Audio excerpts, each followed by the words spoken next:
The DraftKings Dream Stream makes it to another day in 2021. It's March 18th, first of 6 Madden Sims coming up. We've got one of the first matchups I feel like we've ever had in Simland. The Bills and the Texans. This was a playoff matchup a couple of years ago. Christian DeAndrea, Brendan Glasheen. We've got the Drew Stack here. Tate from the Game Ops team. Christian, first, how the heck are you?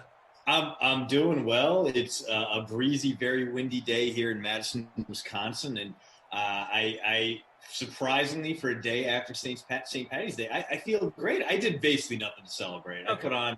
I put on a pair of like Shamrock boxers, and that was it. I went nowhere. I did nothing. I had no corned beef hash. Flash, did you do anything for the holiday? Did you celebrate the Emerald Isle at all yesterday? Dude, I got a Shamrock shake from McDonald's after the 2 p.m. sim because my cousin brought it up in a family group chat. So then producer Madison also managed to go and get herself a Shamrock shake. So we were just spur of the moment, spontaneous celebration.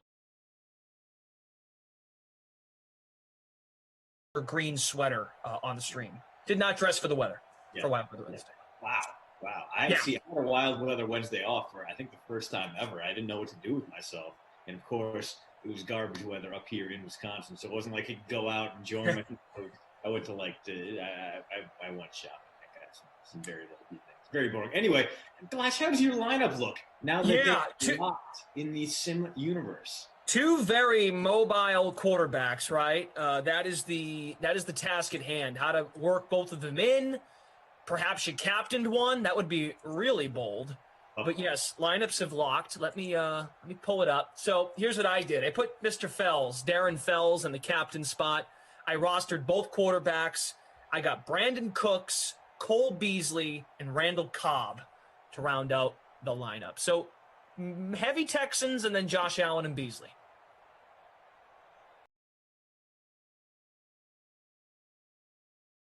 Christian Freeze. Oh, great. All right, I'm back. Okay, there you go. Good Give it to us. What's your lineup looking like? So for me, I wanted to get both guys in there, so I paid way down at captain. I threw Randall Cobb in at my captain spot really cheap, like under $4K to captain old Randall. In fact, he's only going to cost you $2,600 in the flex, so I think he's going to be pretty popular today. The Texans always have a nice array of very cheap punt plays. So in this case, Cobb, let me get Deshaun Watson and Josh Allen in there and Stephon Diggs. Okay. Because this is a bad Texans secondary. Good point. This should be theoretically a chance for Josh Allen to thrive. So I got Diggs. I got John Brown, the wide receiver, too. I got Devin Singletary in there as well. I saved up so much money by throwing Randall Cobb in my captain spot. And I'm sure that I won't regret that at all. Wow. Randall Cobb in the captain spot. You got to fortune favors the bold, man. Fortune favors the bold. Yesterday in the 6:00 p.m. sim, Donovan Peoples-Jones caught a 38-yard touchdown from Baker Mayfield. It was, yeah, man, it was weird. What is he, like the wide receiver 5 in that line? He's the 4. He was like the 6. Now he's the 4 in the update we had in December. So, okay. He's a good player, man. He's one of those Michigan wideouts who always looked good in college. You never knew didn't know if he was going to be like a Devin Funchess at the next level, but he's been solid for the actual rounds. I'm excited that he's sim relevant now. Although who knows? Like, here we see the Texans home team. Deshaun Watson got the star capabilities, and here he's going to tuck and run for about 20 yards on first down. So not a bad start for this Texans offense. Probably a good idea to have rostered both quarterbacks, everybody. It's good to have you with us, Glash and Christian, to start the day. Mike Ament says the thinking man's booth. How you doing, Mike? Rob? About being a commentator like you guys. Christian, any advice?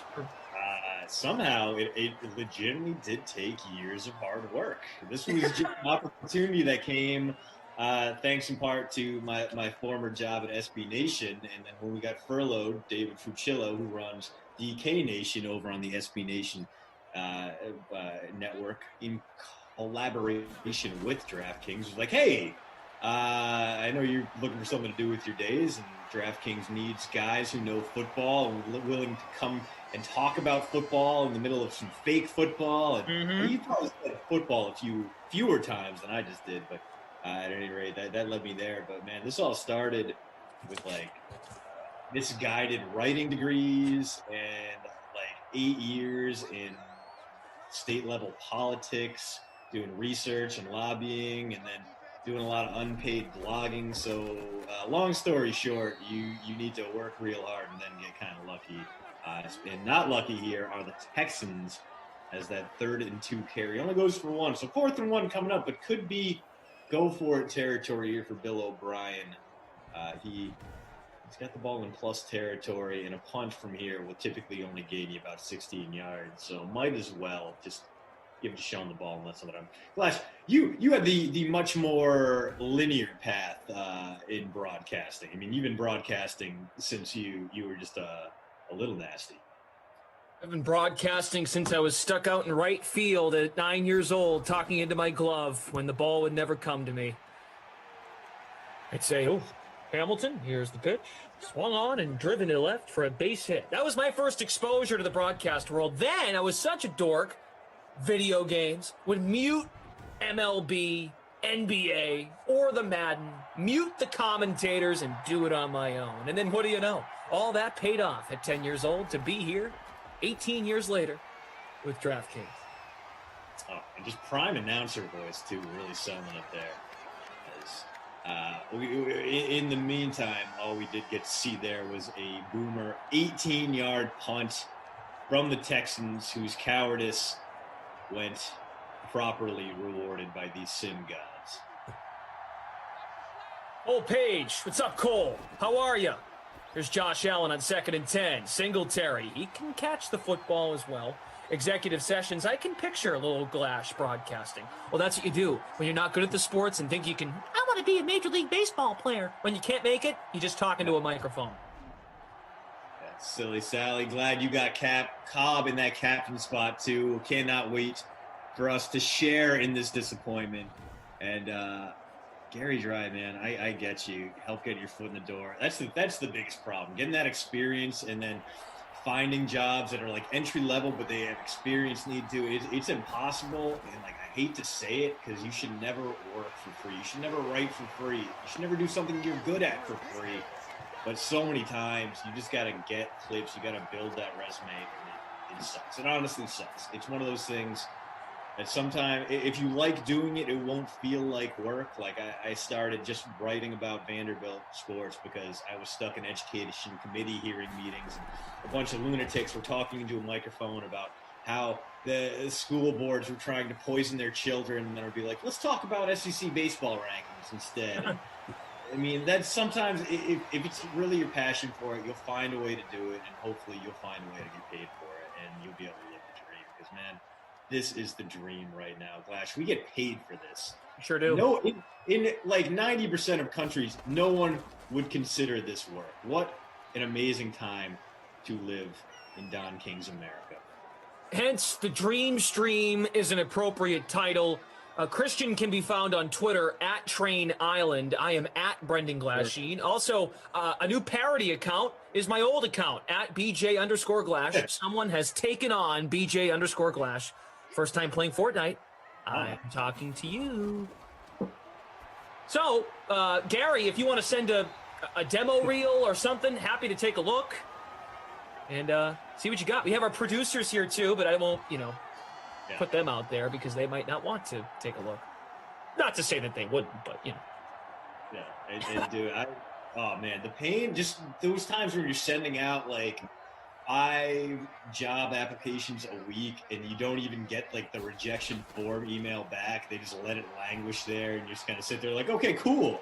Thanks, guys. Great system you got here. Like, that's just the worst. So, I mean, the cool thing is when you do toil hard enough and when you get it, when that first full-time job comes, holy crap, does it feel amazing. You are going to feel like you could go out and beat up Mike Tyson at any point in his career. 50-year-old Mike Tyson, 20-year-old Mike Tyson. You're gonna feel so good. You're like, I could beat up the end boss of Mike Tyson's Punch-Out Mike Tyson. So, I mean, keep churning along, man. It sucks right now, and it sucks even if you are a stable hand in this business because it's been layoffs all over, and you never know when the guillotine is going to drop. But, man, when it's good, it is so good, and that's why so many of us keep chasing that dream. Yogi Dead says, I love my job. Reed Tees, did you know? Also holding down the fort on Twitch. Jim says, what's up, guys? Just smash the like button. Let's go. Ashley Edwards, sup, freak of nature. That's right. Pounce on the like button the minute you enter. It is great to have you all here with us. We had 167 entries in the free roll, which is good to see. Texans ball at the Bills 31. We've seen a few punts out of the chute. There's Duke Johnson. The Texans running game is just such a disaster every time we get him. And that was part of it. I was like, okay, Duke Johnson's cheap. Maybe I captain him instead of Randall Cobb. And then I'm like, oh, right. The Texans running game in Madden 21 is just a string of endless sorrow with few, even the peaks are like hills, like it's like comparing a good day for the Texans running backs is like comparing Jeremith Hill in Rhode Island to the Rocky Mountains. Yeah, sure, it's the highest point in your tiny nothing state, but it's not an actual mountain. It's just kind of garbage, and that's a great way to sum up this horrible, awful Houston running game. Here it leaves them stranded in field goal territory, so Kaimi Fairbairn out for a 49-yarder. I'd give him about 50-50 on this, Glass. What do you think? Less than that. Oh! Ooh! So he shows us up, gives it just enough leg to squeak over the crossbar, and we got ourselves our first score of the day, 3-0 lead. Hello to Heavy over on the Twitch machine. Hi to Darth Dracul. What's going on? Nathan Olson says eggs, hash browns, ham in the morning stream. Great morning. Ooh, that sounds good right now. Ooh. Feel free to send along. Oh, you know what I thought is weird? I was thinking about it last night that we haven't turned it into a thing. So you know how KFC has the double down, right? Where it's, okay, we're going to make actual chicken patties the bread to a sandwich. All right. Like, that doesn't make a lot of sense to me, but fine. You know what we haven't done, or at least on a large scale? There's no breakfast sandwich out there where, like, you get a McDonald's hash brown as the bread. And that is bizarre to me. That seems like the easiest possible thing. Just hash brown, egg, bacon, cheese, hash brown. That sounds amazing to me. Just all in one big bite. Like, maybe it would be too thick. Like, maybe that's the problem. But the McGriddle is pretty thick. Yeah. I feel like you could make yourself a hash brown sandwich and sell it. Like, it would be a craze if you're trying to get your fast food breakfast off the ground. I'm baffled that it's not a thing. Wow. That's a great thought. Yeah. Are you familiar with Bojangles? Gave that away for free on the Dream Stream. That's why you need to keep tuning in, Sim Fam. So I will churn out one good idea for every 10 terrible ideas I have. That's the DeAndrea guarantee. And then maybe someone can make you a laminated sign to promote the sandwich, just like poster out Substack. That's true. Ooh, get that ready, brother. I got it coming up, man. Right after this play, we'll break it out because not only are we going to talk some free agency. Tip Trail pass, was it caught at the end there? It was indeed. It was. Beasley got it. Yep. Beasley got it. Yeah. So the reliable, sure-handed guy, maybe the wide receiver 2 in Buffalo this year coming up. Although Manny Sanders is going to be there as well, depending on how much he's got left in the tank. But John Brown. Released in a cap-saving move, and Brown, the Bills proved they could get along without him last year. He missed some games due to injury, and obviously did not have a big-time negative effect on their passing game. Going to be interesting to see what Sanders does there, because they do have so many young, talented wideouts who can really make big plays. We were talking about the sign. This sign right here. There you go, brother. Yeah. Not only are we going to deliver some high volume NFL takes into your inbox 3 times per week. But tomorrow, bringing back the opening rounds of the beer bracket. So if you have a local team you're rooting for and a local brewery you're rooting for, well, we are going to see who will win the first 2 rounds of this NCAA tournament based on their local breweries. You can check that out coming tomorrow in your inbox. Subscribe for free at postroute.substack.com. Thanks, Jim. Thanks for getting that one out there. Postroute.substack.com, where you can find all of the information you need. Mm-hmm. So both quarterbacks owned in 79% of lineups in the free showdown. 79.4 for Watson, 79 for Deshaun Watson. Devin Singletary, two receptions for 3 yards. We have not had many completions. Will Fuller, 1 for 10. Cole Beasley is the second leading wideout, and his only reception was basically a fluke, which kind of tells you the way that first half went. A lot of runs, a lot of mostly unsuccessful runs, and a lot of short, limited impact passes. So for 2 quarterbacks with superstar potential, we have not seen too much out of either guy, although Watson does have a bunch of solid scrambles to his name. I brought up Bojangles because a mutual friend of myself and Tommy Freeze Pops, those of you that are familiar with Bojangles, if you've heard of the new sandwich called the Uva, it's named after Mike Uva, who played football at Assumption. He now is a sports anchor in Columbia, South Carolina. He's like in a contest to win like best new sandwich. Bojangles named the sandwich called the Uva after him. Wow. He's got like, what the, let me look it up real quick because it's got a unique, he basically created his own sandwich. The Uva sandwich at Bojangles. It has, let me see. Here it is. It is the order consists of a Cajun filet topped with pimento cheese on a bowberry biscuit. Look at it, dude. That's a lot. Yeah. So he's a Massachusetts guy, born and raised. He went to St. John's Prep, played football there. Mike Uva, he's a sports anchor in Columbia, South Carolina. He's lived down there, now doing sports, evening news sports. But he just kind of rolled up and created his own new sandwich, and Bojangles saw it and was like, "We want to name it after you." So I don't know if you guys know what the Uva is. That's named after a guy that I know. It's pretty cool. Nice. Yeah. Christian is now in the chat featuring the Wisconsin Badgers. How do you feel about Wisco? We can't go too much into this, but do you like Wisco against UNC? You feeling good? How you feeling? Oh, no, I feel horrible about Wisconsin. First off, they're playing Roy Williams, who has never lost a first-round game in his life. And second off, did you see the way they cratered at the end of the season?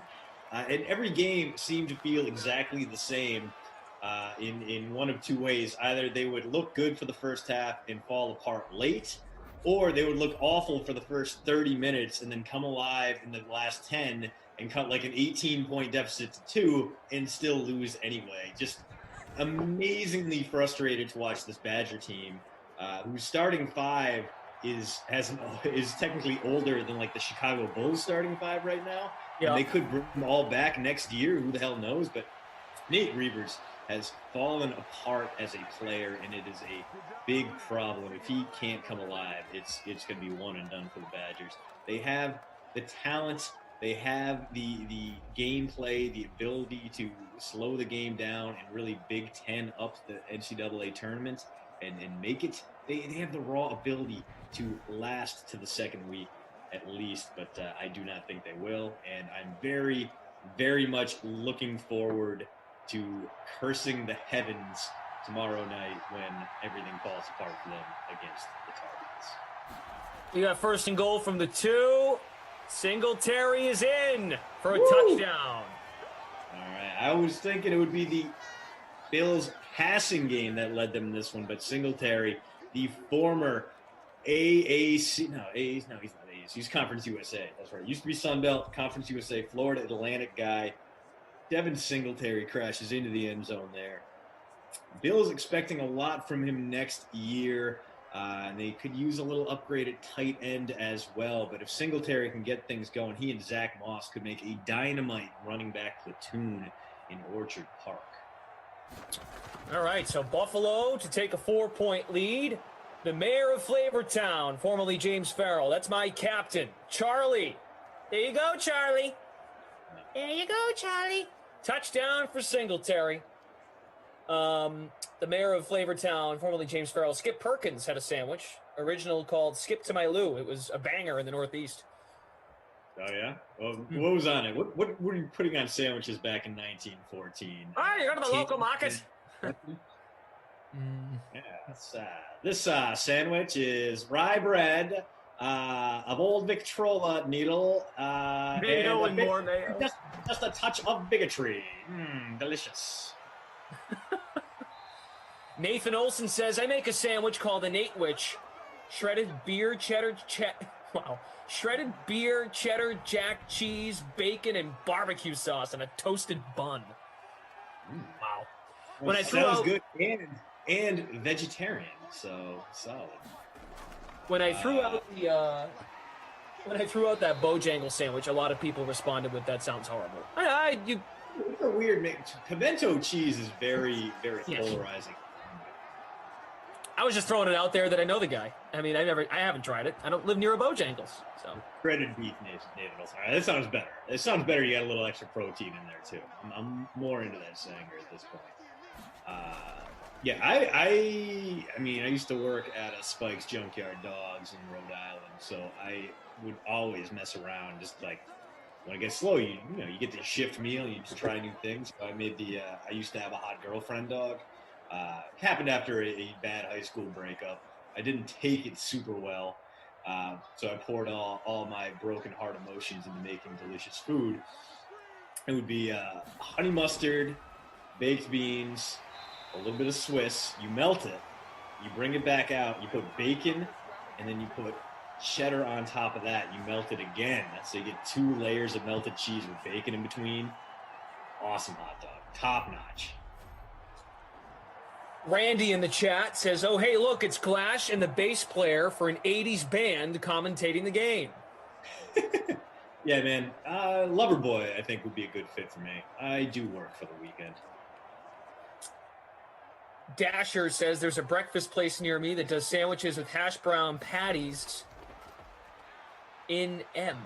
Is it hash brown patties as the bread, or they just, like, slice them up?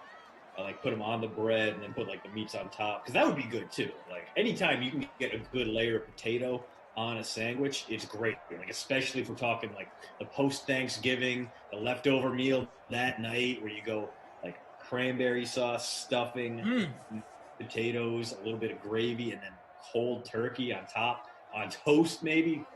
Delicious. Or if you got put a little layer of cornbread in there too, if you're a cornbread guy, or maybe even a little bit, not too much, of that sweet potato casserole with the marshmallow on top. There's a big strike here. Oh my goodness. He's off to the races. Brandon Cooks, touchdown. Wow. Oh. Cooks still got it, at least here in Simland. And he did have a nice bounce back season. He wasn't DeAndre Hopkins, because how could he be? But he did validate at least a little bit of Bill O'Brien's faith in him. And there he is there, breaking free for 60+.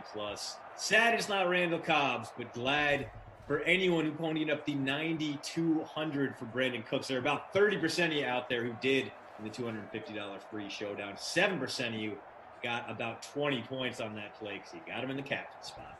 There you go.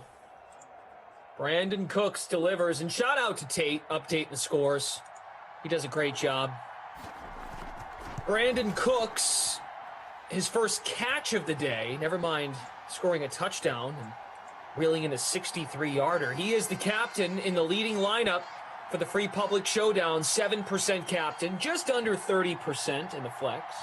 So good on you. If you have Brandon Cooks, shout it out in the chat, and we'll mention it for the show. Brian C. Hey, Brian, there's a good energy in the sim. Yeah. Brian loves that. Love you, Brian. Hugh Banks says, Glash, they should call you Trigger Man. Where's the trigger? Tell me where the trigger is. You wouldn't give it to an ordinary citizen. And then you have my permission to die. There was a comment in here that I wanted to address. Oh, someone earlier was asking about Syracuse and my tournament insight on Syracuse.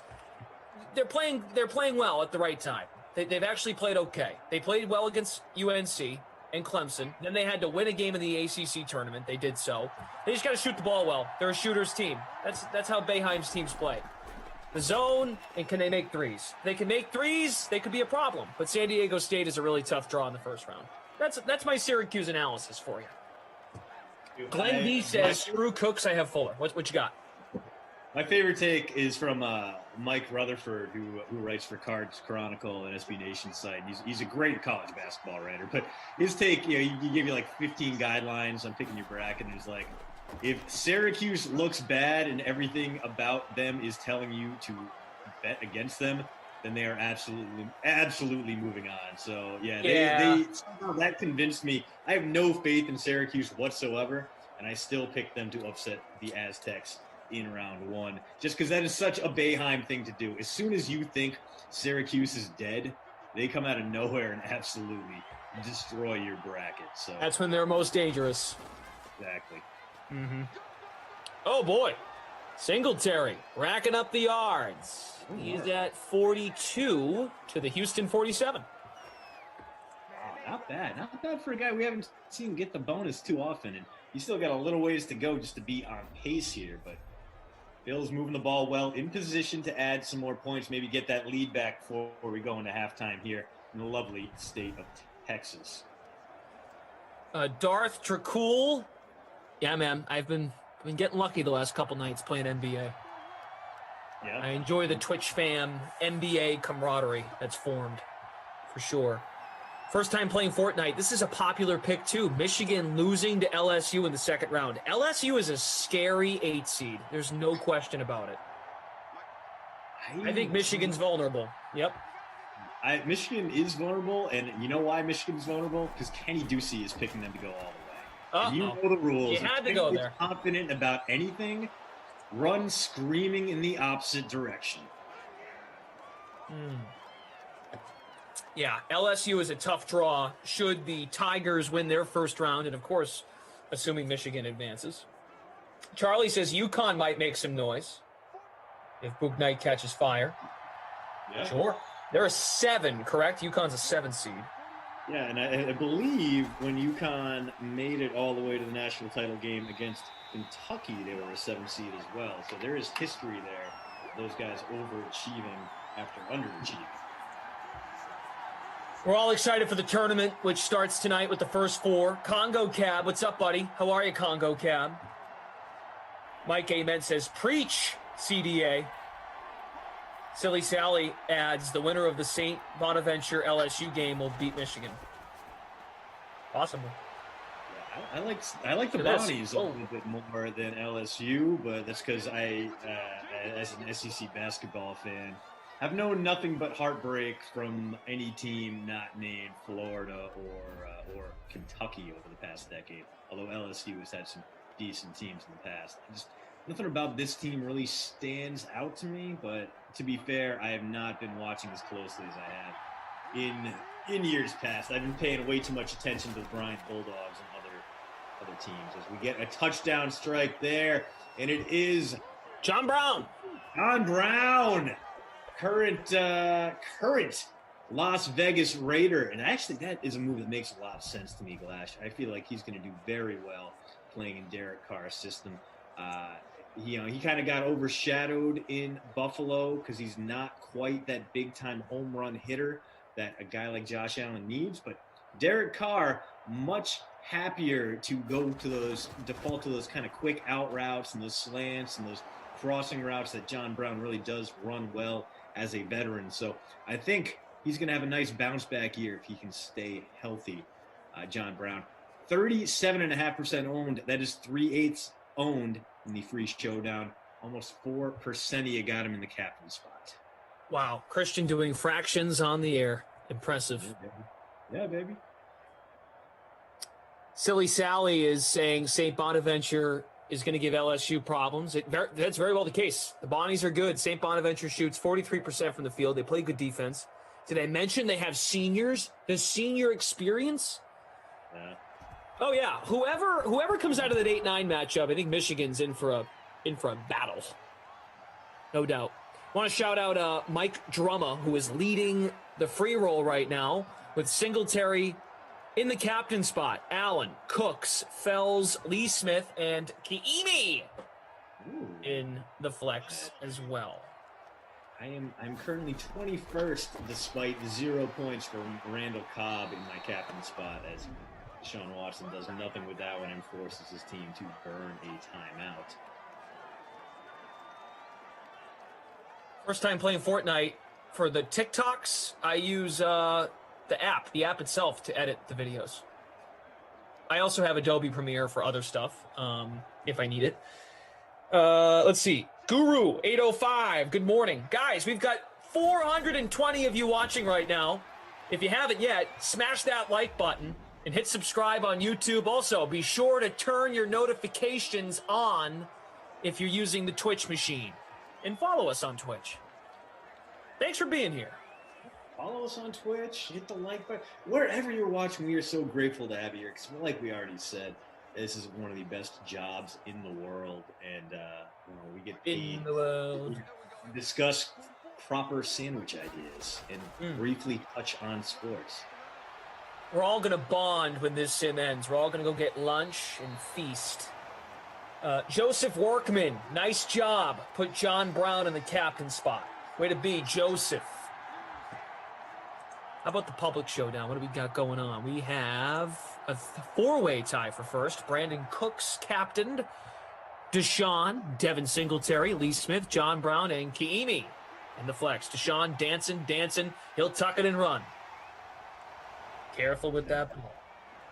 We see you, golf rat, over there in Twitch. These sims are every day, 6 per day until the NFL season starts back up. And then we dial them back a little bit on game days, none on Sundays. Only about 3 per day on Mondays and Thursdays. But we will be here for the foreseeable future. No plans to close these down. And hopefully plans to expand the Dream Stream. Just get us a little bit more of that hot content you all love so much if you get another big strike. So this Texans team coming back, but not going to be able to do anything with this as Will Fuller doesn't get out of bounds. The Texans have no timeouts. enjoy the garbage points because this Texans drive is going to end in the red zone with 0 points. Jay Duncan on YouTube. Some say it takes between 18 and 254 days to form a habit. What is it called after a year of showing up here? I mean, that's just a passion. Yeah, passion's good. Yeah. Thank you. Words, words are everything. Addiction, maybe. I mean, we're not going to tell you to go seek counseling for us because obviously it's nothing but good things happening here. It's like going to the gym every day. We are the gym for your soul, dare I say, as Simland rolls on. But no matter where you've been, how long you've been here, we appreciate you. Let's take a look at these numbers. Deshaun Watson on pace for the bonus, 58 rushing yards on the ground. Devin Singletary, 42 and a touchdown. And if he gets a little bit more run in the second half, he's got a shot at 100-plus as well. No one on pace, really, for the receiving bonus, except for Brandon Cooks. He does have that one catch for 63 and a touchdown, but that's his only impact so far. And that was a 10-yard route. He just sprang for 53 after the catch there. So still the passing game's a little bit underwhelming. Stephon Diggs is having an okay day. John Brown has a receiving touchdown, but for a 14-10 game, feels like the scoring has been a little bit limited, a little bit less than we expected from two teams with superstar quarterbacks. One addition I've made to my new location is I put up my diploma, my college diploma, so I can prove to people that I do have a reason to be here. I am a little bit smart. Sarah thinks it looks like a doctor's office now in here, but now, look, I hung up my diploma like a grown-up. I must be important. Are you going to move Leafy over? Because Leafy really feels like Leafy's missing out here, and just it's not the same. I worry about the oxygen levels in your room, not knowing that Leafy's on. My receptionist, Sarah. Sarah, come here, please. Never mind. You're my receptionist.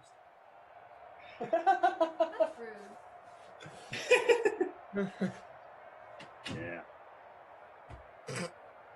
Well, we'll have a talk after this. Anywho. She didn't know we were on camera. That's funny. Joe Mallet says it's called an obsession. Okay, yeah. I can see that.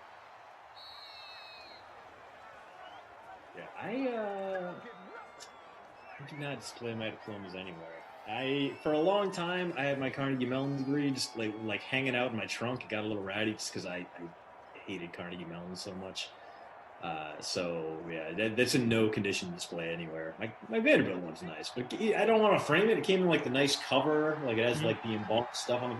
It was nice. It's definitely worth the $80,000 or whatever. That's. Well, New York Goat makes that point. College degrees does not make you smart; they just make you poor. Peace of mind. I have a diploma in simology. Thanks. Not working so well. Yeah. I mean, listen, man. Yeah, you can get a great like vocation. I mean, go out and get a skill, man. Apprentice somewhere. You are gonna make some money, man. Like just the money electricians and plumbers make, and a good carpenter makes, and just absolutely wild. And it makes sense because that is a legit skill. And like, I kind of think, like, oh, maybe I would have been better off just going into a vocation than trying to be an architect and then failing so hard that I had to get writing degrees instead. Jordan Lindenbaum, I can't believe I am first noticing this now, Glash, but you really do kind of have big ears. No, I know. They are giant. Dumbo ears, for sure. Yeah, and they really stick out a lot more when you don't have eyebrows.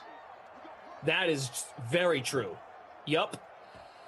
Maybe when I wear a headband, when I do Sims with you, it kind of lets the ears blend in. I mean, you've got the great moss coming down the sides, so you can kind of hide your ears. Yeah, you don't have big ears. You have small ears. Yeah.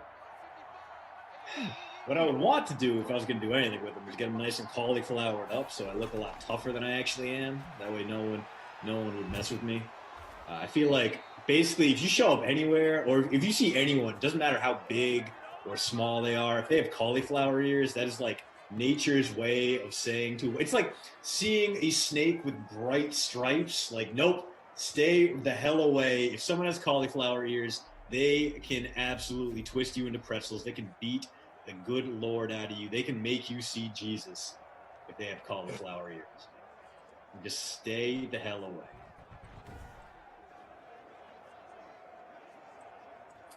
All right, we're almost at 100 likes. We have about 450 people watching on YouTube. Terrific. Thank you all for being here. Like button is rising. Sarah, get that. Something is beeping. How we doing on Twitch? Got 50 plus on Twitch. Fantastic. Mike McDonald says, was watching the game the other day and Ricky Rubio looks like Glash with a man bun. Wow, never heard a Ricky Rubio comp. But okay. Hey, you want to know how much people in my keeper fantasy NBA league fail to respect me, Glash? I had someone offer me a second round pick and Ricky Rubio for LaMelo Ball. Like they thought I would actually. Come on.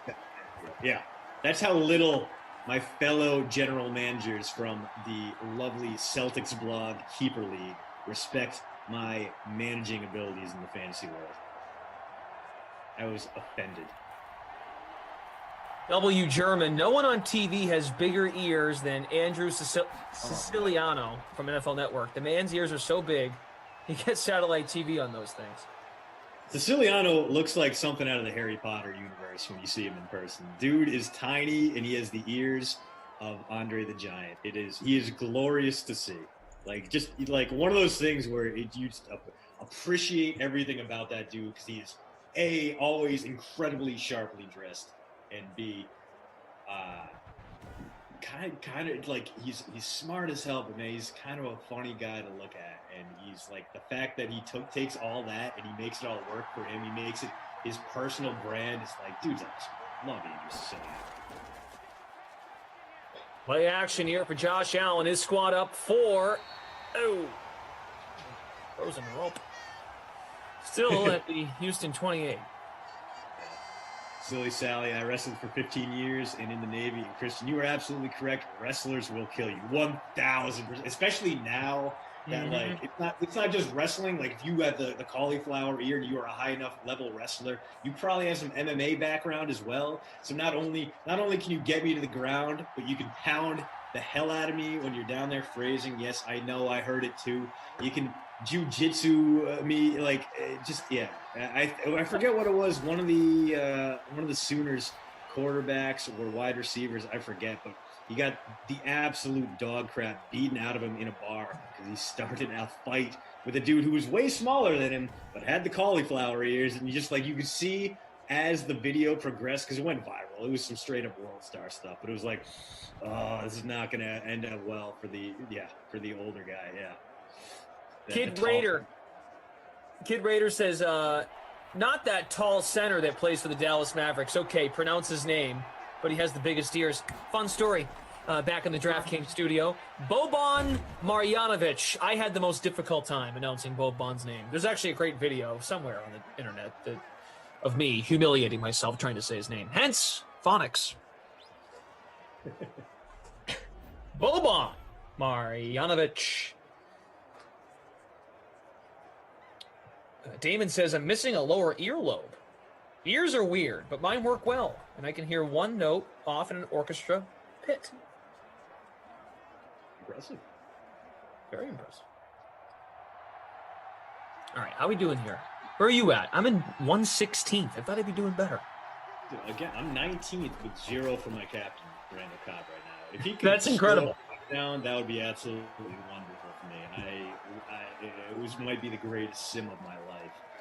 But otherwise, I mean, I'm doing well. If this was a trickle-down Simonomics 50-50, I would be in the money right now, which is not something I said often because I made entirely too many contests with the DK Sim fan thinking, oh, they don't know what they're doing. No, they know what they're doing. You guys are way too familiar. Not too familiar, but the proper amount of familiar with what happens in Simland, and I got shown up quite a bit. All my DK dollars going out the window, but spread among the DK Sim fan, the CEH, Poppy Herb, Train One. You guys all stood up and stood out. as we get first and goal coming from the Bills here. Not only about to add more points to their total barring a turnover, but killing the clock with this drive. All right. Here we go. Singletary, gain of 2. Bucky saying, I missed the free agency chat yesterday after the 4 p.m. sim. How was it? Ross Tucker was fantastic with Steve Buchanan. I'm pretty sure that stream still exists from yesterday. So if you just find it on YouTube, the date would be March 17th. Go back and listen to it a little bit if you want. Steve, I thought, was excellent teeing up Mr. Ross Tucker. There was Zach Moss, the power back. Stopped at the 2. Ross was good. Ross gave some good stuff. I think he was certainly very passionate about defending Andy Dalton as a person. But, I think a lot of the commentary about the Dalton-Bears thing was more about the Bears, not Andy Dalton.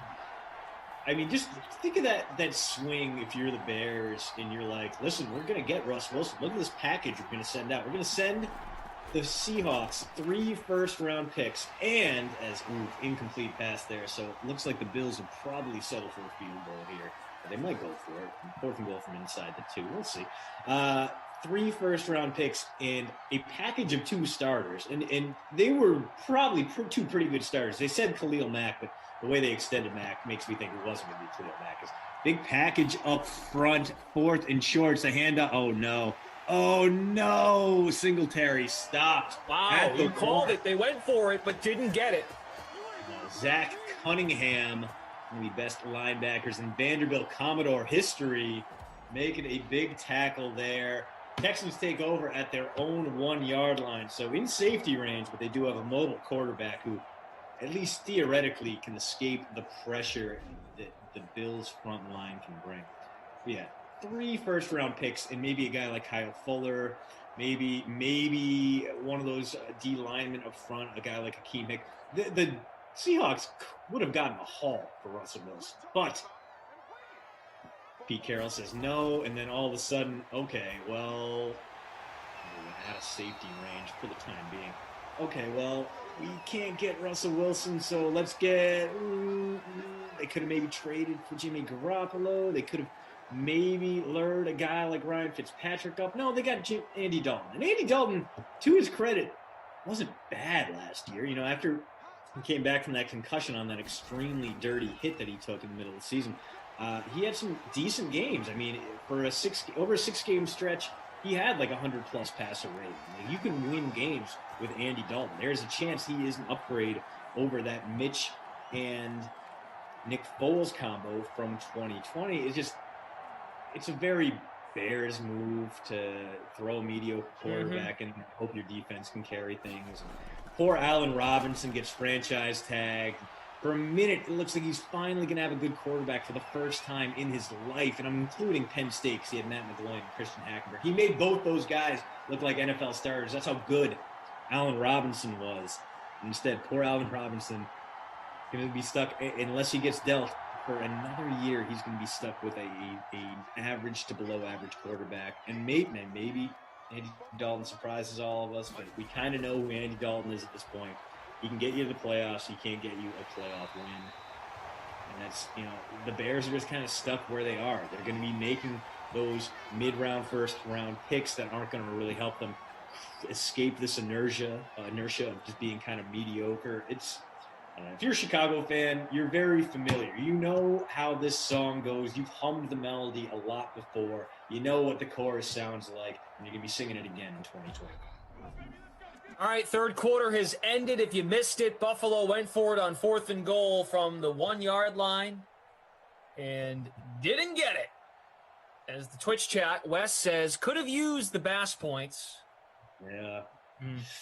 Okay. I think a lot of us could have used those Singletary points. Could have made him a star today, as we know who has not been starring, at least in the passing game. Either quarterback, neither guy on pace for 200-plus yards today, which is not super surprising given how much they run. But Josh Allen only 1 scramble. He's only got about 143 total yards. He's been a bit of a disappointment today. Devin Singletary, 76 and a touchdown. Could have been 2, but he got stonewalled on 4th and goal by that Texans defense. Sean Watson, 64 on the ground. And then looking at receiving, Singletary has a sim high, 5 receptions, 22 yards. Lee Smith, 4 for 40. Diggs, 3 for 51. Fells, 3 for 21. Brandon Cooks, 2 for 71 and a touchdown. John Brown, 1 catch for a touchdown. Will Fuller, 2 for 38. Jordan Akins, 1 for 5. And our boy, Randall Cobb, has nothing. 0. 0. Yeah, a goose egg in my captain spot. And somehow I'm still in the top 25 of it's good stuff. Fan free roll, man. You know what, Randall, let's go ahead and get you a 75-yard scoring play from here. It can even be a handoff. I don't even need the PPR point if you're going to score from here, buddy. Let's make it happen. Let's make it. Hit that like button for Tate, guys, from our Game Ops team, because he wants us to move off the Bears talk. But more importantly, Tate is lightning quick updating the scores. So give it up for Tate. That ball somehow gets off to Duke Johnson Jr., and he makes a positive, oh, maybe not. He just got back to the line of scrimmage. Not bad. Not bad. Could be worse. Not negative, which is good. We got about 500 of you watching, which is excellent. Shane Thomas, Brian's talking about Hartford, led by John Gallagher, the Hartford Hawks. Yeah, I don't think Hartford's beating Baylor. Shane, I like your pick there. Oklahoma State, that's a good one. They might have the best player in the country on that team. Forget his name. Hey, and you know what? If you do like Hartford, I have good news for you. While they're not going to win the first-round matchup in the real tournament, they are absolutely going to ruin Baylor in the beer bracket, thanks to New Park Brewing. So that's a little preview for what's coming tomorrow in the Post Route, completely free to subscribe, postroute.substack.com. And I know a lot of you guys already have, so thank you so much. Yeah, Cade Cunningham. There it is. Thank you. Yep. Good player. Potential number 1 overall pick. Yes. Never Texas. A bad idea. I mean, now look, what was it when Markelle Fultz? Oh, actually, no. Markelle Fultz didn't make the tournament with Washington. That's right. Yeah, he ended up getting his coach fired over there because he could recruit the hell out of people but couldn't coach. Kind of like Bryce Drew, who has Grand Canyon in the tournament in his first season in Phoenix out there. Producer Drew just read my mind. Yep, and Ben Simmons with LSU. They didn't make the tournament. Right? Or did they? They might have been like a 8 or 9 seed. I think they just snuck in. I remember. Let's basketball reference this. Well, you got me thinking like we're a one and done. Right. Because you go back to Zion, who was on a Duke team that was a 1 seed. Usually 2015-16 LSU team. Typically, sometimes the best player in college basketball is not on a 1 seed. It does happen. And Cade Cunningham with Oklahoma State is a good example of that. Oh, wow. No, yeah, they didn't make it. They were maybe on the bubble. And then the conference tournament, they played 17th ranked Texas A&M and lost 71-38. Good Lord. So Shane Thomas, I'm with you. Ben Simmons' final game in college saw him score 10 points, 10 rebounds, and shoot 36% from the field, despite, doing a very Ben Simmons thing and taking every shot from like within 5 feet. And that's still the case. Yeah, his team very nearly got doubled. Amazing. Yeah, no, I could have sworn that LSU team made it, but no, they did not. Nope. Johnny Jones was dismissed for that performance, I believe. Yeah, El Paso #1. It's true, man. Zion's Duke team almost lost to Taco and UCF. Emerson's UCF Knights. Brian Claremont, what about Matt Garza from Iowa in regards to your comment about being the best player? I think Cunningham's just the best overall piece. Garza's certainly in the discussion, no question about it. Yeah, Luka, not Matt. Matt Garza is the mediocre pitcher. Luka is quite possibly the greatest basketball player. Oh, right. He said, I'm like, wait a minute. Matt Garza, that's a pitcher for the Cubs or something? Or the Rays? Yeah, Luka Garza. That one slipped right out. Yep. Yeah, he's capable of really powering that Iowa team to great things. If they had a little bit better guard play, I would really love them as a NCAA tournament winner, just because you kind of need that inside-out presence. But that inside-out presence, by the way, is what I think Illinois has in spades. So I'm I'm kind of behind the Illini, and I know that's going to really just hurt me deep down. I will know nothing but pain by backing the Fighting Illini, but I'm into it. I think Illinois is going to. First off, Illinois is awesome to watch. They do not play like your typical Big Ten team, which is delightful. B, this is the coolest Illinois team since Darren Williams was running the point, Luther Head was there, so I'm excited to have a little bit of that flavor back. And C, they're not Michigan, so we can root for them without hope, without the crushing angst of understanding and knowing that any expectations you have will be promptly dashed. But hey, when Michigan does lose, do yourself a favor.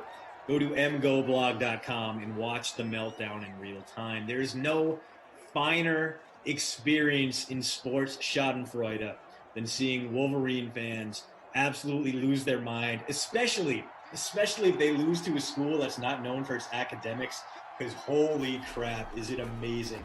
Michigan fans will get on their high horse and talk about how they lost because they have such high academic standards, no matter who they lose to. It's incredible. And listen, I love you, Ann Arbor. You're a great city. I applied to Michigan for grad school. I would love to be a Wolverine. Maybe I'll go back and get my PhD and go there because it seems like an awesome experience. But holy crap, you have some of the least sufferable fans in the world, and it is absolutely wonderful to watch. As Josh Allen going to pick up a big first down here. More. So the Bills in danger of putting this one away. First and goal coming up. A touchdown means it's all over but the shouting for the Texans. And all producer Drew behind the scenes, and all big Final Four. Who says no? Dude, I'm into it. I feel like that would be the first Big Ten title since Michigan State in 2000, right? We haven't seen a Big Ten national championship since 2000. We haven't seen a West Coast national championship since like 2002 when Arizona won it. So I think we'd all be intrigued. So was that enough for the bonus for Devin Singletary? Ooh, good question. He was at 99. I think he just got it. I'm assuming that was him and not Zach Moss. I missed it for a second. Because Bass Pops just said so much for Singletary bonus. I think he just got it. Yeah. There you go, guys. Yeah, you hit it. 104. Beautiful. Excellent. No, Josh. No, Josh Allen. No. Oh, so former. He just got up and said, all right, well, that's it. Oh. So instead of putting this game away, the red zone fumble, the current Dolphin, Benardrick McKinney, jumps on it. McKinney going to take over that Kyle Van Noy spot that was vacated when the Dolphins let him go back to New England after releasing him. And showing up one last time for his former red, white, and dark blue team. So not once but twice. They went for it on 4th and goal earlier in the sim, didn't get it. That would have put the sim away. And in this case, threatening to score, Josh Allen fumbles. Crazy. Brian C. Yes, Brian, there's a good energy in the sim unless you have the Josh Allen in the captain spot. Tater Hater is also rooting for Cuse. Look, San Diego State is a tough 6 seed. But Syracuse is playing well. They are playing well going into the tournament. They played Virginia great. They beat NC State. There's our guy, Randall Cobb. On the board, baby. Woo! Randall Cobb to the Buffalo 46. Here come the Texans. And, all of a sudden, Houston, signs of life. And the former Packer, versatile guy, finally gets on the board with about 2 minutes to play here. So, very excited. I no longer have a bagel in my captain spot. 6.3 points from Randall Cobb in the captain spot now. Got me up to 13th in the Glash and Christian DK Sinfam free roll. Andrew in the chat says, yeah, Cobb. Noah Moon, I know you're happy. Hal 9000. My God! Finally! This could be the Cobb drive as he gets another catch there. Only for 3 yards, but listen, after bageling his way through the first 30 minutes of the sim, I'm going to take whatever I can get from the veteran. And another big spread offense package here. 4 wideouts in. And there he is again. Oh, goodness. Oh, my goodness. It's happening. It's happening, Black. 40 now. Oh, my God. That's more than 10 points in the captain spot now. There you go, buddy. Oh. Here comes DeAndrea. Tied now in 6th. Here he comes. Oh. Wow. There is a good energy here. Raheem says, woo, Cobb. Randy W. says, Cobb is their safety valve on the 2-minute offense. Hit that like button for Randall Cobb. We have 500 of you watching. It's great. Is that him again? Please. Could be Cooks. Give it to us.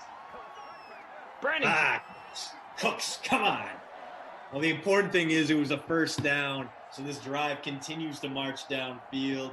Texans eating up some clock. They got 2 timeouts left, but 1:20 left means maybe 6 plays left for them, and they need a touchdown.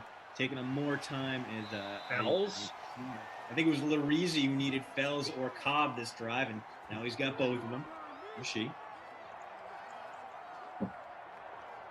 All right, we're coming down to the wire in this sim. Thanks all for being here. We have 5 more of these today. 6 sims a day, 7 days a week. That's the plan here in the offseason. 50 seconds left. That's complete for a first and more. Brandon Cooks. So Cooks coming alive here. Watson getting those passing yards. He won't hit the bonus, but he is padding those stats after a moderately unproductive start to this sim. And now 14 yards away from a game-winning touchdown. Under 30 seconds to go. If they do score, the Bills do have all 3 timeouts. Oh, Deshaun! Fumbles! Oh, no! Buffalo football! Tre'Davious White picks it up! My goodness! Oh, you should have taken it in the end zone. Because there is still hope. You probably won't get a safety here because there's no way the Bills will do anything but run it out of the I formation here. And, in fact, the Bills can just run out the clock here with 3 kneel downs because Texans only have 2 timeouts left. This one is over. But hey, if you got Devin Singletary, as long as he doesn't get stopped for -5 yards, he's going to stick in the bonus. And there's a nice run from him. Oh, wow. Oh, that's the dagger. Holy crap. Both quarterbacks deep in the red zone. Deshaun Watson at like the 1. Fumbles the football. Absolutely brutal. But you love to see it if you got that Bills defense roster. They're going to finish with a pretty solid game, only giving up 10 points and massive, major fumble recovery there to help juice your score. 1 more kneel down to go.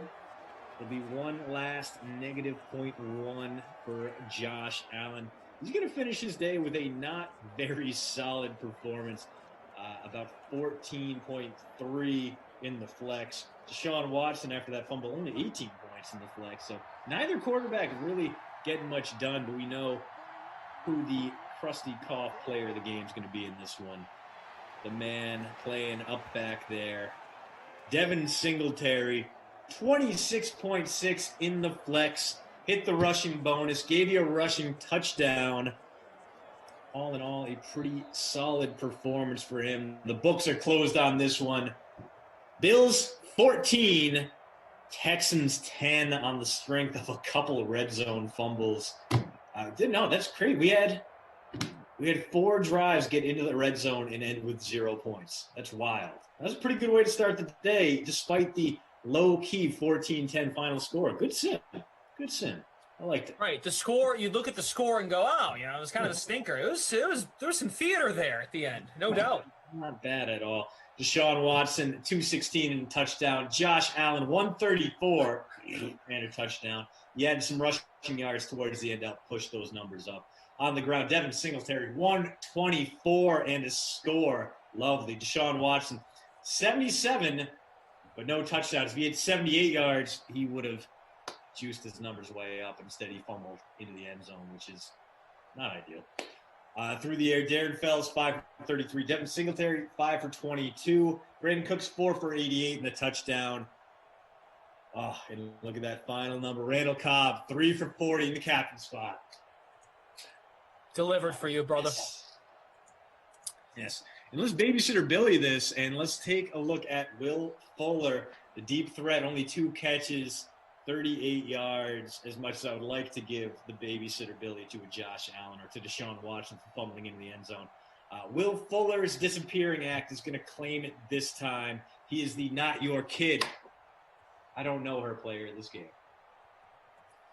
All right, guys, good sim. Good stuff. Thank you all for being here. Mike Drumma, who came in the chat and said, I almost forgot to make a lineup, got one in with about 10 minutes to spare, wins the free roll, casual. Mike Drumma, first place in the Glash and Christian free roll. Nice. Singletary in the captain spot, 42.9 points, the player of the game. Allen, Cooks, Fells, Lee Smith, and Kiimi Fairbairn in the flex. Very nice. Look at that. No scoring in the second half, and that game still ruled. That's awesome. Very cool. As Silence, 36 points out. Duke Johnson, -0.2 today, so I'm glad I switched over my punt play from Duke to Randall Cobb. Hey, you say that now. Real quick shout out to GKLOPFER. That's the winner of the free public showdown. Solo winner. A solo. Singletary, captain, Watson, Allen, Cooks, Fairbairn, and Randall Cobb.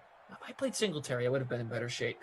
All right, guys. Hit that like button on your way out. Appreciate you very much for being here. The Drew stack, as well as Tate, lightning quick. Absolutely. Updating the scores. So, Monsters, all of them. dude, you're done for the day. This is I it. am. I'll be back tomorrow for the nooner and the 2 p.m. Today was just a fill-in. So I was excited. I had today off, and I was like, oh, my God, first day of the NCAA tournament. I'm just going to sit around, going to watch 16 games. I'm going to drink about 16. No. They changed up the schedule. Like, normally this Thursday is, like, the best day of the year for me, and today. Well, I guess I'll watch the first 4 games later. I guess I'll go do healthy things with my life instead. But, hey, tomorrow, after those first 2 sims, just a smorgasbord of delightful basketball. And, Flash, I believe you and I are together tomorrow at some point. Is that correct? I think at noon, sir. Yeah, we got the noon. Perfect. So I will see you then. And you are coming back at 10 p.m. for the Madden After Dark. Is that correct? That is correct. I'll be with Matt Lamarca. The Blanket Bros unite later tonight for Madden After Dark. I think we get the Seahawks at the Colts. So we got Russell Wilson taking on Phillip Rivers and the Colts. Mike Drumma, I see that the scores have been updated again, and you are no longer the winner of the free roll. It is Albadoo 2. There you go. Albadoo 2. If you're here, congratulations. Nice job. Thank you all again. Smash the like before you go. Coming up at 2, Jaguars at the Jets. Adam Kaufman and Zach Thompson. The rest of the lineup today, 4 o'clock, Lions at Eagles with Emerson and Zach. 6 o'clock, start of the late slate, Falcons at the Panthers, Emerson and Jason Rossi. Kaufman comes back at 8 with Matt Lamarca for Chargers and Titans. And then I'll be here for Madden After Dark at 10 Eastern with Lamarca, Seahawks at the Colts. All right, that's it. Thank you, everybody. We will see you again soon. We have 5 more Sims coming your way here on the DraftKings Dream Stream.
What's up, everybody? Good to see you, DK Sim fam. This is the Dream Stream, but you know that by now. And this here, the Mad Matinee, Sim number 2 of 6 on this busy, of course, Thursday. I mean, the week, it's flying right by. Zach Thompson, Professor Z. I'm Adam Kaufman. How are you, buddy? I'm doing very well. How about you? Doing okay. I'm interested in the sim that we have before us, obviously, the Mad Matinee, the toilet bowl free roll, and we call it that. I will credit Brandon Cristal, BK, for coming up with that name the last time these two teams faced off. Because it's not even both these teams suck. That's not why we're, no pun intended, dumping on them. It is because they've got the top 2 picks in the draft as of right now. You know, barring obviously the Jets going out and doing something wild and trading away that number 2 pick. And of course we can talk about. Yeah, they are certainly continue to be attached to Deshaun Watson, and you know we've heard our own Kenny Ducey talk quite a bit about that. But with regard to this contest, we're a couple minutes away from lineups locking, so we don't need to do a big full reveal yet. But who stands out to you? Yeah, I mean, hey, there's not a ton of really awesome build around these guys in the passing game for both these teams. But I do like both running backs, and especially Le'Veon Bell, who's pretty affordable, $12K in a captain spot, and that's where I have him in my lineup, just $8K. He's been very good in these sims, both as a receiver out of the backfield, and then also just as a running back and producing touchdowns. He's got 27 scores in 56 sims, so he's not on a Dalvin Cook or Derrick Henry level, but the fact that he pulls in so many catches makes him a very safe play at that 8K mark, which is why I made him my captain's pick. Are you willing to reveal your captain's pick ahead of launch here? Sure, but it'll be boring because it's the same guy. Le'Veon Bell. Couldn't ignore that salary. Like you said, it's 8K in the flex, 12,000 in the captain spot. It was just, I considered certainly looking around at, Chris Thompson. It didn't feel like this was a situation where you really had to, with these two teams in particular, load up on value or mid-tier guys in order to wedge a certain guy into your captain spot. Because as we know, Lev Bell in these sims, I mean, the guy's got 27 touchdowns and he's good for a TD every other game at this point. And he's very reliable double-digit performer. Right, and a lot of that is due to the PPR work that he gets just because he does get so much volume as a receiver out of the backfield, sometimes even putting up huge games with, 10 catches. We've seen that a few times. So I do like that. I do, of the 2 passing games, I do think Jacksonville's has more upside. Gardner Minshew has been hit or miss, a few big games out of him and then a few down games. But he has the potential to go off. This Jets defense, while they're pretty strong up front, does sometimes give up some big plays in the passing game. So DJ Chark could be a nice play. He's in my lineup as well. I think he could be a boomer bust type producer. He did have 5 catches for 80 yards when these two teams met just recently in these sims. So let's see. Lineups have locked. So let's get the full lineup. What do you got? All right, hang on. Let me make sure I'm giving you the latest version because I did so many changes here for the Madden simulation. I tweaked it a few times, I got to be honest. So I got Bell in the captain spot, Minshew, Chark, and Westbrook. So I've got the top 2 wide receivers and the quarterback from the Jacksonville side of things. And then back to the New York side for Herndon and Perryman. Okay, so we've understandably have some overlap here. That's what happens for me. Yeah, especially in a showdown. It's not like we have a classic contest. We're going head-to-head here. I've got Le'Veon Bell in the captain, as noted. Sam Darnold. Taking a flyer on Sammy D right here. We'll see how he does. He's actually been decent of late, just looking at his game log. Gardner Minshew and DJ Chark as well, and Brashad Perriman like you. And then I'm not going to call him a punt play per se, but I'm firing up the Lambo. Josh Lambo is in here with his 6 points per sim. There you go. I had him in a couple of my roster builds, but then ended up not having him in my final. So, yeah, I can definitely see that. Don't mind that play at all. I did want to get Herndon in because he does usually get a good number of catches, kind of a PPR producer. And then Westbrook has had some big games as well out of the slot.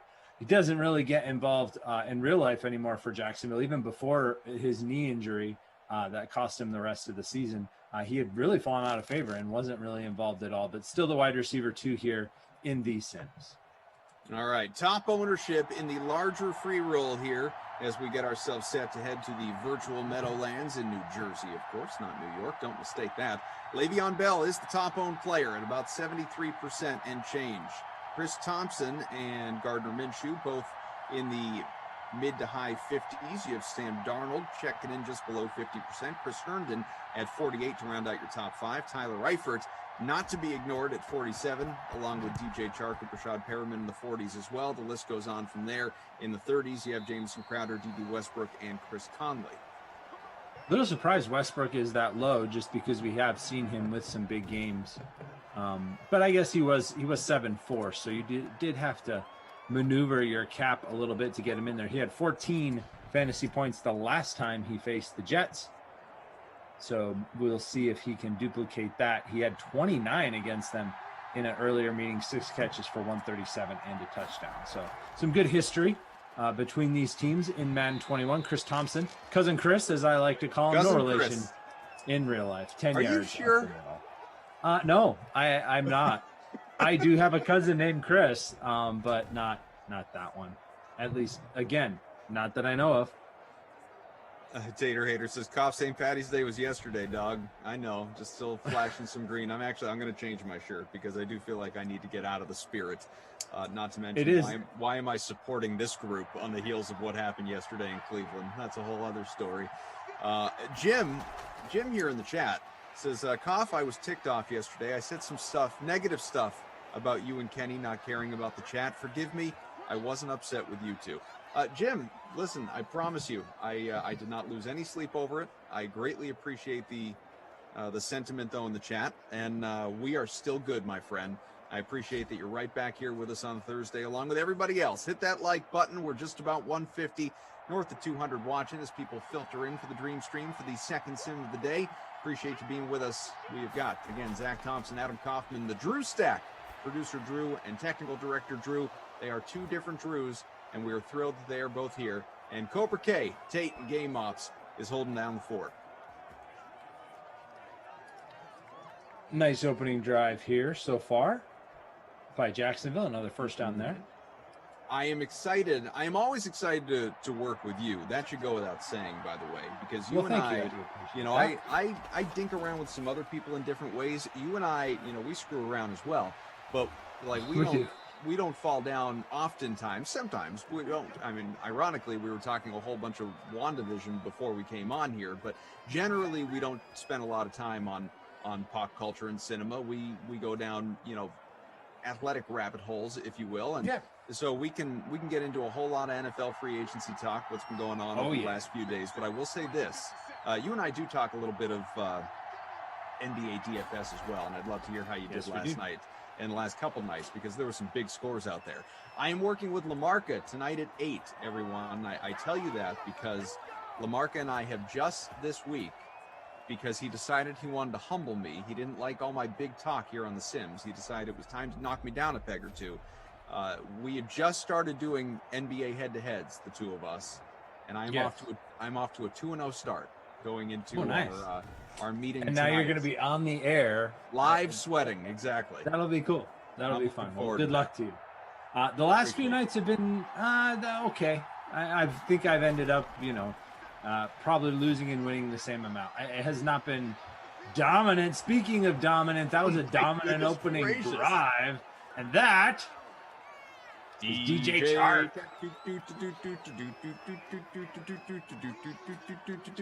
DJ Chark, touchdown, Jacksonville. About to be 7-0 after Lambeau trots on out. Yeah, Chark to the house. That is a touchdown for both of us. You don't have Minshew, though, right? I do have Minshew. Oh, you do? Okay, so we both have quarterback and receiver there. So strong start for both our lineups. That is Chark's 30th touchdown in his 57th sim in Madden 21. 57 sims now. And that's not even a team that is at the high end of that. No, that's lofted both of us, obviously, into the higher stages of this free roll here. We've got Adams 87 in front, though, by about 10 points, who has Thompson in the captain spot, but has both DSTs, although the Jets not off to a great start, but 10 still for the Jags. I'm sitting 31st, and I'm assuming you are right in that same neighborhood. Yeah, I'm 46th right now. So because I do not have 2 points. Yeah, I don't have Thompson. So did you have Thompson? I do not. No. Okay. Wonder who you have. Who do you have on the Jaguars that has points? You have Lambo. And a Lambo point. I don't have Lambo. So that's the 1 point I don't have that you're ahead of me by at this point. But we'll see as things progress. So James Saxton says, Koff, CT, the dream team. Thank you. Appreciate that. Thank you. Says, what's up, Koff, Z? You guys rock. Thank you for that as well. Here comes Sam Darnold. He's going to run. It's your boy. It's my boy. He'll be your boy all game because you put him in your lineup. He's going to have to be. Which, kind of surprises me because he has been very hit or miss in these sims. But as you mentioned, not too bad lately. He's been fairly, I don't know that consistent is the right word, but maybe productive. He has been productive. Sure. James says, Koff, we need to go head-to-head tonight in some NBA. I need some free money from my BFF. Listen, man, if that's how you feel, send her over. I say this to you guys all the time. Anyone in the chat, you want to do some head-to-heads, send it on over. DK-A Kaufman. If I see it, I will accept it more than likely. That got me in trouble yesterday, though, because I told this on the sim. I'll tell the quicker version here, Zach. You'll appreciate it, though. So I probably got, I don't know, let's say 5 to 10 is Darnold launching. Hello. And got it at the 2 that was completed. Wow. 56 yard pickup. Good to see you, Brashad. Thanks for showing up. He's in both of our lineups too, isn't he? That's right. He is. I can't catch you if we both have the same players. And actually won't catch you. Still got what we call the Lambo edge. Yep. Plus, I obviously have Darnold. And I do not. So, yeah, more points for you in that way as well. But I did move up overall, now sitting in 38th. This just breaking from Rap Sheet on NFL free agency. The Raiders have asked Marcus Mariota to take a pay cut. And if he refuses, the team will move on. While a release is likely, the team will be able to trade players they would cut. So we'll see. It remains possible that either a trade or Marcus Mariota as a free agent could be pending very soon, according to Rap Sheet. So see how that plays out. Yeah, definitely something to monitor. I think if he, either way, if the team does decide to move on, I think you'll have a pretty good market. That's 2 tries for Le'Veon Bell. Stopped again. You go back to him on 3rd and goal from the 1 here. You have to, right? Yes. Stonewalled a couple of times right there from the 2. See what you can do here. Flagrant foul says, I donated my money to last night, Koff. My lineups were trash. I went for 289 last night, NBA, I think is what it was. Bell cruises in that time. Had a hole, took advantage. There it is. Yep, got to go back to him. Like that. Like to see it. A lot of people are going to have Lev Bell captain, like us. Yes, like about each of our line. 77% owned overall. Don't discount producer Drew, by the way, who was very quietly, at least prior to that touchdown, sitting top 3. We'll see what he looks like after this. He does quietly have because he's Bell, the producer. But he hasn't. Doesn't jump in. And now he's tied for first. Yes, sir. At least at this very moment. I have moved. We're both top 20. Yep, and I'm 17th. So excellent. A strong showing. Normally we're near the bottom. Like normally the on-air team. It's very early, man. It's very early. It is. I did win one of these the other day, though. There you go. I finished yesterday. I was top 10, I think, final. But I was in first for a while. Emerson took a screenshot and sent it to me. Oh, very nice. Very nice. Was he on with you or just watching? Yeah, no, it was the 2 of us. Okay. He was like, here, let me get. Oh, thanks. We get that for you. Yep. I was on with Freeze Pops the other day, Tommy, and he got as high as 3rd and took a screenshot. Same kind of thing. There you go. So my story real quick, and then we can get back to Mariota. Ahead. We've been bouncing around quite a bit. So I think people sent me and it's what we do. I think I don't know, let's say 5 to 10 people in the sim fam here sent me head-to-heads yesterday. And I see my problem is, this is how people pull one over me, evidently, is I'd see it, I'd check the dollar amount and make sure I'm not getting myself into anything crazy. And then just reserve my spot to import it later, once I've done my build. So that I wouldn't forget it, because sometimes if you see the notification, you check it, and then it disappears out of your little thing, and it's like, I can't figure out who challenged me or whatever. So I did that, and I'm just accept. Ed Zone Dance, one of our pals who shows up in the chat from time to time, got me, not deliberately, but got me because he sent me a head-to-head, and when I saw it, I just assumed it was for NBA Classic. But what it actually was for it was a showdown for the Bucks game last night. Oh. And so I didn't realize that until after lock, when I didn't put a lineup in. Whoops. And it was only $1. Like, you literally couldn't have lost less short of it being a free head-to-head. But it was just annoying because, at least if you're gonna be in a contest, you want to have something to root for, not just stare at that blank slate the whole time. Yeah, you don't want to be playing nobody. Right. That's... Although it is hard to lose then. Right. No fun in that. But that's my tale. Do you prefer to just play the main classic, or do you do other formats too, like showdowns, like tiers, those kind of things? I've done tiers. I really like NFL tiers. I haven't done NBA tiers in probably in a month or two. I have done it this season, but it's been a little while. Certainly don't do it regularly. That's one of those things that I like to do with, occasionally someone will say to me who wants to play, hey, I want to play tonight, but I don't really have time to do any research. How about we just do a tiers contest, because I can just pick which guy I like and I don't have to worry about salary. So not to say you don't need to do research for tiers, you just don't need to do as much, obviously. You're not worried about value plays and things like that. So and you're picking from a group of 4 or 5. You're not picking from every player available. Right, exactly. So I've done some of that. I do showdown contests pretty much any time they're available when the Celtics are playing. Gotcha.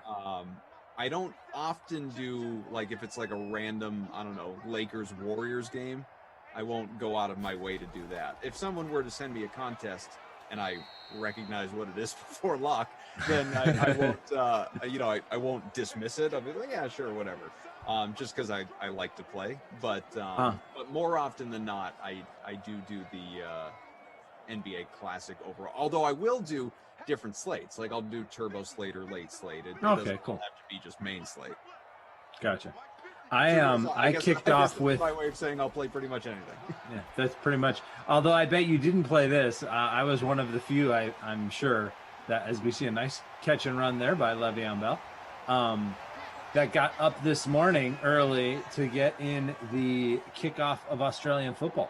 Ooh. Footy started back up this morning. Australian Football League, Aussie Rules football, which I got into last year, kind of a lot, actually, during the pandemic. That was one of the sports that was going when not many other sports were going when we started these Sims, and I followed that pretty closely. And they just started their season this morning early, our time, Wednesday night, their time. And the Richmond, who won the second title in a row this last season, opened up with a victory this morning, and my lineups did pretty well. So it was fun to get back into the flow of that. It's kind of a fun it's a niche contest. I mean, I'm not going to throw a ton of money at it, but it's fun to have that to watch in the morning.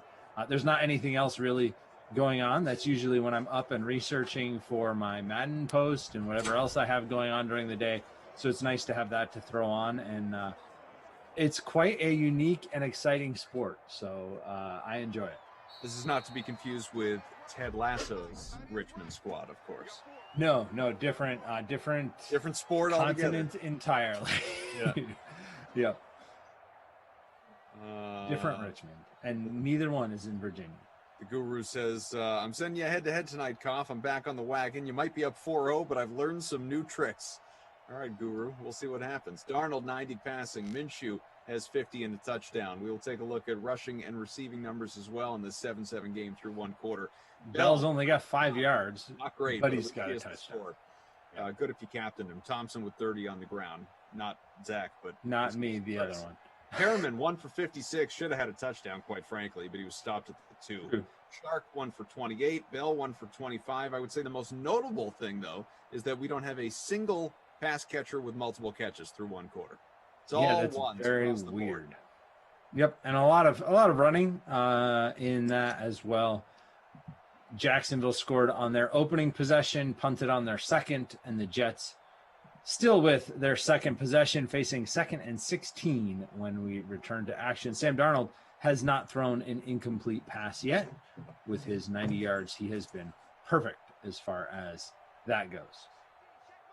James says, I sent you a head-to-head classic cough. I don't see it, James, but I just dumped my username into the chat in case you sent it to the wrong place. DK Bell with another carry. Kaufman for anybody interested. Loss of a yard. Jordan says, whoa, stop the presses, folks. Major news. Chiefs sign Blake Bell. Kelsey must be nervous. Yeah, I'm sure he's shaking his boots. I don't think they could sign anyone that would be a threat to Kelsey. Let's be honest. Yeah. Like even George Kittle. Yeah, like anybody Kelsey, they signed, it would be like, yeah, cool. He can run on the other side. Right, exactly. I'm still going to get mine. Yep. BW Park says Koff and ZT, the best caster duo on here. First down. That's what I'm talking about. That's right. Thank you. Appreciate that. Chris Hogan. You had the future lacrosse player. Yeah, it is. There he is, first catch of the day. So still one catch for everybody who has a catch. Nobody gets more than one until everybody gets one. You get a catch. You get a catch. It is but funny. Nobody gets two. With the Aussie football, it's just, diving into alternative DFS options. I mean, even now where everything is back and everything's available, I'm still kind of wanting to try new things, just to obviously expose myself to it, and I learn more along the way, certainly. And I haven't, even though I do these weekly hits with our guy Tim Finnegan talking UFC, I've not yet done a UFC contest, although I'm sure that would be fun. Do the occasional call. Yeah. What I've been doing, BK Brandon Cristal has been he's gotten into the habit now challenging me weekly to NASCAR contests. Which I do, and I don't. Sometimes I win, sometimes I lose. I feel like we're probably pretty much split at this point. Fumble! Jags got it. But what I will say is this: I need to take, maybe I need to take a deeper dive into, like I know who's good, who's not, just in terms of drivers, but what I don't really understand yet is the scoring. It's really, NASCAR has, and it's obviously so quick, and there's so many laps. It is some wild scoring. Like I looked at our head-to-head. This was, I don't know, last week or the week before, and I want to say I was up by 10 or 15 points, which in NASCAR is nothing. I'm up by 10 or 15 points at one point. I check maybe 5 minutes later, literally 5 minutes later, knowing how quickly everything evolves. And there was no crash. It's not like someone spun out or something. There was no crash. I was down by 100 points. Whoa. I was like, what in the world just happened? Sounds all right. I know that changes in a hurry. Bonkers. And then I come back to win. And then you came back to win. Right. So, but I couldn't tell you how. It was really peculiar. Yep. I've played a little bit of NASCAR, but not recently. So I'm not sure as far as scoring goes. I'm not the person to explain that score. Sure. Do you want to know about disposals? That's what you got to do. Top 5 for me right now. There's Minshew, another completion. 1st and 10 from the 23. Thank you, Chris Conley with the catch. Yeah, his second of the day. So there we go. We now have officially a player with more than one catch. There you go. Love to see it.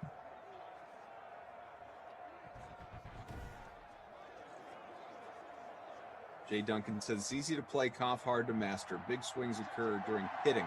That makes sense. That is true. I've seen that. The old pit stop got you cough. Yep. Yeah. I'm sure I would understand it better too if I were watching it and watching my lineups at the same time, as opposed to just periodically checking in my lineups and not having the race up in front of me. Yeah, I would think so. That might make a little more sense to me, I think it's fair to say. See if the Jaguars can take the lead here. Completion. I do think he got the first down. Nope, 3rd and inches. So are you personally cheering for the Lambeau here? I mean, not if we can get another Chark touchdown. I'll take a Minshew Chark touchdown. I don't feel like I need to root on a field goal. I'm not going to be disappointed by it, though. That makes sense.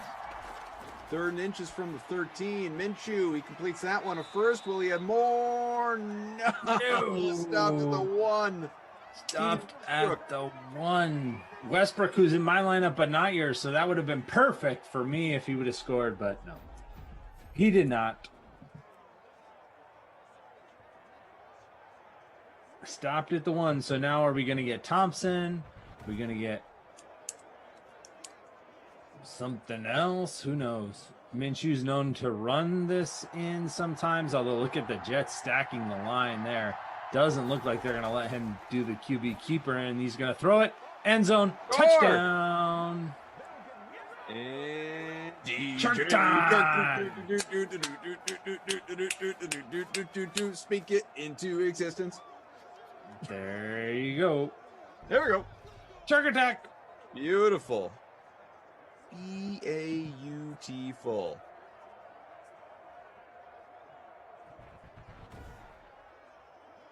Phenomenal.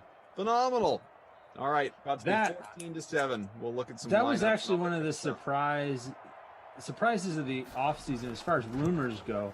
When they were talking about possibly trading DJ Chark, I was very surprised. I didn't think that made any sense for them to move on from a receiver like Chark, who's really been one of their better options, and I think he is a great upside going forward to work with Lawrence in Jacksonville. I was very surprised that there were even rumors of them trading him, and it seems like that is not going to be the case, but there was early in the week, there were rumors that they were looking to move him to the Ravens, I believe it was, which didn't end up happening yet. I mean, obviously there's still plenty of time left in this offseason, but yeah, that trade hasn't happened. I think that Jacksonville will keep Chark and adding, obviously, as they have with Marvin Jones, kind of a veteran presence. I think they've got a very strong receiving core there for Lawrence to work with when he gets there. Could use a tight end, I guess. Maybe one of these tight ends that's still out there will end up on their team. We've got a face mask on the return, so we'll be starting with pretty good field position for the Jets. So DJ Chark, as producer Drew notes, had not scored in 9 games before today, and of course has multiple. Drew said he was due, and Drew putting his money where his mouth is because he captained DJ Chark. And as we selfishly, greedily talk about our lineups and where we're sitting, and I am top 10, sitting in a tie for 9th right now. Drew putting us all to shame. He is tied for first with Scott and K7 right now, with Chark in the captain spot, Thompson, Minshew, Bell, Perriman, and Lambeau in that lineup. Good work out of him. Good work out of those guys as well so far in this sim. Still got 3 minutes here before halftime. Plenty of time for the Jets to answer back after that score. 2nd and 11 from the 40, 3.5 to go here in this second quarter as Darnold, he's got a moment, finds an opening and throws it wildly inaccurately. Yeah, another incomplete pass there. So that brings up 3rd and 11. Jets trying to answer that touchdown. 2 touchdowns so far from DJ Chark. And the Jets' score was a Le'Veon Bell short touchdown after a long catch by Brashad Perriman. See what Sam Darnold has on this one. Plenty of time. Gonna check it down, dump it off short of the first down. Le'Veon Bell with another catch. That PPR production continues to roll in for him, but not gonna result in the first down, which will probably mean a punt. Probably. So we got a few minutes left here in the half. Again, entertaining sim, all things considered. Yeah, not bad at all.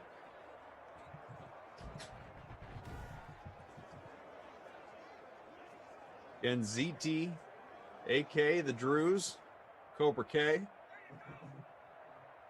4th and 8 on the way. Here comes the punt.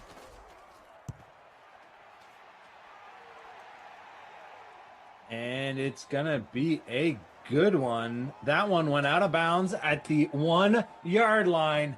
People, get ready for a potential safety. I mean, we'll see. But are you ready for the safety dance? Dude, I'm always ready for the safety dance. You know. I know. Gotta be on high alert. Well, how about a punt that goes out of bounds at the 1?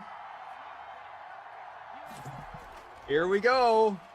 Oh. That's okay. Still in range. You only picked up one. Oh, still very, very much in range. Just didn't happen on that play. Did not get much breathing room on that draw up the middle.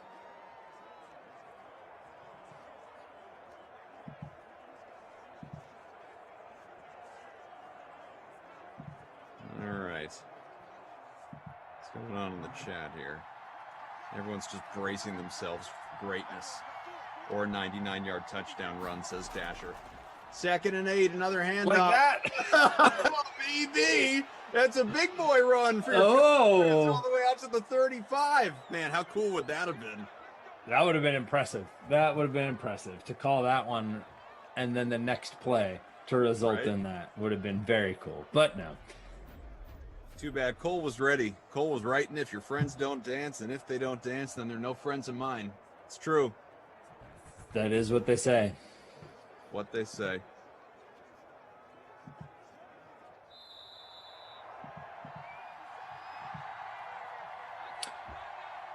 The Jets, we were talking about this beforehand as well. The Jets bringing in Corey Davis as a improvement to their wide receiving core, and then also being rumored to be in the market for Juju as well. Yeah, what do you think of that?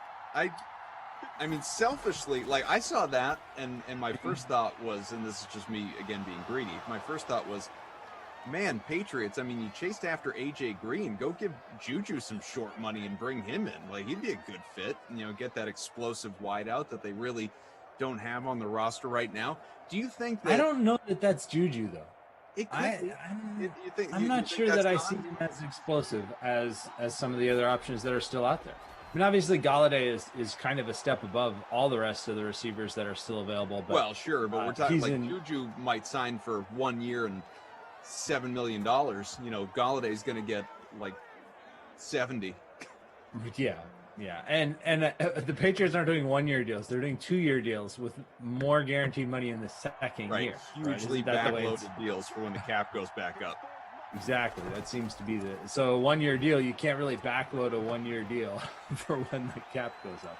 Bonus? But yeah, I guess something. I don't know. But to your point, I mean, do you think we know there's the reported mutual interest anyway? Do you think Juju will wind up with the Jets? I don't think so, and I don't see why you'd bring in two big name. I mean, not that Corey Davis is that big of a name, but two big money receivers, and not bring in something else. I think there's so many holes with the Jets. I would rather see them let their current receivers, and they do have a couple promising receivers that they liked from last year. I think it was Jeff Davis who they gave some run that they think he could develop into something. But I would rather see them develop those guys behind Corey Davis, maybe alongside Corey Davis, who was a top 5 overall pick. So there's definitely the potential there for him to continue to build on the success he's had the last couple seasons in Tennessee. So I would rather them spend, if I was a Jets fan anyway, I would rather them spend other places. But we'll see. Who's their running back at this point? They don't really have an answer in the backfield either. So it depends on the rest of their moves. Le'Veon Bell. Yeah, exactly. He might still be their best option, except that he's in Kansas City. Is he still? Did he only sign there for the rest of last year, or is he a free agent? I think he is a free agent. I think you're right. If I'm remembering, obviously he's not going back to the Jets, but that was facetious. But I think he is free to go somewhere. Darnold, incomplete. Hey, look who's in the chat. Eric Winalda, acclaimed soccer star. Hey, what's up? Good morning, lads. Just back from a European whirlwind trip recovery day, making it a sim day. I can't imagine a better way to spend one's day. Good to see you, sir. Or as Gus would say on Psych, hello. 2nd and 10. Le'Veon Bell is a unrestricted free agent. So just to finish that discussion, yep, he can go anywhere he wants. The other wide receiver, kind of an interesting name. Actually, there's a few of them, but T.Y. Hilton's still available. Who's had some nice Will Fuller. If you're looking for explosive wide receiver, I think Will Fuller has to be at the top of that list. I think if I was looking to just go all in with the receiver, would you rather Fuller or Juju? I think Fuller's got a higher ceiling. Obviously the injury concerns, but he's been excellent whenever he's been healthy. He's only 26. There are a couple different ways we could take this, and we're obviously closing in on the half. There's just so much to what's gone on so far in this week in the NFL, from the legal tampering period to free agency. Right. Since we're on it right now, who are the most interesting names that are still out there that are available to you, and I don't know, likely landing spots, at least in your mind, or maybe even just some of what you've read as you've done your research? Yeah, I mean, Galladay, I think, is the big one, but it really depends on how serious or how this in-person meeting that he has lined up with the Giants. That's a huge part of it. I think he's probably the top name still out there. Will Fuller, I think, is another one that is definitely going to be interesting to see where he lands, both from a fantasy perspective and just from a team building perspective. I think he brings a unique skill set. And again, there's the injury concerns. But if he's in the right offense. Can I cut you off, give you some news? Yeah, let's do it. Kenyon Drake has a new home. There you go. I was not going to bring up Kenyon Drake next, but it is good to know that he has a new home. Leaving Arizona. 2 years, $14.5 million with the Raiders. The Raiders saving all kinds of money by trading people away. They've been restructuring every salary on the books, and we talked about them with Mariota earlier and how they're now looking to restructure his contract or trade him.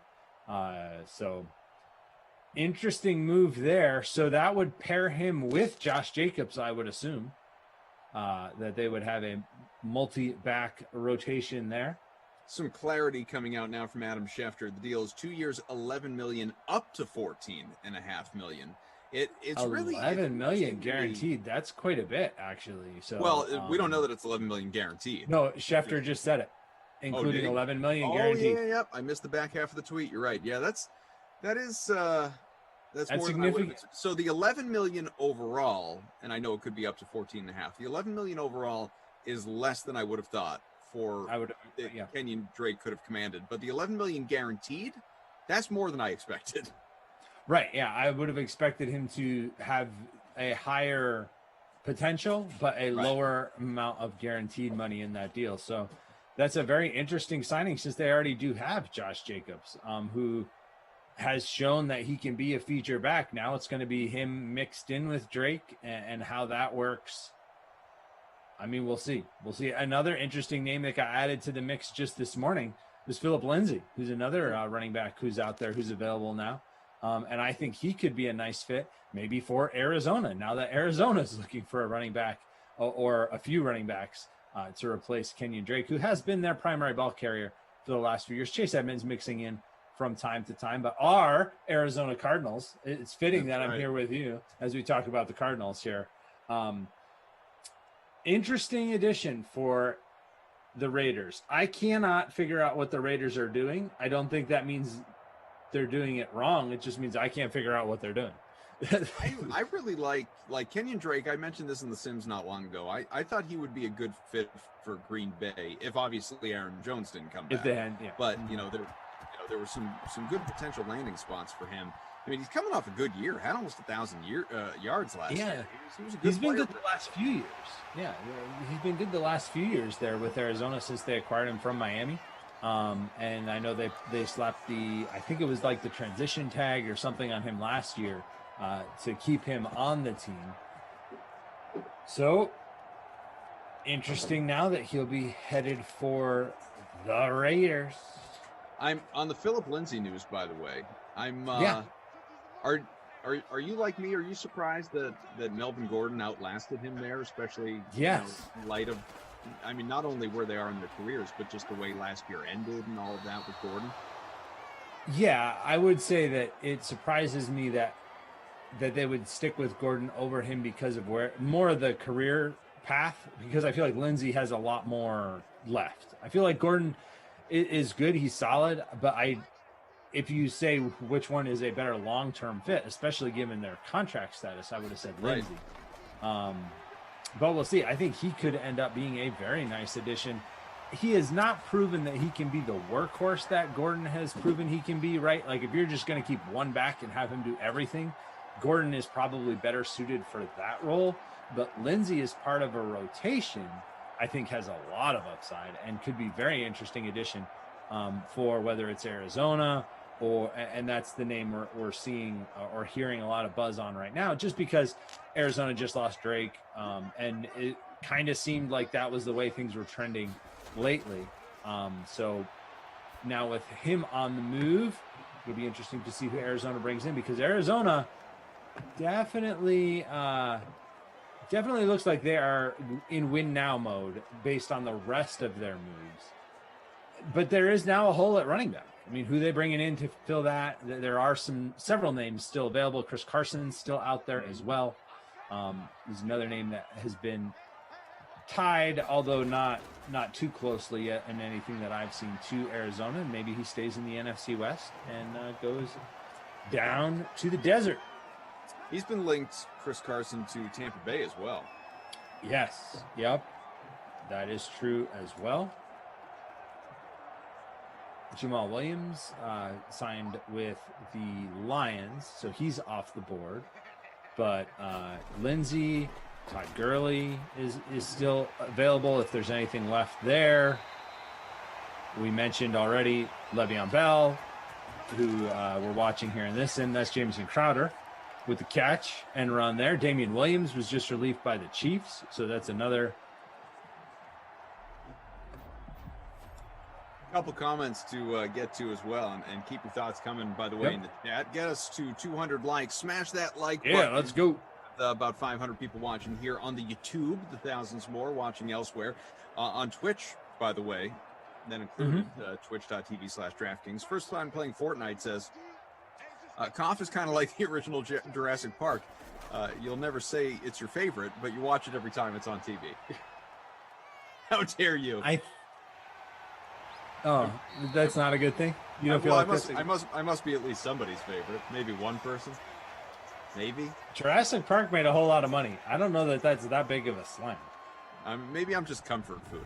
Eric Winalda, speaking of food, he says, all you guys have lost weight. Did you realize, all being on camera, that the camera adds a couple pounds and you decide to go on a diet? You look great, is what I'm trying to say. So, Winalda, thank you.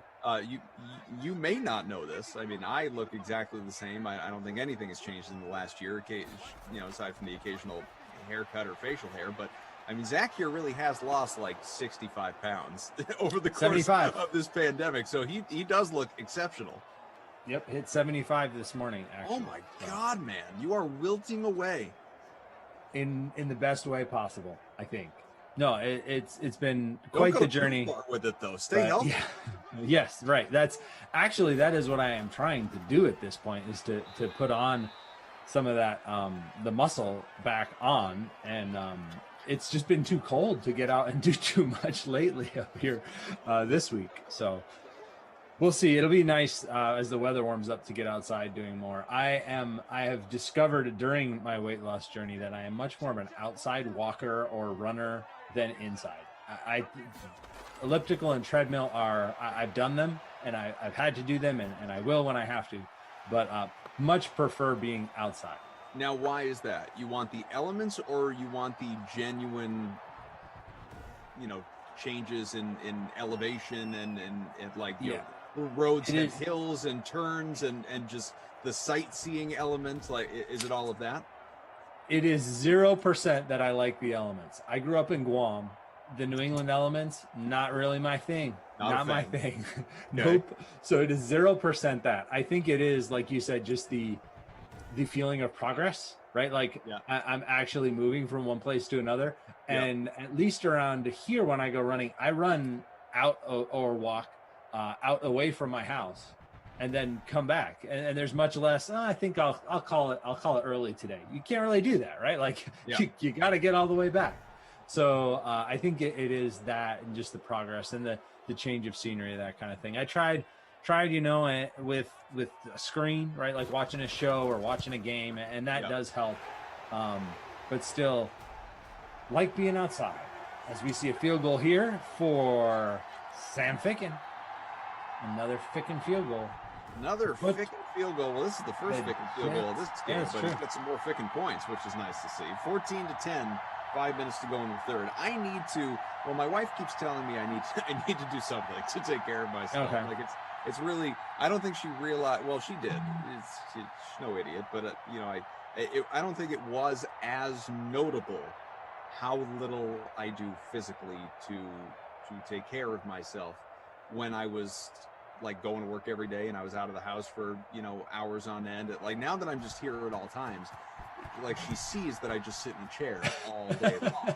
Where if you go to the office and sit in a chair, you don't get in trouble for it. Or at least like I gotta walk a little bit, maybe at DK I gotta walk to the studio from my chair. I gotta walk from the parking garage to the office. Like there's some like I just go from the bed to the chair, to the kitchen to the chair, to the bathroom to the chair, maybe even sit down in the bathroom depending on how I'm feeling. Like, there's a lot of different things here. Like there's not too much. Yeah, there's not a lot of movement, obviously, that happens here in the house. And so she's like, please just like get on the treadmill, do something. Like, I'm worried about your health long term. Like, could you just take care of yourself? Are you a treadmill guy? I'm probably more of a treadmill guy than a run outside guy, if we're to compare the two. I'm not like you. I don't need the progress. Like I can, and I also don't want anything to do with the elements. I could just not sit, but be on the thing, like watching an episode of Curb and just be on my way. Probably more of a bike guy though than a treadmill guy if we're comparing the two forms of cardio.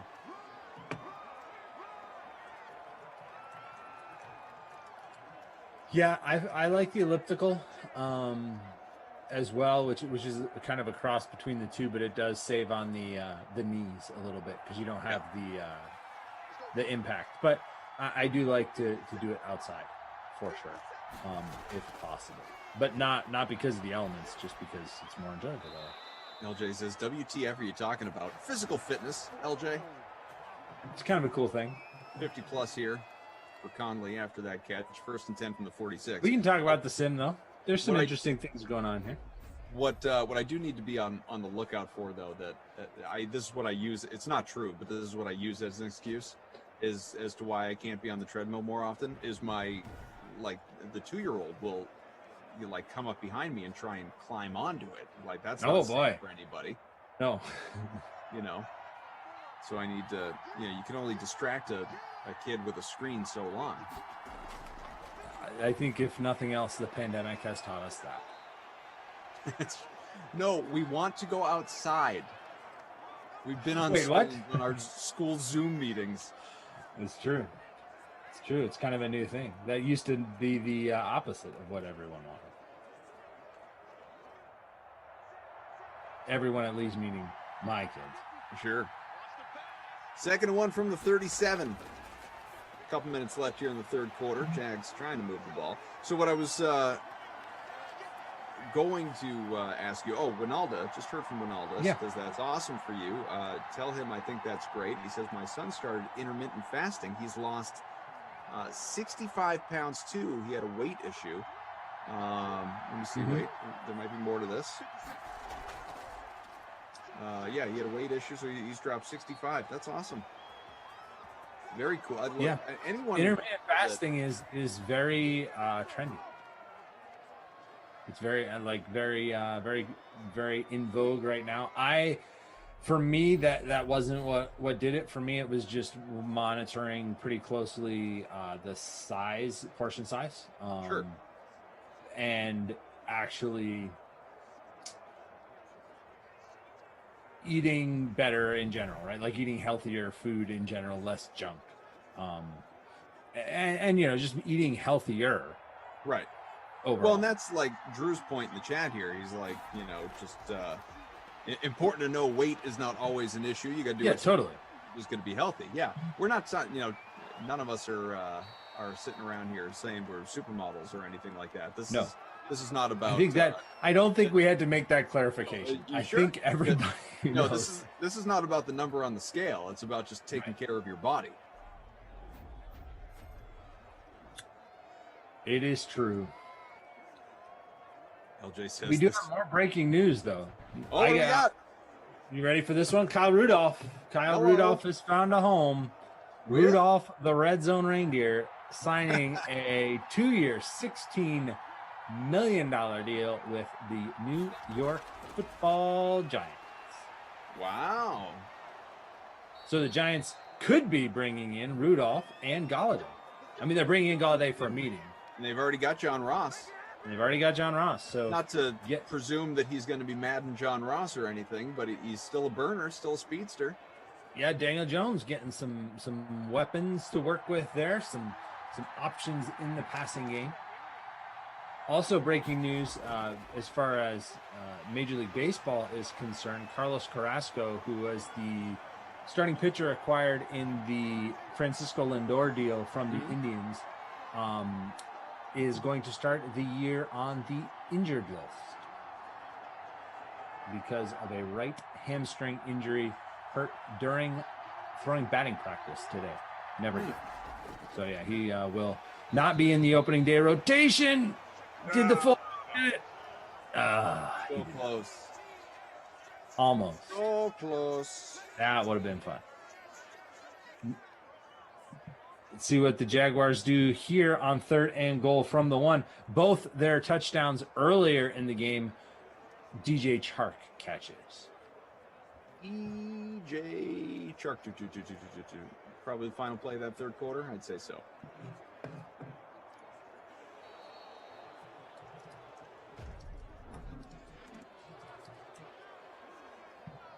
So with that, at the end of 3, it is 14-10. The Jags are in front right now. We will look at some of the numbers here. And, let's run how some them of down. us are doing in this contest as well. Drew is still sitting top 6. I am top 20 anyway. Where are you hanging out? Let me check. Sorry, I was looking at free agent stuff. 37th. 37th. Okay, so we're 37th all right now. hanging So, out yeah, top not 40 bad. out of the 139 in this toilet bowl free roll. Thompson, not you, Chris. Not me. 12 for 89, as he is certainly in bonus territory and maybe could get a For touchdown sure. in a matter of seconds. Bell, only 3 rushing yards. Thank goodness the man has that touchdown run. Count them 3. In the air, he's 3 for 42, so he's got that going. So he's got some, He's got something. Jamison Crowder, 6 catches for 75 yards, kind of quietly putting together a nice stat line based on PPR production. Rashad Perryman had that one big catch. He's had one other catch. He's got 2 catches for 65. Let's see. Lisa says, in reference to earlier comments, it's okay, Koff. You're still my favorite. That's just me and Lisa. Two of us. Hey, some people like Jurassic Park. That's right. Some people love Jurassic Park, just not the sequels. And again, it made a lot of money. Thompson. Touchdown, Cousin Chris. Got there. Which brings him up to 90 yards to go with that score. And puts the Jaguars up 10. Very nice. Well, we'll look at our updates and all that. So what I was going to ask you before, though, we started to go down the path of free agents that are still available and where it would be time to go. What moves in these last few days have really stood out to you that you like quite a bit? Or I guess conversely, if there's anything that you don't like that you want to weigh in on, that you're skeptical of, just overarching thoughts on what we've seen to this point. Yeah, I mean, the story of free agency has definitely been the Patriots. I mean, and that's not just our New England bias coming out, both of us based in the New England area, but I mean, just the way they're bringing in seemingly everyone, going back to the two tight ends. I mean, they did trade Ryan Izzo, which could set them back from a depth. Just kidding. They won't notice that. But with Smith and Henry now, I also like the additions of Aguilar and Bourne.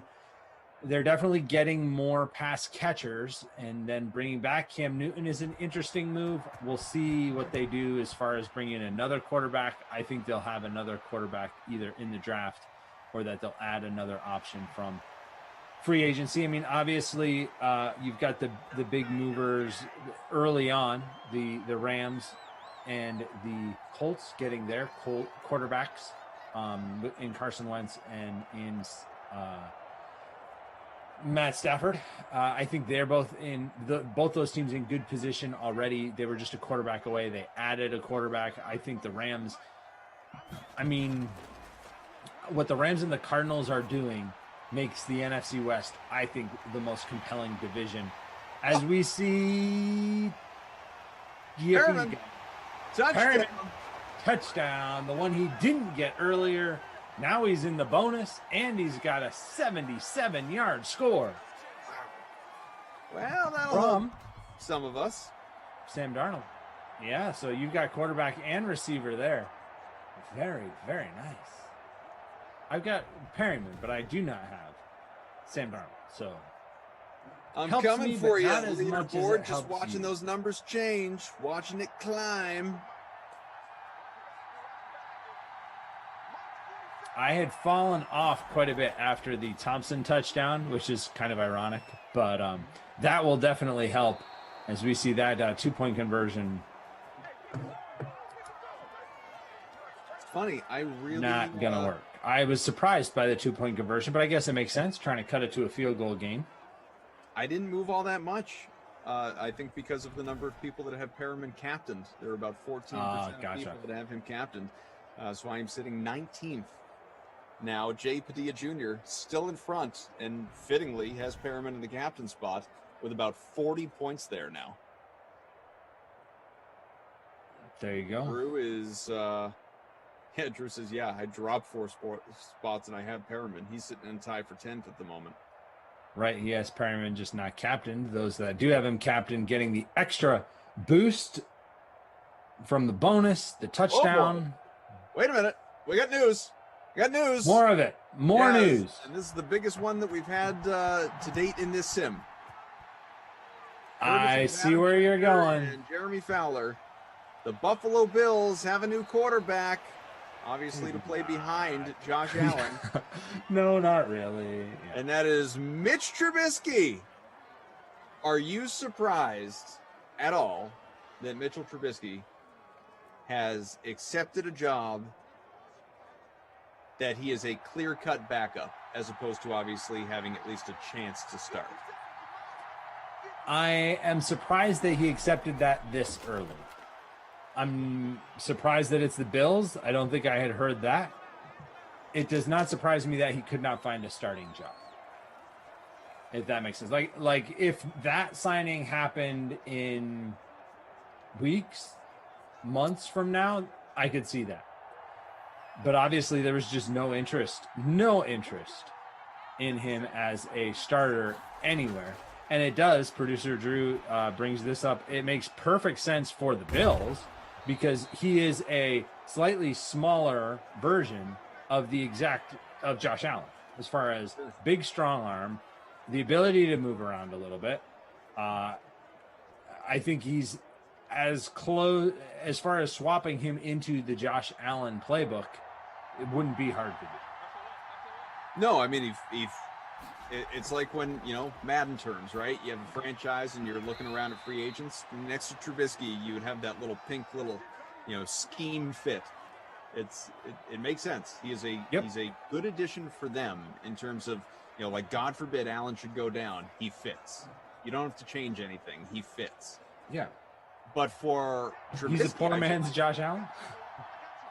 Like the living on the street version. But yeah, I am very surprised though that Trubisky, like you said, has done this early. I mean, there was just no interest in him out there. I think that's what it speaks to, right? Not only was no one interested in him as a starter, but no one was even close. It doesn't seem like if he at this point is going to be like, nope, just going to go to Buffalo. And it is just a 1-year deal as we're seeing the details come out. It's just a 1-year deal.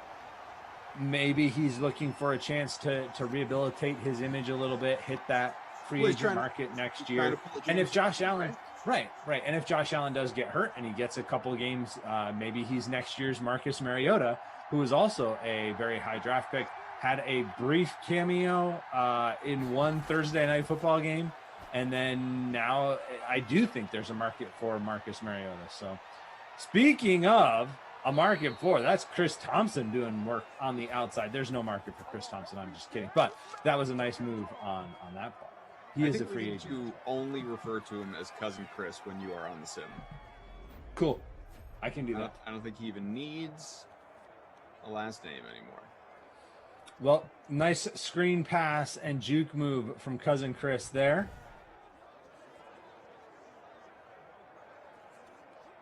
Wow, I am. You are shocked by this. I'm a little taken aback by this Trubisky news. I mean, I guess like I just said before, and as you've articulated, I think he's just going by way of the Jameis Winston approach.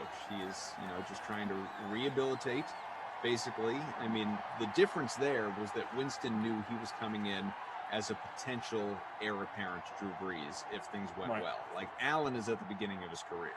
So for Trubisky, I don't really know what opportunity you're going to have here, short of, again, an injury. Otherwise you're just going to obviously hold the clipboard and rehab your image and work on your mechanics, as people have written in the chat, and just, learn under Allen and a good coaching staff and hope that propels you into an opportunity. But there's not going to be any chance to play. Again, but I just want to know if he can play. Can he win another MVP there? Nickelodeon? Didn't he win the Nickelodeon award? And everybody was like, wait, what? Oh, I don't know why he threw that, but all right, cool. Get that PPR point for Eifert, but brings up 4th and 6. Yeah, it's a curious signing from the Trubisky side of things. It definitely makes sense from the Buffalo side of things because he is so similar. And maybe, we're hopeful that there'll be preseason this coming year, so he'll get a chance to maybe show some there. And next year, hit free agency again. Maybe there's fewer quarterbacks available. This year has just been so unique in the amount of quarterbacks changing teams. Right. Well, and how many weeks have we been talking about that? I mean, we knew that was right. No, totally. But maybe with so much movement, he feels like he is getting lost, right? Like there's not anybody who's going to give him a starting job because there are other options. Next year, fewer options. Maybe he can step into a spot that he thinks is more favorable, especially if he gets a game or 2 games in a pretty good Bills offense and a system that should be built for his style. I think it's not awful for him if he was going to take a backup role. Buffalo is not a bad spot. No. I mean, again, if your goal is to go somewhere where you can learn and improve and possibly not, likely not play, versus being thrust into a lesser situation, I'm not saying anything that's crazy here. If you're going to a place where you have a chance to play, to compete for a starting job, where you're not just talking about he won't play unless there's an injury, then you're talking about an inferior landing spot to Buffalo. Clearly. Right. Any of those spots, they know who their quarterback is. So if Mitch or Mitchell Trubisky is going to one of those sub-tier players, he has the opportunity to reboot and rebuild his career if he actually goes out and performs well. This takes that opportunity away from him, but he can learn and grow a little bit more than he could versus doing it on the fly in those other situations. Right. Yeah. The only surprise here is the timing. Just because I think it's early. I think I would have advised him to hang on a little bit and see where else everything lands. There's just still so much with us. Yeah, come on. No, there's just so much still up in the air at the position across the league. And obviously with the draft coming and things that will change. But there just must have been no teams even willing to give him a shot at earning the starting role. Right. Really that expressed interest. Yeah. Jordan says, as a Bears fan, I'm happy for Trubisky. The Bears put a non-scrambler like Foles and were shocked it didn't work. At least he has a similar style of QB. Maybe he learned something from Josh. Flagrant foul. I wish Buffalo would take Nagy back as coach. Yeah, I don't think that makes any sense. I don't think Nagy will be going anywhere near Trubisky. Backup coach. Oh, backup coach. Yeah, backup coach. That's on me. Hey, let's stick with some more QB news. Ian Rappaport. Okay. The Niners are hosting veteran QB Joe Flacco on a visit, a potential experienced backup behind Jimmy G. Not to mention a potential Jimmy G replacement, not unlike Tyrod Taylor landing in Houston. Yep. That's another one that definitely was interesting to me. And you had asked about some of the moves I thought was interesting. That was one of the ones I wanted to get to before breaking news derailed us. But yeah, definitely with Taylor joining the Texans, just thickens the drama around the Deshaun Watson trade. I asked this, I think, without Patriots bias, just because there have been so many QBs to move around, and you're talking about the most important position in football. But is it me, or is this the most fun NFL offseason, or at least start to an offseason that you can really remember? Like last year was kind of bonkers too in a lot of ways, but this year has really been crazy. Yeah, and as we see, a really weird play call on fourth down, took a shot for the end zone, didn't work. Jaguars get the ball. I'm not sure why you wouldn't try for something a little bit shorter to pick up the first down there, but took a shot at the end zone. And that's probably the end of this sim being competitive anyway. Yeah, I think it definitely has been, especially when you think about the entire offseason, because remember at the beginning of the offseason, we had Aaron Rodgers. Is Aaron Rodgers going to get traded? And then we had Russell Wilson, who's been kind of sort of maybe on the move. And that name has been... All he's got left of the Raiders, by the way, on that wish list. Yep. Dak Prescott, right? Before he signed his deal, there was some rumors about him going somewhere. So even just from a quarterback perspective, it's been so fascinating because we've had some very top tier names that have been discussed, which usually isn't the case. And then you've got some major tight end, wide receiver, and running back movement. So with the cap coming down, it's kind of allowed a lot of this player movement. You've got guys getting cut, teams kind of readjusting how they're spending money as well. And yeah, it's been a fascinating offseason. I also think the Bucks did the NFL a favor by making the Chiefs not seem unbeatable. If the Chiefs won the last Super Bowl and then had overhauled their offensive line like they have already, do they seem so much or they would have seemed more like a dynasty, and maybe to the point where nobody would feel like they had a chance and you wait a couple years. But with the Chiefs looking so beatable, and they have made a lot of good moves this offseason, but with the Bucs proving you could beat the Chiefs, I do feel like teams are building for now. I mean, we've already talked about some of them that are all in at this point. We've seen the Cardinals adding to win now. We've seen the Bills adding pieces to try and go out and win now. I really like their pickup of Emmanuel Sanders. I think he is a big help to their offense, giving them an option across the field from Stephon Diggs. So you've got these teams that really do feel like they've got a legitimate shot, and so they're making all the moves. You've got the Patriots making all the moves that they've been making. Definitely been an exciting beginning to the offseason. I get excited about the offseason every year, just from covering it and all the player movement that we get to write about and examine. I get excited for every offseason, even, this last year's baseball offseason, which everybody was kind of like, yeah, boring.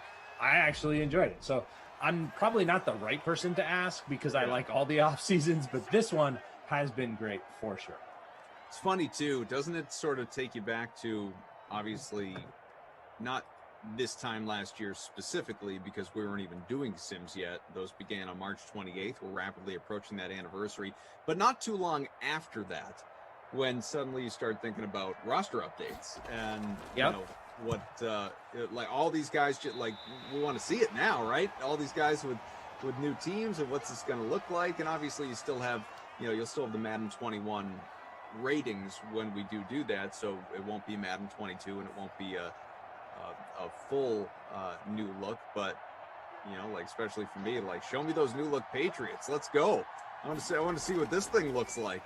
But a whole bunch of these teams, especially the quarterbacks that have changed homes. Really very interesting. Yeah, for sure. And, we'll see how all those updates play out, whether we just update ratings at first and then depth charts later, or we'll see how all that plays. But definitely a lot will be changing as we move and look forward to Madden 22 when we get to see all the players with their new teams. What August, baby. That's right. Start the countdown now. That's right.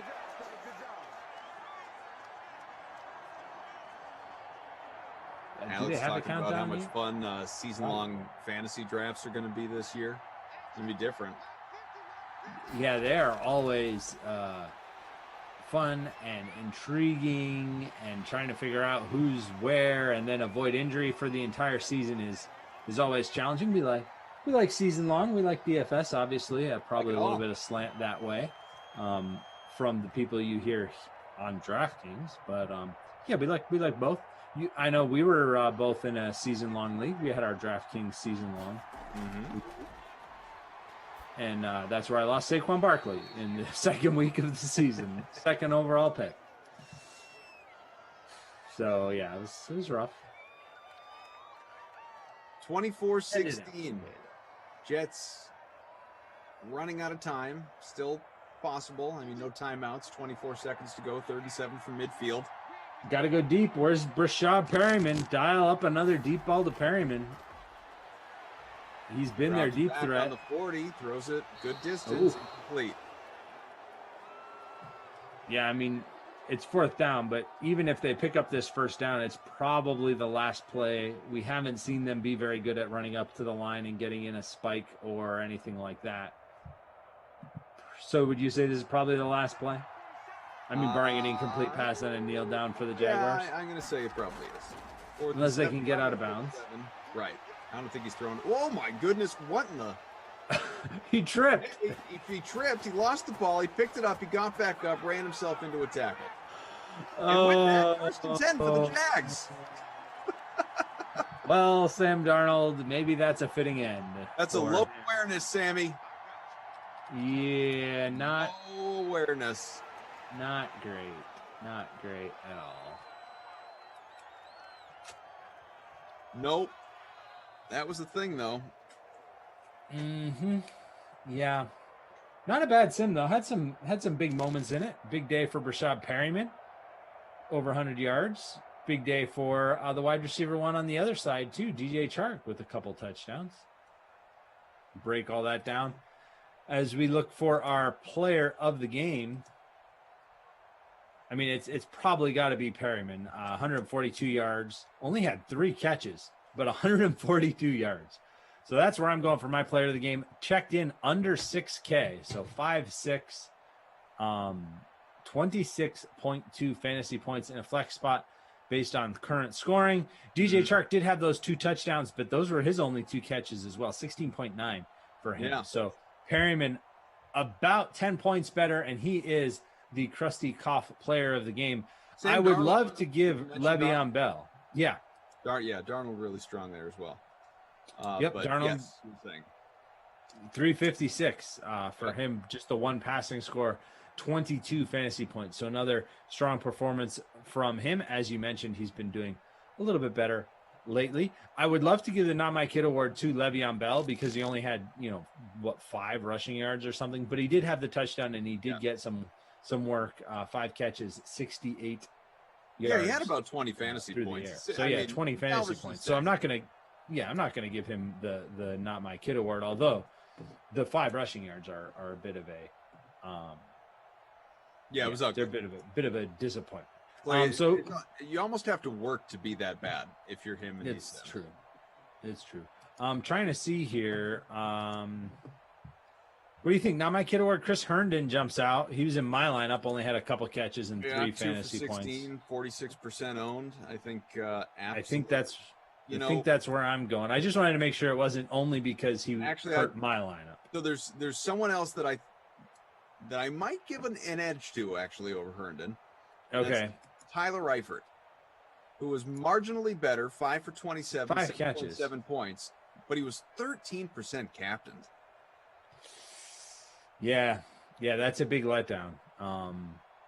Let's go with Eifert. Both tight ends not really showing up in this one, but we'll go with Eifert, about 50% owned, and just 5 catches. 5 catches is a solid number, but only 27 yards, no touchdowns, and a disappointing day from him. So we'll go with Eifert as the Not My Kid award, and the Jets wide receiver 1, Brashad Perryman. All right, well, let me tell you the schedule for the rest of the day as Jordan fights with everybody in the chat. So you are sticking around. You've got another one on the way with Emerson Latzia, the Lions and Eagles for the early bird special that is on the way in about 45 minutes. Then Emerson will stay with Jason Rossi. They will be together for the Cardinals, our Cardinals, and Panthers. How dare they?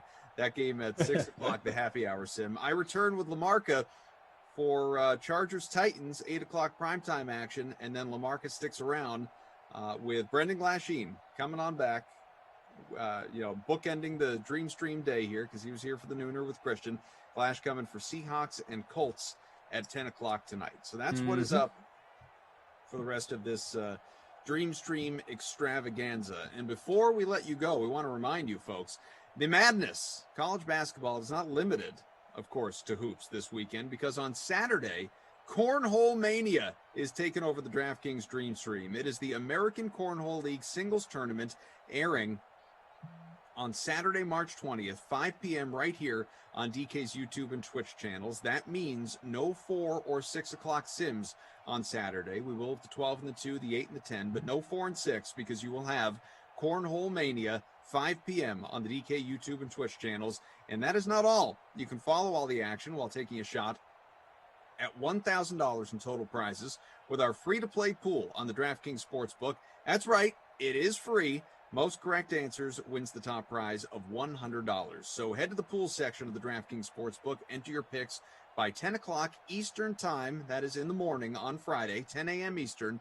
And it is also tomorrow, just to remind you.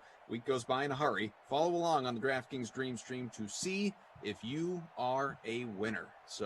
And if you want my picks for that, playbook.draftkings.com. I wrote up the pool over there. So if you're looking for some stats, if you want to know about bags in play percentage, come on over and check out my preview of the Cornhole Mania.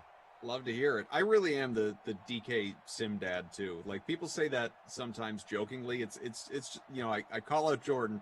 Jordan immediately, no cough. It's just Congo Cap. He started it. I am going to turn this sim right around. I swear. I'm going to do it. I am going to turn this sim right around. You guys. The sim's right. over. The sim's over. I'm going to turn the dream stream right around. Oh, yeah. Okay.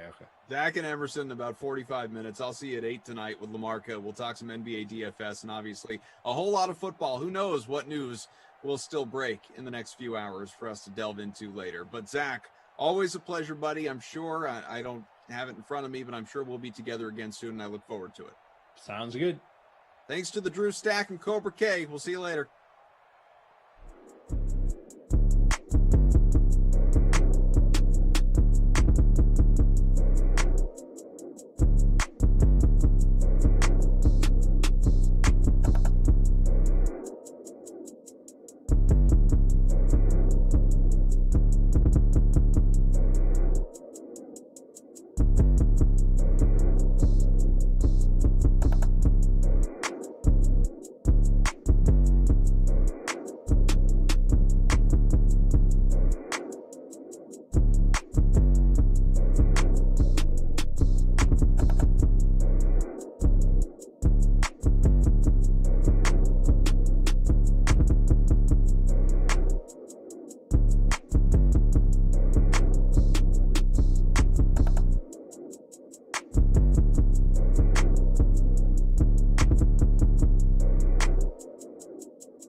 Blinded by the light, revved up like a deuce, another runner in the night. Hey, look at us honoring Tiger Woods today. Boom. No, actually, we both just ended up wearing red. Like, this was sitting next to me, and I'm like, I'm just going to put this on now. Thanks. What's going on, ZT? How are you, buddy? Doing good. How are you? I am doing awesome. So you were on the previous sim, so people already have been introduced to you and are used to whatever you're doing today. I'm Emerson Latzia, everybody. We got producer Drew here, Andrew on the ones and twos, my dude Tate kicking it from the ops team. And how was the last sim? I see you had America's team, the Jaguars, and then the lowly Jets. We did, yes. And America's team prevailed. Yeah! Hell yeah! Let's go. So who do you think will prevail in this one, bro, Tato Chip? Did you get a lineup in? I did, and I think it's going to be the Eagles. The Lions' run defense in these sims has been suspect at best and pretty much just awful at worst. So Miles Sanders is where I started my lineup for this one. There are some strong plays across the board from both teams, but Sanders is the matchup that I like the most. He is the most expensive non-quarterback, so you've got to be a little creative with your lineup. If you do stick him in that captain spot, he'll set you back 14-7, but that is what I did. How about you? Okay, well, since you asked, buddy, let me look at it real quick. Hold on. Nobody panic or freak out. I was 100% prepared, just drawing it out for the drama. Danny Amendola in the captain spot, Stafford, Sanders, Jeffrey, Ertz, Hawkinson. Very similar, just different captains. I have Sanders, Stafford, Ertz, Hawkinson, Goodwin, and Amendola. So we've got a lot of the same names. We'll see how it all plays out. Dolphins signing Will Fuller. I like it. Okay. Gives him a deep option. The question is just if he can stay healthy. The Twitter, of course, has basically said that means Deshaun Watson is going there. I don't think that's what it means at all, but interesting, right? Like that is Twitter's reaction to Will Fuller joining the Dolphins has nothing to do with Will Fuller or the Dolphins, because Twitter's reaction to everything is Deshaun Watson. Dude, sometimes actually, okay, it has like nothing to do. 95% of the time, I hate Twitter, but 5% of the time, it is so funny how just the snowball just keeps rolling and rolling. People are just like, oh, hell yeah, we're going to read the tea leaves here. And it definitely 1,000 bajillion million % means that Watson's going there, which I would love to see it. I really do. I think Tua's going to be a bust, but that's just me. Prove me wrong, dude. That's it. Dude, he hasn't had a 1,000 yard he hasn't had a 1,000 yard season yet. And then he has been consistent and productive, though. I know, but it's kind of like crazy. Not even won 1,000 and productive when he's on the field. The problem is he can't stay on the field due to injury, or this last year due to suspension. This is a 1 year prove it deal. Basically, show you can stay healthy and then re-enter the market next year. I think it's a good deal for him because it puts him in a good spot to prove that he can stay healthy and to raise his value. And I think it's a good move for the Dolphins because it's kind of a buy low opportunity for them to get a very dynamic playmaker and give him a chance to show that he can be I mean, do you think he becomes the wide receiver one, or is he still the two behind Devontae Parker? Probably still the two behind Devontae Parker. I think so, right? I mean, Parker's one. Fuller gets to be a nice two speed guy. I mean, Parker's got some speed too, but yeah, but Fuller is that like north-south dude. So he averaged 67 catches, 622 yards, and 5 touchdowns per season. 100% a deep threat. 15 yards per catch, near average in Houston. Okay, I can get down with that. He's a deep guy and a fairly solid red zone target too throughout his career. Just a reminder for those of you trying to figure out your draft ranking for Will Fuller. He will miss week 1 because he has one more game in his suspension. So he will not play week 1, but he will be eligible to return in week 2 for his new team, the Miami Dolphins. What was the suspension about? PEDs. Oh, okay. All right. You know what? Just trying to stay on top of it. If he can't stay healthy, you got to do something about it. You know, maybe got to try to cut some corners. That seems to be what happened there. But yeah, he was suspended for that. Missed the. Bro, he was having a very good season before he got suspended. So Miles Sanders, right off the bat, nice game for him. Yes, my captain off to a good start. Good for you. In that one.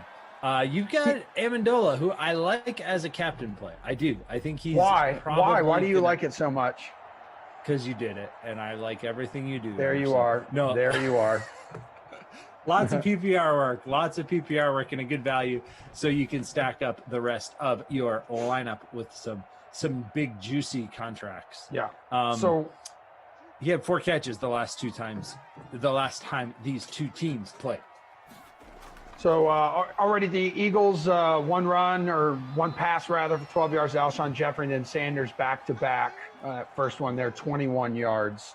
I like it. What's up, everybody on YouTube? Really good to see you. I'm going to be with you guys for the 6 o'clock. We're going to bring it in Bossy Rossi and his chicken nugget toes, but a special edition of NBA Pre-Lock with Jules and Chirag, because last night it was Tucker. Free agent special. Yeah. Ross Tucker and Steve Buchanan. So they did a killer job. Although I gave Steve a bunch of crap afterwards. I texted him. I said, dude, I watched the whole show. I asked questions about Gardner Minshew because I was legit curious what they thought of potential. What would be the best destination for him? Where do you think the possibilities are that we're starting to hear teams are calling about him? And those guys didn't take me seriously. And I'm over it. They just ignored I'm over it. Yeah. And so I'm never, if they ever come back and do that show again, I'm never watching it and I'm never taking part in it. I'm sick of it. I support them and they do not return the favor. But I will watch NBA Pre-Lock Live because Jules and Chirag are really good people and they'll answer my questions. There you go. They'll help you get your NBA lineups together. Dude, for Kaufman Thursday night. I was going to say Kaufman's been kicking my butt in those head-to-heads. I think he's like 5-0 against me. And I had to take a break. I should have just given him cash straight out of my wallet or just went ahead and Venmo'd him because I stand no chance. He's really good at that. And I heard producer Drew went 0-20 against him until he finally got his first win. Wow. I'll wait for his confirmation. Yeah, it is. I mean, it's a nice 6-game slate tonight for NBA. So definitely stay tuned for those guys. They'll break it all down for you.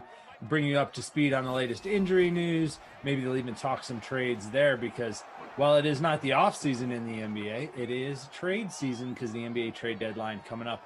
The Bucks making some moves yesterday. PJ Tucker being traded.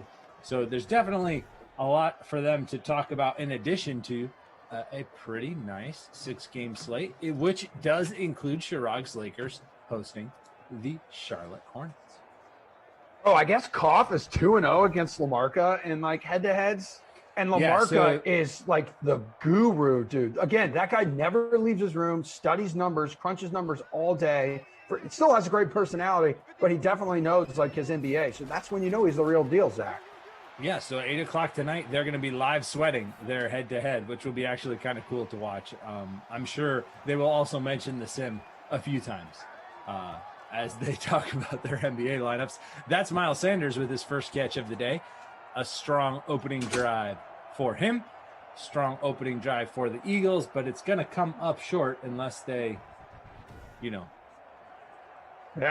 go for it. But I'm pretty sure we're going to get a field goal here, right? Let me, we 100% will get a field goal here.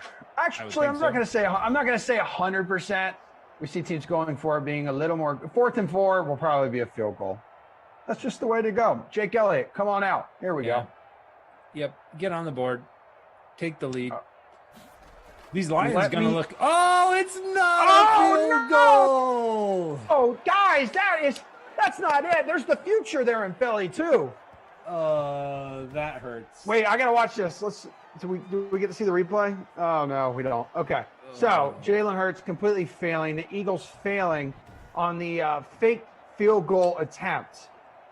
And the Lions, that's how you do it, Matt Patricia. You cannot fool the guy who's an actual scientist. Yeah, back in New England now. Bringing the science back. Nice run here, but it's not going to count because there was a hold. Yep, coming on back.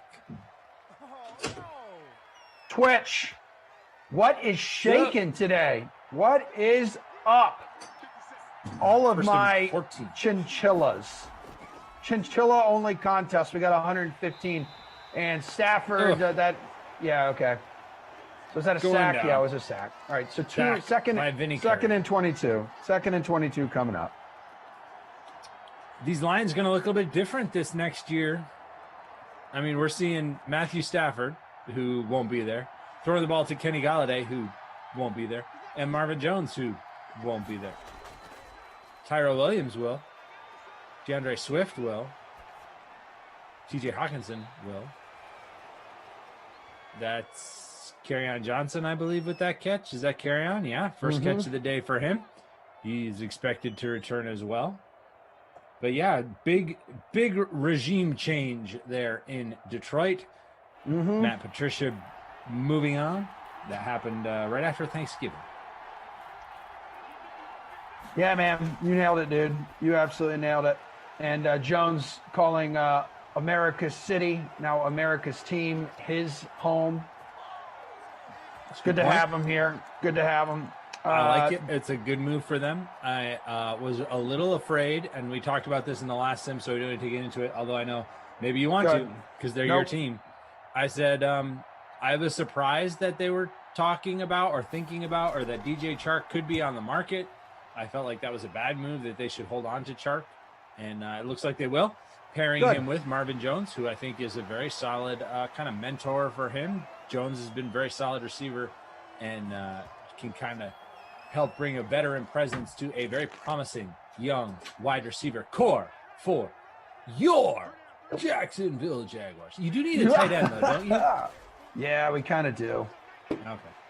Because Eifert, did they cut Eifert or release? Like, I don't know turn what down the his hell option happened or on something? Eifert. I thought like they were going to turn his option down or like trade him. So it was going to be one of those two. Okay. I remember he wasn't coming back. I didn't remember exactly why.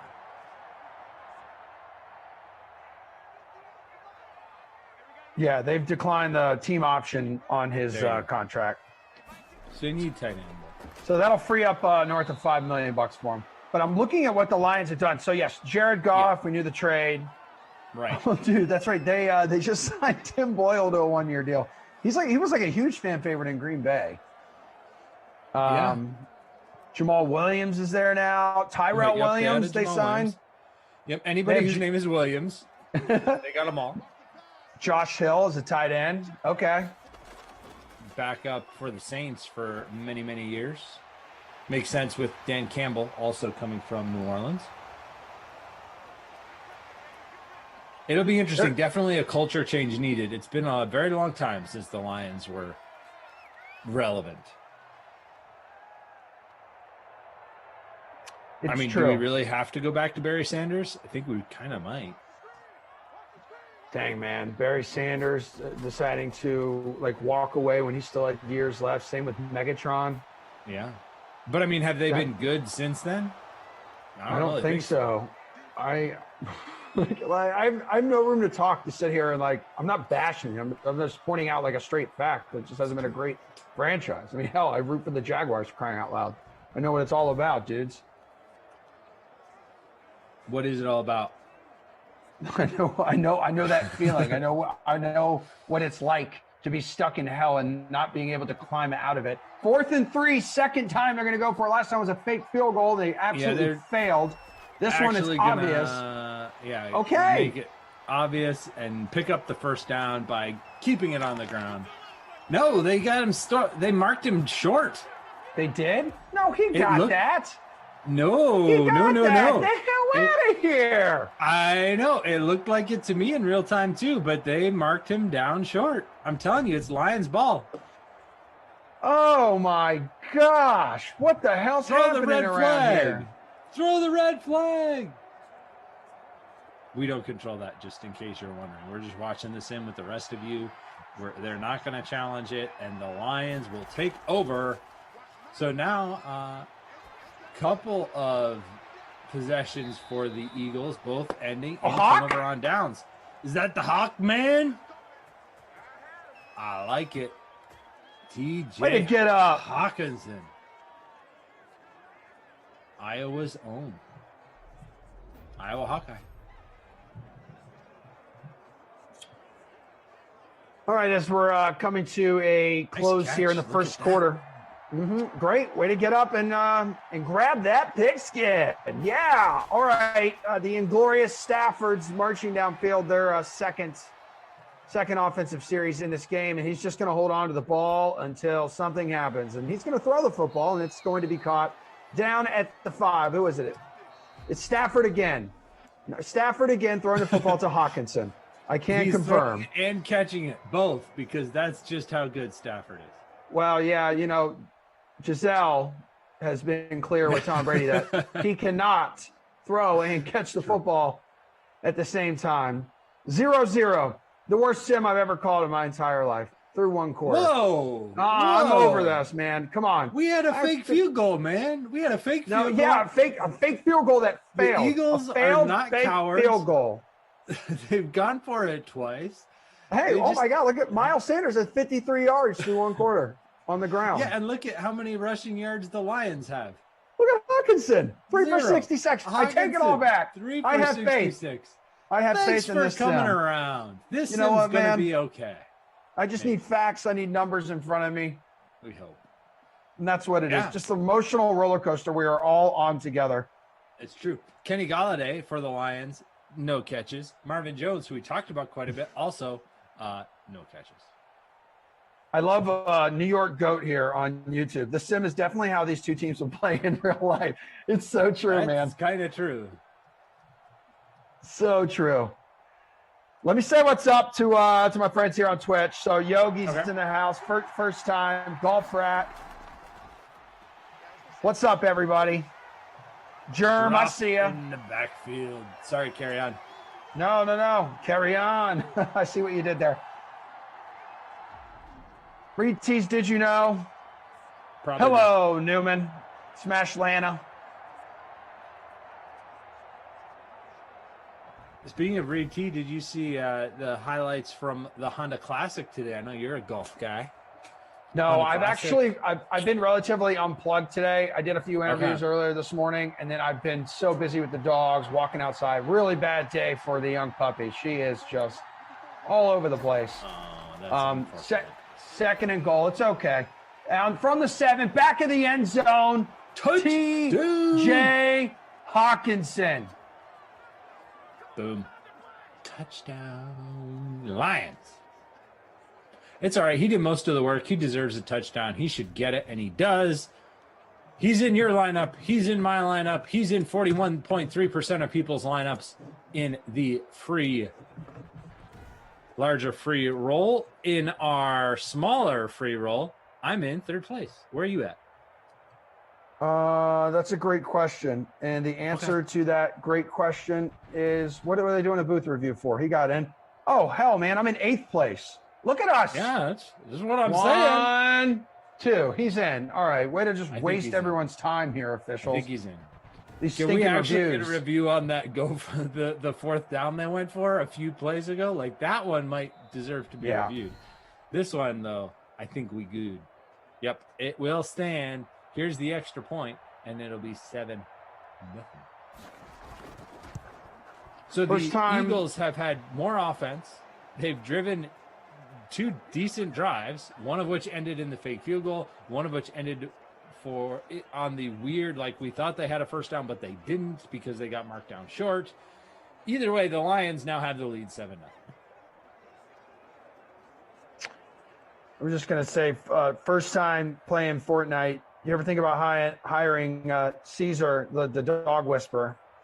I'm sure that would be wicked expensive. I don't know if you guys ever watch like CBS on Sunday mornings. They do all these like information programs for like children. So I watch them with my wife, and there's a lot of dog ones. And that dude who's on that show, she's reading like this booklet from him. So we're trying to do some stuff on our own. It worked with Winnie. It's a work in progress with Georgie. Is everything cool with your little girl? She's doing great? Gracie's doing good. Yeah, she's asleep over there right now, which is when she's doing the best. No, she's still got a lot of that puppy energy, and we haven't been able to socialize her as much because of the current situation. So sometimes when new people come to our house, or when she sees people even in our yard, she gets very excited. Because she's not around a lot of people, she's around us.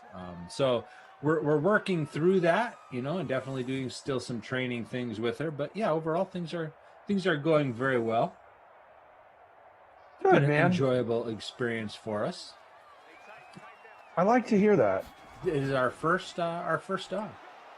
And honestly, seeing you and Rufus and how much you enjoyed Rufus is one of the reasons that I was inspired to get a dog. So thank you for being so cool.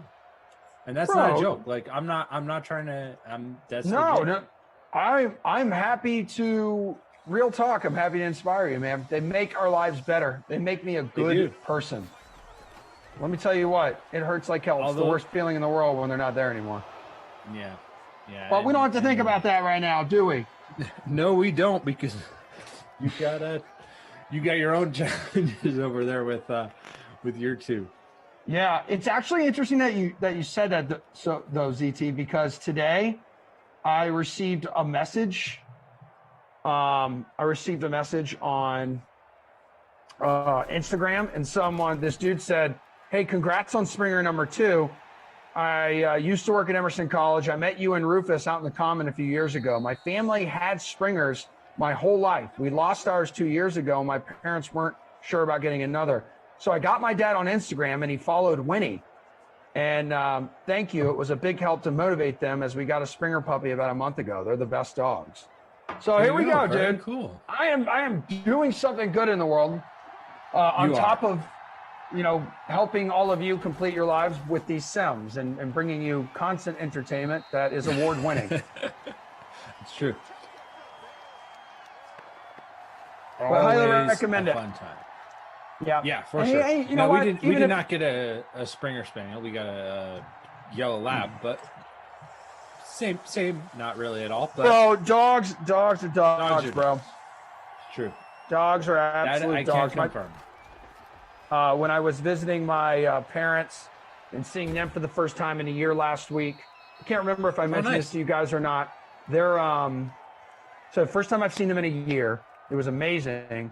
But at the same time, they're big on rescuing dogs. They have multiple dogs running around the house at all times. So really? Last couple weeks ago, one of them died unexpectedly. My dad was so in love with her, man. He couldn't talk to me when I called him to see how he was, like when they had to take her to the vet. And so when I was there last week, they actually rescued their latest dog.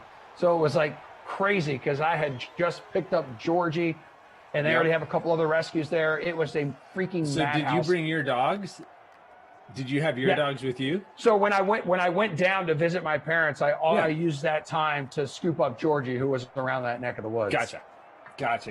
So you got her there. So she was in the mix, as well as all the dogs they have in the new one. Yeah. Oh yeah. It was a fun little experience. It wasn't as relaxing of a trip as I was hoping it to be, but you know what, man? It was filled with lots and lots of love. Lots and lots of licks from all the dogs. Yeah, man. 4th and 2. Stopped short of the first down there, but he is putting in work. He might already be to the bonus or approaching it. He is putting a show on. Yeah, 5 catches, 78 yards in the latest update to the live scoring, but that will continue to adjust as we do make those as Tate makes those adjustments. Not me. Yeah. Shout out again to Tate. He's on top of it. If you have Hawkinson, you got Hawkinson in your captain spot. Like I'm looking in the free showdown, so north of 10,000 entries right now. Yep. If you have him in your captain spot, he has north of 28 points already for you, and we still have 4.5 minutes to play in the first half. So smart move on your part. He's on a great pace. I'm not going to jinx him by saying the B word. Turn to it.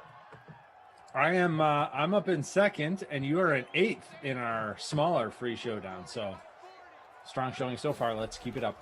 Let's go. Did you finish did you finish your point earlier about the Honda Classic? I was just asking if you had seen some of the highlights. Yeah, PGA National has been tough in the afternoon. Pretty easy early on. There wasn't a ton of wind, but the wind has picked up and the scores have picked up right along with it. There was some players that have taken off their socks and shoes to hit shots out of the edge of the water. There was one dude that took his shirt off to hit it out of the... Oh my God, that's amazing. That's exactly how I would prefer to play golf. Well, this guy did it on, TV, just national TV, just gonna strip down to his pants, which he then pulled up to make him shorts and made a nice shot out of the edge of the water hazard there. Yeah. He was wearing a white shirt, so... Oh, that's terrible. That's the worst. Kind of had to do it. Try to avoid the whole white shirt thing. But Matt Jones tied the PGA National course record with a 61 in the Honda Classic. Yeah, so he was a morning guy. On fire. Yeah, he went out early and definitely did jump out to an early lead. He's been pretty good on tour this year. So not a total surprise, not out of nowhere. He's been playing well, the Aussie.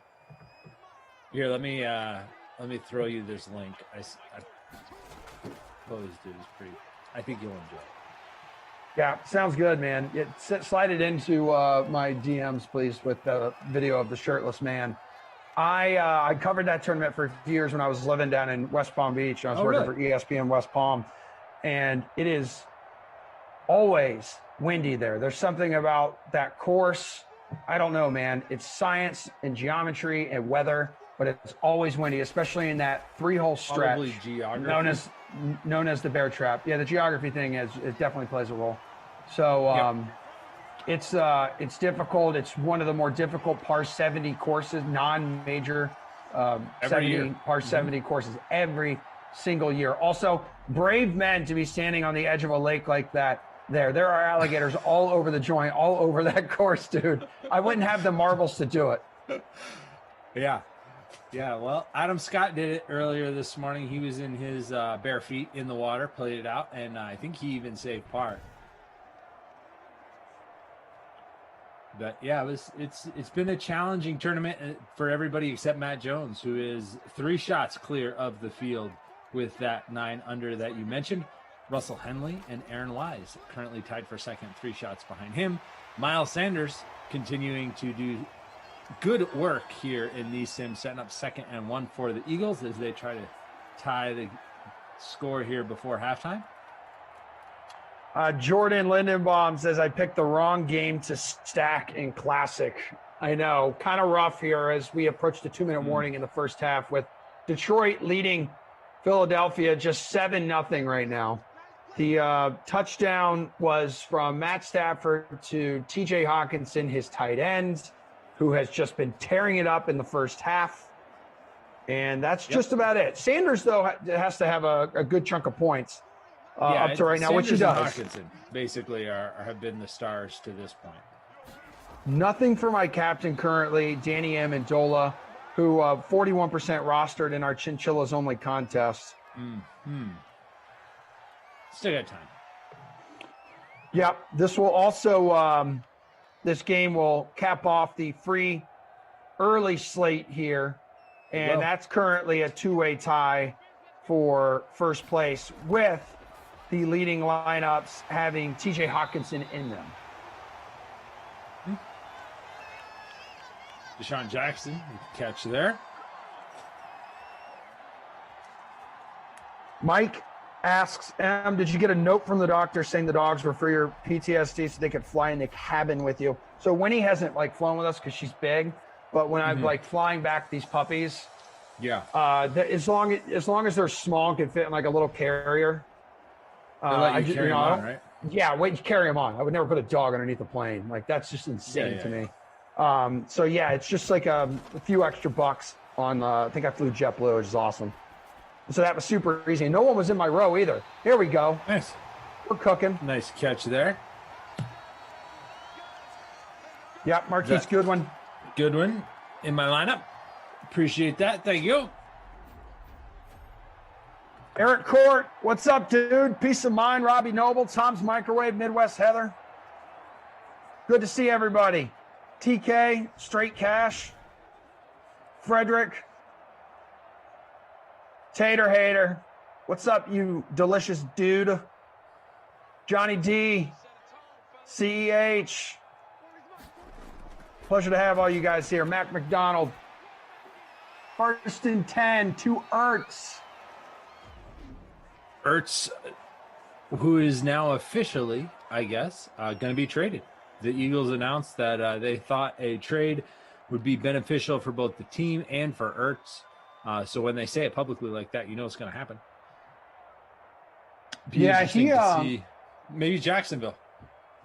Dude, tight end. Not bad. And I don't know what the Eagles would want in return. And I don't know if the Jags would have picks if that's just they're kind of in that rebuilding, kind of reset mode as well. The Jags, I'm sure, would love to have a guy like Ertz. And Ertz, I'm sure, would love to be playing with Trevor Lawrence. How about Carson Wentz? Taking it in himself to tie this one up at 7 with just under a minute to go in the first half. And Carson Wentz has been able to be announced as the new Indianapolis Colts quarterback in the last few days. Now that the new year has begun, we can make that trade official. Extra point up and in, 7-7, 56 seconds to go. You only live once, people. 3 timeouts for Detroit.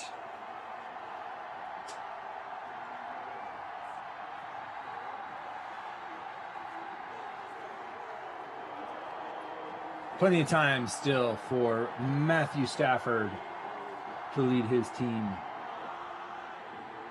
to at least a field goal opportunity, you would think here. They've got a good kicker in Matt Prater. Yes. Yeah, so we've got the two big I do.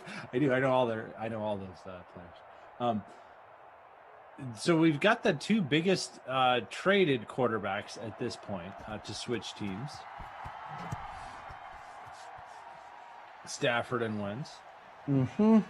Deshaun Watson, obviously, and Russell Wilson, the other two that have been rumored, but not actually traded yet. Oh, wait. Did you mention Mitch Trubisky? We talked about Trubisky in the last sim, but we can talk about him again. No. Nope. I don't want to know the details. Okay. It's okay. Well, we can share the details. The money, right? The money. We knew it was a 1-year deal, but now Rap Sheet Ian Rappaport says $2.5 million, which is a steal. That's a great deal for the Bills. Very solid. I like it. From the Bills' perspective, makes a ton of sense. From Trubisky's perspective, you're kind of hoping for an injury in front of you, I guess. But I'm just surprised he settled for a backup role as quickly as he did. But he would know what the market is for his services. Apparently not that good. Dude. Listen to this. All right. This is now, this broke earlier. Did you guys happen to hit on the new media rights deal for the NFL? I don't know if that broke by the time. Nope, it just broke. This is some of the most. This is insane money, dude. Let me dial into this last play here real quick. As Stafford, he's got that arm strength on 3rd and 4, 29-yard line here. Winds up. All right, not going to reach the end zone, but incomplete. I thought someone was going to pull it down. 7-7 at halftime. But the NFL has finalized. The NFL has finalized media rights deals worth $10 billion annually. 110 billion with a B, dollars over the course of 11-year deals. The biggest change we'll see Thursday Night Football move exclusively to Amazon Prime. $110 billion total over the next 11 years is the new NFL media rights deals, which you and I kind of touched on it yesterday. There were some rumblings that Jerry Jones knew how much money it was that this deal was going to be, how much more money teams would have, and the impact this could have on contracts. So you're seeing a lot of these contracts, which are worth a lot of money right now. You'd think, okay, the cap is down, but they're kind of very back heavy. Right. You know, And the cap. backloaded, and the cap will end up going way back up so they can pay all these dudes all that cash. That is mind-boggling, though. $110 billion. This league is ridiculous. Yeah, and a couple more details. Adam Schefter just tweeted out that ESPN Plus will stream one exclusive national game each year, starting with the 2022 season. And in 2023, ESPN will get a wild card game, which is kind of cool, and a divisional playoff game. But this is exciting. As somebody who watches as much football as I can, flex scheduling coming to Monday Night Football. Oh, because it was right. bad. It was bad. I mean, there are nights where it's like, yes, Monday night. Oh, never mind. I'll just pass. Yeah, there were people who were like, "Yo, Sunday Night Football is so much better than Monday Night Football this year." Because you had like Thursday night games that were like better than Monday Night Football. Hell, this past season we had Monday night, Tuesday night, Wednesday night football that was better than Monday Night Football. Everything. Saturday night football. Week 12 and beyond can now be flexed. So how awesome is that? I mean, I know it's kind of a pain for teams that might have to adjust their schedule, their prep, whatever. You know, you get an extra day, you get a shorter week.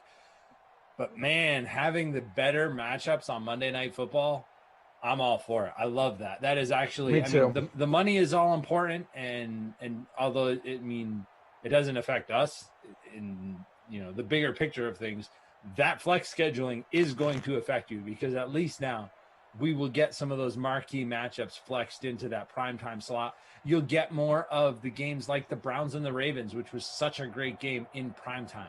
And you'll get some of those more hyped matchups in that Monday Night Football slot. And, I mean, it's a big investment for ESPN. It's a big investment for all those teams, because for all those broadcast networks. But obviously, ratings still okay for the NFL, and they will be doing just fine for the length of this contract.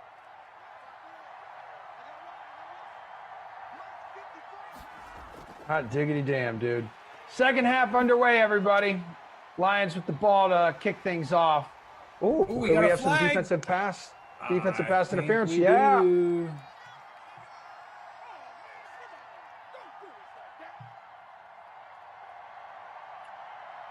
Bucky Brumfield says, just checking in on the sim for a minute. Emerson, awesome shirt. We're already trying to get that KFC sponsorship. I wish it was a KFC shirt. We already have a fantastic partnership with KFC. I don't have any KFC swag, but this is one of my buddies has a podcast. It's called Chicken Dinner. So it's really good, like sports betting podcast and stuff. So I just rock his swag every once in a while. It's also very comfortable and warm on my body. Yeah, I think warm, especially here in cold and drizzly New England is. Are we getting snow tomorrow? It was 70 degrees last week. It was like voted best week of the year. Yes, And we are getting snow. There's we are. Hawkinson, another catch Not for him. supposed to be a lot. Not supposed to be a lot, but yes, we are. When is this? When is that supposed to happen? It looks sunny Tonight. tomorrow, dude. Sunny and 39. Tonight. Oh, okay.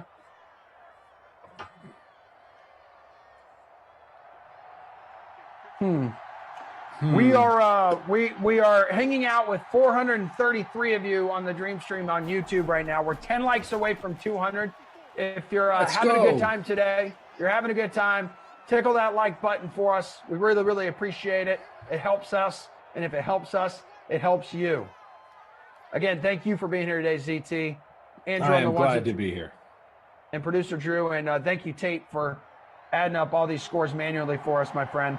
How is everyone looking in your contest as Stafford's trying to add more points to your lineup right now?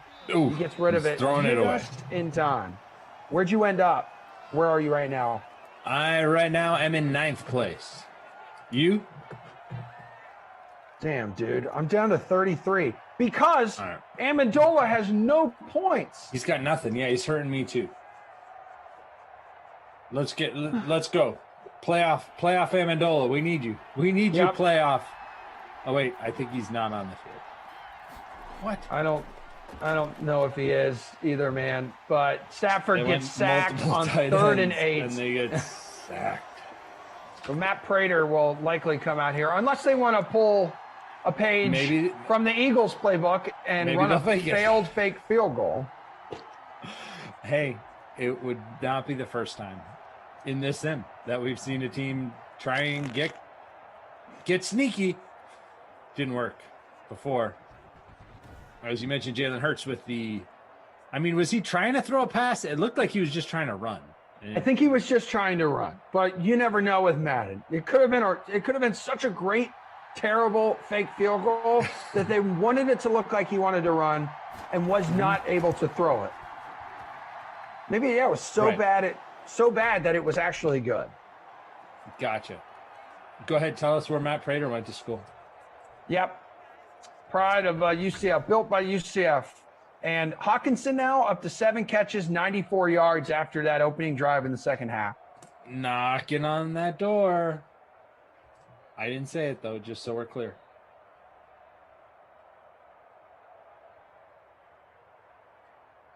Do you ever feel bad about saying it? And then the guy doesn't get it? No. Yeah, me neither. What's the latest with Galladay? Has there been any news about him? Yeah, he's meeting with the Giants in person. They're actually bringing him in, having him do a workout, and then I think the expectation is that they will sign him, but they wanted to meet with him first before doing that, which has not happened very much, obviously, during the pandemic, but that is what they're going to do. They're going to bring him in and meet with him. Again, I think the expectation is that they'll sign him, but nothing is done yet. But yeah, that's the latest on him. I'm seeing Tate. Tate said he met with the Bears also. So let me ask you this. Tate, if you're Golden Tate? What do you mean? What? Tate on the ops team dropped it in the chat and said he met with the Bears also. So my question for you is Tate. No, it's all good. I can see how you're like Golden Tate. Okay. You're like, Golden Tate just got cut, bro. Like, what are you talking about? I get it. I would say something stupid like that, so it's okay. If you're Kenny Galladay, you want to be catching balls from Andy Dalton in Chicago? No. Or you want be Jones? Working with Daniel Jones, yeah. Daniel Jones and the Giants would be my pick, but we will see which one he prefers, and I don't know either the offer that he receives from either of those teams would obviously be a big part of that too. The Giants did make an addition. They added Kyle Rudolph today. Oh, did you see that one? Very nice. Didn't they add a defensive back as well? That's a good question. I don't know. I can check. You can do whatever you like, man. Hold on. I have a list here. Okay. Let me go to here it is. Okay. Hold on. I lost it. There it is. No. The Giants signed Mike Glennon? You mean Mike Glennon? He's the backup quarterback. Oh my God. That's incredible. You know him. You know him very well. Who else do they have? Oh, they have John Ross. They've agreed to a 2-year deal with Devontae Booker. Yeah, there's Kyle Rudolph. Leonard Williams received the franchise tag. He did. John Ross is an interesting addition. We know how fast he is. Yeah, we do from Madden. We know how we know how hot and bothered babysitter Billy gets when you mention John Ross. Also, having been to Billy's place just once in my life, John Ross posters all over his ceiling. It's very weird and uncomfortable. But Kenny Galladay had that breakout 2019 season, led the NFL in touchdown receptions. Injuries hampered him throughout the 2020 campaign. He was only 27. Oh, okay. Sign me up for that. D-Jax. 34-yard touchdown. Eagles taking the lead. Carson Wentz ran for the first touchdown. He throws for this one. Deshaun Jackson with the catch. He is the captain in 7.9% of lineups in the free showdown, owned in just over 40% of lineups.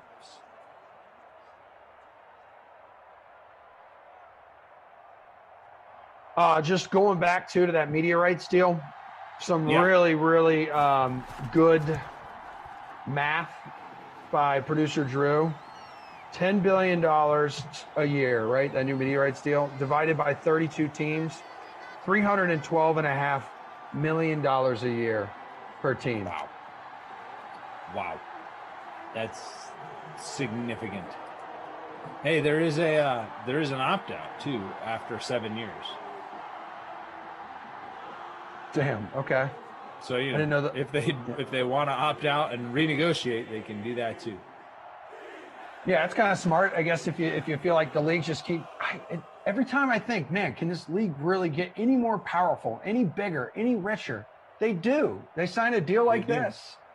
Yeah, I mean, the interesting, or one of the most interesting parts, just from a societal perspective, is the move of those games to just streaming services, right? I mean, we're not talking anywhere else you can watch these except on Amazon Prime and on ESPN Plus. Now, not all the ESPN games will be only on ESPN Plus, but there will be some games now that you can only watch if you have these subscription services, which is kind of a new thing for the NFL, that they would only be on those. I mean, they've been on Amazon Prime, but they've been on Amazon Prime and Fox, or they've been on Amazon Prime and the NFL Network. But now moving away from cable just to the streaming services.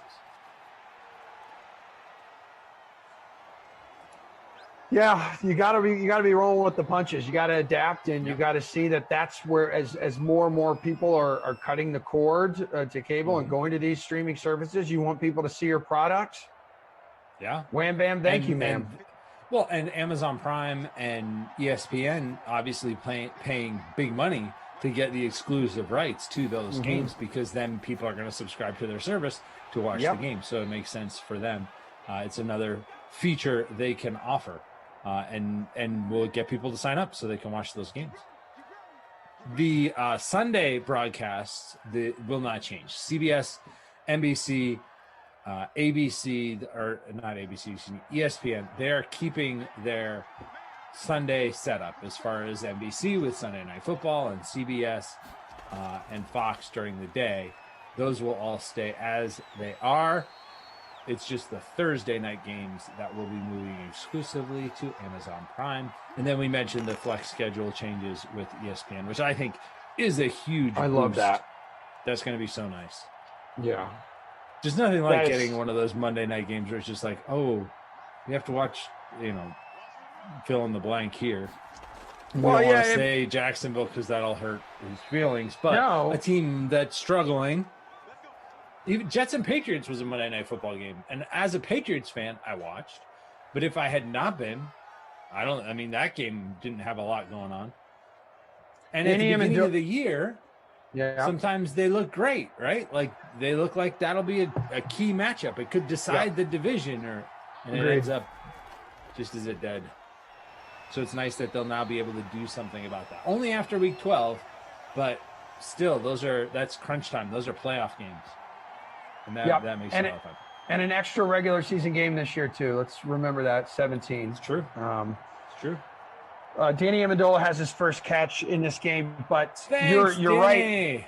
I mean, that really hurts, like, their media partners, too, when it comes to, like, ratings. I know, like, most people maybe listening, maybe you don't care too much about it, but then with those companies, ratings go down, and then their contracts aren't as much with their, marketing partners and all of their advertisers. Across the middle, Kenny Golladay with the catch on 2nd and 8. Inside a minute to play here in the third quarter. Galladay's had a very quiet game to this point. We are just about to the end of the third quarter. Eagles with a 14-10 lead. The Lions offense has pretty much all been TJ Hawkinson. We'll see if they go back to him here. He's in that trips formation. They like to use him a lot out of that trips at the bottom of the screen. They're going the other way, though. They're going to check it down. That's Kerryon Johnson, I believe, with the catch. It might be DeAndre Swift. Yeah, DeAndre Swift is their third down back. He makes the catch there for the first down. Gets out of bounds with 12 seconds to go in the third quarter.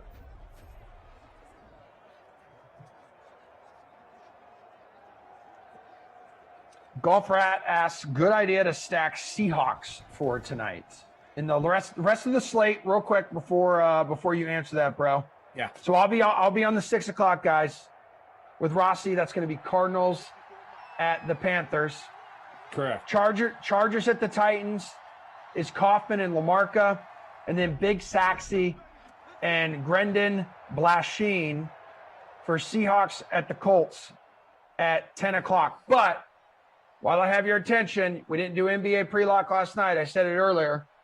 We're going to have NBA pre-lock coming up with Julian and Shirag right after this game, leading up to the kickoff of the 6 o'clock sim. What do you think? Stack Seahawks tonight? I know you're the one who writes the preview article every day on the Playbook. I do every day of the world. Playbook.draftkings.com. Check it out. It is a picture of Keenan Allen today, so look for him there. I do think that it's a decent spot to stack the Seahawks. It wouldn't be my top stack, though. Of the 6 teams in action, I actually prefer the Chargers and Keenan Allen, Justin Herbert. I think they're in a slightly better matchup in the primetime sim against the Titans. They've put up very big numbers against the Titans in their previous matchups. You can read about some of that on playbook.draftkings.com. But if you do go with the Seahawks stack, I don't hate that either. Russell Wilson has been up and down a little bit lately in these sims, but he's always got that super high ceiling. I wouldn't stack him with Chris Carson just because Carson hasn't been very good. Metcalf has been boom or bust, so you're just getting a lot of risk if you go with him in a Seahawks stack. I do love the defense against Phillip Rivers, who tends to turn the ball over. So I think Seahawks defense is a good way to go. And then I would actually pair that with a Charger stack. But hey, you do you. I don't hate the Seahawks stack. I just prefer the Chargers stack. Love Does that that. answer the question? Love that about you. Yeah, I mean, it answers the question that I saw in the chat that I delivered to you. Thank For you sure. very much for delivering that. I appreciate that. Happy to answer any other questions if people have other questions for the 3-game classic slate coming your way very soon. A fourth quarter is underway. Eagles leading 14-10. Amendola, Danny! second catch. My captain, oh captain. And nearing the red zone here, Detroit's on the move. Yep. Sneaking up on the red zone. We talked a lot about what the Lions have done in free agency. Eagles haven't really done much in free agency. There was some rumors that they might actually be joining the Deshaun Watson. I don't know if it's a sweepstakes or whatever. The running for acquiring Deshaun Watson in a trade. I don't really see that making much sense. I thought the whole idea was to build around Jalen Hurts.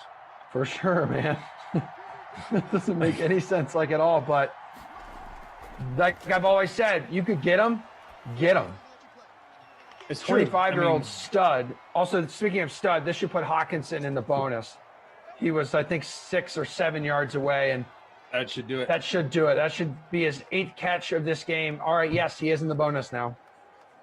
Nailed it. Bonus. Hawkinson, a great play here against the Eagles as he hits triple digits. He's had some big games. Do you remember? I mean, it's been a while, but there was a game that you and I did with the Lions, and one of the last questions before we went live was, what do you think of TJ Hawkinson?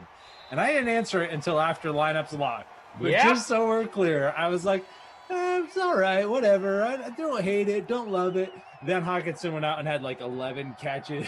Bro, At over 100 don't yards. even say that. He It was went like off. it was like 15 catches, you coward. That's You what I'm saying. nincompoop. I said over 11 catches. You said 11 catches. It was closer to 20. Had almost 20 catches. You were like, He guys, had fade this dude. I know. 55 You were like, catches. nope. I remember this. You said, I know everything there is to know about everything. He's not going to do a single thing.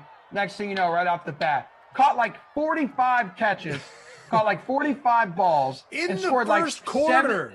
7 touchdowns. You're terrible. By halftime. So ever since then, I put him in every lineup anytime the Lions play, and he's almost had another touchdown. But nope. Yeah, he did. He was getting hit as he was releasing the football, so sailed out of the back of the end zone. Could be living on a. We're getting more Prater. Listen, sooner or Prater, you're going to end up needing 3 points from a dude who went to school at UCF, and here it comes. So this is going to make it a 1-point game under 6 minutes to play in the contest, up and in. My guy There it never is. misses. He's a stud. Never. 14-13 Not now. once.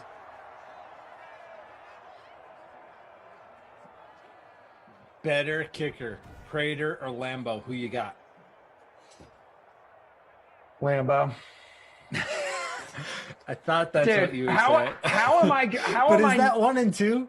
I mean, that's got to be 1-2 in the NFL right now, right? They're 1-2 when it comes to 50-plus yard field goals.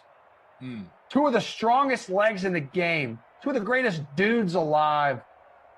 When you follow my dogs, the Sassy Springers, on Instagram, like Josh Lambo does, I will take you. I said it, dude. Moving forward, every game that I call the Jaguars here, I'm building a free roll, and I am making Lambo my captain, or at least going to be on my lineup. Have you followed up on that? Like, is that I what have. you've done? Since he followed him a few weeks back, had a great conversation about life, love, and dogs. I put him in my lineup, and I think I did captain him a few weeks ago. There you go. Congrats to Dean Murray. Said, hey, that just put me in first in the free roll. Attaboy. Boom.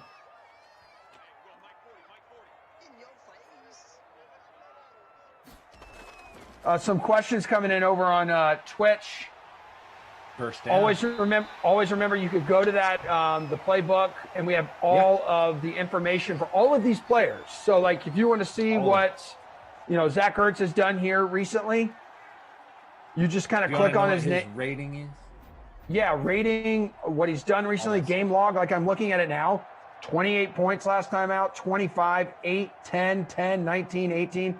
So you can kind of see when this guy's rolling, and you can also see maybe what he did in his last matchup against Detroit, which if I go back far enough, here we go. We had 19.8 fantasy points against Detroit his last time out. He had 6 catches for 78 yards, and he had 1 touchdown.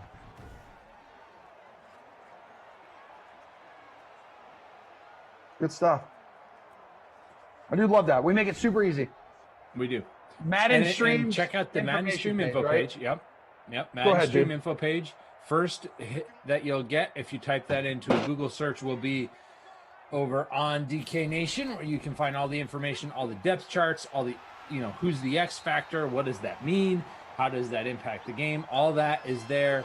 You can see the depth chart, so you make sure you know who the wide receiver 1 and 2 and who the slot receiver is, and all that information is there. The weather for these sims, the schedule for these sims, all that is there on the Madden Stream info page, so check that out. And then if you go to playbook.draftkings.com, you'll also see regularly on the front page, there is my write-up each day for the late classic slate.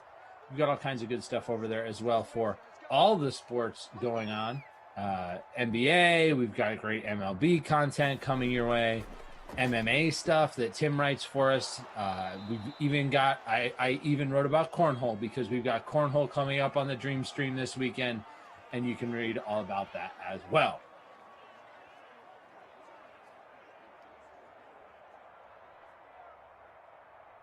And this is a really good point here by producer Drew, who says he's always got good points.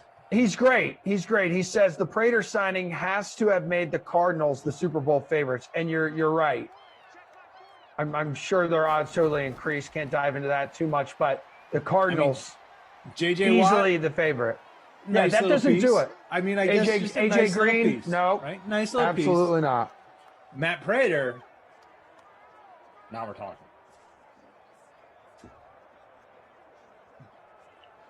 It's on a 2-year deal, $7 million bucks there. Yep.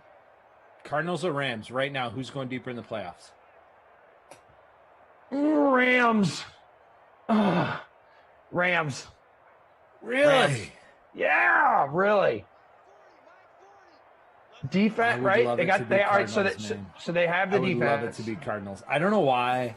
Maybe it's because I'm such a Kyler Murray fan, but I would love it to be Cardinals. They are so much fun to watch. They really are. I would take the Cardinals. They were terrible down the stretch. Right, that's fine. But Kyler was hurt. I'll take the Rams then. Kyler was hurt. They were bad. They lost to the Rams in the last game of the season when it was win or go to the playoffs, and Jared Goff didn't play, and the Cardinals still lost. But Kyler got hurt. I'm gonna say Cardinals go deeper in the playoffs. I think both teams are playoff teams. At least they should be. Dude, what a division too. Seahawks. I know, right? And Unreal. can you imagine if the 49ers were able to land Deshaun Watson? Like, it hasn't happened, right? They're still looking Jimmy G. They're bringing in Joe Flacco as, for an audition as, their backup. But can you imagine how stacked that division would be if San Francisco, San Francisco will at least be healthier. They were a Super Bowl team just a few years ago with that defense, which had so many injuries last year. But hopefully they get those guys back. They'll get some COVID opt-outs back in. And they should be much improved. It's just if Jimmy G is really the quarterback for them, or if they go. It doesn't sound like it. They'll say that he is, but it doesn't feel like it. As Miles Sanders, my captain, with the touchdown, first of the day, puts the Eagles back up 7, soon to be 8. But don't worry, folks. We still got some drama here because we are just after the 2-minute warning, and the Lions will. I'm assuming they're not going to go for 2 here, right? They're going to kick the extra point. Lions will have the ball with the chance to tie the game with the touchdown and 2-point conversion. Dude, a couple rushing touchdowns with Carson Wentz. It's always running in Philadelphia, baby. Always. 21-13. He also, Miles Sanders, on that run in the bonus. Woo! So he's in the bonus. He's got the touchdown. Big day. Big day for Miles. So we're looking at almost 24 points for Miles Sanders right now for you in the flex. Yep, 35.1 based on current scoring in the captain spot. Enough to carry me to 16th place in our smaller free roll. Where are you at? I am, as I poke over to the Chinchillas Only contest. It is 34th place. DK Elazia. There he is. Very cool. NBA pre-lock live is coming up, guys, right after this. So if you have NBA questions, sports betting, fantasy questions, whatever you guys got, can be about tonight's slate, can just be about rest of the season, injuries, any of the latest moves, because the trade deadline's a week away here, man. I mean, these Chirag and Julian know so much about hoops. Pick their brain, dive deep inside them, inside their brain, and pick it. Nice 6-game slate tonight.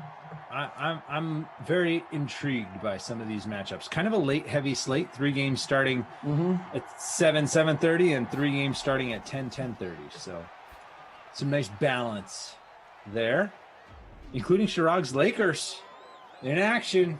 Oh, man. I wonder if we'll hear about that. I think it might be mentioned. I'm going to guess that'll get mentioned. We also, I went ahead and made a contest, guys, for the 6 o'clock sim. I will be with my dude, Bossy Rossi, for Cardinals at the Panthers, the sim, the LOTZIA. I haven't eated since I last eated contest. Fill out a lineup, little free roll. Let's have some fun.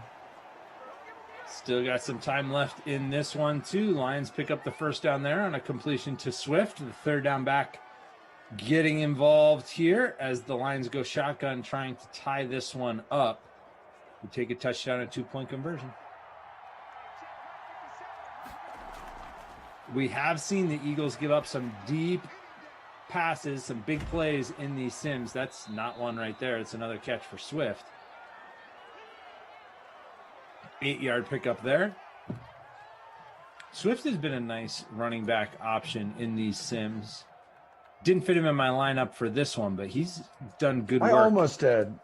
Out of the backfield as a PPR option. He has been a regular contributor, somebody I look to a lot in Classic, just because he is so affordable. Oftentimes when the Lions are in play. Yeah, there's your boy, Marvin Jones with the catch. Your new best friend, your new BFF. I'm looking forward to him catching 3 touchdowns a game from Trevor Lawrence. It is the future. It is bright. I like it. He's only got 2-3 catches now in this game. Yeah, so not too sharp. Another It's one of been those all boomer bust wide Hawkinson. receivers. Oh, speak of the devil. There he is. Perfect timing, dude. It's been all that guy, TJ Hawkinson. Never leave him out of your lineup again. Now well over 100 yards. That is 9 catches for him. Does have the 1 touchdown that the Lions scored early on. Since then, it has been 2 Prater field goals for them. The Eagles with a touchdown on the ground from Wentz, on the ground from Miles Sanders, and a passing touchdown from Wentz to Deshaun Jackson. That's how we got here. Yep. That Swift again. That's probably going to do it. Another catch for Swift. So Yeah, the I Lions. don't think they're going to get another playoff. No, looks like the Lions will leave this thing with a large Stafford infection, and 21-13 Eagles will pull away the dub. Matt Patricia, bearded genius, even got the pencil in the ear. Great animation there by EA. That is going to be your final. That's it.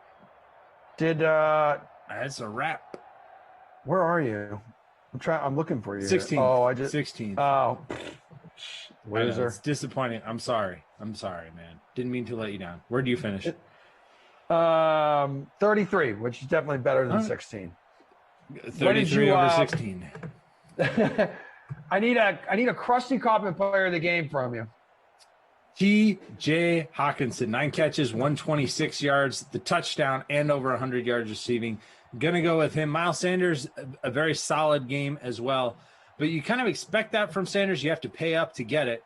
But Hawkinson was only 7K, owned in under half of the lineups in our smaller free showdown, and went off for over 30 points in a flex spot. So he is the Krusty Kaufman player of the game.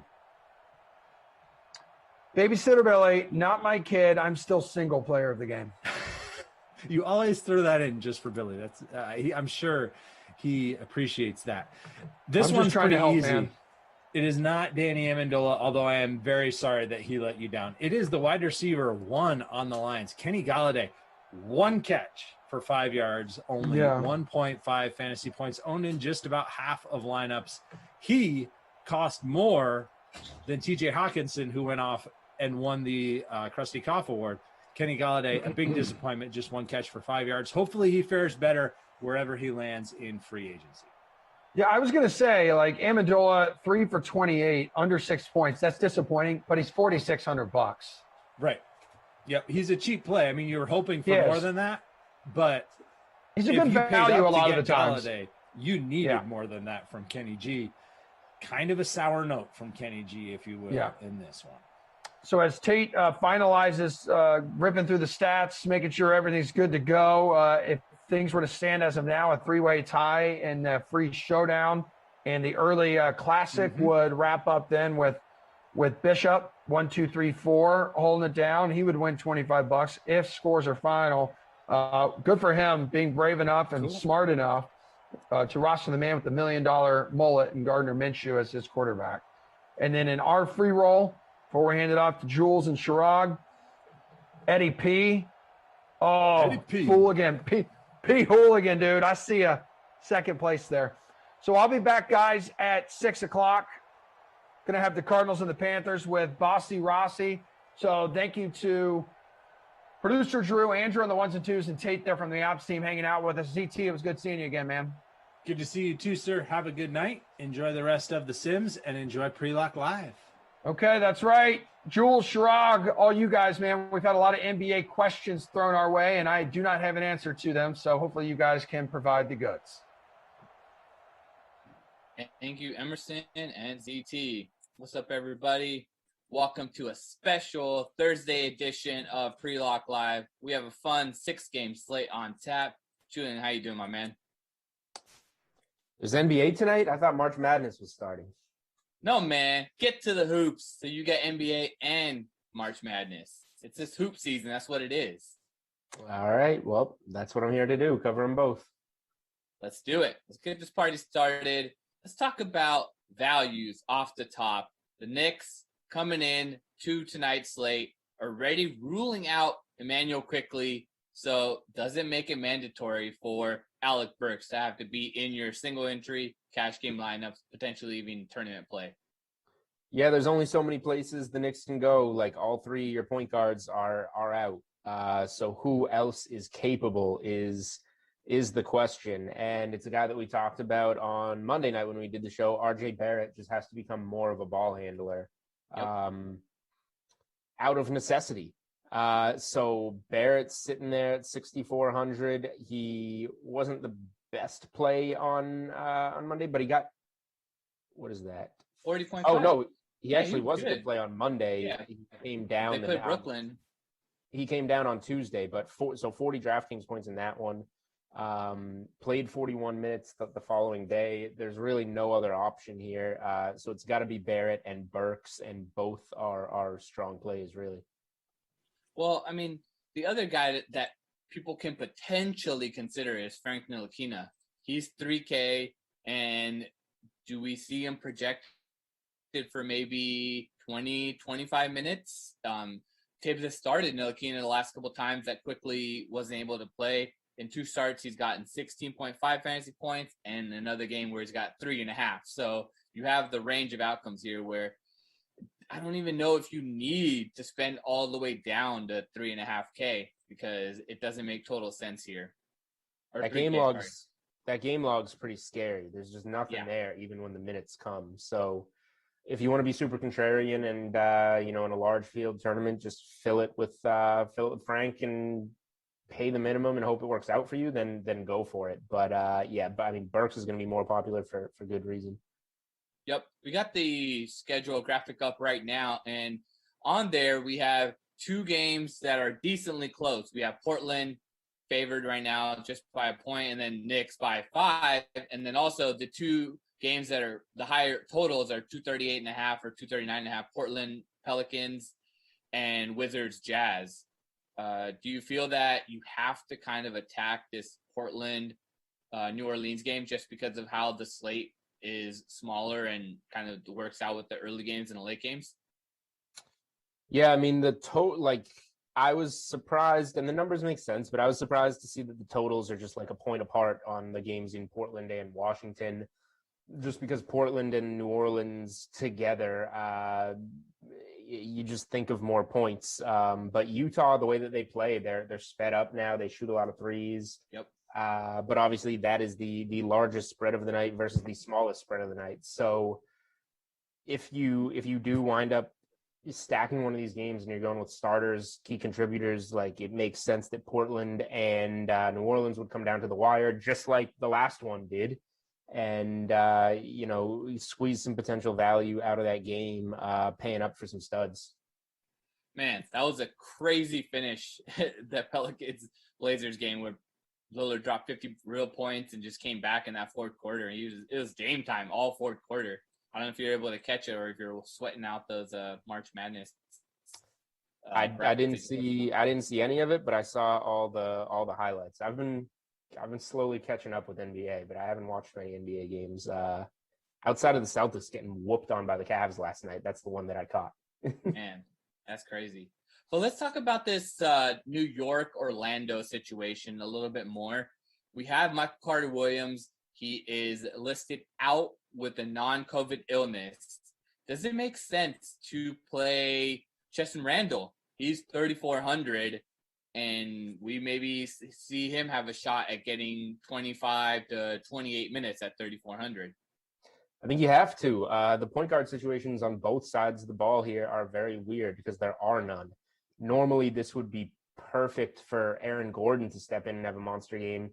Yep. He's only played once coming off of that ankle injury and then was rested again. And, even if he plays, he's still questionable, right, for the time being.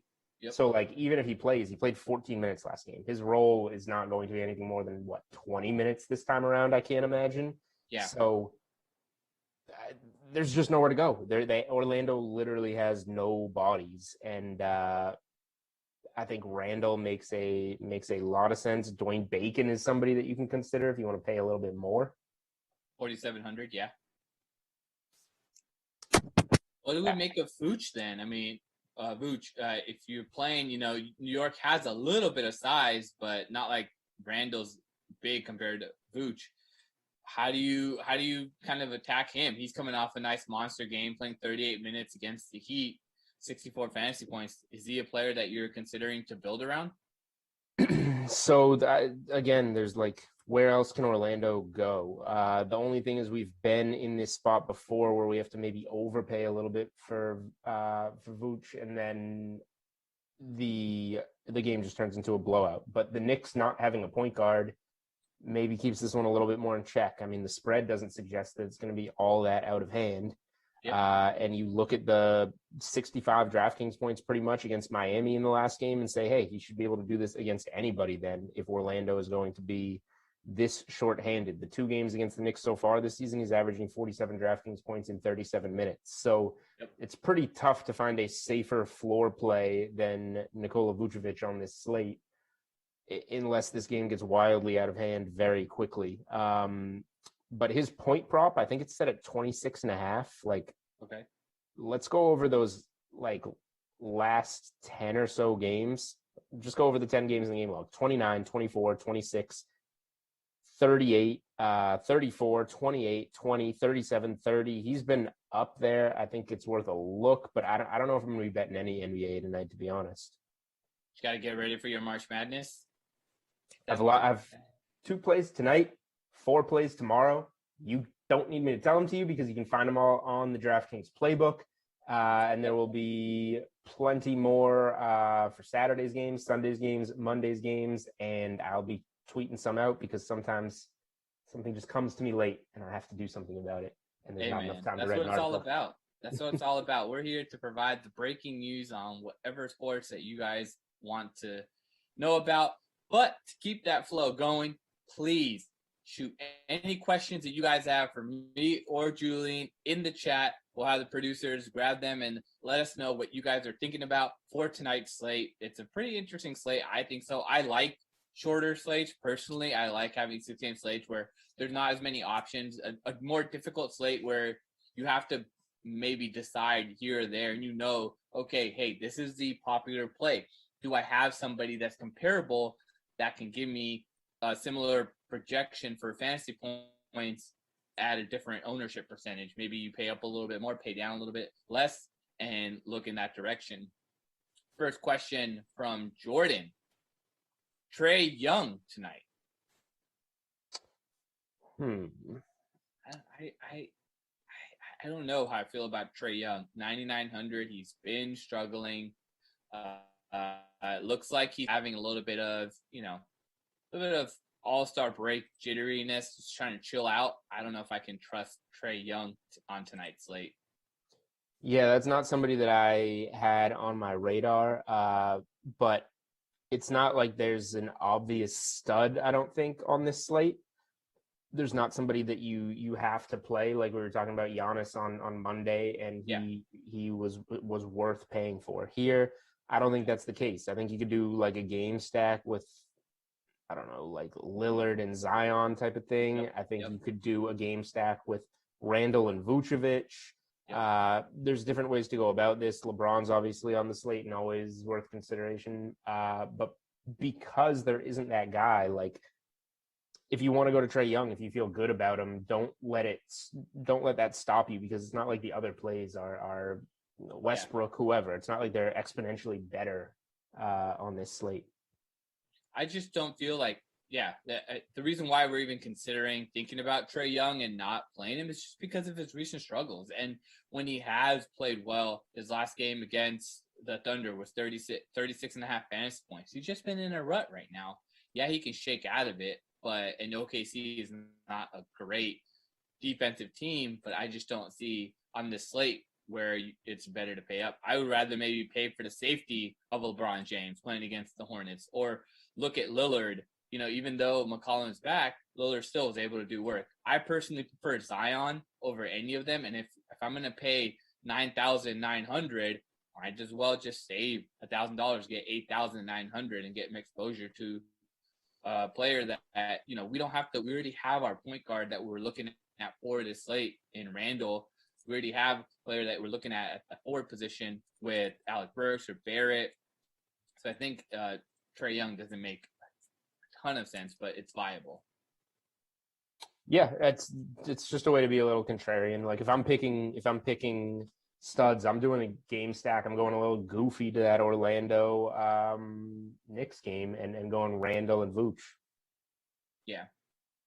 What do we make of this Minnesota Phoenix situation? I know we touched on Utah Washington potentially being a blowout, but Minnesota Phoenix also setting up here as a potential blowout.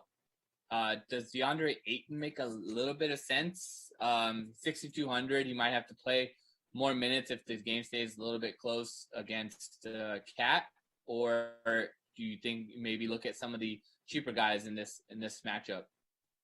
Yeah, I think some Suns make sense. I think that Booker makes sense. I think that Ayton makes sense. Let's see. I mean, anything against Minnesota is always a pretty solid spot. You're starting in a good spot there. Minnesota ranks 26th in terms of DraftKings points allowed to center. Now, obviously, Towns hasn't been there much this season, but he's not a guy traditionally that stops other centers from putting up numbers. Right. Ayton's been okay lately. I'd like to see better numbers from him, but the upside that is there, the matchup is there. The Suns the other night wound up not covering first quarter. They are the best home team still. They were 16-3 first quarter against the spread at home. Didn't cover the other night and wound up blowing out, but they are 16-4 against the first quarter spread at home this season. Minnesota stinks. It's a bigger number at 4, but that's just one of the NBA trends. Like if we did have an NBA trends article today, that would be, kind of highlighted in there as one jumping out if you are looking for an NBA trend to play. That the Timberwolves have shaken out lately with D'Lo out, with Malik Beasley dealing with his situation. Anthony Edwards, the number 1 overall pick, has really stepped it up, and they play him regardless of score. He's played 37 minutes in a game against the Pelicans that they got blown out. Even in this game when they were playing Phoenix and they got blown out last time, he still got 36 fantasy points. Do you think that Anthony Edwards is someone you can potentially build around? I mean, I don't know about build around, but he's getting safer. 7,100, you kind of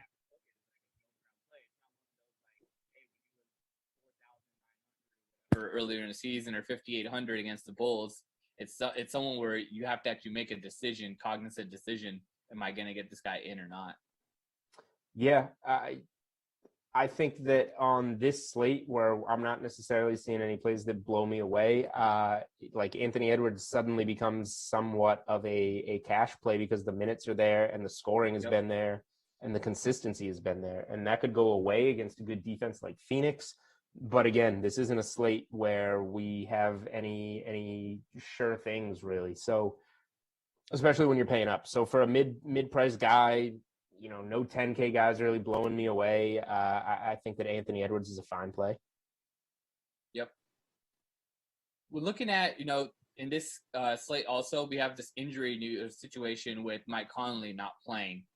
Do you think Jingling Joe is someone that you can consider here, 5,200, or maybe Jordan Clarkson? If this game gets out of hand, Clarkson can play even in garbage time. So those are the two guys for sure. Mitchell can always fill it up, but I think Clarkson and Ingles get the most minutes, get the most usage with a guy like Conley out. It's Clarkson for me. Let me see what Clarkson's props are at, if they're around. Jordan Clarkson, not up on DK Sportsbook for points. You can get Ingles at 13.5. I don't mind that. But yeah, Clarkson's the guy from a DFS perspective I would want exposure to.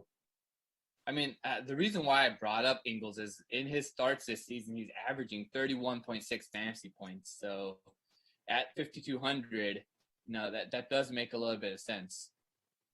Yeah, I would be fine. I would be fine with him in my lineup. Yeah. Moving on, this Hornets-Lakers game is pretty interesting just because it's not a blowout spread, but it's something that's kind of close. We've had the Lakers play well with Harrell and Kuzma filling in for AD. Harrell's coming off that kind of monster game, 25-6. He's been putting up over 25 or more real points in 3 of his last 4 games. But THT, there's a reason to potentially fade him, and that's Alex Caruso. He is expected to be back into the lineup tonight after suffering that concussion situation. So THT, 3,900. I'm not sure if I want to fully pay that with Caruso potentially being back in the lineup now. Even with Anthony Davis out, I'm not ever very high on these Lakers values. Like the one that I go to on this show sometimes has been KCP. Yep. Just because he can knock down some threes and he's generally very cheap. But like, do you have a take here on the Lakers? Like, I don't get who their best role players are. It's Harrell. Harrell is their best role player right now. They're a deep team coming off of a championship run, but like these wings, whether it's Caruso, KCP, like I never quite see the fantasy value there. Yeah, it's more the only time that the fantasy value really popped off was THT at 3,600 when Caruso got ruled out due to the concussion. That's what made him jump off, and then they were in these kind of blowout situations or up-tempo games with Minnesota and Golden State. I think it was kind of a perfect storm, but now we just have to settle back in at Harrell. The Charlotte Hornets have struggled all year against big men inside. Yes, Harrell's not a big guy, but he's an energy guy and he can get there. So I think the guy to look at potentially for tonight's slate is Harrell. 6,400. He doesn't break the bank, and he's been uber consistent. And that's the reason why you might want to look at him on a shorter slate, because you don't need to go so off the wall. And because of his fantasy output recently, you could still get a 6X even at this salary price. Yeah, I like Harrell. I like the matchup. I like the role lately. Just going through the Lakers, it goes kind of with Gasol being out that this has kind of triggered a higher ceiling for Harrell, which makes sense. So yeah, the matchup is there. Charlotte ranks in the bottom third of the league defending centers. The production has been there recently. Again, nothing blows me away on this slate. So those are that's another mid-price guy, maybe you say, with Anthony Edwards to get some exposure to. Yeah, exactly. The one thing that I know I'm jumping all over the place, but we're touching on these games. We're touching on all of these games, and it's the one we haven't really touched.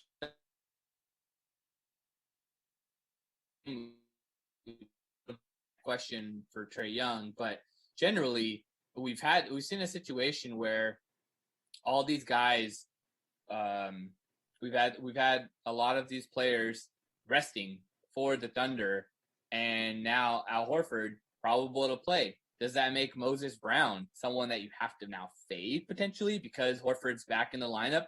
He's coming off that monster 51 fantasy point game. I could see him being a little bit more popular still at 4,300. He doesn't have to do much, but can he get there with Horford projected to play tonight? I think that he can. We've seen the minutes there for him, those previous games, getting around 23, 24, 25 DraftKings points. So he's still decent value at 4,300, and the matchup against Atlanta is a good matchup. So worst comes to worst, I feel like you have a swing and a miss here and you get like 25 DraftKings points, which is fine. But how can you not explore Moses Brown more if you're OKC after that game? This is everything OKC is doing. They just traded for more draft picks. Yep. They would love to move Al Horford for something. They just want to collect as many assets as they can. So why not give Al Horford even lighter minutes, give veterans lighter minutes, see what you have in Moses Brown. He had a really good game against the Bulls earlier this week. We got a question from the chat. How are we feeling about John Collins? Dropped 40 plus fantasy points in back-to-back games.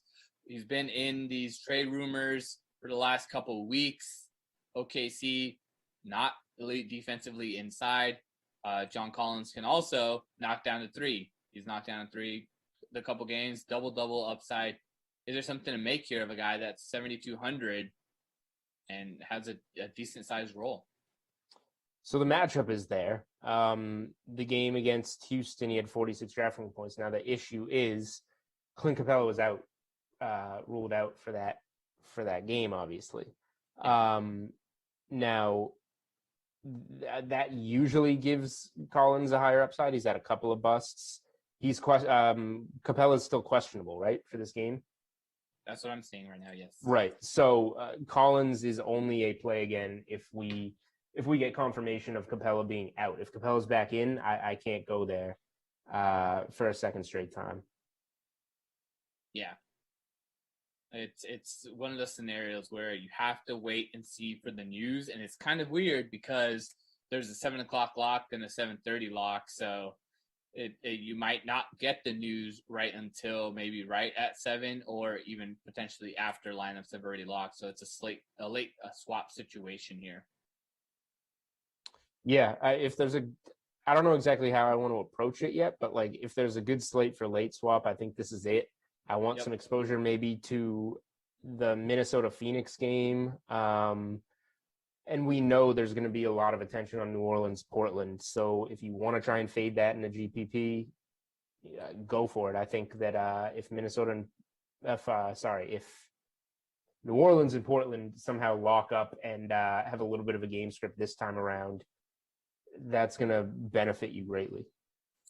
Well, another way to look at it is if you are creating lineups, look at it and build more towards that 10 p.m. and that 10:30 game with the Lakers, just because we have the questionable situation with Orlando. We don't know what's going to happen with Gordon, Fournier, Terrence Ross, all these guys questionable. So, Randall makes sense, but there might be another option to play there as well. So I think it makes more sense to build a lineup that is focused more on the later slate games. You have a little bit more upside because you kind of get that safety of Anthony Edwards. You have Dame, Zion, LeBron.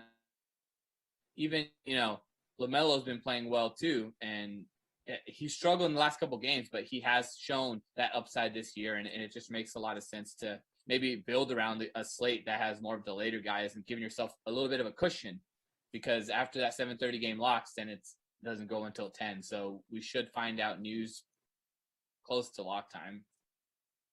Yeah, I'm on board with that. Anytime you can give yourself an edge on ownership with late swap due to injury news, I always think that's the route to go. We also got a question from chat. Danilo Gallinari seems like a great play at 6,100. And I agree. And I'm also on board with the revenge narrative. Remember, this guy played on the Thunder. So let's walk down narrative street and have some Danilo Gallinari exposure. 6,100, playing against his former team. He's played well as a starter, but the big thing will be, how does Clint Capella work out? I think if Clint stays out, you have a good play at John Collins, will give you that upside, but Gallinari, he's more of a kind of scorer. So he gives you that upside that John Collins might not be able to get you. If John Collins misses out on that double-double, then you got a little bit safer play at 6,100 at Gallinari. Yeah, I do not mind a Gallinari play at all. He's definitely got scoring upside. People don't think about using him as much, I guess, with Capella out. They go to Collins, and Gallinari, he's got size, so he's going to fill some of those minutes. I don't really care about a walk down narrative street, but it never hurts to take a stroll down narrative street. Yeah, I mean, I'm always down for taking a stroll down narrative street. We're looking for birthday, revenge narrative, something like that, Of course. The other narrative street that I do like to potentially look at is what matchups are in the featured, TNT slots. It is a Thursday slot, so sometimes play the TNT, but today it's going to be on the NBA TV slot. So it's Utah, Washington, and Charlotte, LA in the featured primetime slots. Maybe something to consider there. This is the one that I don't really care about. You don't care for that? You don't care for the primetime narrative? NBA players play on TV. They play on TV all the time. Yeah, but they get hyped for bigger games. I mean, if there is a big, Sunday afternoon once football's over, a big Friday night game, like I'm talking like, I don't even know who it would be this season, like a Lakers Nets Friday night ESPN game. Like okay, Kyrie Irving might even play in that game instead of take the night off. Then you know it matters. Who'd you say? The Jazz and the Wizards are playing on NBA TV, and that's supposed to make people get up for the game? Hey, man. I'm all set. You're all set? All right, but okay, fine. I like the ESPN games on Wednesdays. Luka usually gets up for those. Steph usually gets up for those. You can get a little bit of a narrative streak going on there, no? I need to see some national TV splits. National TV split. Hey, Get an You intern. have the data. Get an intern on that. You have the data. We can get it for you. I'm not. Do I have the data? If I do, I'm not doing anything with it. It's going to take way too much time. Fine. That makes sense. Want to also, it's a shorter slate, so there's not as much to cover on tonight's slate. So what I was looking at potentially is who are the guys that you're definitely looking to fade, and maybe setting up scenarios here where you definitely don't want to play people. One of those guys that stood out to me was Bradley Beal. I'm not really feeling Bradley Beal. 9,100, potentially slot here against the Jazz blowout. Westbrook has been playing out of his mind. So Beal is someone that I'm looking to fade. Another guy I'm looking to fade, Donovan Mitchell. Staying in that same game, I think Ingles and Jordan Clarkson make a little bit of sense. So that's where I was heading out. You got any potentially considering here? So I don't think you need to fade Donovan Mitchell against Washington if you want to play him. We said, Ingles might be a better play, Clarkson might be a better play, but that's a different price range. I don't think you need to fade Beal either. Washington should be able to hang for a little bit at home. They play well as an underdog. Maybe it does wind up a blowout, but I don't think he's necessarily in a bad spot. Let's see. Like, in terms of guys to fade, I mean, who at the top of the board here? See, I think everybody's very close tonight. Like, I don't think there's any great plays, so I don't think any of these guys that are like right around 5x, 4.8, like, I don't think they're awful plays because there are no 6x guys at the top of the board or whatever. Like, a guy you're not playing is CJ McCollum because he's expensive and coming back from a broken foot. I'm not playing John Collins because he's coming off a big game and I'm expecting Capella to play. That obviously could change. I'm not playing, we'll see who winds up playing with the Magic. That's kind of a different story. Yep. I'm not going to play Gordon Hayward. I don't think he's in a good spot against the Lakers. That's somebody I wouldn't pay up for. Any of these top guys, like, you can talk me into in a GPP because I don't think it's not like, you have to play this guy. I don't see any of those guys that are must play. Sweet. We got a question from chat about our favorite Nick, Reggie Bullock. That boy came in. We had the fire on him on Monday.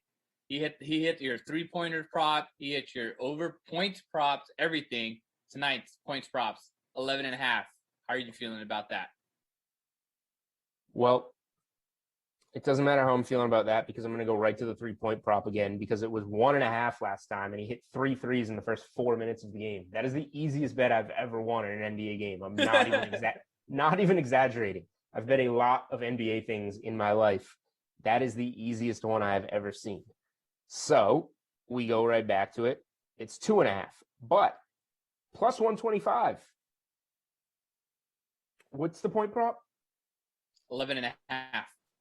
Yeah, he's not going to get there without hitting 3 threes, in my opinion. So why not take the plus money on him to get to 3 threes? Last game he shot. Oh wow, he got it. Last game he shot 3 of 5. That game we're talking about from Monday, he went 5 of 10. The game before, 4 of 11. Let's do it. Reggie Bullock, plus 125. Over 2.5 threes. All right.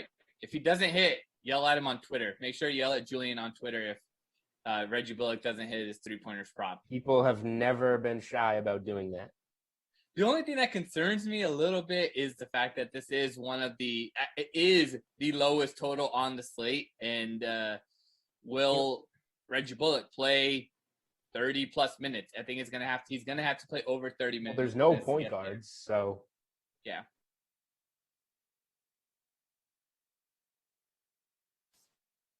really, I think it's good. If you guys have any other questions about sportsbook, spreads, totals, props, Julian is your guy, even though he claims that he doesn't know the answers.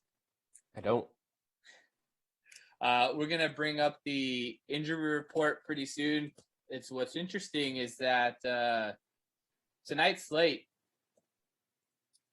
just we're waiting on this, Orlando, New York situation, but also the one that stands out to me is what's going to happen if Lou Dort, Theo Maledon end up not playing again. Then you have to look at Oleksiy Pukaspevsky. That's how you say it, right? I know you practiced it before we came on.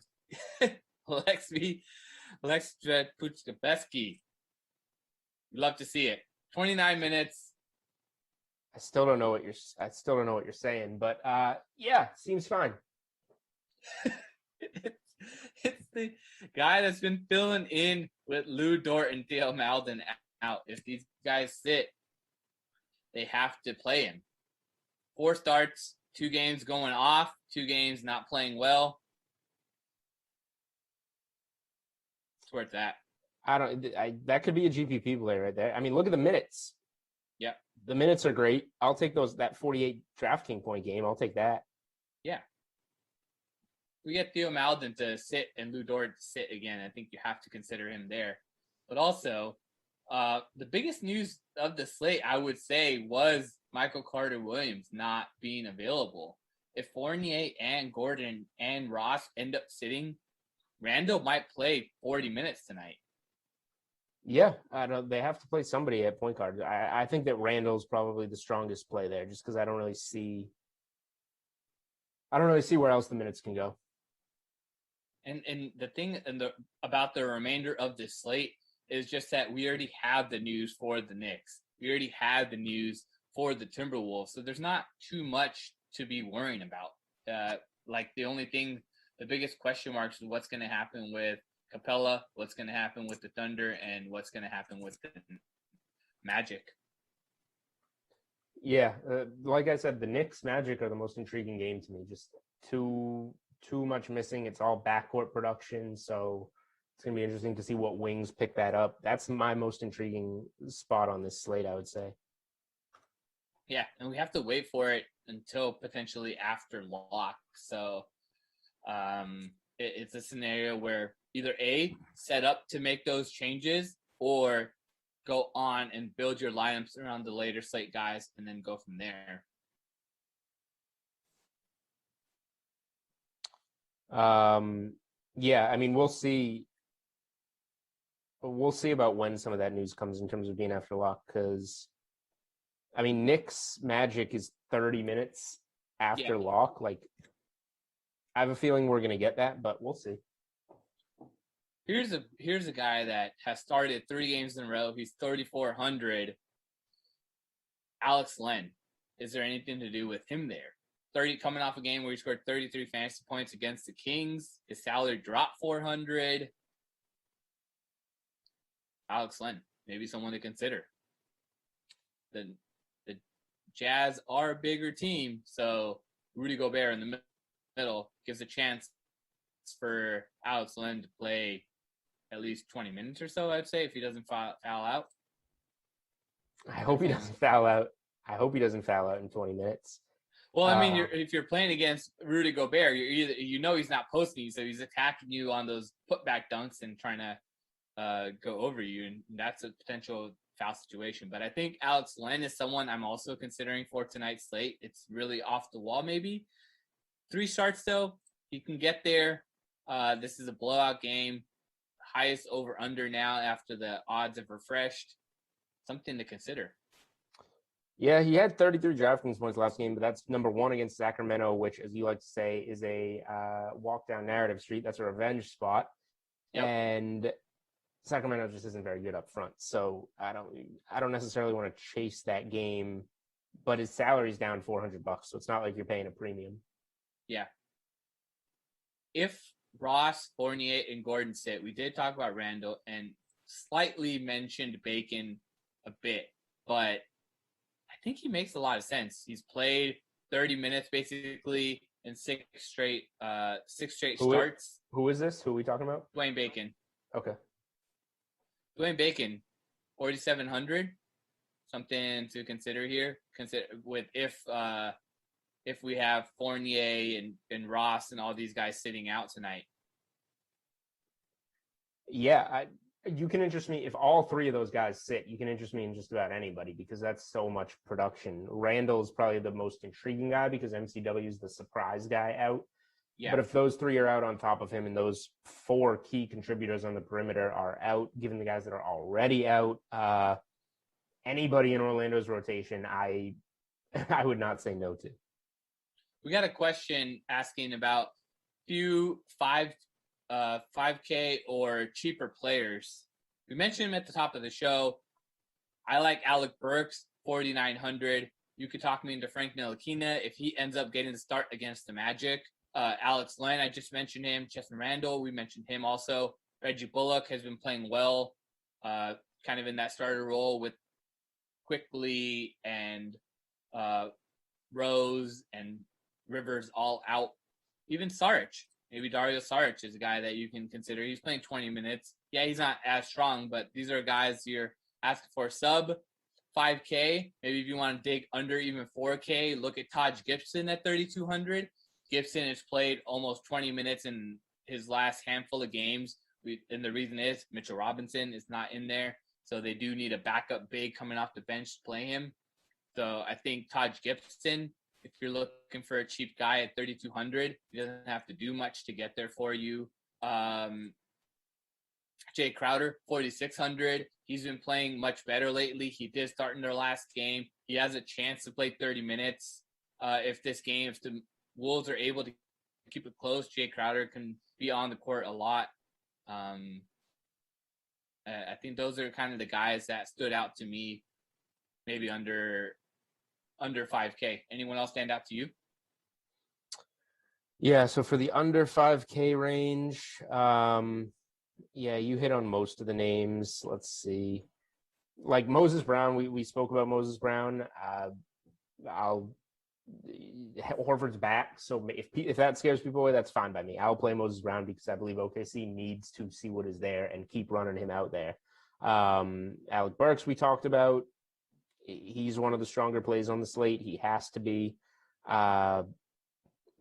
Let's see. Randall at 3,400. We're talking a lot about. I think he has to be one of the strongest plays on the slate. Those are probably my favorites. Let's see.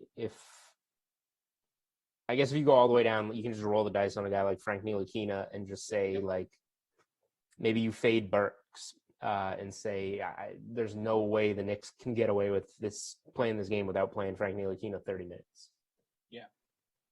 Before we jump off, I just want to let you guys know Terrell's coming up next to host the Dream Stream with Emerson and Rossi for Cardinals and Panthers.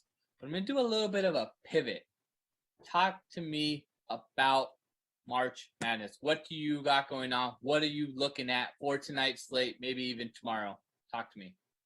Yeah, so for tonight, we got Drake about to tip off against Wichita State. That was a really tough game to call, but Hemphill, one of Drake's best players, is coming back after missing 9 games. Drake went 6-3 without him, which sounds good, but they don't play much quality opponents. But with Hemphill in the lineup, they went 19-1 this season and 17-3 against the spread. So I'm backing Drake in that first game.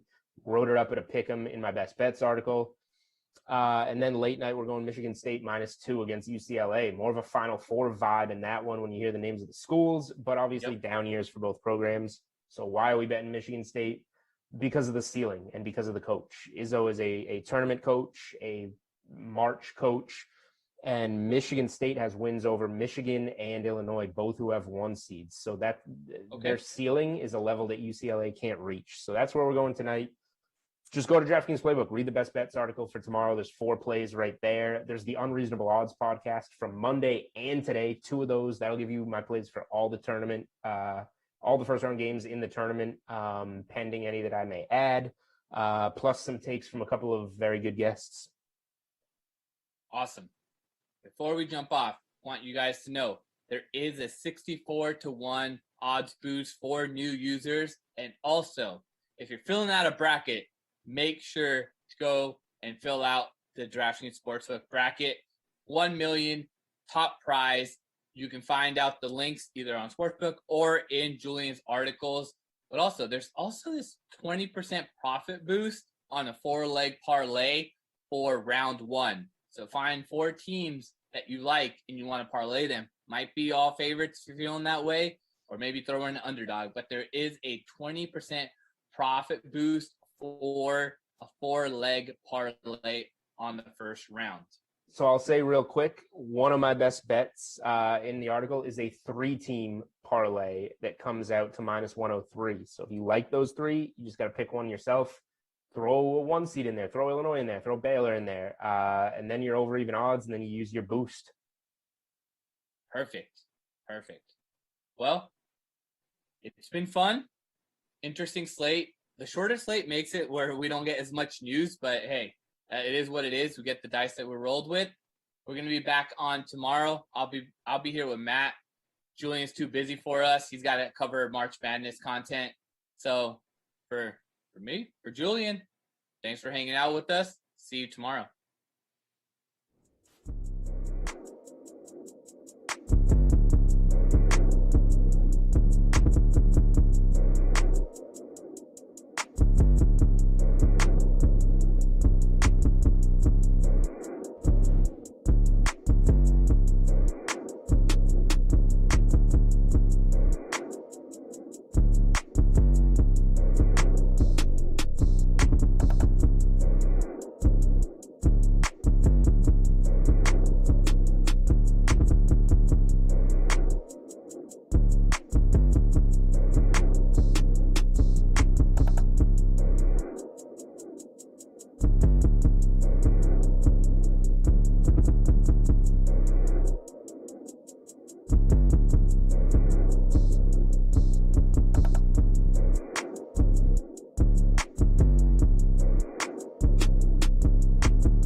Welcome to another night here on the DraftKings Dream Stream. Some of my friends out there, maybe there's some enemies in the comments for me, whatever. I'm here for both of you. So I'm Lamarca and Zach, back with you again to take you on another 3-game late slate of Madden Sims. You know the deal. So those games are featured in our Madden Stream 4K special. This classic contest is $10 to enter and features 4K in prizes, including $1,000 going right to first place.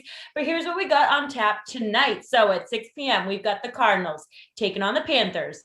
We got Emerson Latzia and Jason Rossi. They're probably arguing behind the scenes right now. We'll talk about it later. But they're a dynamic duo, I would say, and they're calling that one in just a few minutes.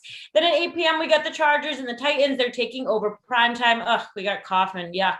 And we got Lamarca on the call for that one. And then finally at 10 p.m. Eastern, our coverage is going to continue and it's going to conclude, So we get the Seahawks and the Colts. We got Lamarca returning with that crazy man himself, Brendan Glasheen, on Madden After Dark.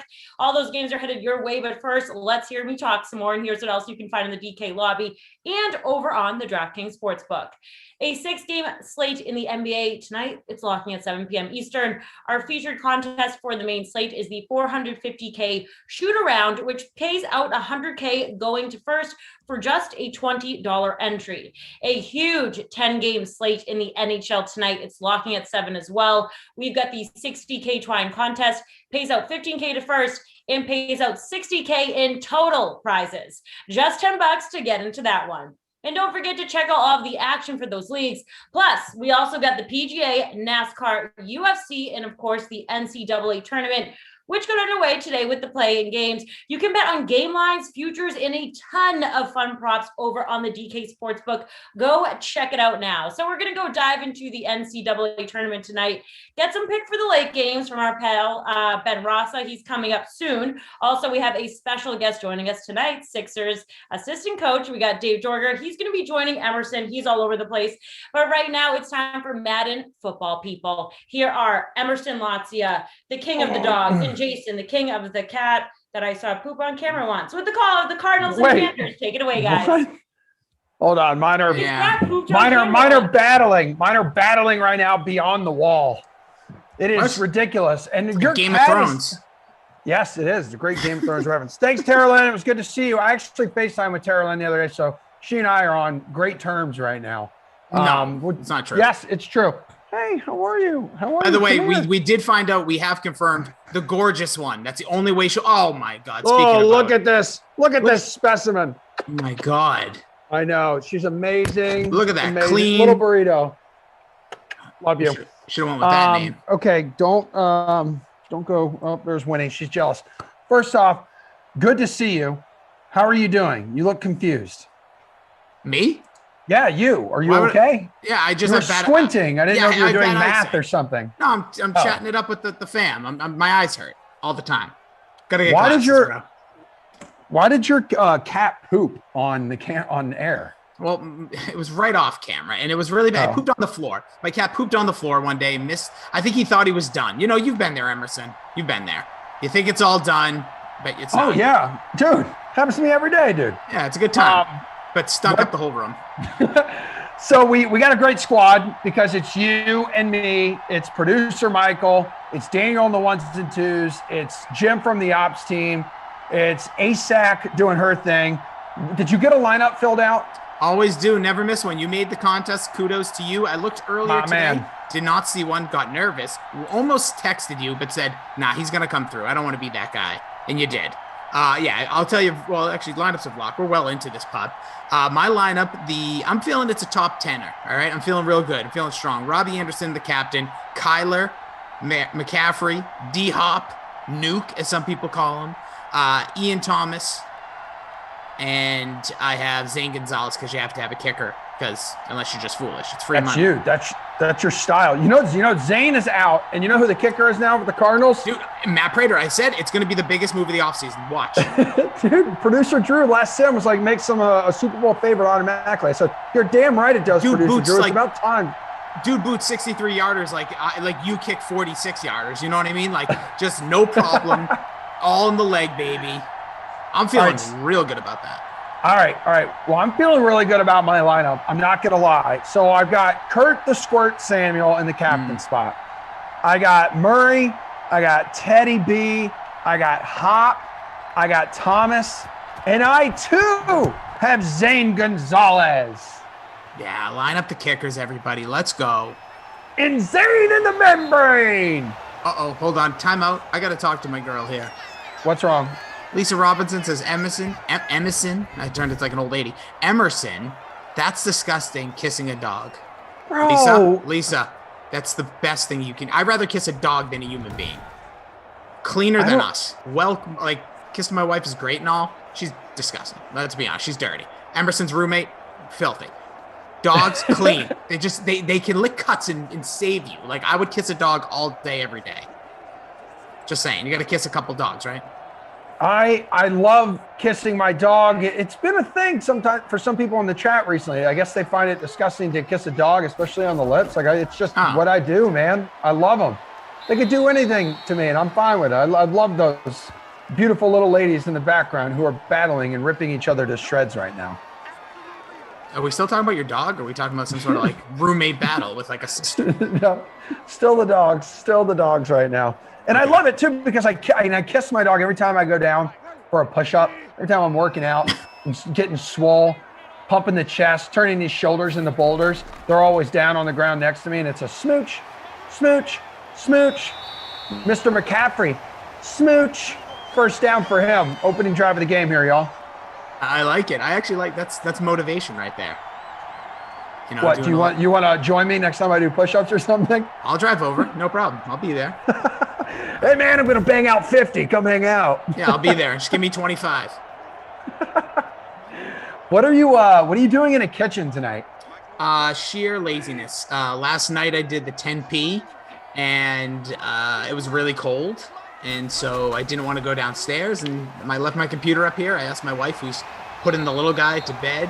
I said, "Do you think it's cool if I'm up here?" He's like, "Not too far." She's like, "Yeah, as long as you're not too loud." I go, "No guarantees on that." But, yeah. Oh my God. Yeah. Yeah. Meg said that to me before in the past too. Like, I cannot not be like energetic and loud when I do these things. Otherwise, it's not entertaining. Yeah. We don't know. Like, I don't know where the sim's going to go. I may maintain this level. I don't know if this is loud to her. I may get a little nuts. We might start snorting when there's a snack. You can tell it's dinner time. You can tell it's dinner time around here. Or a sack. We'll see. It's going to get wild. Okay. Teddy B, nice little run for him on 2nd and 1. Bridgewater, by the way, in the free showdown, 34.5% owned, 3% in the captain spot. We've seen CMC get involved on this opening drive, 77% owned, 26% in the captain spot. So the CMAC numbers, Christian McCaffrey numbers, I think getting a little smaller. Or the ownership numbers used to be much larger, but we've seen a few games from him, which I think he comes up a little disappointing. Let me look at his player card and see if what I said just actually made sense. Because I thought, at least in the Madden 2020, okay, hey, I'm not necessarily wrong here. 18 points, 22-30, great. Oh, there's a 5 in there. And then a bunch of other double-digit games. Okay, he should be scoring like 70 points a game. I'm sorry. Listen, it's like Emerson's dating history. There's a couple low scores in there, but for the most part, he's just aiming high. So, you know, Christian McCaffrey and you, basically the same deal. Can't all be perfect. No, we cannot all be perfect. We cannot. Like you. You're a very good friend, and you're close to perfection in my eyes. Sure.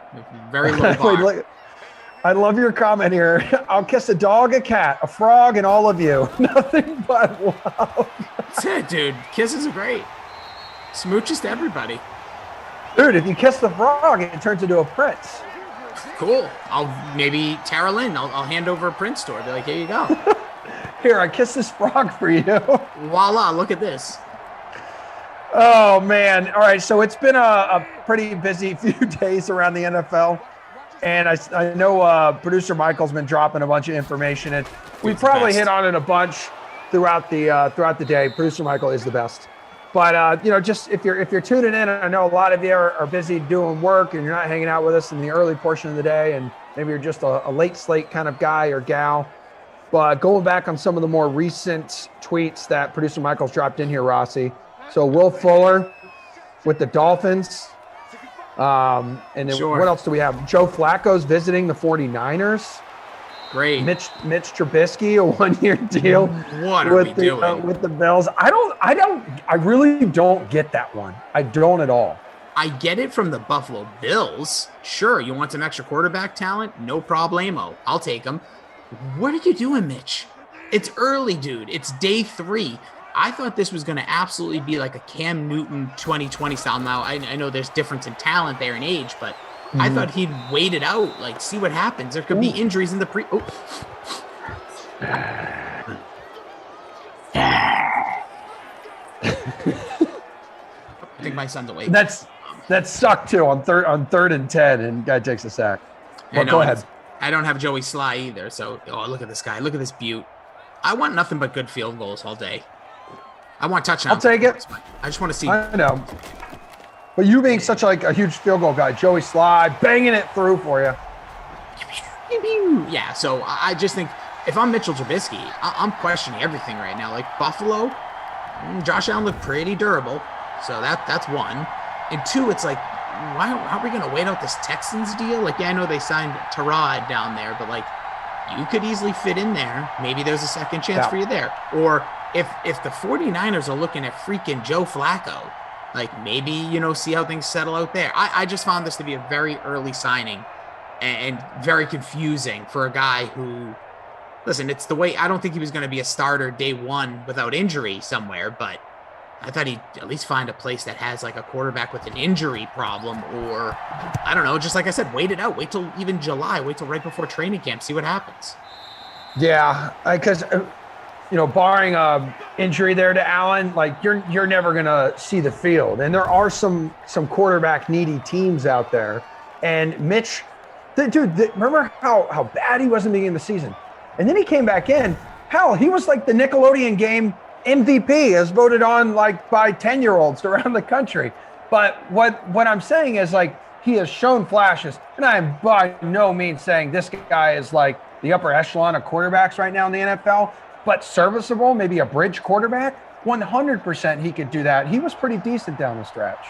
I'll be 100% honest, and I know people criticize us, but they've been spending money like Emerson's getting dogs. The Patriots have just been going wild, and I almost felt like they were going to be the team that waited out. So I almost wonder if Buffalo did this as a preemptive move also.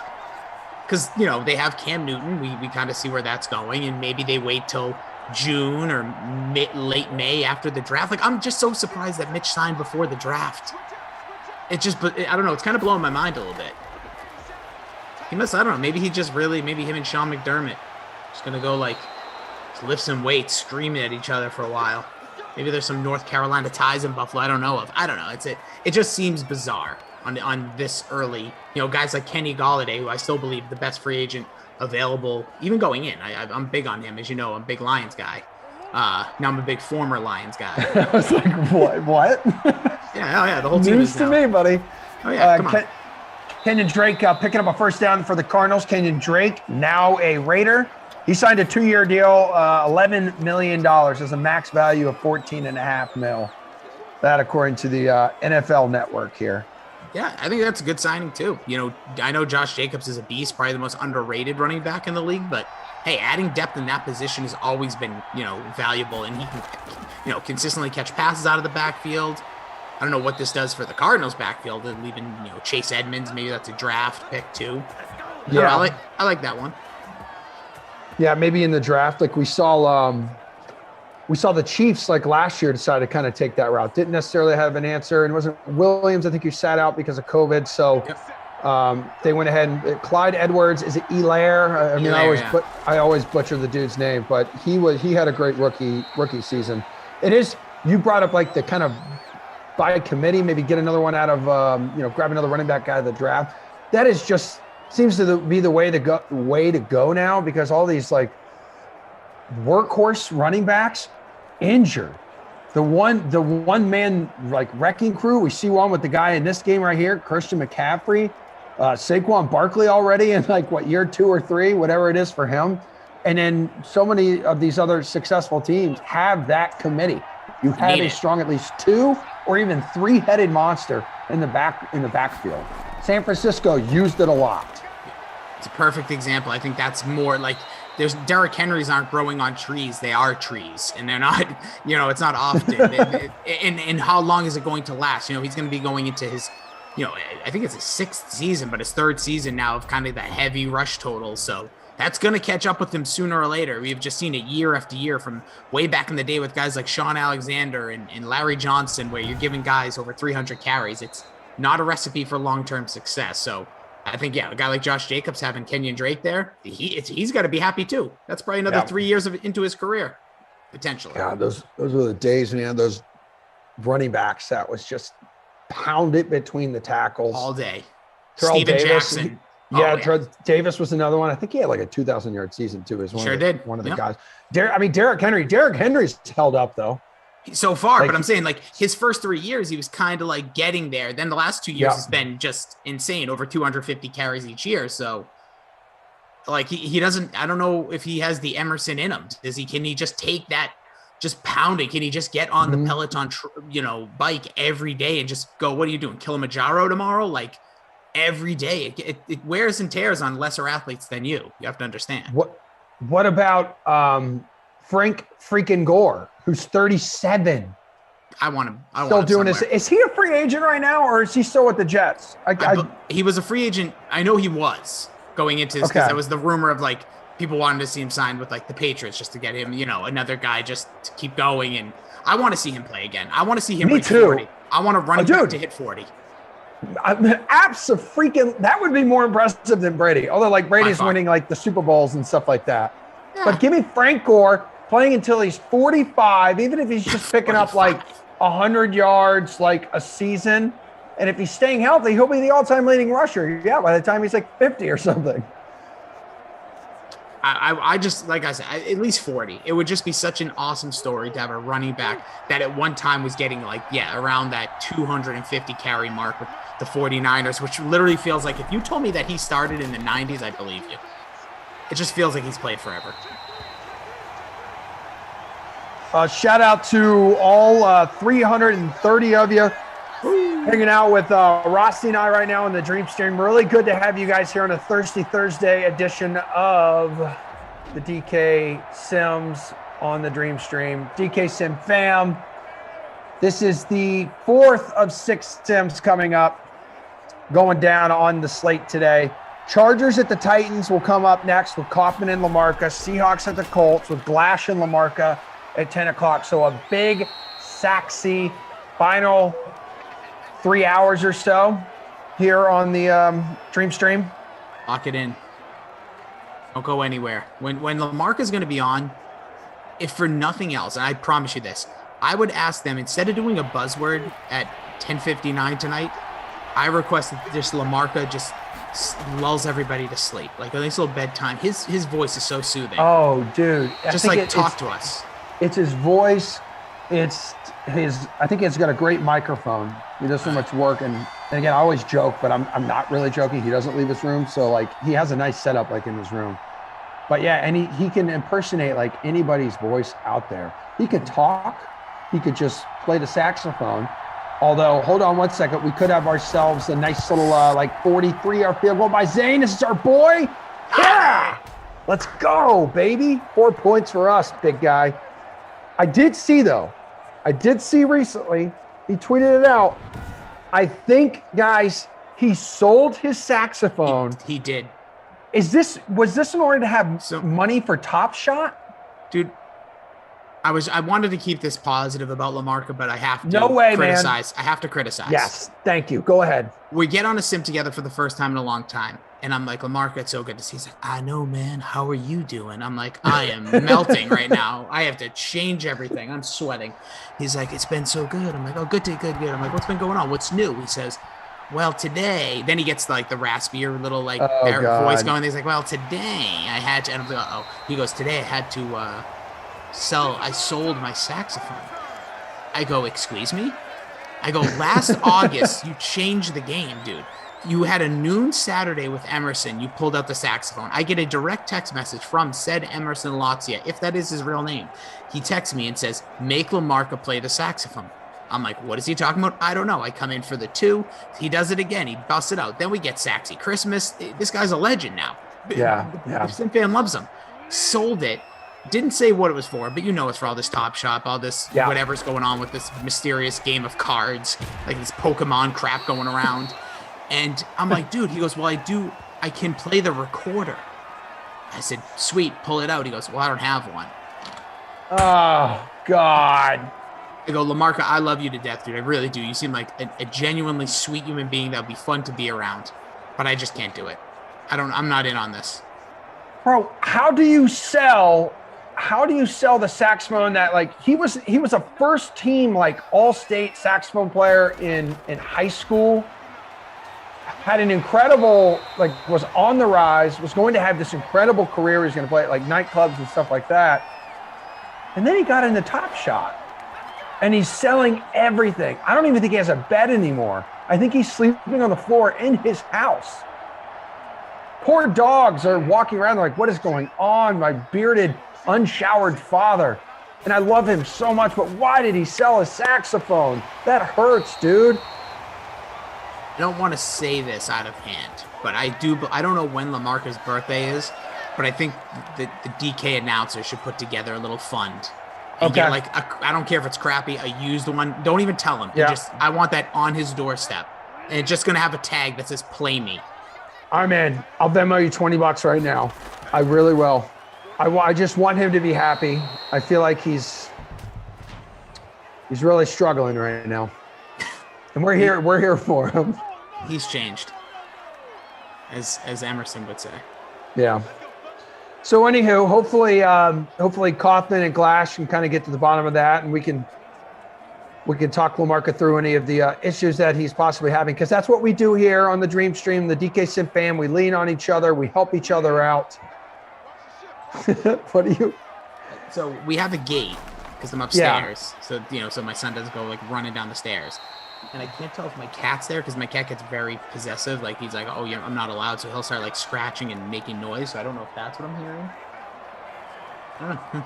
Or there's some sort of like ghost behind me, which can be. I don't get as scared down here, Sim fam. I mean, up here, just so everyone knows. So you're typically in the basement. That's where you're at? It's a split level. I don't call it a basement, but yeah, sure, you can call it that. Okay. I'm cool with that, dude. The downstairs. 3rd and 7 coming up here. Only a 3-3 game. 4.5 minutes to play in the first half. There's Robbie Anderson now on the board. But yeah, it looks like the Twitch fam. The Twitch fam is behind us. I think Big Saxy needs our help, guys. So okay, good. I'm going to be, after this, I don't know if I'll be able to tune in too much to the Dream Stream tonight. I got some roommate duties. I'm a father of 2 now, so I got to focus on them. But let me know. You guys slide into my DMs and let me know if you hear anything from Lamarca. Yeah, and you know what? Don't force it tonight, guys. Like, let's see. If anything, if someone can find out when his birthday is. If we can find out his birthday, I might text Koff because he's got the next one, right? And then Glash is Man After Dark. Okay. Yeah, and Glash isn't going to be able to get the information. It's going to have to be Koff. He's going to be too busy making a TikTok, so I'm not going to bother him. Oh, it is my kid. Did you hear that? Did you hear that, big dog? I did hear that. Oh, he's such a little turd. Hold on. I'm going to get him. Okay. Yeah. Go take care of what you got to take care of, man. Honestly, I lost my train of thought because I can't stop thinking about my good friend who sold his bed and most of his clothes so he could fund his Top Shot addiction. But Kurt the Squirt, 3rd catch for him. Captain, oh captain, in the red zone. 3 minutes to go here. Did you just say someone sold their bed, or are we still talking about Lamarca with the top? No. I said, like, when you walked away, I was explaining to everybody I lost my train of thought because I've got a friend who is struggling right now. Listen, if Lamarca isn't in his bed, he's selling his bed. So there's also there's a new Twitter account that I've noticed floating around a little bit, and it's pretty funny. On 1st and 10, though, from the 14 over the middle. That is another first down here. Was that Curtis Samuel again? Looks like it was. 4th catch already. 1st and goal from the 4. So anyone who decided to roster Christian McCaffrey now all of a sudden paying a little more attention. Brendan Blaspheme I don't know which one of you dudes made this account, but it's funny and it has potential. It really, really does. All right, Bridgewater to the air, incomplete, looking for DJ Moore. Use Robbie Anderson here. Yeah, I got to give this guy credit because now he's done a face reveal, which is very few and far between. Yeah. But yeah, he like basically made fun of Glash's TikTok by like doing like outtakes. I thought that was great. And it's really weird when you get like you tweet something and it's liked by Brandon Glasheen, and then I know. And then you knew it was gonna happen. Brendan Blashian both like it. You're like, oh, what? Excuse me? I know. I get so confused. Like, my brain doesn't work like that. No. First touchdown of the game, Christian McCaffrey. Christian McCaffrey, unnecessary dive into the end zone, but maybe it's an ode to his old quarterback who now is in New England. Superman, Cam Newton.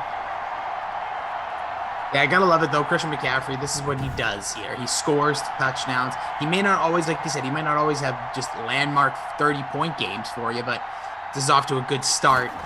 Getting that first touchdown in the first half, so plenty of time left to go, over 2.5 to play. It's a long drive. Yeah, it was. So run CMC. A couple minutes to go here in the first half. Good to have everybody with us tonight. I love the Rossi's Fat Cat account on YouTube. Yeah, we had to talk about that. A lot of people find it very offensive. Yeah. No, I'm just kidding. They call him Cat Fat. You know, I call him Husky. Prince of Darkness brought up a good point. How funny would it be if Lamarca sells the saxophone that he's gifted? I would be extremely disappointed. Extremely disappointed if he did that. Also, what's a new saxophone cost? Because I don't know if I really want to do this. I was thinking a used saxophone because he sold his to somebody. But let me just look at it. I'm going to boot. I'm just typing in how much are saxophones. Oh my God. This one's an intermediate alto. $500. Yeah, that. I see one for $230. That we can do $230. That's no problem. With all of us, that's like $15 a pop. Here is an original Toyco Bontempi Senior saxophone at Staples for $22.49. I'd pay for that whole thing for him. I'm gonna go ahead and say I don't think that's even worth it. I just not knowing a lot about instruments, but last time I checked, you're not getting any quality. A ukulele, people joke about, but those things are expensive. You get the one at like a Spencer's Gifts for like $10. It stinks.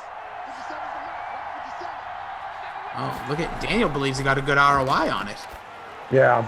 By swapping his sacks for Top Shots, and now he's just selling those Top Shots. Which, by the way, I see some people in the chat asking about Top Shot. 8 o'clock, come back, ask Lamarca all about it. He may not. I'm not sure. He's the expert, though. He's the expert on it, and it really is the reason he sold like his bed and his saxophone.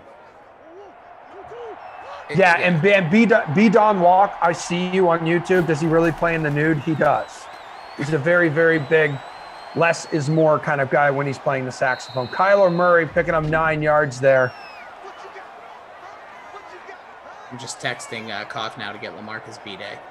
Okay, we have a massive investigation going on right now, guys. We are working on it. We're going to have everyone. We're going to make sure we pass along any information we receive to you.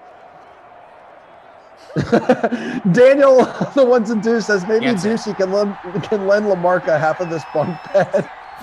He gets it. See, Daniel understands. Daniel cares. That's awesome. That's very nice. And he can laugh. Daniel can laugh Nuke and have jokes. Just like Michael. The reception there for Hopkins. And inside the 10, down at the 7. First and goal coming up here, dude. There's 53 seconds to play. Cardinals have one timeout to go, Rossi. Yeah, get in the end zone. We don't want, like I said, I love field goals and all, but with this much time left, there's no reason not to score. Get it to one of your big fellas. Look at this. Oh, he's just going to run it in. Ooh. Oh, you best be careful, man. You get popped like that, Fred's going to come out of the basket. Yeah. Dude, Bonzo said Ducey is the one who bought Lamarca's bed. You know, I think they live relatively close to each other, too. So could be one of those things where, Ducey I don't think they do. I think Lamarca's on Long Island. That's the same, but and then like Ducey's around like the city. It's the same thing. No, it doesn't matter. What would stop Ducey from getting on a subway and pulling like a queen size mattress onto the subway with him and cruising right up whatever street is there in New York, Broadway or some numbered or lettered street, and then he's hauling it up. He's like the subway rat with the pizza. He's like the pizza rat, except it's Ducey with a mattress. First of all, that visual is all I needed to get me through my darkest days. But yeah, they're not close to each other, but that doesn't mean I feel like they rented a U-Haul. Yeah. There it is. Touchdown, baby. Let's go. Is that Larry? Is that Fitz? It really is. That's a vulture touchdown right there. Nah, I'm not giving it a vulture call, but close. Michael says he would pay to see it. Okay, so here's the two things. We're going to raise some funds to get Lamarca on his birthday a new Saks, and then we're going to raise funds to have Kenny ride a subway with a queen-size bed mattress. Dude, there's a lot been going on. So again, we're starting to piece together everything, guys. If you haven't been able to figure it out, we're working on this together. Thank you so much to your patience and also your investigative journalism and journalistic ways in the chat. Yep. By the way, texted cough. I don't know. Does this sound confusing? I said, "Hey, dude, can you please get Lamarca's B-Day?" He replies, "Can I what?" Then he replies, ask him when it is. I said, "Sure." He goes, "I'm totally confused." I replied, "Yes." Why are you confused? I asked you to get a dude's birthday. Just do it. Don't worry about it. Just take 5 minutes away from sending everybody your DFS contest, all right? And get the guy's freaking birthday. It's not too much to ask.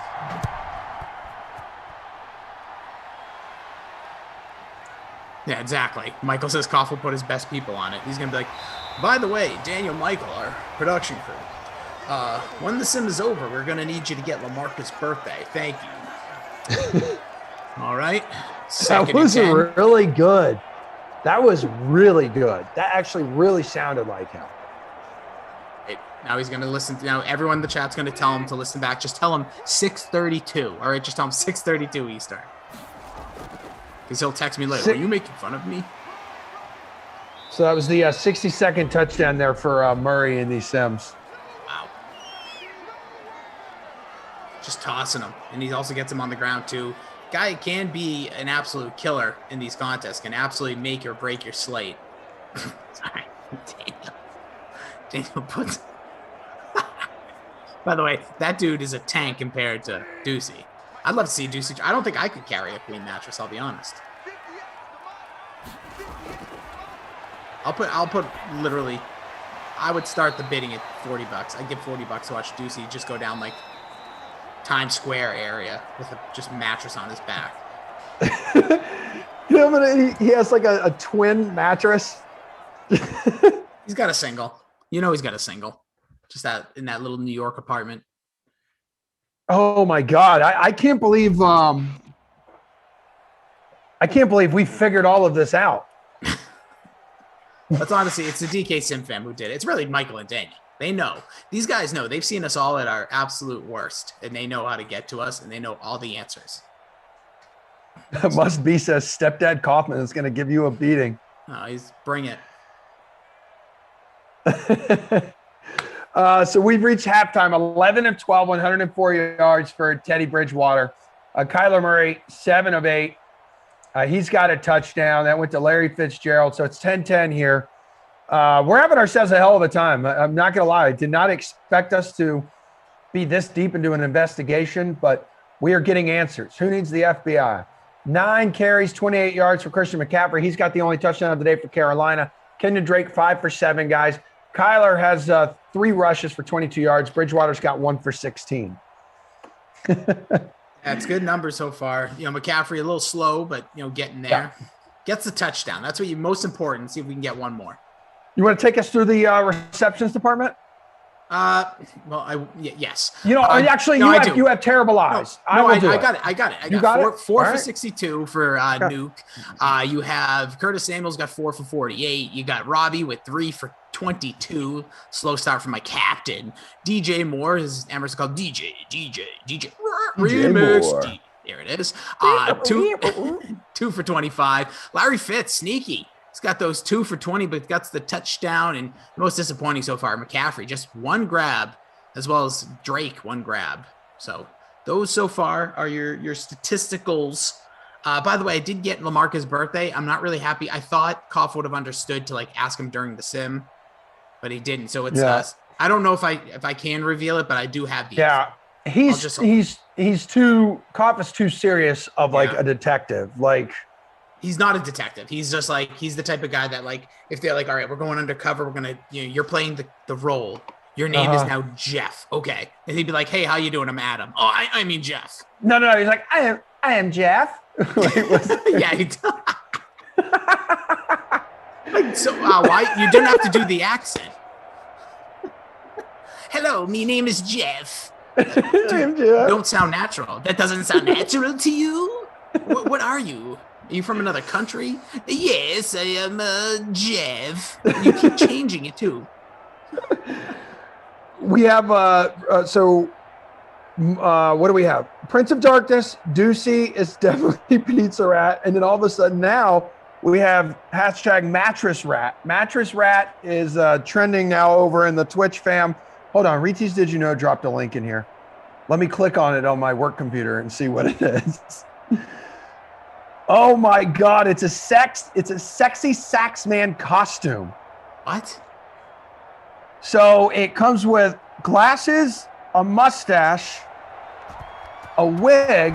I don't know if the saxophone's included, but where is this? There are leather pants and suspenders in the Twitch chat. Oh, okay, open it. I've been disrespectful. Reeties, did you know? Can you drop it in there one more time for Rossi? I'm coming. Hold on. Just whatever. Don't even have to drop it again. I'll find it. No, it's really, really important. Okay, you do that again then, please, for Eats T. Come on, man. All right, I gotcha. We're good. Yeah. Is this real? I think it is real. You know what's crappy is now that I clicked on that link, I'm gonna get the weirdest ads popping up on Instagram and Twitter. They're gonna be like, "Hey man, we hear you like to wear really weird stuff."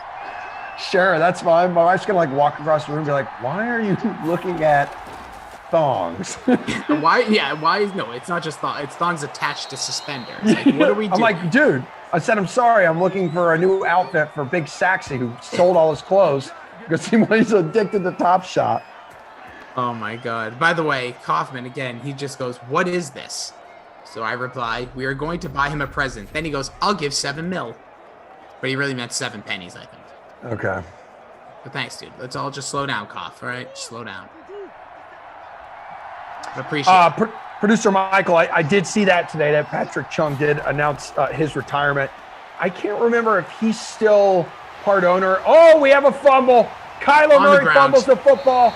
It is scooped up by the Panthers. So now Carolina's offense will take the field for the first time here in the second half. I said it. I called it.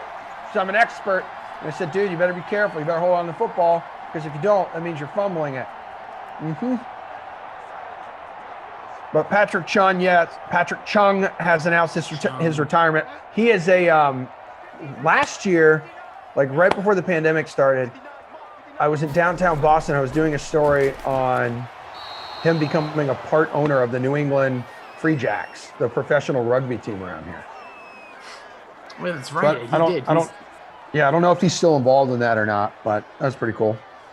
Oh, we were talking a lot about New York. The Jets losing Rashard Perriman after the little experiment there. He's going to the Detroit Lions. Oh, very nice. Rashard Perriman, built by UCF. Oh, good for him. Thank you. Robbie Anderson on the catch. Teddy Bridgewater, I think I see 12 or 14. Yeah, he's been pretty consistent so far today.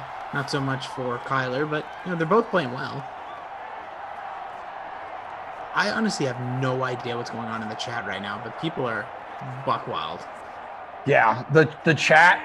This is why I love when I have nights off from Nesson. I can hang out here and do some later games because people are just over the day and they're like, I'm going to let out all that pent up just weirdness come out. And that's when we shine the brightest here, people, on the Dream Stream. Yeah, absolutely. The weirder, the better.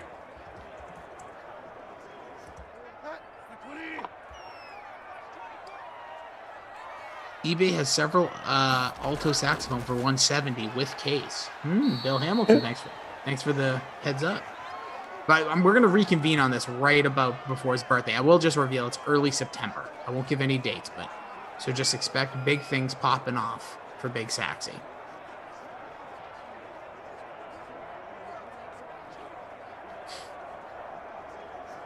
Yeah, so Big Saxy guys will be on the next two sims. Kaufman at 8 o'clock with Glash there on Madden After Dark at 10. Chargers at the Titans coming up next. Seahawks at the Colts. That'll be the Madden After Dark affair. We have ourselves a fullback. That's 100% a fullback reception. Yes, it is. Alex Arma. Love it. I love it so much. Give me more of that. This was Madden 2020. People knew one of my superstar traits was definitely like the tight ends and the tight end 3, and then occasionally like a fullback, just the random ass dude scoring a touchdown that only one person out of 12,000 would roster. So 1st and goal coming up from the 10. Christian McCaffrey on the handoff gets it down to the 5. What are we going to have, a face mask here or a hold? It's going to be a hold. There you go. David Moore, not DJ Moore. David Moore coming over to the Panthers as well. Michael just drops that from Tom Pelissero. Well, 4.7, 1.25 guaranteed. Not a bad day. I gotta start working on my contracts. Do it up, Rotato Chip. Yeah, I'm just gonna call my job. Be like, can I get a guarantee of like $10,000? They're like, yeah, sure. Sweet. Oh, hell of a grab there by Christian McCaffrey. From the 16 to the 7, 2nd and goal coming up. New York Goat wants me to call it. It's going to be a Thomas TD. So there it is. Do you want me to call it on the phone? Like cough? He would probably be like, call it. And he'd be like, hold on, let me make my phone call. Don't seem to have Thomas TD in my contacts. Can't seem to understand jokes. Anyways. Anywho, 400 people watching on YouTube, guys. We're at 239 likes.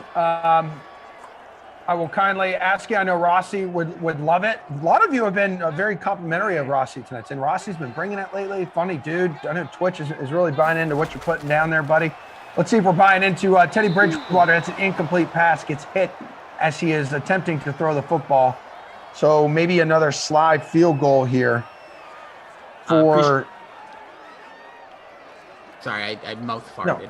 I appreciate what you were saying there, the compliment, but you're only as good as the team, dude. You're only as good as the team. So appreciate the compliments, y'all, but it's a squad, all right? It's a squad. It's right? The energy, and it's one and done tonight. I'm here for 6, and then I'm done, Steve. That's nice. So Sly does deliver 3 more points. You do. It is teamwork. Like I mentioned Lamarca with the thong, and you're like, actually, it's Lamarca with a thong attached to suspenders. Yeah. So it's just working off of each other and just adding to it. And it's facts. I'm sorry, that is a fact. I have seen the outfit, so. Ooh, must be saying back-to-back wins in Emerson's contest. That's a good point. Let's see right now. Roll call?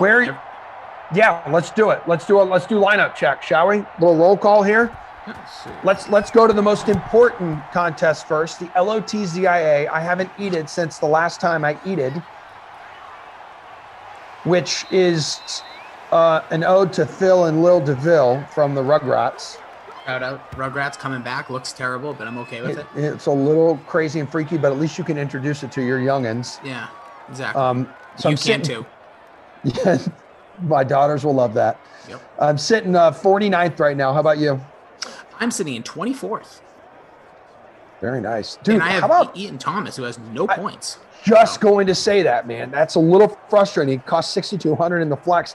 47% owned in our contest, 5.5% in the captain spot. Yeah, he's been averaging just about double digits over his last 10. So he's like right on the verge of like 9.8 when I did my quick math earlier. Because you know sometimes I bring out math guy. Yeah, you are. He crunches the numbers. He goes. That's his calculator thing. Okay. I don't know what this does, but it sounded like a sprinkler. I'm working on it. All right, it's very much like my sprinkler, but the sprinkler, by the way, for Washington has been absolutely non-existent in the last like 4 months. So the sprinkler has not been used. So we're turning it into other items. Did you see though? They have Fitzmagic now, which is nice. I did. Someone actually asked you in the chat earlier, what do you think of Washington's offseason moves? Well, for me, fine. Like I don't know. It's like they went through this like weird Haskins to what was the other quarterback's name? I can't. Kyle. Heineke. Well, Heineke played the playoff game. They pulled Kyle Allen. Kyle Allen was And then they went to Alex Smith, and then Heineke had to play the playoff game. So they had 4 quarterbacks last year, and you're thinking, okay, they clearly need to address this. They need to make something. Like I feel like they were going to be the splash team. I thought they were going to be the Deshaun team, which still could be in play. But Fitzpatrick, okay, cool. Like, but do I think that's really? I'd rather roll with Heineke. I'd rather see what the Heineke can do. Yeah, and you know what? That may be the case. It's going to give them definitely some camp competition. I know Zach and I talked about it a little bit yesterday. We did, as Kenyon Drake picking up close to maybe 20 yards on this one. Nice play. Quick shout out to our guy ZT. Love that guy. Really is. Love that guy. What an awesome human being, and the master chef of the air fryer. Ain't that the truth, dude? He cooks for like a small army every night too. He really is like the Phillip Rivers of DraftKings. He has like 11 kids. It's like, bro, slow down and save some for the rest of us. Seriously. But Fitzpatrick signing a 1-year deal there in Washington. Also, the dude you're seeing tear it up in this sim, Kurt the Squirt Samuel, signed a 3-year deal worth $34.5 million. He has 4 catches, 48 yards. He's got north of 13 points in the captain spot right now. But I think most of those catches all came in the first quarter. I could be wrong. I definitely know first half. 3 did. Okay, so 75% of his receptions. I do like that move, by the way. That's a huge move for Washington. So, like, the whole story there has been, like, you have, like, the Steven Smith Juniors. You have a bunch of, like, decent role players. But to get Curtis Samuel, a very diverse wide receiver, to go with Terry McLaurin, that, whether it's Fitz, whether it's Mr. Hankey, the Christmas Pooh, whoever their quarterback is going to be, at least now has 2 legit guys. And yes, by the way, Lisa, get your mind out of the gutter. What are you doing over there? Dude, Lisa is on one tonight. I'm just gonna kind of let her loose, let it be. Kyler to the end zone. Sorry. Let her loose, let her be. I'm gonna use that. It's gonna be on my gravestone. Yeah. I'm gonna get a tattoo on my lower back that says that. Murray up and wait, buddy.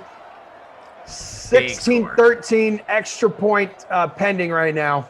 Nah, they don't miss those. Minute 7 to play in the third quarter. 23rd rushing touchdown from Murray.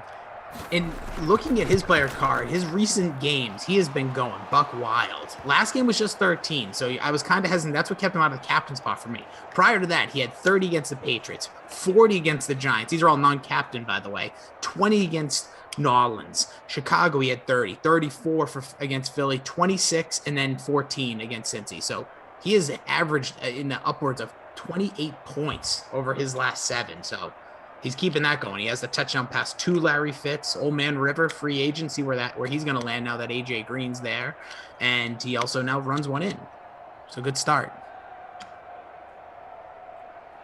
Thank you also to our Twitch fam, twitch.tv/DraftKings. Been picking out some of your comments to read here on air today. You guys have been absolutely hilarious. I see a bunch of new faces in there I don't typically see when I'm on the early slate, but first time in retease, you guys holding it down as always. Same with you, Pete Fooligan. Pete Fooligan, I think you finished second in the LOTCIA contest in the 4 o'clock. So if I had that right, or you finished close to it, attaboy. Prince of Darkness too. Get it. Nuke, what's up, buddy?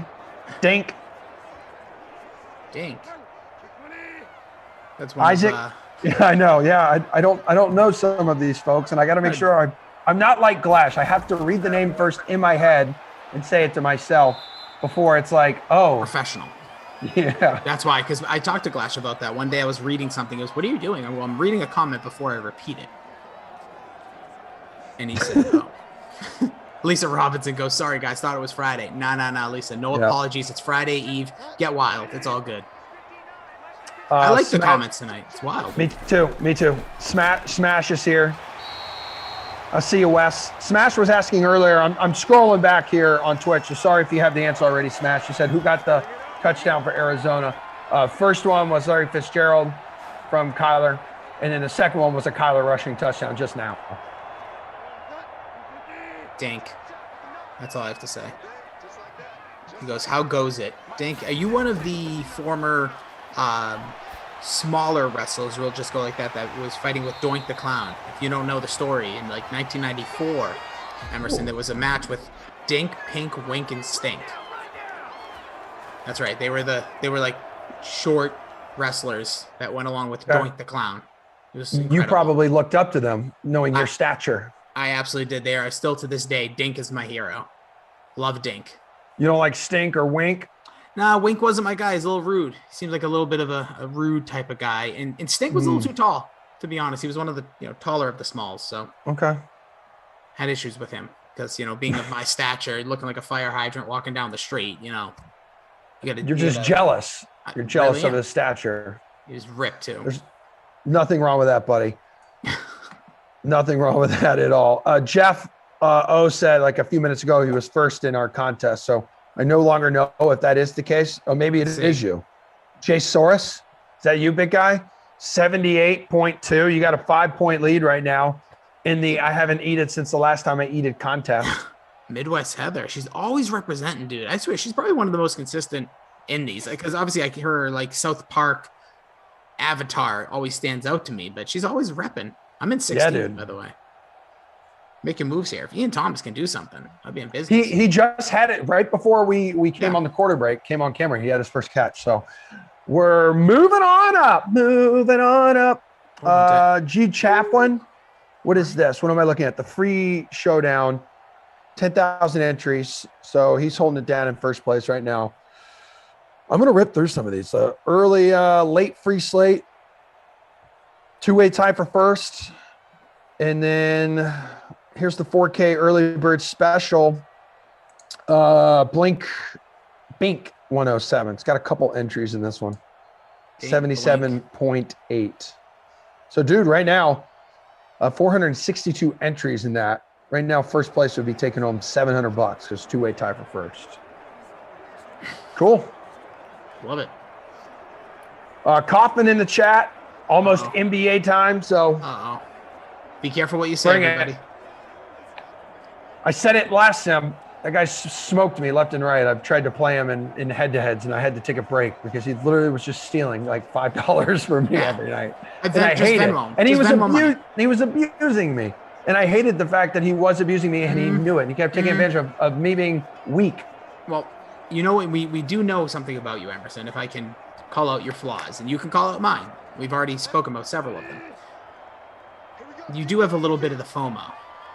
So if somebody mentions something that you're not involved in, you're like, I need to 100%. Get in on that.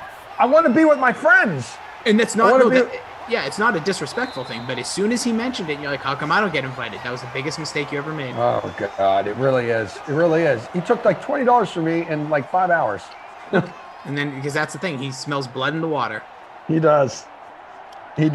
But that's where Lamarca comes in, and Lamarca can save the day. We'll see what happens in their head-to-head. I know Koff, I think producer Drew mentioned in the 4 o'clock that Koff is actually 2-0 against Big Saxy as well. Speaking of sack.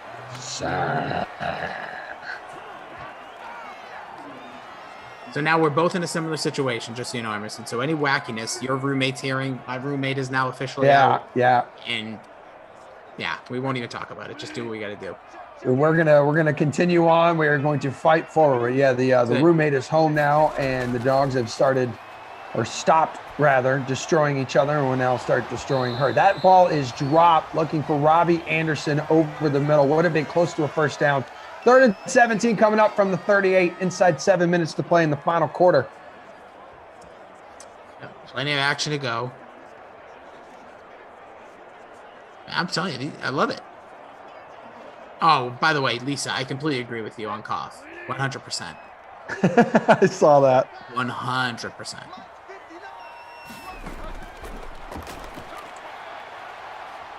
All right, Teddy B.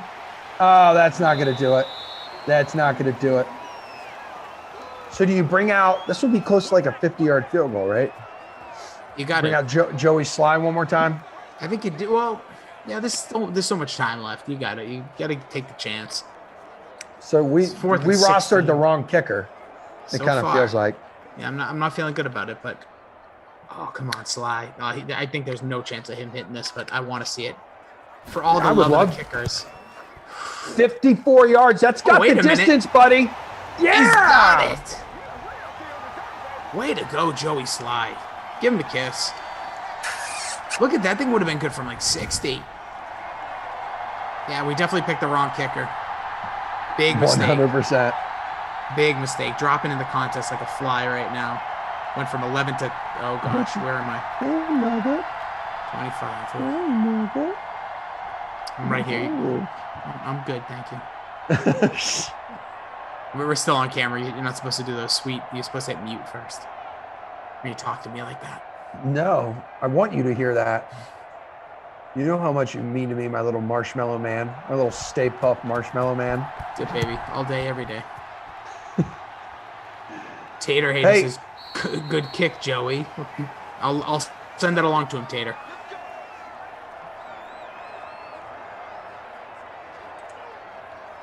Wow. Tater hater, man. Have you changed your tune on taters? Based off your name, I'm going to say no. Well, First off, this is great. I'm glad Daniel dropped this in.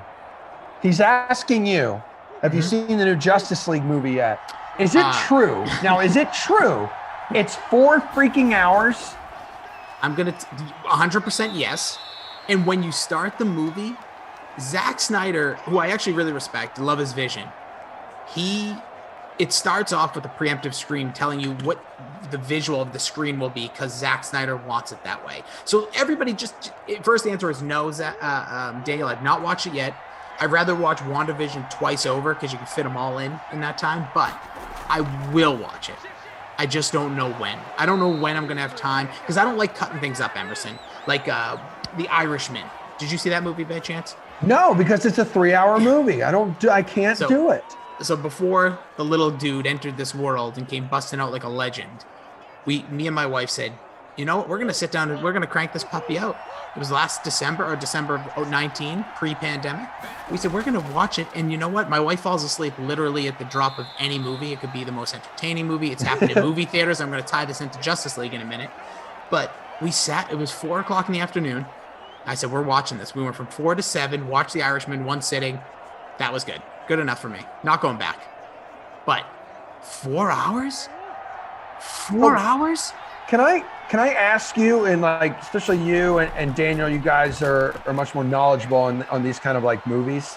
Nerds, yeah. I mean, I've got a little nerd in me as well, but man, when I heard I had no idea this was coming out. A, and then B, when it does, what is so different? Because the first movie had to already be long, right? 2+ hours. What is he adding? What is he adding to it? Everything. He was taken out of the project basically and kind of took himself out because they just changed this happens in a lot of movies, by the way. So if people don't know the story, this is going to be my best, like really quick to sum it up. And I may be a little inaccurate and Daniel will just pounce on me. So I believe he was directing. He was a part of the first film when they were putting together Justice League.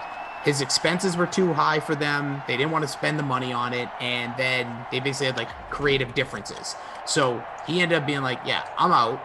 We're done. And he had all this unfilmed footage. And so now he kind of went back into the studio, cost him another, like, I think it was like 10 million or something stupid to put this thing back together, recoloring, reanimating the big bad in the movie. 70 million? Are you kidding me, Daniel? Holy crap. So yeah, so to do a couple reshoots with Jared Leto, all the stuff that you're going to see in this movie. But I'm telling you, that's a lot of money for a 4-hour film that people have already seen if they're into this. And now they're going to watch it again. And to go back to what I meant by my wife, we were in the movie theater, night of release, Justice League. Because I'm a Batman dude. I'm like DC from when I was, in diapers, in my first briefs. We're Batman, stained and all. And we're sitting in the movie theater. My popcorn is eaten through before we even get through the trailers. I look over my wife maybe an hour into this movie. Gone. Just snoozing. in a movie theater. Yeah. In today's atmosphere, how loud and like shaking of the theater, woman's just out. I look over and I'm just like, do I even wake you up? Like, do you even interrupt that? So I don't think she's going to make it a 4-hour movie either. I really don't know if I'm going to get to this too. That's a long. So you have to find a 4-hour window in order to watch that. Just don't. That's tough to find. Like when you've got a little squirt running around, a roommate, a cat. I mean, there's Kyler also scrambling for his life. Does he crack the goal line? He does. They give him the touchdown. Yeah. Merry Christmas, everybody. Yeah,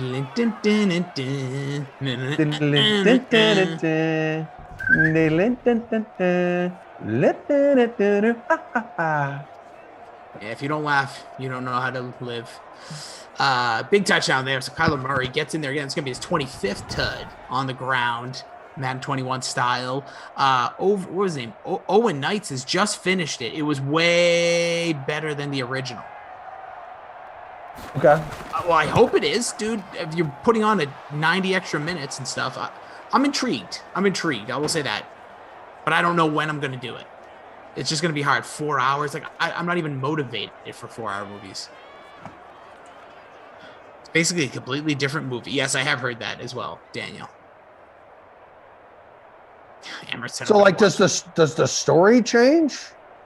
Or are you still trying to beat the bad dude? Well, it's always going to be, there's always going to be the element of, like, the villain. But, they must do different stories. I'm assuming there's more Superman, because that was another big thing. There wasn't much Superman. And there's a famous recut. So, Emerson, imagine you right now filming a movie. And then when they need one more film, like another scene from you, have a mustache. So they had a CGI. I remember that one. I remember that one. Horrible. It's like the opening scene of the movie, too. It looked ugly. It looked like I did it. Like, Babysitter Billy, one of the better, like he is just a master of it. Recently with, as I like to call him, Bryson Rochambeau. Yeah. Filming out there in Texas and almost getting hit with his club. But yeah, he's a master of editing and doing stuff. And Daniel, another wizard, sometimes puts glasses on you. It's nuts. But they did such a poor job of trying to mask that. It was, just looked weird. So, it looked like MS what'd they do with it this time? I don't know. I don't know. I haven't seen. I don't even know if that scene's in the movie. I don't know what they did. I've seen a couple of shots. Say Jeff Windsor on YouTube is like, I heard Superman is the bomb in this movie. It's the best Superman yet. Oh.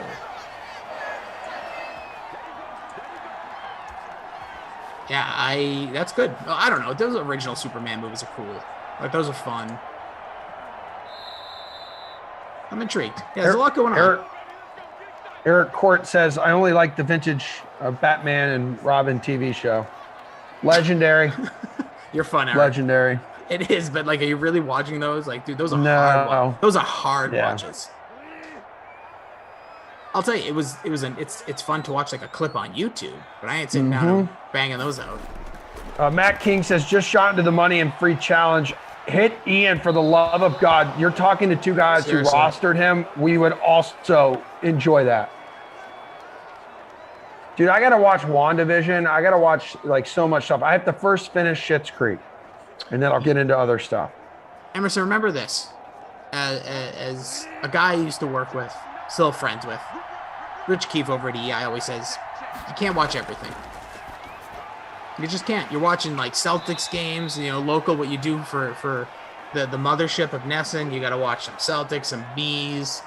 You got to keep your eye on the wire with the NFL. You got to have people write stuff for you so you can look handsome and deliver.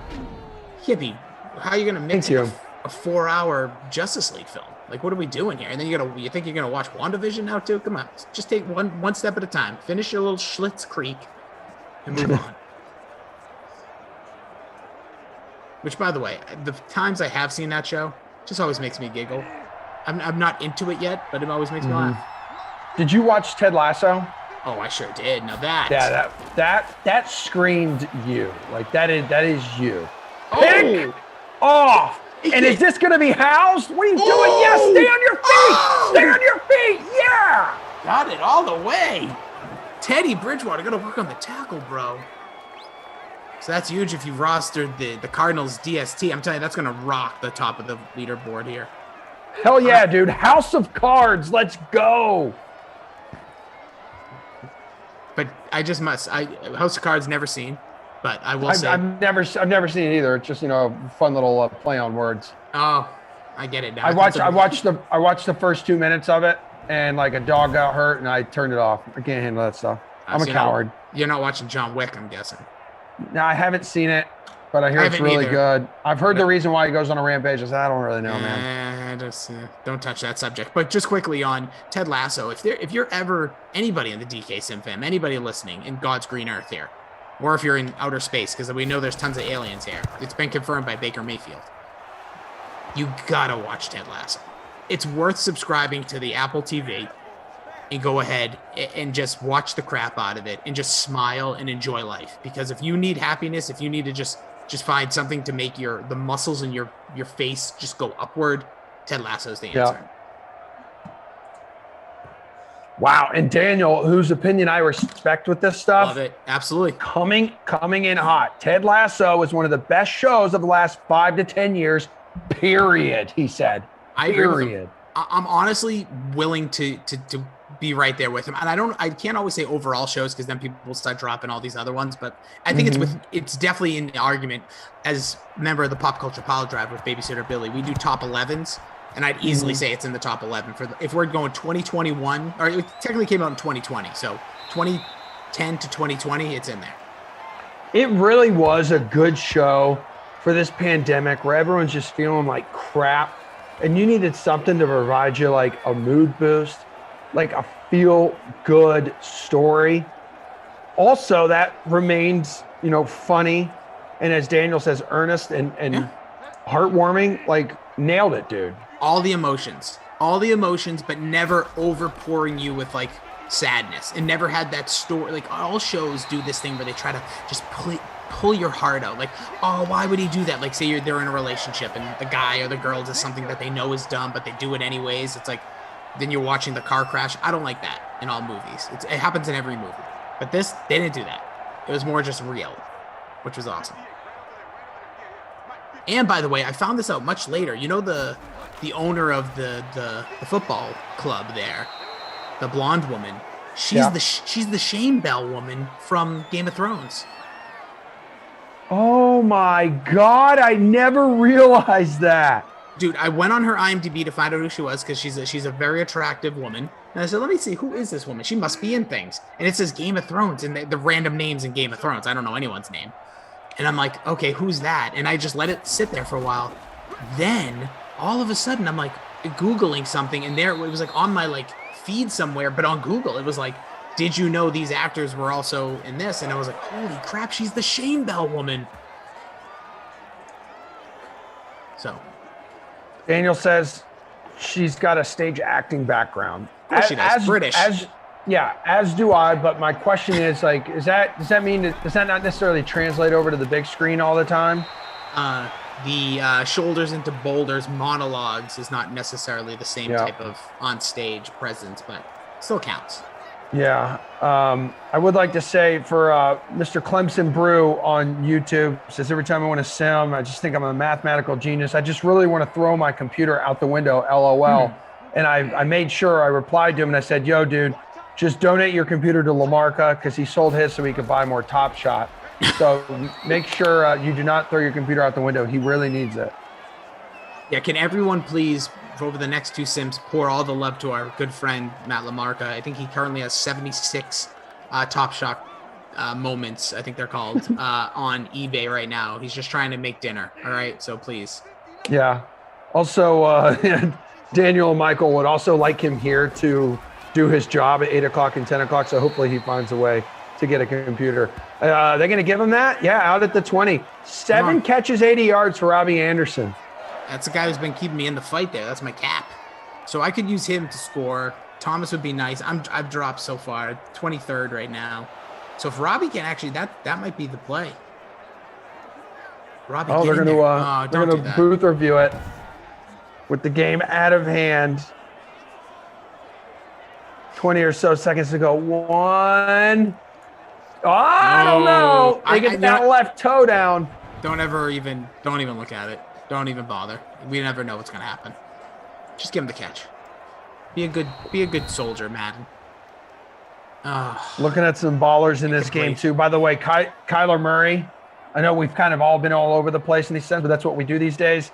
He has hit the rushing. I think so. Yeah, he's got 102 yards rushing. He's got a bonus there. He's got 135 passing. He did lose the fumble. Yeah, there he is. Tuds. Yeah, there it is. 30. So yeah, 33 points in the flex. Wait, they called it. Did they get that? Oh, they gave him the first. I thought CMC was stuffed. It's like, I'm gonna be after dinner. What are you eating tonight? I got some salmon burgers tonight. I can't get down with that. I can't get down with that now. All right, so I'll take that off the invite No. over. You do you. No, I was gonna Please ask invite me over. I would love to have a friend. I will. Bridgewater going to be sacked. We're gonna do some outdoor dining soon, me and you. Sign me up, please. It's gonna come out of nowhere too. We're not making a plan. I'm gonna call you, like, I'm gonna look at the Sims, be like, okay, he's not on. I'll check your nesting schedule because I have my peoples that are there. I'm gonna say, what time's he in? Cool. 3 o'clock. Meet me at blank place. And I'm just gonna sit there till you show up. It's gonna be old school style. No phone calls. Just show up. I'm in. Cool. Up. What was gremlin? That? It's just it's the gremlin in the background. Sound like a velociraptor. Yeah, she gets into this like gremlin mood. That's definitely like becoming her nickname, little raptor lady. Oh, what's that? Oh, you're hungry. Okay, hold on.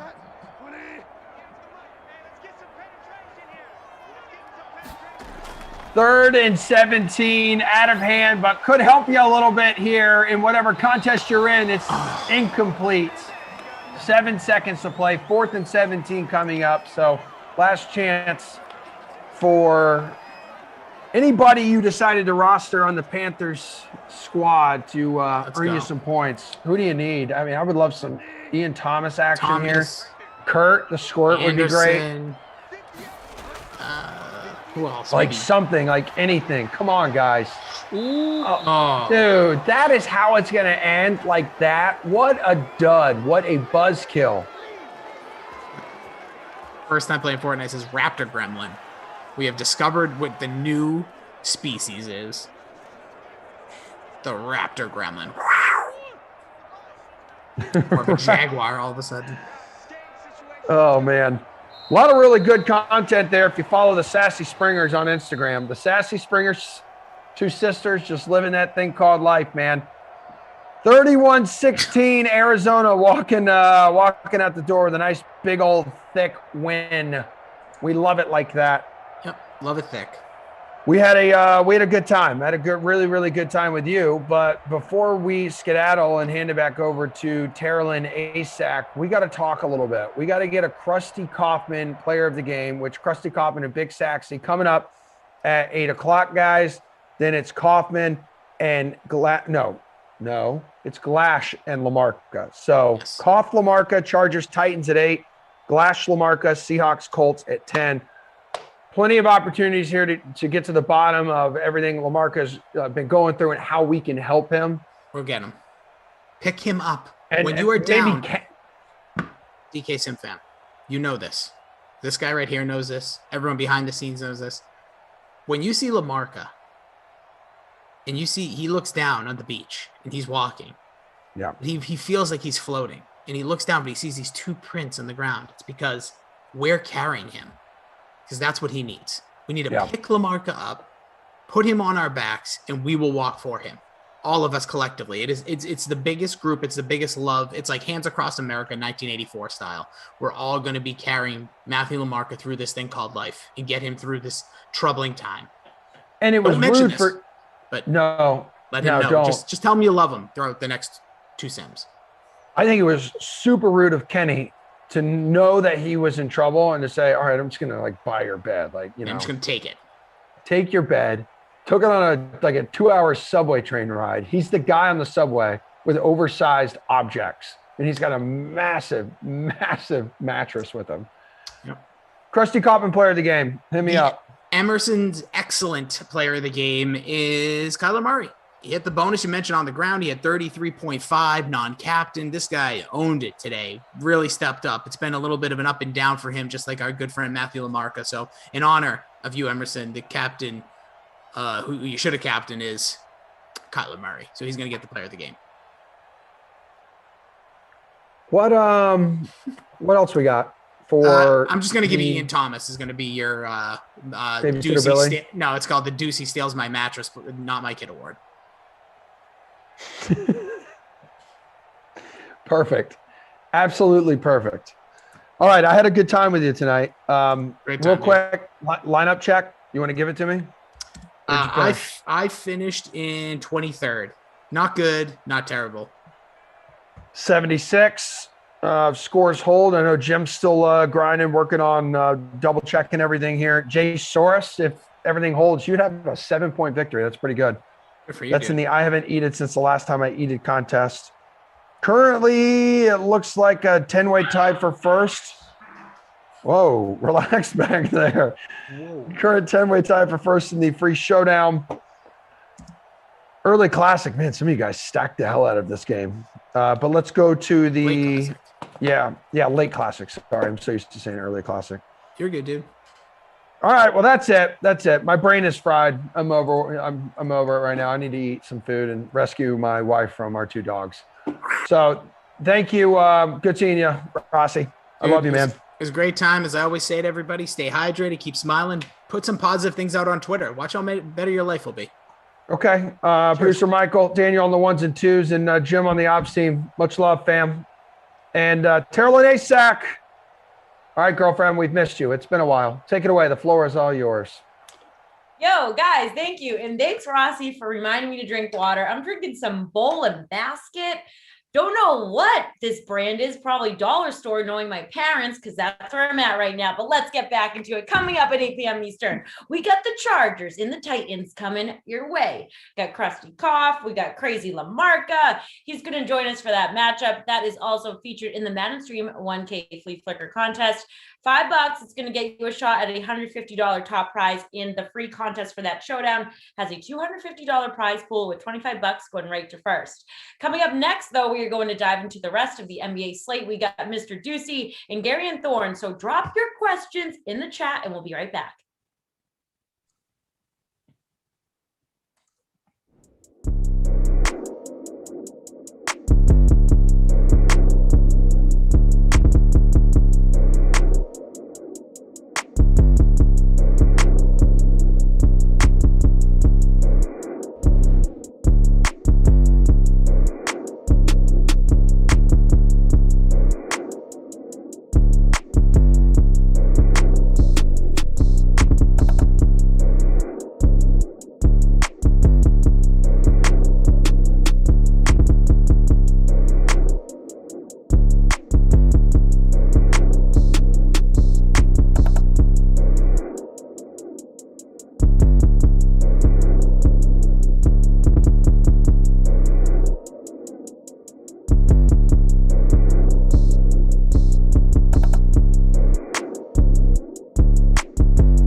I told you we would be right back, and we are. Okay, so back on the DraftKings Dream Stream, we get some advice coming your way for tonight's NBA slate from DK contributors Gary and Thorne and Kenny Ducey. Welcome, guys. All right, so main slate got underway with the Jazz and Wizards, but we still got a 2-game turbo slate locking at 7:30 and a late slate at 10 p.m. So let's get right into it. What news are you following heading into the later games tonight, Garion? I mean, I don't want to make something out of nothing here just to try to like get people involved and excited, but there is nothing happening. This is one of the stranger slates we've had in a long time. Maybe it's because so many of the games lock at 7:30, but it seems like pretty much everything's settled. I guess LeBron's probable. You never know. Like maybe we get big news that Los Angeles is doing something funky tonight, but most of the dust has settled. So there's not a whole lot to look out for. Kenny, are you going opposite of Garion? Are you looking out for something, or are you just kind of bored with it? Let's hear it. Yeah, it's hard. I mean, we pretty much know everything. I guess the one thing I will mention on the injury front is we did just get news about Terrence Ross being out against the Knicks. Now, obviously, they do have Aaron Gordon and Evan Fournier back, but Terrence Ross still a loss for them, and they're still without Michael Carter-Williams. So it makes me less excited about the Knicks, but still, I mean, that's probably the biggest swoop of injury news we're going to get on this slate. 3 guys from the same team. Really, that whole game. There's so many injuries on both sides, so much news. But in terms of what is yet to develop, I don't think there's really anything out there. All right, let's keep it moving. So on this 2-game turbo slate, you have the Thunder Hawks and the Magic Knicks. At the top of the price list, you have Nikola at 10,100, Julius at 10K, and Trae Young at 9,900. Who would you prefer to pay up for tonight, Garion? I think I'm going to go with Vucevic, even with the news Kenny was talking about, because we were sitting and waiting throughout the day to see who on the Magic was actually going to play. I mean, Michael Carter-Williams and him being out with an illness, that was just another reason to kind of like Vucevic because there was nobody left. But we did get that late news that Aaron Gordon is going to start, and so is Evan Fournier. But I still kind of have my doubts about how much we can expect them to play. I mean, Fournier hasn't played in about 2 weeks. He might be capped out at about 25 to 30 minutes. Aaron Gordon's only played 14 minutes in 1 game for about the last 2 months. So I still think this is going to be the Vucevic show. And when Fournier, Gordon, and Terrence Ross have not been on the court so far this season, and he's probably going to get about 10, 15 minutes of that scenario tonight, he's averaging over 1.5 DraftKings points per minute, and his usage rate is up around 35%. This is someone who took 27 shots the last time the Magic played on Sunday. So even with those Magic guys coming back, I still think I like Vucevic the most. All right, so Garion is staying with the Vucevic show. So Kenny, what about you? I'm actually going to go opposite Vucevic and go with Julius Randle because, it's hard for me to get excited about Trae Young here. The Thunder allowing 35% shooting from 3 over the last 10 games, which is like pretty average. They've done an actually decent job on defense, and Trae Young hasn't exactly been shooting the ball very well. And like Aaron, I was really all in on Julius Randle here before the news that Aaron Gordon was going to play. But I do think that Gordon coming back may make Randle a little bit of a contrarian play. I think the people are not going to be as excited about it. Just to give you an idea of how bad the Magic were without Aaron Gordon, or really just in general defending the paint, over the last 10 games, they're allowing 61.1% shooting inside, which is a very high rate, ranks among the worst teams in basketball. So Aaron Gordon coming back, will he help there? Absolutely. But do I think that he's going to, play 40 minutes, 30 minutes? No, I think that he might play 20 minutes, and that will open up maybe 20 minutes for Julius Randle to take advantage of that shooting defense inside 10 feet. So I do think that the Magic probably have the worst defense out of all these matchups that we're looking at. So I would take Julius Randle, especially considering, not a lot of scoring options. He's going to have to do everything himself on this in this game for the Knicks. So he's going to get a ton of volume. All right, Garion, for the people that are searching for it, they're looking for it. Where's the value on this slate? Bad news for everybody out there. As we were kind of talking about just no injury news means not a lot of value. It's crazy that the most important news on this slate was the trio of Magic guys who no one thinks about unless they're playing DFS, And then the two Thunder players, Lou Dort and Theo Maledon, who also no one really thinks about unless they're playing DFS, they're also both returning to the Thunder lineup, which kind of ruins like Kenrich Williams, who was someone I was kind of excited to play at $3,900. I still think he's okay. He's played over 20 minutes in 7 of his last 10 games, but his 2 biggest performances came with Lou Dort on the sideline. So I think at this point, you kind of just have to roll with the value you've been rolling with for a while now, which is Reggie Bullock's probably going to play like 36 minutes tonight for the Knicks because they have no guards. If you have the stomach to play Frank Ntilikina, which I do not, maybe he plays 25 minutes just because there's no other point guards on the Knicks. But I think Bullock is probably the big value guy. And then I would say like Kenrich Williams comes in at number 2. Kenny, are you finding any value on this slate? Yeah, Gary and I were talking earlier about the lack of value and also about Frank Ntilikina and the fact that, at $3,000, like, is he worth it? Well, here's the thing. He's going to be super chalky, right? I think that everyone out there is going to have Frank Ntilikina because he's starting. He's minimum salary. Gary mentioned there's not a lot of value on this slate. So I am staying very far away from Frank Ntilikina. Even as a Knicks fan, even as someone who loves Frank, he's been a little more willing to shoot the basketball, but he has not played well enough to earn the trust of Tom Thibodeau. He's yanked him. He's given him a quick hook. I could see them, Gary mentioned Reggie Bullock. I could see them doing some weird stuff and getting Reggie Bullock involved at point guard, just doing anything in their power, Julius Randle, anything in their power to keep Frank Ntilikina from being point guard in this game. So I actually am looking at Ty Jerome at $4,300. I know it's not the most exciting name or the most exciting price, but his value continues to, his salary continues to creep up. He's played over 20 minutes in 7 of the 8 games that he's been with the main team here with the Thunder since getting called up from the G League. 2 threes in each of the last 3 games. They clearly want to get Ty Jerome involved. They want to see what they have in the Ty Jerome. So it's also March, it's that time of the year where Ty Jerome made his name at Virginia. So why not go with Ty Jerome? $4,300. No, I don't think anyone's going to be on this guy. I think he's a great source of value. You're going to have to pay $1,300 more than Frank Ntilikina, but I think it's worth it considering you get a good contrarian play here and you stay away from the Frank chalk.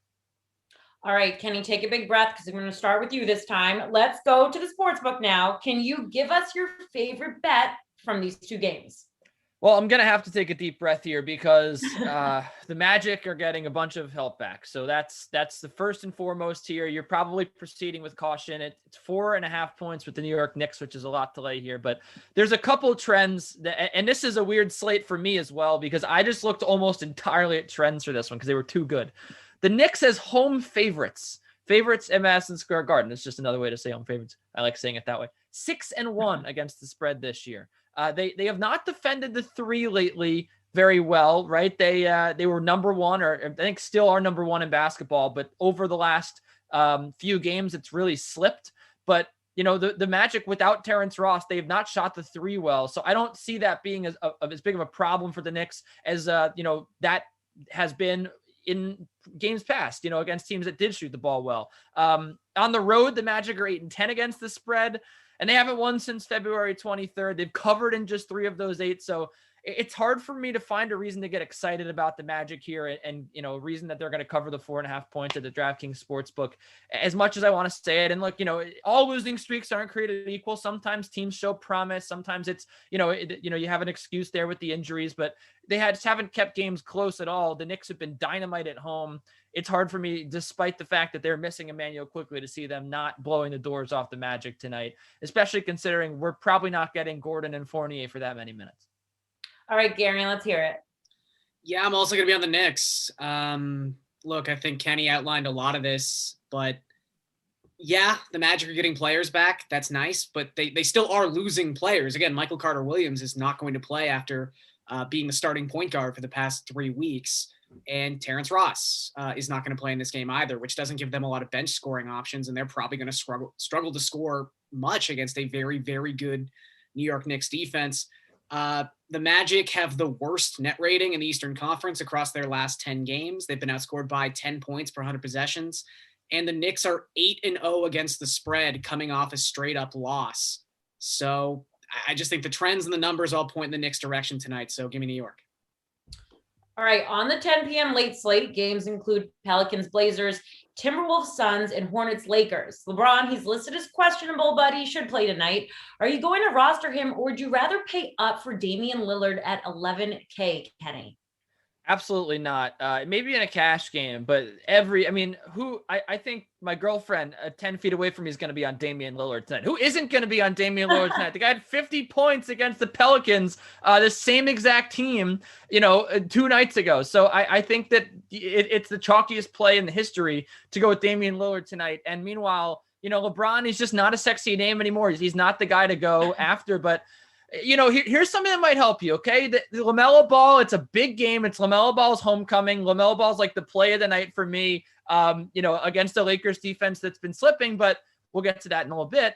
LeBron James, they were asking LaMelo Ball, are you excited to face LeBron James? And he was like, no, not really. He's like, it's just another game for me. So do you think first of all, LeBron definitely saw that comment, and how do you think he's going to respond to that? I think he's going to come out and play a great game tonight. The thing to look out for here is that I do think that this is going to be a much closer game than people are thinking and people are predicting. And that is why LeBron James is a great play. You get LeBron to play 37, 38 minutes in a close game. He's going to get you 60 plus fantasy points, especially against a defense that's just so bad. The Hornets don't really defend well at all. The Pelicans, they've turned it up a little bit on defense. You look at that last game 2 nights ago against the Blazers, no one except for Damian Lillard scored the basketball. Gary Trent Jr. had 22 points, but everyone else sort of failed to hit their shots, 10, 11 points all across the starting lineup. Dame was the only guy that went off. I've been impressed with the Pelicans lately. I think they come out with a renewed sense of energy here, and I don't think Damian Lillard has the same success that he did. So for that reason, I'm fading him, and the fact that he's going to be 60, 70, 100% owned. I'm going with LeBron.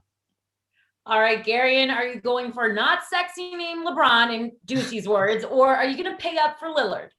Yeah, that sneaky LeBron James play that gets you every time. Look, I'll eat the chalk with Dame. I don't care. I think if you want to start fading Dame on Friday, fine.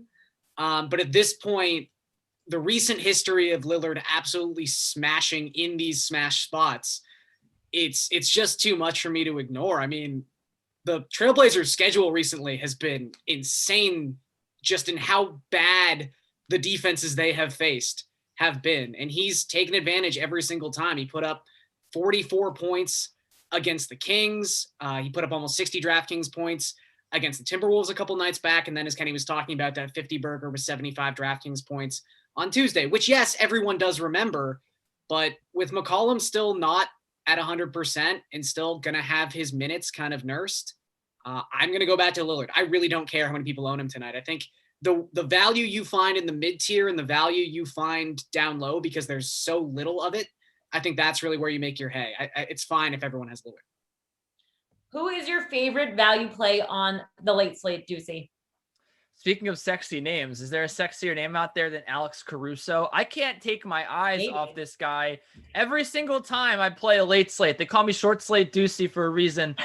When I play a short slate like this, I love playing Alex Caruso. I can't take my eyes off him. Look, the guy's got you 20 plus fantasy points the last 3 games before he got injured. It's going to be a close game. They are going to need to play defense on LaMelo Ball. Alex Caruso is one of the Lakers' best defenders according to the efficiency stats. They don't have Anthony Davis or Marc Gasol.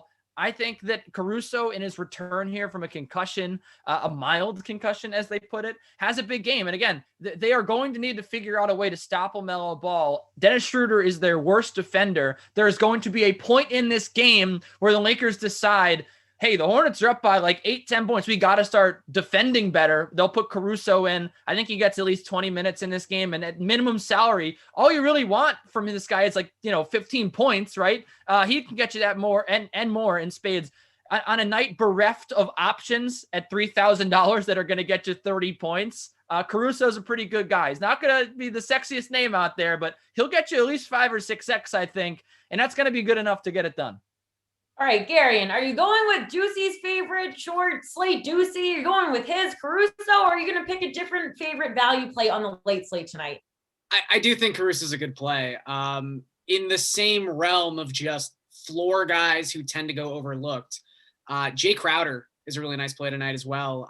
Cam Johnson has been in the health and safety protocols for the last 5 games. He's going to miss another game tonight. And ever since he's been in there, Jay Crowder's just been playing about 30 minutes a night for the Suns. It's amazing how consistent his DFS output has been within that span of time, because he's scored more than 24 DraftKings points in 4 of those 5 games, but he's never scored more than 26. So again, this is not about ceiling. This is just about getting 5x return, maybe 6x return on investment at a position where there's not usually a ton of value towards the bottom end of that power forward slate. So I think Jay Crowder, again, it's not going to light the world on fire, but I think he is someone who's very viable tonight. All right, last question, guys. Let's throw it to Deucey first. How about a favorite bet for the games after 10? Well, first of all, R.I.P. Frank Kaminsky. I mean, it's got to pour one out for the man. No one's going to want to play Frank. He was starting. Now he's not. Jay Crowder going to get all those minutes. I really like the Hornets here. I wrote it up on the DK playbook earlier today. It was 8 points at that point.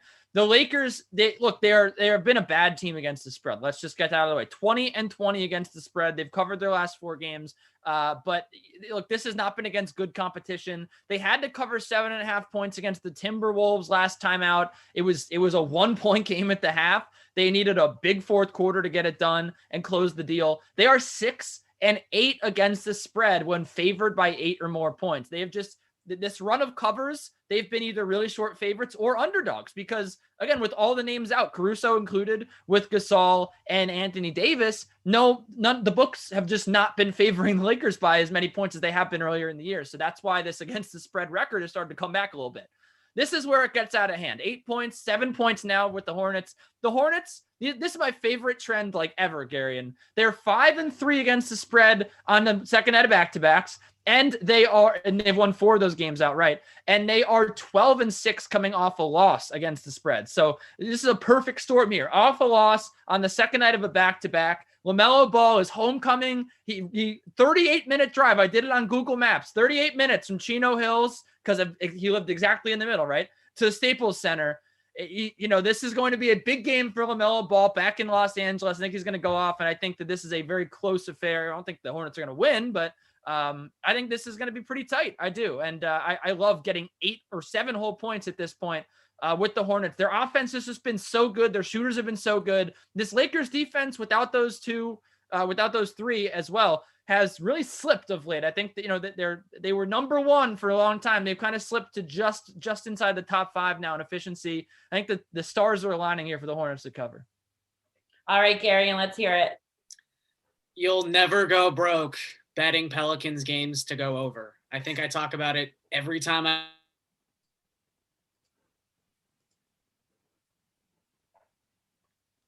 Apparently he doesn't talk about it all the time.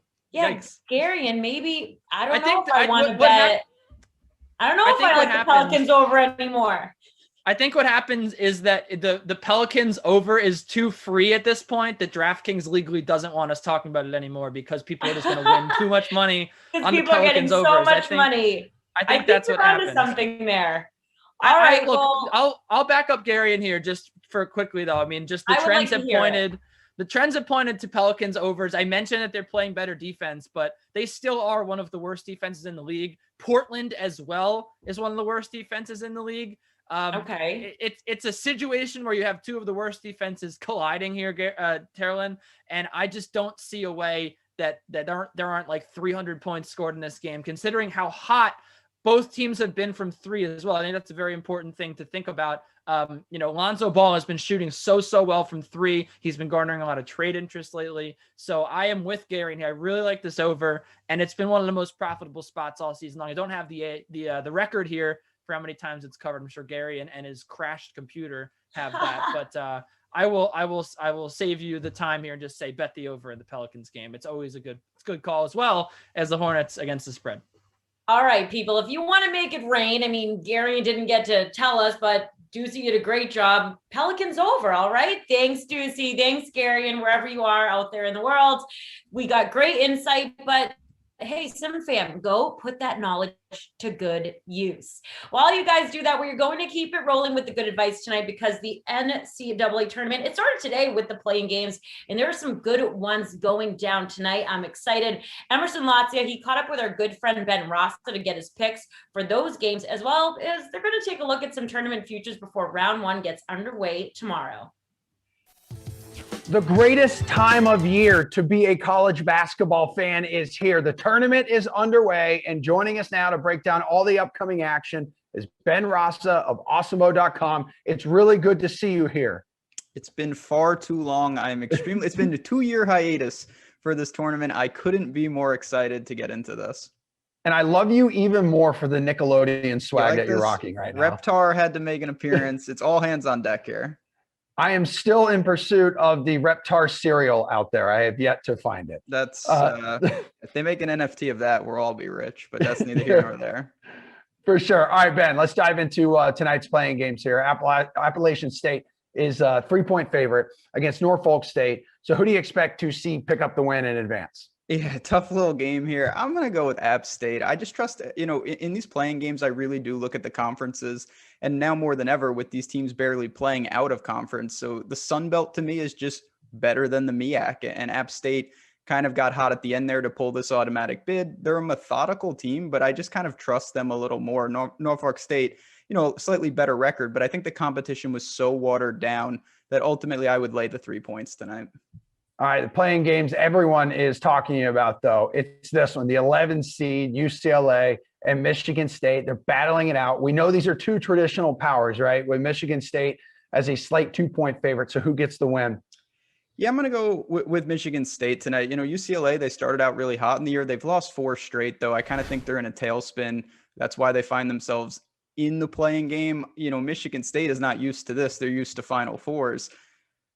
I don't know. I trust Izzo a lot more. And even though this team is not, again, up to their usual standards, they still have a lot I like. I think Henry will produce. They've got enough weapons. And if they get hot, I certainly think you don't want to see Michigan State in your little side of the bracket. Let's go to Friday's matchup, shall we? 16 games. Which is your favorite pick against the spread? Yeah, so you got so many opportunities to make selections here. I'm going to go to a game that's not getting a ton of love. I'm going to Oregon State and Tennessee. Oregon State getting around 8.5 points. And to me, that's just far too many. This is the traditional 12-5. Everyone likes to talk about those upsets. And this is a team that won the Pac-12 to get here. They're riding hot. Tennessee, one of their best players took a nasty injury, not any fault of his, by a player by Florida. We have to see what his status is in Fulkerson. I think this is a game that's very close. Wouldn't be shunned to see Oregon State actually win the game outright. All right, speaking of 12-5 upset, last game of the night on Friday is between 5th seed of Villanova, 6-point favorite over Winthrop. This is a popular one on the DK Sportsbook right now with many bets coming in on Winthrop to pull the 12-5 upset. Do you think that they can get it done?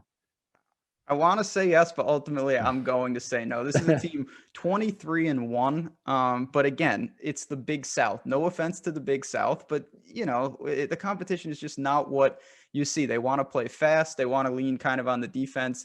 And the big question, of course, is how does Villanova survive without Gillespie? They need him. He's not going to be playing. Of course, he's out for the year, and that's the heart and soul of their team. Long term, I think Villanova has no chance to make a run because of that. But in a game like this, Jay Wright will have them ready. They lean on the offense, and they do beat Winthrop. Your favorite upset pick for Friday is? So I'm going, this is just a minor upset, but Utah State and Texas Tech, one of those sneaky 11-6 type games. Utah State is a 4-point underdog, and to me, just an incredibly good defensive team. They're top 10 in defensive efficiency on the year, and I just don't know if Texas Tech can straight score enough. I like this matchup. They have bigs for Utah State, and I think this is another game. I view this as a pseudo pick'em. So if you're going to give me 4 points, I'll call for a minor upset here. Well, before the action begins, dude, you can get odds on each team in the tournament to make the Elite Eight, either yes or no. Do you have a favorite bet on a team to make it? So to make it, not breaking any news here, it's going to be hard for Gonzaga to get knocked out early. They just, we know the firepower. They score practically 90, 100 points a game. And I just look at their bracket. I don't see a ton. They've beaten most of the good seeds in that bracket already in their region. So to think that they could ultimately get knocked out, obviously they could lose. Losing early, though, before the Elite Eight seems very far-fetched. And I think they're the safest pick on the board. Yeah, which makes sense, dude, that on the DK Sportsbook, the Zags are the favorite at minus 230 to make the Final Four. Followed by fellow one seeds Baylor, Illinois, and Michigan. So what's your favorite bet on a team to make the Final Four? So looking, of course you have to incorporate the odds here. I think Gonzaga is the most likely, but my favorite bet would actually be Illinois. This is a team that's gotten hot at the end of the year here. Big Ten ran through it. And yes, their little region I think is tougher, but if they get past what I think will be Loyola Chicago, I think it's a pretty clear road. And ultimately maybe a showdown with Houston looms. That's a long way away. I think that Illinois has everything that you want to really make a run. All right, finally, your pick to win it all this year. Hook me up, Big Ben. Ah, man, I want to say Gonzaga, but you know what? I'm going to go with Illinois. This is a team that I've fallen in love with at the end of the year. They just have everything that I want. They've got the backcourt with Ayo. They've got bigs. They certainly are battle tested. We know that. And I think the only difference between them and Gonzaga is I think Illinois can win both ways. If a game is in the 80s, they can score like that. But if a game is in the 60s or the 70s, Illinois can win like that. I've never seen Gonzaga do that. Maybe they won't have to. But if some team slows the tempo on them and is able to do it effectively, I'm very interested to see how Gonzaga responds. And that's ultimately the difference for me. Ben Rasa of awesemo.com. You are a good man. Thanks for helping us out. Absolutely. We'll do it again soon.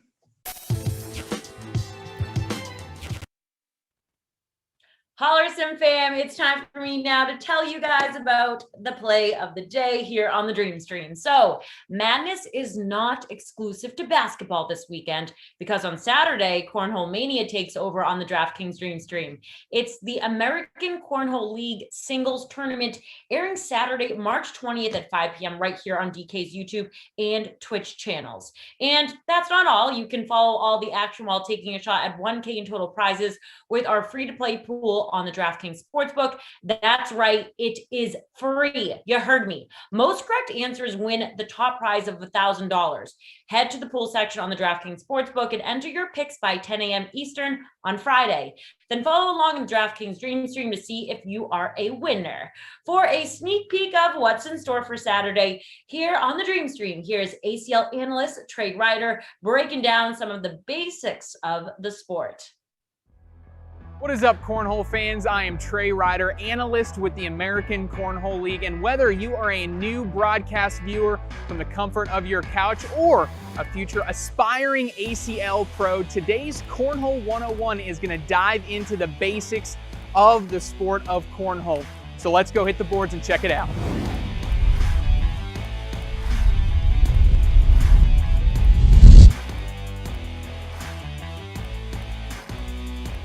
All right, cornhole, a game that is very easy to understand and in theory a very simple game, can be quite difficult to master, but let's look at the basics. We'll start with how cornhole is played.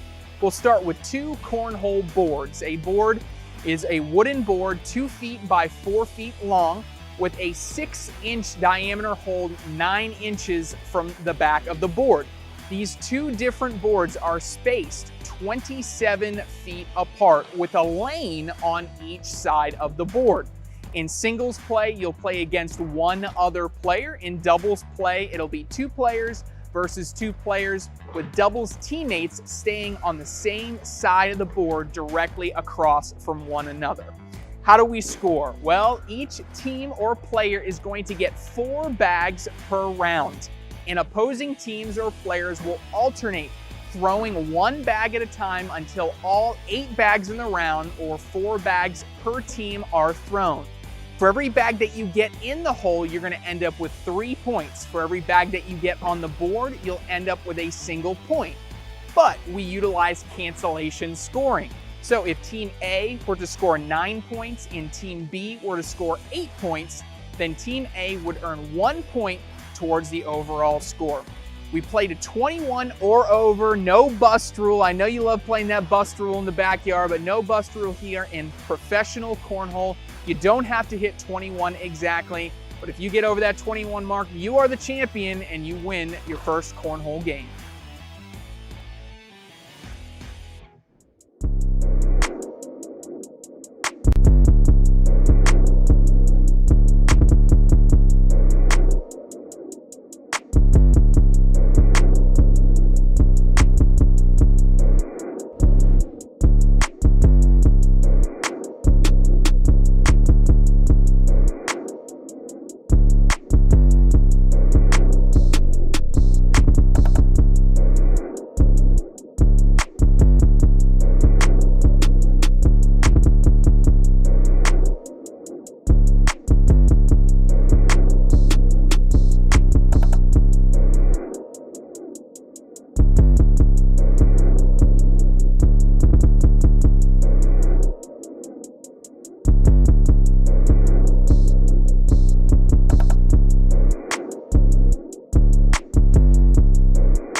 Oh my God.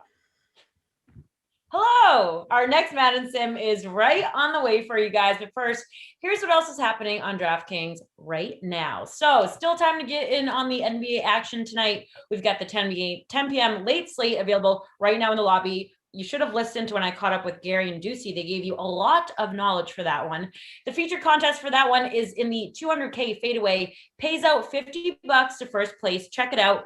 Got a late slate over in the NHL as well, locking at 9 p.m. Eastern. 3 games make up the 10K stakes contest. It pays $2K to first for an $11 entry. And don't forget to check out all of the action for those leagues on the DK Sportsbook. Plus, we got the PGA, NASCAR, UFC, and of course, the NCAA tournament with play-in games still remaining on tonight's slate and all the odds and lines up for tomorrow's first round. So time to get back in on the Madden action for me to get out of here for a little bit on the Dream Stream. We've got the Chargers and the Titans with my arch nemesis, as always, Adam Kaufman and Matt Lamarca and Matt Lamarca's beard on the call for that one. Take it away, guys. I don't care what she says. She adores me. Absolutely adores me. Can't stay away when she is in the chat and we are on the air. Maddie, how are you, buddy?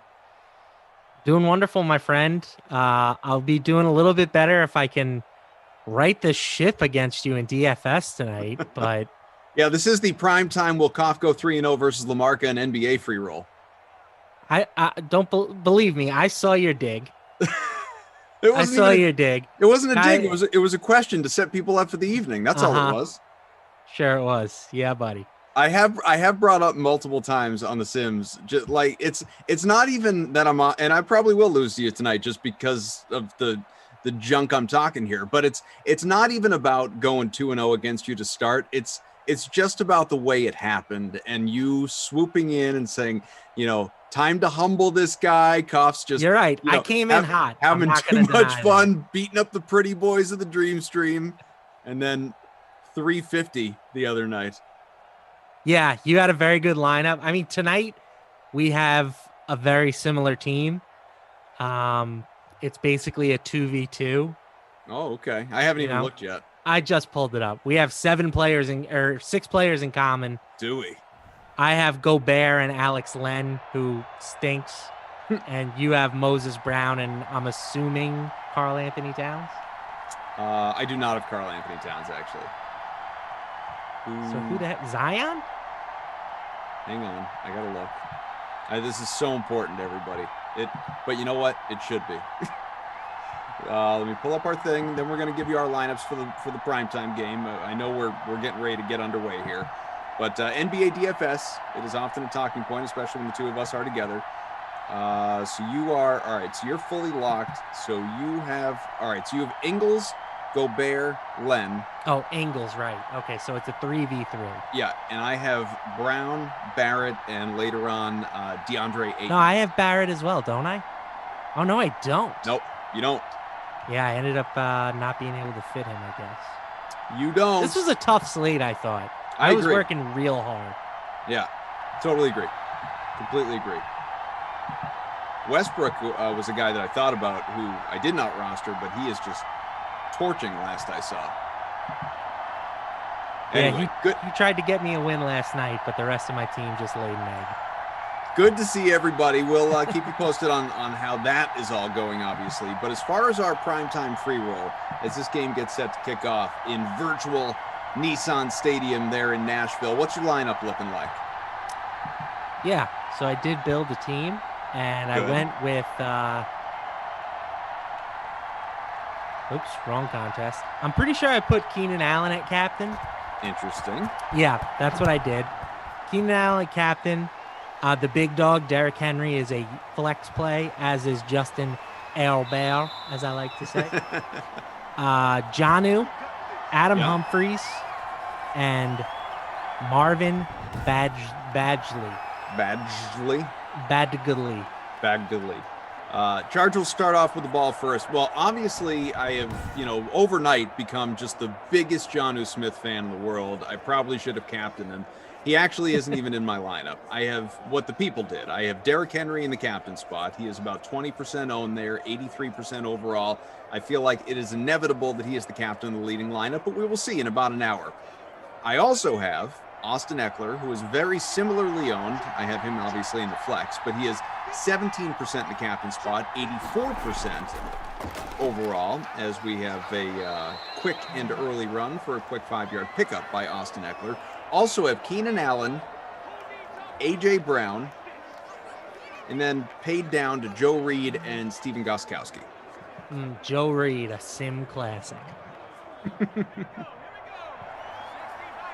Thank you all for being here with us. You got Lamarca for the first of 2. This is my second. I was on earlier today. It's good to be back with you. 2nd and 5, about 30 seconds gone here in the opening quarter. We are obviously scoreless. There's a first down pickup as Herbert gets some more yards into the hands of Mike Williams. 156 entries in this free roll. And folks, whatever it is that you guys want to talk about, we're pretty much here for it. Obviously, there's a lot as it relates to NFL free agency, from the legal tampering period of the first couple days of the week on through what we've had yesterday and today with the start of actual free agency and these moves being consummated. A nice run for a first down, a whole lot more, 39 to the other 36. Keenan Allen getting it done with a 25-yard rush, 24 after contact, and a 1st and 10 on the way here for the Chargers. Scheming like Keenan, baby. Monster says, no thank you, Koff. I don't even know what I asked or offered. But he doesn't want it. Whatever it is. Now that juke right into a tackle didn't help.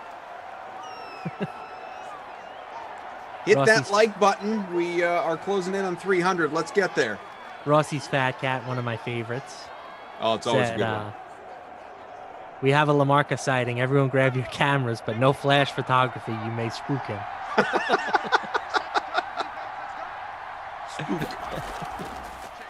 That's pretty good. I like that. Herbert, he's got time, he's got space, lofts it, and able to come down with it for a first down up to the 19. It's hard to see. I couldn't gauge that number. Joe Reed. Oh, my guy. Joe Reed with the catch. 1st and 10 on the way inside the red zone. And obviously we will get into some NBA DFS and all that good stuff. Herbert here from the 19 and completes that pass to the left side. So I'm going to need some help here from those of you in the chat, or obviously Jim and Game Ops, Mike, Daniel, our production crew, Tara Lynn, anyone who was here for the last sim. I need you people. I need all of you. Because I don't really know what's happening. I know that Rossi was on the last sim. I think with Emerson. I don't know what went on.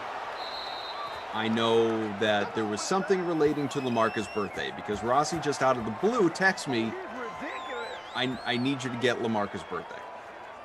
Oh boy. And I thought, well, that's like, why don't you just, I didn't say this, but I thought, like, why don't you just message him and ask him his birthday? Like, why, is this a game? Is this a secret? What are we doing? And then he started, I popped onto the sim, and he was talking about on the sim. Obviously, it wasn't a secret, but I just slacked Lamarca, and I said, what's your birthday? So we have a touchdown here. It's Austin Eckler. First score, first points of this game, rushing score for Eckler. And so he told me. And I did. But I don't know, did I betray confidence? Was there a running gag of like Lamarca won't tell anybody his birthday, and then I just went and told I told Rossi, like, here's his birthday. I don't know what I'm supposed to do with this. And now I don't know if he revealed it to the people. Mike says they heard that you had sold your sacks to buy more NBA Top Shot, and they wanted to give you a new sacks for your birthday. I can't imagine that that's true. I know you love yourself some Top Shot, but you would not part with the saxophone for it, would you? I mean, I sold my saxophone. I didn't know that. Why'd you do that? It was time, man. It was just sitting around collecting dust. I wasn't playing it. And that thing is worth real money. So I moved it. It wasn't specifically to buy more Top Shots, although some of the funds may end up on Top Shot. I'm not saying that they won't. It was just that it was time for that beautiful, lovely saxophone to find a new home. So just get yourself a new reed and have a day, basically. Well, you need more than just a reed. But yeah, it's, that was like my saxophone. And again, I didn't do it justice when I was playing on the stream, but it's a professional level saxophone. Like, I believe that. Top of the line. So that's probably the only time I've played it in the last 5 years was when I was on stream. It just doesn't make sense to keep something like that in the closet. I mean, I guess not if you really need that Top Shot money. You gotta part with the sax. If anything, I need tax money. I was the tax man's coming collecting. Daniel says that Emerson Reed and Rossi, got sticker shock trying to fundraise for a new sax for you. Yeah, I mean, it's a musical instrument, guys. They're not cheap. I have no concept, absolutely no concept of what professional grade musical instruments cost. So I'll put it to you this way. I paid 3 times more for my saxophone than I did for my first car. Okay. Now, granted, my first car was used. I mean, like you could have paid $200 for your first car. It was a used 94 Chevy Bronco. No, Chevy Blazer. Excuse me. So, I mean, I'll tell you what I paid for it and what I sold it for if you want, but that's up to you. That's your business. Multiple thousands of dollars, we'll put it that way. For your saxophone? Yes. And did you get, I mean, you don't need to tell me what you got for it, but did you get a number that you were satisfied with? It was less than I wanted, but I didn't, like, I took the easy route. You know what I'm saying? I sold it to a... Yeah, like you could have held out and probably gotten more, but you didn't want to put in the effort. Correct. If I wanted to go through the part of the process where I listed it on eBay or I, took out ads or whatever, I could have got more if I sold it direct to a customer. Yeah. But I sold it to a place who will then resell it. You know what I'm saying? A Essentially, pawn shop. It's not a pawn shop. It's a specialized saxophone sales company. Yeah. But yes, essentially the same thing as a pawn shop. We're in safety territory here, folks. 7-0 Chargers from the 1, 1st and 10, and no, sir, no safety here. First down run for 12 for Eckler. Well, that makes me a little bit sad, knowing that sim jingle may never be finished without the sax to accompany it. The sim jingle was never going to be on the saxophone. It was going to be my pipes. Oh, well then, forget the sax. I don't care. How long did you have it? Like, did you get it before you got the car, or did you get it after you got the car? Basically right at the same time, a little bit before, I would say. I got it when I was a sophomore in high school. Okay. Yeah, at that point, because my uncle was a music teacher. So basically up until then, he would always just take one from his school and give it to me to use for the year. But once I started thinking that I might pursue this, then it was okay, well, let's get a real saxophone. So was he a music teacher of you as well? Yeah, he was my private teacher. Yep. Could he play? Was he one of those, those really annoying people that can just play everything? They can just step into it and learn it overnight and all. Yeah, I played the sax and the drums and the piano and the bass and the all right, show off. I mean, I'm not going to say he didn't have to work to learn how to play all of them, but that is kind of what being a music teacher is about. You have to learn. Well, it depends. That depends at what level. Obviously, if you are a professional music teacher as a career, meaning outside the school system, that is truly how you make your living. If you want to be a high school band teacher, which is what my uncle was, you have to take music in college, right? Yeah. And instead of going to math for a semester and science for a semester, you'll have a semester of flute, a semester of clarinet, etc. So let me clarify here, because Daniel says, laughing in our chat, Koff says professional as if there's an amateur music teacher. Here's where I'm coming from with that. I know what you're saying. You're talking about the guys that work at like a guitar shop that give guitar lessons. Yeah, I mean that, but also like I feel like, and I'm just trying to remember at this point, but like my middle school, not high school, not the same thing, but my middle school music teacher who just like taught an elective, like I don't think she was classically trained in anything. You know what I mean? Like I think she was just able to, you know, instruct a class. But I don't think if you just handed her any old instrument, she could up and play it. You know, I think she could probably sing. I think she could carry a tune. I'm not so sure she could play any instruments, to be perfectly honest with you. So that's what I meant by that distinction. Yeah, he was a high school music teacher, and he did private lessons, so he could play everything. I mean, I would say that the sax was his primary instrument, and it was a lot of fun. You know, like I would just go over to his place. He had like this little studio, like he turned his garage into like a jam studio, and we would just rock out.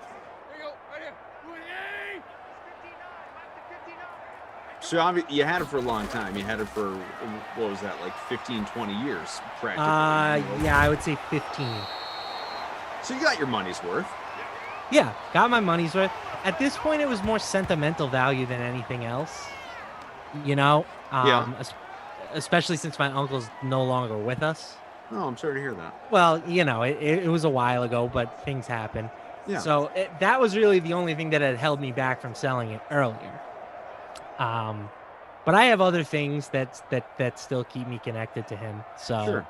I decided that it was time. And, you know, again, I have a lot of great memories playing the sax at various locations. And sure, it does. Hopefully somebody else can get the same enjoyment out of it that I did. Do you have other things that still connect you to music? I mean, I listen to music pretty much every day, but outside of, you know, awards and stuff, no. You don't play the recorder or something like that? No. The jazz flute, perhaps? No jazz flute, Mr. Burgundy. I've always said that I want to retake up the piano. Yeah. I played the piano when I was a kid, and I gave that up, I would say, like, basically once I started high school. Mm. And I would love to be able to play that again. But the piano is just like so much harder to learn than a regular musical instrument, in my opinion, at least. Is there, and maybe the answer is piano based on what you just said, 7-0 through one quarter. It's not been the most compelling sim so far. Is there a, if you had your druthers and you could just like snap your fingers and you are not the best ever, but proficient at playing a given instrument, is it the piano or is it something else? It's close between piano and guitar, but I would say the piano. Yeah, that's where I am, and same too. You know, I was about to say I played drums growing up, but that would be a gross exaggeration of the truth. I took drum lessons. I played drums in classes, but I wasn't like, you know, in the band or like good. You know, I played drums the way like any kid growing up plays drums. You know, like Will Ferrell and what's his name in Step Brothers. Yeah, he was actually pretty good though. I know he might have been at the end. He might have been better than me, but I'm with you. Like piano or guitar would that would be really great. Daniel says the guitar. The guitar. Take it back to 1980s. Oh, that's great. Yeah, Midwest Heather, I see you. I'm not reading it out loud, but I see you. Todd Koff, is it true? Is Lamarca? He's not doing anything. I'm just living my life, guys. He is devoted to Top Shot, yes, but he's not like selling all of his belongings in order to, you know, fully take part in the phenomenon. No, not yet, at least. Not yet. If I ever show up on a stream and like my camera quality is low or like my internet is lagging out, then you guys can start worrying that I'm pawning stuff off. Ricky Robbie says 2 pencils on the desk is not playing the drums, Goff. LOL. That's pretty much what I'm talking about, though. Oh, man. 7-0. Matt Lamarca, Adam Kaufman. Great to have all of you with us here. Taking a look at our 156 entry prime time, the Wakofko 3-0 versus Lamarca in the NBA free roll. It is a 2-way tie for first currently. I am middle of the pack, 91. Where is Matt Lamarca hanging out? We low. 116, I'm at. Producer Mike, see him in 96. He's right around. I've jumped up to 66. Still quite a ways to go, though. Eckler is carrying me. He's got 10 plus at this point.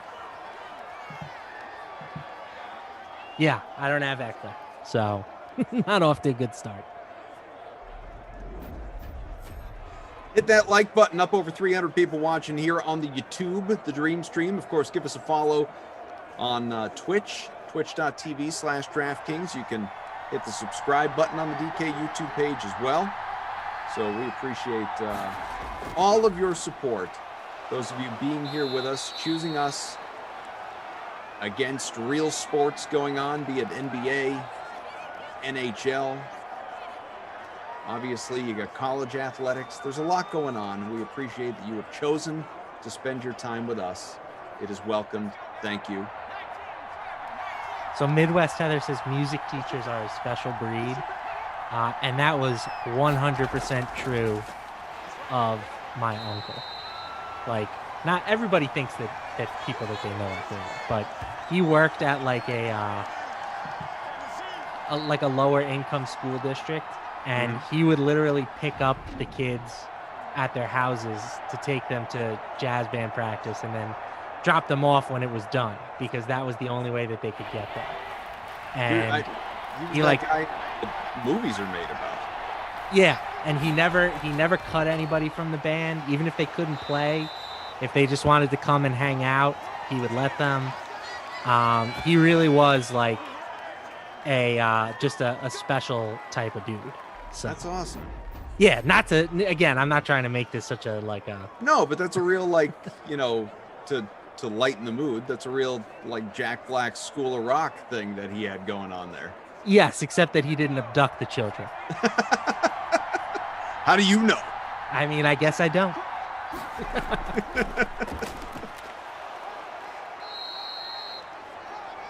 Eckler staying busy here.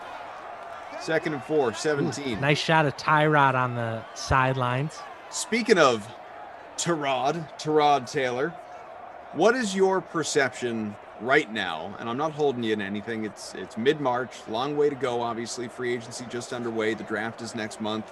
Season not all that close. You know, there's months for things to happen.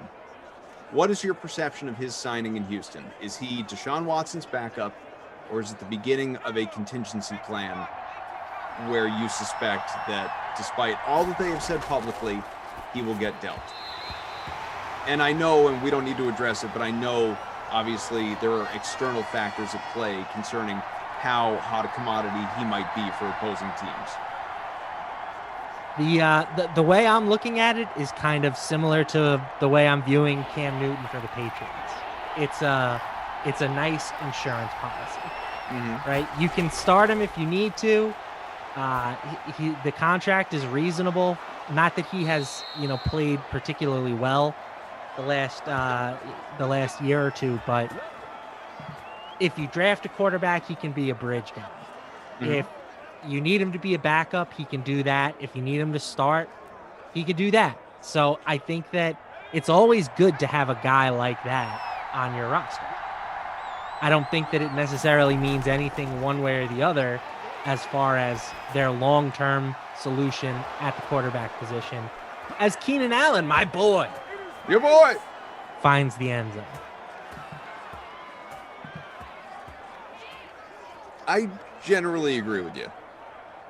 I think this is the start of the Texans tipping their hand a little bit. Either, whether or not they decide to trade Watson, I think it's an acknowledgement that, hey, we need to have an option, because even if we do dig our heels in, he might do the same, meaning let's say he truly puts his money where his mouth is and is willing to hold out because he doesn't want to be here. Well, we need to have a starting caliber quarterback.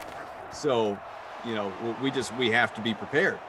And so I think it was the right move to go out and as you put it, get an insurance policy, but not only that, an established guy, a guy who got off to a pretty good start last year before he was injured by his own team. And one of the weirdest stories ever. It really is. And also the fact that it really didn't cost them much. I mean, it helped them get up there a little bit depending on how much he does play, but I mean, just pure base value, he's not killing them. For sure. I mean, you look at what the Bears just gave Andy Dalton, and there were a few quarterbacks that have signed recently that I would rather have than Andy Dalton. Starting quarterback Andy Dalton, if you saw his comments earlier today, he said he's, you know, because that's a question I've been asking, you know, since that move happened. Was Andy Dalton brought in there to start, or was he brought in there to compete with Nick Foles? He seems to believe that he is the starter going in. I mean, good for him. I think that's his mentality that he should have, right? I mean, but you're not sold on that being a reality. I don't think it matters. I don't care. Nick Foles stinks. Andy Dalton stinks. I need you to care, Saxy. I don't care. I want nothing to do with that team next year. Like, the fact that they got rid of Mitch Trubisky and DraftKings now considers them less likely to win the Super Bowl tells you all that you need to know about the current quarterback situation in Chicago. So you don't think that anything Andy Dalton did last year in his brief stint with Dallas? What did he do last year? He had a good week 16. I mean, now granted, the Cowboys offensive line, as we get the classic Madden tight end around play that never works. He is a guy that needs like elite circumstances around him. If you build a wall of an offensive line, Andy Dalton's fine. But you can say that about like probably 40 guys. Andy Dalton is not winning you games, but if you give him optimal circumstances, he won't lose them for you. Honestly, I thought, not on the defensive side of the ball, but offense, I thought he had a fairly optimal situation when he took over for Dak last year. Turns out maybe that was just a reminder the receivers, of how good Dak yes. was. Can't ask for a better group of pass catchers, but that only matters if you have time in the pocket. And I just remember that first game that he took over as the starter was against the Cardinals, and they just lived in the Cowboys' backfield. Right. So, and like if you look at PFF, they have always had Dalton as a guy who's above average when you give him a clean pocket and is just absolutely disastrous with guys in his face. So you need protection for Andy Dalton to be like a thing. What did you think? I was on earlier today when the news broke that you mentioned it before. Mitch Trubisky signed with Buffalo. Biscuit. Nice. Oh, get off me! Whoa! Little boy! Captain Derrick Henry, touchdown! That is a grown man. 39-yard score. Maybe a future Madden cover athlete. 2,000-yard rusher. I think it was the 7th in NFL history, maybe the 8th. 54th touchdown in Simland for Derrick Henry here in Madden 21. Very impressive.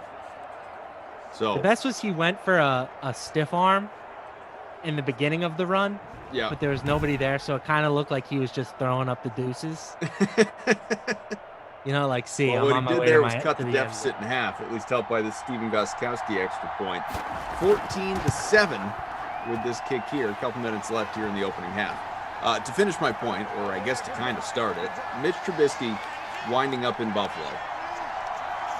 I was on with Zach Thompson, and we pretty much had the same reaction, which was, what? And from the same perspective. Honestly, I really like the move for Buffalo. Love it for Buffalo. Thinks it makes a lot of sense for Buffalo. And I'm not saying it doesn't make sense for Trubisky, But what caught me off guard was that it came now. Like that he would opt to go, really the Winston route and then some.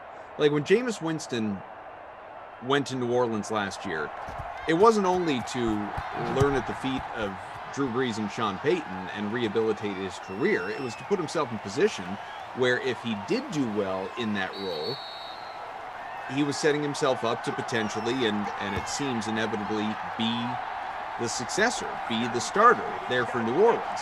Josh Allen's young. He's healthy. I'm not saying he couldn't get hurt, but he's young. He's healthy. He's going to be there a while. Trubisky, there's no taking over for Josh Allen. Are you surprised that Trubisky didn't go somewhere or try to go somewhere where he could at least, a la back to Andy Dalton, compete for a starting job, as opposed to going somewhere, especially so early in free agency, where he knows he's not going to sniff the field unless it's a massive blowout or Allen goes down? It's a good question. I don't think that there are many jobs right now that fit that description. Maybe you wait it out and you see what Houston does or you see what Denver does, but I think any team that doesn't have an established starter has a young quarterback that they want to be the starter or has a draft pick that they hope to use on a starter in the upcoming draft. So there's just not a lot of jobs right now that are, up for competition. So I think the first point that you made was sentient, right? Like, why did Jameis Winston go to New Orleans? It was so he could work with Sean Payton and Drew Brees. Why did Mitch Trubisky go to Buffalo? Because Brian Daboll turned Josh Allen into an MVP. And if you remember back, it's only a few years ago, to Josh Allen's rookie season, it was not impressive. No. That guy has made humongous strides year after year. And obviously that goes to Allen, right? Credit to Allen for putting in the work and such, but Daboll gets a lot of credit as well. So I think Trubisky wanted to, if he does want to improve, and he should still want to improve, I think it was actually a very wise landing spot for him. Off Trubisky for a second, just on Josh Allen. Do you, and it's to me, and you can include players X and Y into this for a variety of teams. So it's not even about Josh Allen, but I'm making it about Josh Allen here. Still 14-7, by the way, a little less than a minute to go here in the opening half. Lamarca, Kaufman with you. Taking nothing away from Josh Allen, I don't want this to sound like a slight. He was awesome last year. Do you put more of Josh Allen's season in 2020 in terms of the credit column in Allen or Stephon Diggs? Or do you believe Stephon Diggs was a byproduct of Allen? Or was it just, like I said, chicken and egg? Stephon is a straight baller, like one of the best receivers in football. But I can't give him the credit for Allen's improvement. I think that was the cherry on top of what was becoming a pretty delicious sundae already.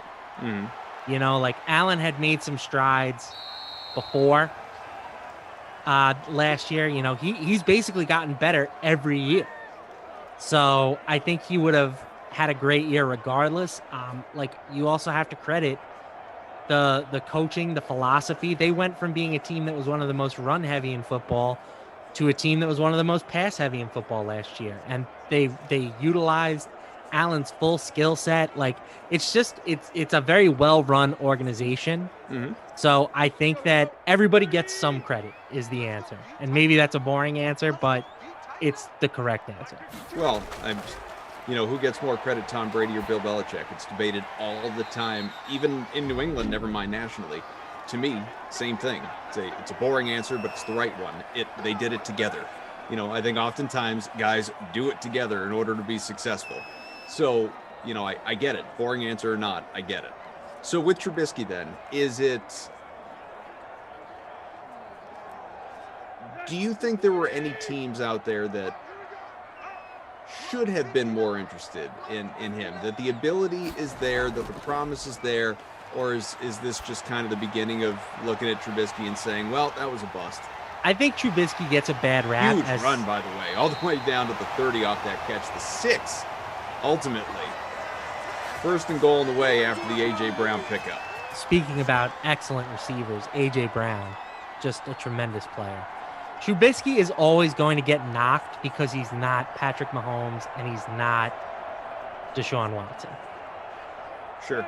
You know, like, he was drafted 2nd overall in one of the most loaded quarterback classes in recent memory, and the Bears traded up to take him. Right. So he is always going to be compared to those guys, fair or not. Game time touchdown for Tennessee. Hey, Adam Humphries. He's on my team.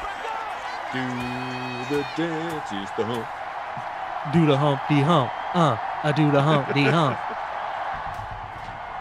But if you look at Trubisky, he retook the starting job from Nick Foles back in week 11. Mm-hmm. He was over 70% completions, roughly 250 yards a game, 10 passing touchdowns, 5 interceptions, and he gave you roughly 20 yards or so per game on the ground, and he added another rushing touchdown. Like, as far as bridge quarterbacks, bench quarterbacks go, like, he has to be considered a top-tier backup quarterback at this point. Sure. So, yeah, he's never going to be a star, right? I think it's pretty safe to make that assumption at this point. But would it shock me if he became a starting quarterback again at some point down the line? It would not shock me really at all. Like, I think he probably deserves another chance at some point, to be honest. Well, the guy's 26, man. Like, we talk about these guys like they're just washed. Like they're, at the end of their... I mean, I brought this up I don't know how many times. And some of these guys are starters still. Some of them are not. They all came in with high promise. Whether it's Wentz, Goff, Winston, Haskins, obviously Trubisky. There are others that I'm not even mentioning. Like, they're still, and maybe not Wentz, but the rest of them are still so early in their careers that I don't know how you could just automatically write any of them off. Yeah, I mean, for sure, Winston, I think, would be in a different category than all of those guys. Like, he's displayed that he has the legit arm talent to make every throw in the NFL. Sometimes you question the decision-making and things like that. But he also played in a system that encouraged him to take a lot of chances. Yeah, it was reckless. It was reckless. Right. Totally reckless system. So I'm excited to see what he can do now that he's, the starting quarterback, or, the 1A to Taysom Hill's 1B in New Orleans. Nolans is an expensive city. It is impossible for us to mention the Saints and you not throw out that quote, and I'm here for it. I love it. Oh! I love that too. See ya! Touchdown! Another one here in this half for Austin Eckler. 63-yard score. Are you kidding me, this guy? Yeah, somebody said no Eckler, no cash, and I thought it might have been a little premature at the time, but now that's a wrap. Just when I was thinking Derrick Henry was going to ultimately be the captain in the winning lineup, well, don't forget about Eckler, who, by the way, not only is flirting with the double bonus, it just might be a thing, man. This right here, the final play, or we'll get a kickoff anyway, but that'll wrap up the half, 21-14. Right now, Eckler has 84 receiving yards, 91 rushing yards. Ooh, let's go. By the way, do we know? Have we seen the double bonus in Madden 21? I know we've never seen it from a quarterback. If we've seen it from a running back, it's only happened a couple times. I can't recall it off the top of my head. But I will say, just to steer this back towards where we originally started today, which is our NBA head-to-head DFS contest. Yeah. If I end up losing to you again because the Utah Jazz got blown out by the Washington Wizards, I am going to be mad. Like the last two slates, you beat me. I have no, nothing to really complain about. Yeah. You had a great lineup 2 nights ago, and last night mine just kind of crapped the bed. You are up on me by like 50 points right now. I'm aware of that, but one of the main differences is Joe Ingles versus RJ Barrett. And if I don't get anything from Ingles in the fourth quarter, that gap is going to close. And you obviously have a heavy hitter of some sort left in your utility spot. So I'm bracing for it. The good news is that Alex Len has woken up for me. He's had like over 12 DK points this quarter, which is a great sign because I need him to. All three of our differences here as we reach the half. Herbert, I'll give you this quick. Herbert 157, a couple of touchdowns because it's what the people are actually here for. Yeah. Tannehill 112 and a touchdown through 2 quarters. Both these guys flirting with perfection in terms of QB ratings. Tannehill's there right now. See if he can hang on. 21-14 game Chargers are leading. We'll look at the rushing and receiving numbers as well. I actually feel pretty good about where you're sitting, but again, I'll go back to that. Eckler 12 for 91, a touchdown. Henry 5 for 45. He has a score. Allen has added 25 on the ground. So again, monster effort out of Austin Eckler to this point. He's definitely going to get the rushing bonus. We'll see if he gets the receiving bonus. I feel pretty good about it. Yeah, 3 for 84 with a touchdown. Allen, 3 for 31, a score. Humphries, 3 for 32. He has a touchdown. Brown, a 64-yard pickup. Mike says, producer Mike, that he has never done a double bonus game. I honestly don't remember if I have. I mean, I've done like 600 games at this point in time between 20 and 21. And I don't remember seeing it, at least here in Madden 21, but we'll see. Daniel says he's seen Lamar do it once with the 300 passing and 100 rushing. I have not seen that out of Lamar. Let's see. All right. So anyway, the NBA contest we have. So I know I feel pretty good about where you're at because you got a great game right now out of Ingles. Currently, like you said, we'll see if it hangs. But I mean, that game is close. I don't think you're going to get a blowout. It's not even a 10-point game right now. Oh, are the scores just off on the DK app? Or like I'm on the website and it says it's Washington 64, Utah 40. But it also says that Orlando and New York is 26-24 at halftime. Yeah, no. No, that's wrong. No, Ingles, the Washington's up 79-68 right now. Oh, okay. All right, okay. No, you're in good shape. Let's go. And then I'm getting nothing out of, after Moses was parting the Red Sea last night of defenders, he's not doing anything right now. He's got 4.5 points in a snowflake at halftime. Yeah, I mean, they got a lot of guys back tonight. Moses got to put that work in, man. I did watch, honestly, you beating me the last 2 nights, I took today much more seriously. So I consumed some content out there. You were just checking out the last couple of days is what you're saying? I was saying I kind of just threw something together. I'm not saying I tanked it, but well, good. I knew tonight I needed a win. You know what I'm saying? Yeah. Tonight was a little more important to you. It was a back against the wall situation. So I gave it a little more thought, a little more deep dive. I played with a few different lineup combinations, and I thought about Moses, who literally exploded in the last game. 51. It was unbelievable yesterday. But with Horford back, I just wasn't sure how many minutes he was going to get. If you told me that he was going to get 20, then sure, Moses Brown's still a good play. But if it was more like 12 to 15, then it becomes a little thinner. And who knows? The one thing that you have going for you is that they're down 20 at halftime. So there could be a big Moses second half incoming. Sure hope so, man. Sure hope so. Fievel, I see you, man. Send it over if you want. We can do the late slate. I'm good with that. Daniel says, Koff doesn't need your charity, Lamarca. I went up 3-0 on Emerson, and he quit on me. It's like, no, I think we're good here. Well, that was really why this started. I felt like I had to defend Emerson's pride. Listening to you tell that story, the degradation in your tone. You're like, you want this smoke, Emerson? I don't think you can handle it, bud. But if you want, I'll send you the head-to-head. What? Oh, I beat you. You want to keep going, or should we stop here? I don't know. I don't want to take too much of your money. That is exactly what I sounded like.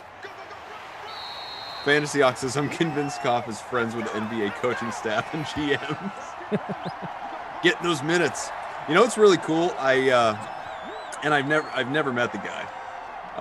We do have some news, by the way. Oh, let's go. Allen Robinson has officially accepted his franchise tag, locking in his $18 million salary with the Bears. So if we want to spend any time on that, we can. I'll quickly tell this.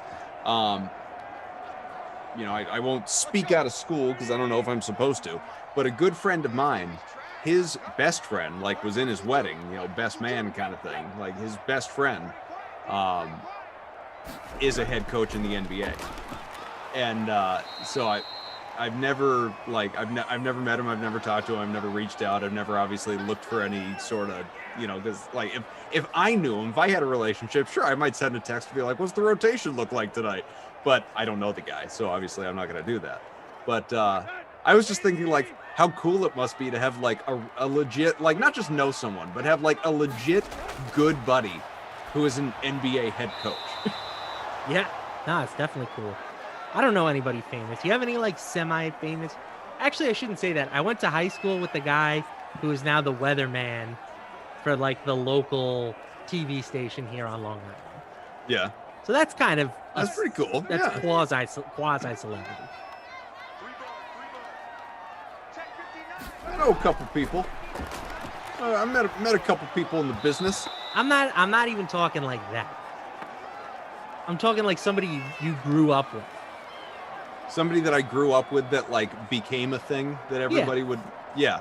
A friend of mine, and I mentioned this recently. A friend of mine, and she's not a close friend. We're not regularly in touch, but she is an actress, and she's been in a lot of Netflix stuff and horror stuff.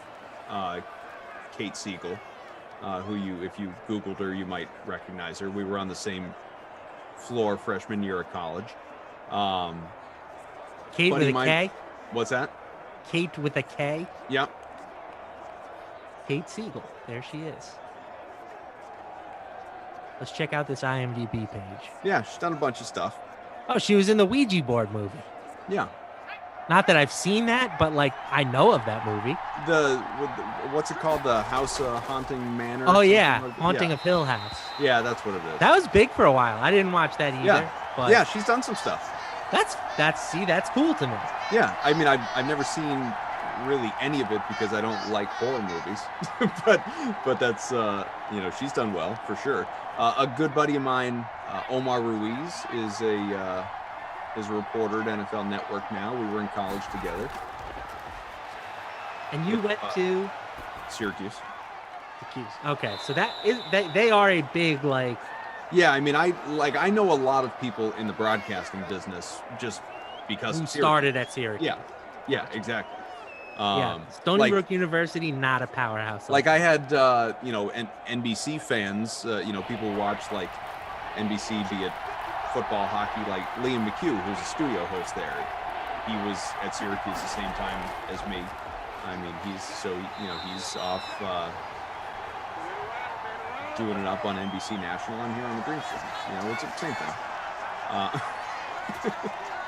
But yeah, I know a lot of college classmates have gone on to do some good stuff. I don't really have that buddy from home that I've known all my life that has. I mean, I've plenty of friends. Well, you're that buddy, right? What's that? You're that buddy now. Yeah, I guess so. Plenty of friends that have gone on to have successful careers in their respective industries, but not names that I could mention here that would mean anything to you. You know what I mean? Yeah, I got you. I had a cousin once ask me if I was famous, and I said, well, if you Google me, I'm the first person that comes up, but that's about it. You're the first and only Matt LaMarca? No, there's a lot of Matt LaMarcas out there. I was actually in a Facebook group one time for Matt LaMarcas. You were in a Facebook group for Matt LaMarcas? Yeah, I got a Facebook friend request from Matt LaMarca, and I was like, "Who the hell is this?" Is somebody making like a parody account? But I accepted, and there's like a bunch of Matt LaMarcas all in this group. That's and so I was great. like, this is pretty cool. That's awesome. Oh, Herbert runs backwards.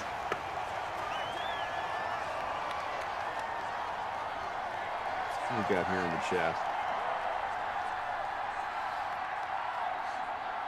Creature says, nobody is famous. There are people you know and people you don't. I think that's the right way of looking at the world. Yeah. That's a nice thing to say. It's certainly not true, in my opinion. Like, acting like certain people don't get treated differently because of perception and stuff like that. It's just not true. But I do think it's nice to, if you meet somebody like that, like that's always the thing, right? Like if you see somebody famous out in public, right? Would you rush them? I would like to think that I wouldn't, but honestly, I don't know. The only famous person I've ever really encountered was I saw McLovin at a casino one time in Vegas, and he was surrounded by like 8 different bodyguards, and I was like, "Damn, McLovin needs this kind of security." But I guess so. So I went to a buddy's bachelor party years ago. This is like 10 years ago. Went to a buddy's bachelor party at I think it was Mohegan Sun in Connecticut, and okay. You know, so love the Mohegans. We go there for a really nice dinner, like way too nice a dinner. You know, his brother had organized it. It was like offensively expensive. It okay. was way too nice. Like we did not belong there. And it really, and this is also like, you're just out of college. Like nobody other than his brother. Was it at like older Michael than Jordan's us, steakhouse? wherever, like nobody other than his brother who was older than us, like well out of school and had a successful career. The rest of us, like, we cannot afford to be here. Like this is stupid. but all right, sure. You know, you've made the reservation. I guess we need the private dining. So we go there. It's like, seriously, like, I mean, it was like $250 a person, which at that point in time was just an absurd amount of money. It felt like, you know what I mean? But we like just for dinner, never mind the entertainment for the evening and the hotel stay and all that stuff. Like this is just the meal. Like, no, I want to eat at like McDonald's. What are we doing here? So but we go, and I get up to go to the bathroom, and I go in, and I'm standing at the urinal, and I look over, and I'm standing next to Alonzo Mourning. Like, what do you say here? I mean, nothing, I guess. But, this is an opportunity. I feel like I was Zoe, man. This is, like, man, I was watching you for years. I grew up watching you, man. Yeah, that's awesome. I would probably make some dig about how you. Well, especially you being a Knick fan. Right. I would have said, you know, you had a great career. Like, you could have been Patrick Ewing if you worked a little harder. Minute and a half to go, third quarter. One really good example. I would say probably the most famous person I've ever seen just out in public. You know, where they're like right there in front of you, not, you know, and actually out just themselves, not out like, you know, they're shooting a movie or something like that. Right. I was on a DK trip was it the Super Bowl? Maybe it was the Super Bowl with you know, a few of our staff, and we go out to this really late dinner, like really late, like didn't even get to the restaurant until 1 a.m. It was a late dinner. Okay. And so we're there a couple hours, we're leaving. We had noticed this prior, but dining there at the same time as us, you know, maybe 20, 30 feet away, like not far, not private room, just kind of few tables over, Jamie Foxx. And we're outside, like we leave at the same time. We're outside at the same time. And he's just kind of standing there waiting for his car. We're standing there waiting for the Uber. And it was just killing me to not go over and ask for a picture. See, I wouldn't have done that. I wouldn't have asked for a picture. But I would have said. But I wanted to. I would have said, hey, man, just sorry to interrupt your night, but big fan. And I just wanted to tell you that your performance in Ray, for my money, is the best acting performance I've ever seen. And that's all I would have said. And then I would have said, have a good night. Daniel says, I know a friend whose friend knows and has worked with Jamie Foxx. He is the man. Seems like the man. Like, talk about like just pure talented people. Sure. Way up there. Well, and he also seems like, and this is honestly part of the not wanting to go up to the person in that setting, is you'd hate to find out that they're not as great as you perceive them to be. And he probably is, by the way. So this is not a thing about Jamie Foxx. This is like, you know, a random celebrity X. Right. You know, like you'd hate to go up to them and, you know, just say, hey, and they just like never meet your heroes. Totally blow you off. Right. Exactly. When it would fully be within their right to do so. It's like 3 a.m. and they just finished a meal. But I bet he would have been really cool. I bet he would have been, because he just seems like that kind of guy. So, yeah. Ani Social said she met Snoop Dogg. I would love to meet Snoop Dogg. Yeah, I mean, talk about a character. Yeah. By the way, Eckler is still under the bonus in both. So obviously a whole quarter still to get it done, but he did not make up any ground in the third quarter. So that's what I'm saying, man. He'll get the rushing bonus. I'm not worried about that. Receiving bonus is not inevitable. It's just not. I've made that mistake before. I've learned that lesson.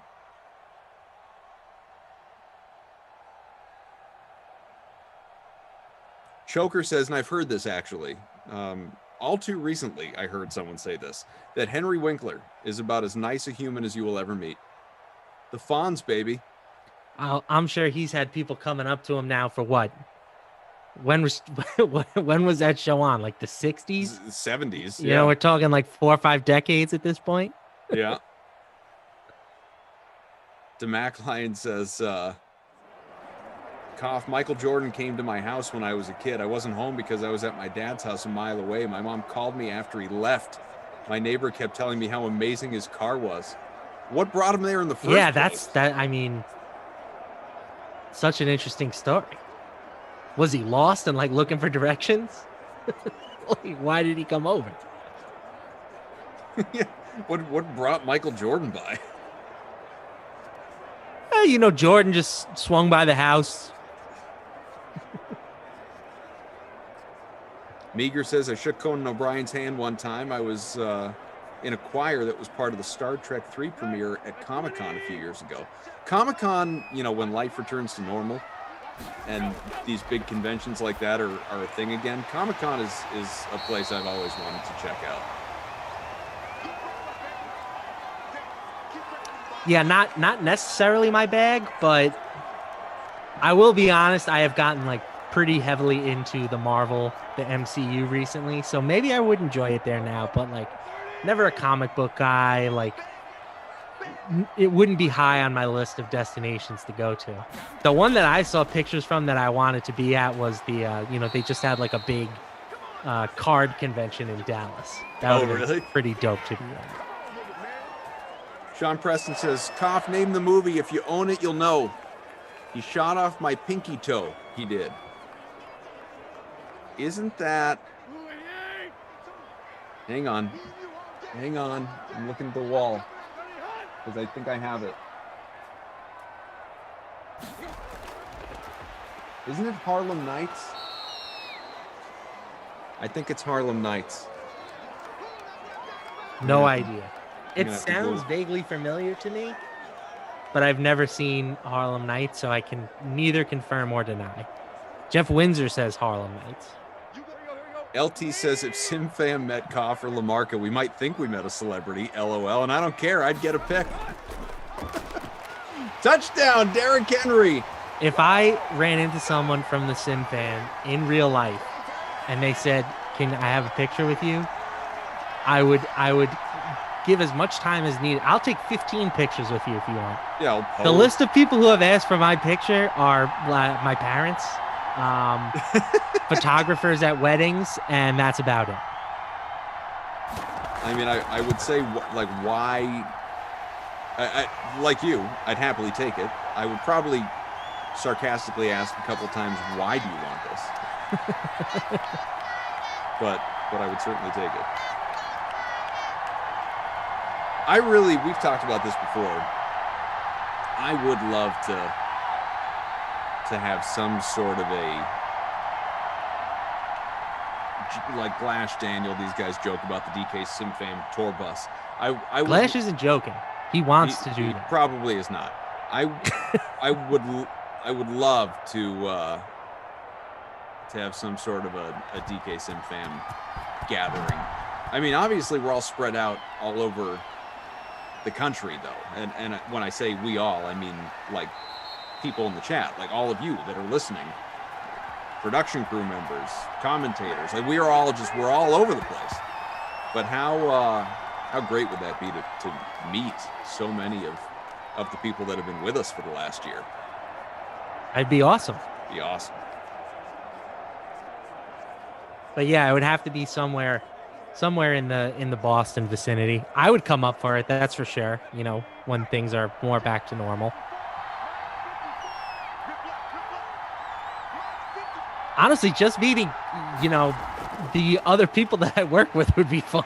Well, yeah, I mean, you've met none of us in person, so that would be. I'd take a picture with you. Hey, Lamarca, let me get a pic. Then you take that pic, you put it on the blockchain, and now you're in business.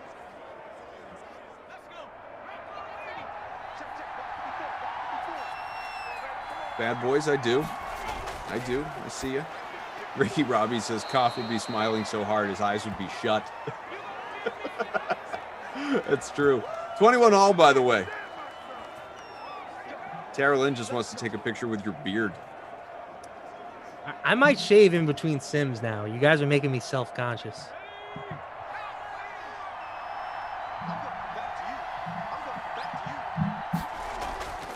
No flash photos, says Rossi's fat cat.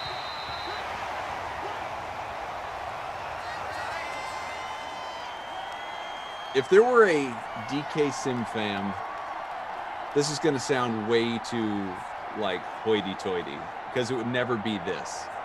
But I'm going to present it this way for the sake of the question. If there were, like, this DK SimFam meet and greet, and even just calling it that, again, makes it sound way too high society.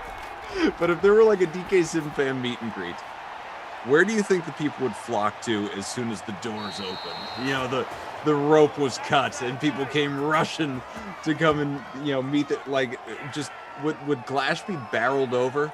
I think Glash and Emerson would be the big ticket. They'd be the headliners of the event. Wow, listen to this guy. What's wrong with that answer? Because I didn't put you in there? You're offended? I was curious. I didn't know that I needed to sugarcoat things for you. Yeah, I do need some things sugar-coated from time to time. You know, you never know how, like, you look at like a festival lineup and like Sure. the top names are like 24 font. Then the next rung down it's like 16 font. I like where we're going with this. Then yeah. it goes to like 12 font, and then at the bottom it's like 8 font. Right. You're a 16 font guy. I'm a 16 font. Yeah. Glash, Emerson, God forbid Jesse shows up. Those are your headliners at the event. Oh, that's so good. I know my place. I'll always have the chat. It's just a damn Koff man talking about Madden Top Shots now. Highest price moment, Glass shaving his eyebrows or Jeff's dog farting. Yeah, as long as you got the sound involved. Dom says you would be the main attraction. I think I'm a 12 fonter. I'm not in the lowest category, which is good enough for me. Meager says if I ever saw Coffin, I would just hand him 80 cents to save him the trouble of building an NBA line. Yeah, Meager and I played the dollar head-to-heads. That's a good one. Daniel, I hope that's not a ranking right there, because you know the Krusty Cough came first. That would be number 1 in terms of the attractions. Daniel says they are numbered. They are numbered. El Paso number 1 getting a kick out of you saying that I'm second tier. We have a touchdown here. Hunter Henry, new Patriot. How did I not play Henry and Jonnu in my lineup, by the way? Just like out of principle. I didn't play either one. I mean, are you even a Pats fan? I'm starting to wonder. I was so obsessed with working with you that you came first. I didn't even think about the teams that were involved when I created the contest name. Otherwise, it certainly, we would have called it like the new Patriots tight end bowl or something like that. Fair point.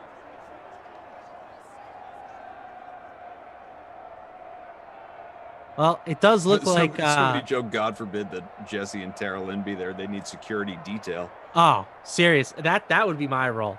You get me and Freeze Pops. The bouncers. We'll be the bouncers. I think you're going to need about a 50 burger from Aiden tonight, Kaufman. I'm not going to get it. I mean, it'd be great to see, but I don't have a lot of confidence in that. My man Jingles doing it for the squad. Just means we'll have to go again tomorrow when it's another 10 gamer or whatever it is. Yeah, I'm better when it's a little smaller. But I'm happy, you know, if I had lost 3 in a row, let's be honest, you know, there would have been a little snark in the text tomorrow. Like, yeah. You sure you want to keep going? Like, we can stop if you want. And I'm telling you right now, I'm not stopping until the DK account is dry. Well, that's what. So there's a member of our crew who, I'm not deliberately not naming his name, but he's not involved with the Madden sim, so I can mention him. You wouldn't know who he is. But there's a member of our crew. We play NHL head-to-heads every night, and it's probably. We each go on runs, basically. So, like, all told, I wouldn't be surprised if we're pretty close to even. But that's going to happen for sure. In most, you know, DFS contests. Well, not these folks who have been playing me in NBA. I'll tell you that right now. But I will say that, you know, you have access to some resources that other people that you're playing do not. You know, I have. What's up? Like the internet? like professional projections.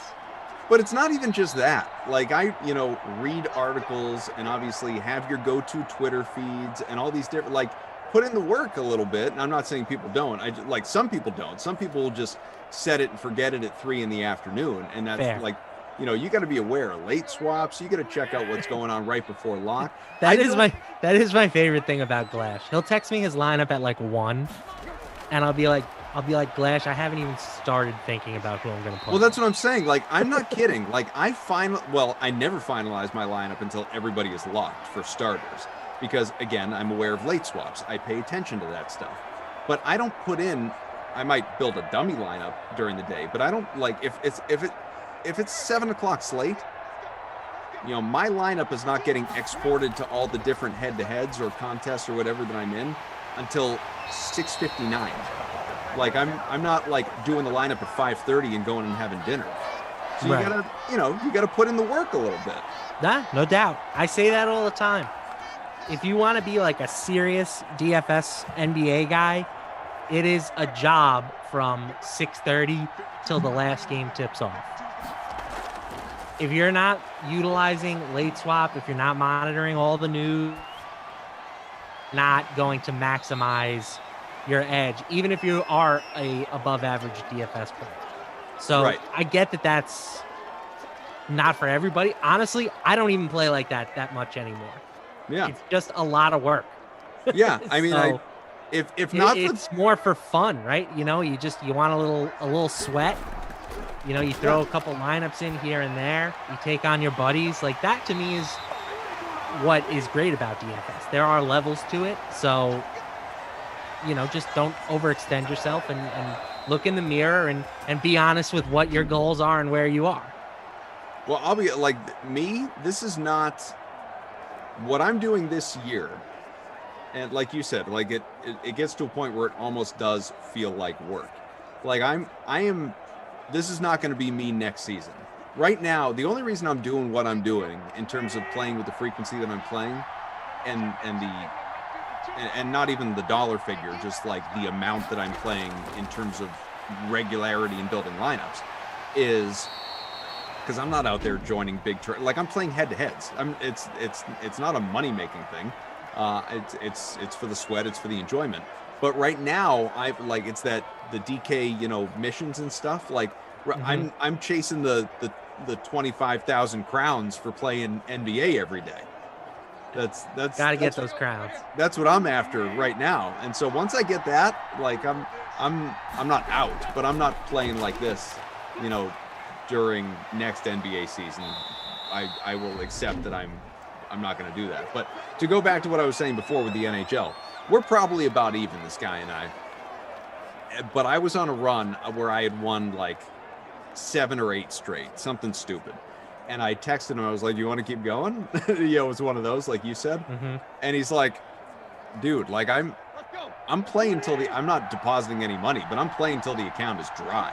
So either you are going to take all my money, or I'm going to go on a run and it's going to, you know, even it up or whatever. But like, I'm not stopping until it's gone. So, and as expected, like you said, sure enough, you know, tide turned and he went on a run. We should mention 4th down here. Titans looking to tie this game. Let's see if 4th they do. and goal. 16 seconds left. 4th and goal from the 3. Quintana, he'll do it. Passes complete. No! Dropped it. I thought it was picked, to be honest. That's the game. That's the game. What a shame. That was a good one. Yeah.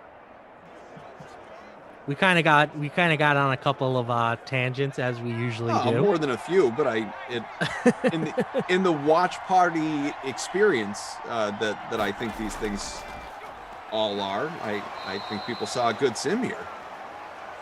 Absolutely. So as the waning seconds tick down here, let's take a little look-see at our leaderboard. So Eckler, double bonus. Double. Yep, double bonus for Austin Eckler. 70 points in the captain spot. And two touchdowns, right? Yep. 111 receiving. That's a double with rushing. cheese right there. Well, you had to have him, obviously, and very few did fade him. 84% owned in our small free roll, 17% the captain spot. But to captain the man, that was all the difference. A 2-way tie for first,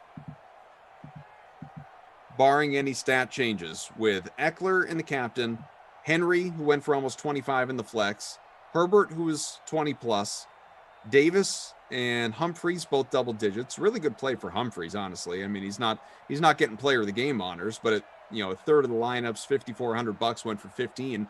And then Uncle Virgil Green, the punt play with the goose egg. Uncle Verge. Yeah, it is not surprising, but like it's interesting how many times you see the lineup at the top that's just like, whatever, I'm going to play with 5 guys. Yeah. And if my 6th guy gets a donut, I still might win. Yeah. So Well, when you build a lineup like that, absolutely. Henry went for 71 on the ground. Obviously, the big day for Eckler. Double bonus, 111 in the air, 124 on the ground. Davis 6 for 59. Touchdowns for Eckler. He had 2, but 1 rushing, 1 receiving. Keenan Allen 5 for 46 a score. Jonnu Smith, my guy, 5 for 47. Hunter Henry, my dude, 3 for 18. He had a touchdown. Humphreys, as mentioned, 4 for 54 with a score. A.J. Brown, 2 for 73. It was a loud 73 with the one big catch that he had. Mike Williams, I remember that one grab that he had. He went 1 for 12. That was it was like on the first drive, I think. Right. Nothing from there. Mike's a big fan of yours. Loves him some Lamarca. Thanks, Mike. Trent says, pretty crazy game to be talking about dumb topics, no? You try doing as many of these as we do. I'm not even going to get defensive about it. I don't think that many of the topics were dumb. Yeah, we talked a little DFS. We talked celebrities. Mm-hmm. I bet you Tara Lynn knows some celebrities. Oh, yeah. No doubt about it. Yeah, Field Yates. I was seeing if we had some news here. No, it's just Will Fuller contract details. Yeah, Daniel says he didn't even ask about the new Justice League film. I haven't watched it yet. I heard it's like 8 hours long. So gonna have to pace myself before I get there. You got one more sim on the way tonight, folks. We like to call it Madden After Dark around here. If you're new, 45 minutes away, and it will be Brendan Glasheen coming on back with Lamarca. I'm sure that won't get wild. Seahawks and Colts, looking forward to it. Of course, tomorrow you get your 6 simulations, and then Saturday we got our American Cornhole tournament in the middle of the day. Nice. So you want to make sure that you are tuned in for that as well. Lot happening, lot going on. I may or may not see you tomorrow here in Simland. I'm currently on the books for 1 sim, but I may need to make a change. So if you don't see me, nothing is wrong. It's fine. I'll be back with you Saturday. If you do see me, I'll see you tomorrow night, and I look forward to it. But our thanks to Mike, to Daniel, to Jim, to everybody. Lamarca, this was a pleasure, man. Always is, my friend. Enjoy the rest of your evening. Best of luck in NBA. Thank you. TL?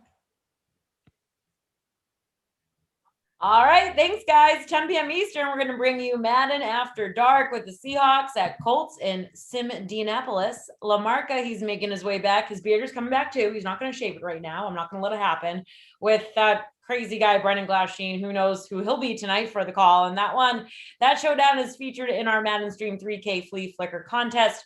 $5 entry, first shot at a $1,000 top prize.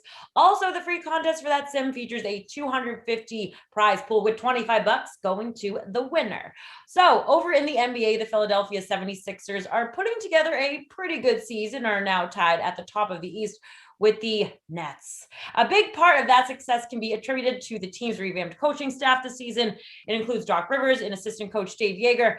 Emerson Latzia, well, he got to catch up with the assistant coach today following the team's tough OT loss to the Bucks last night.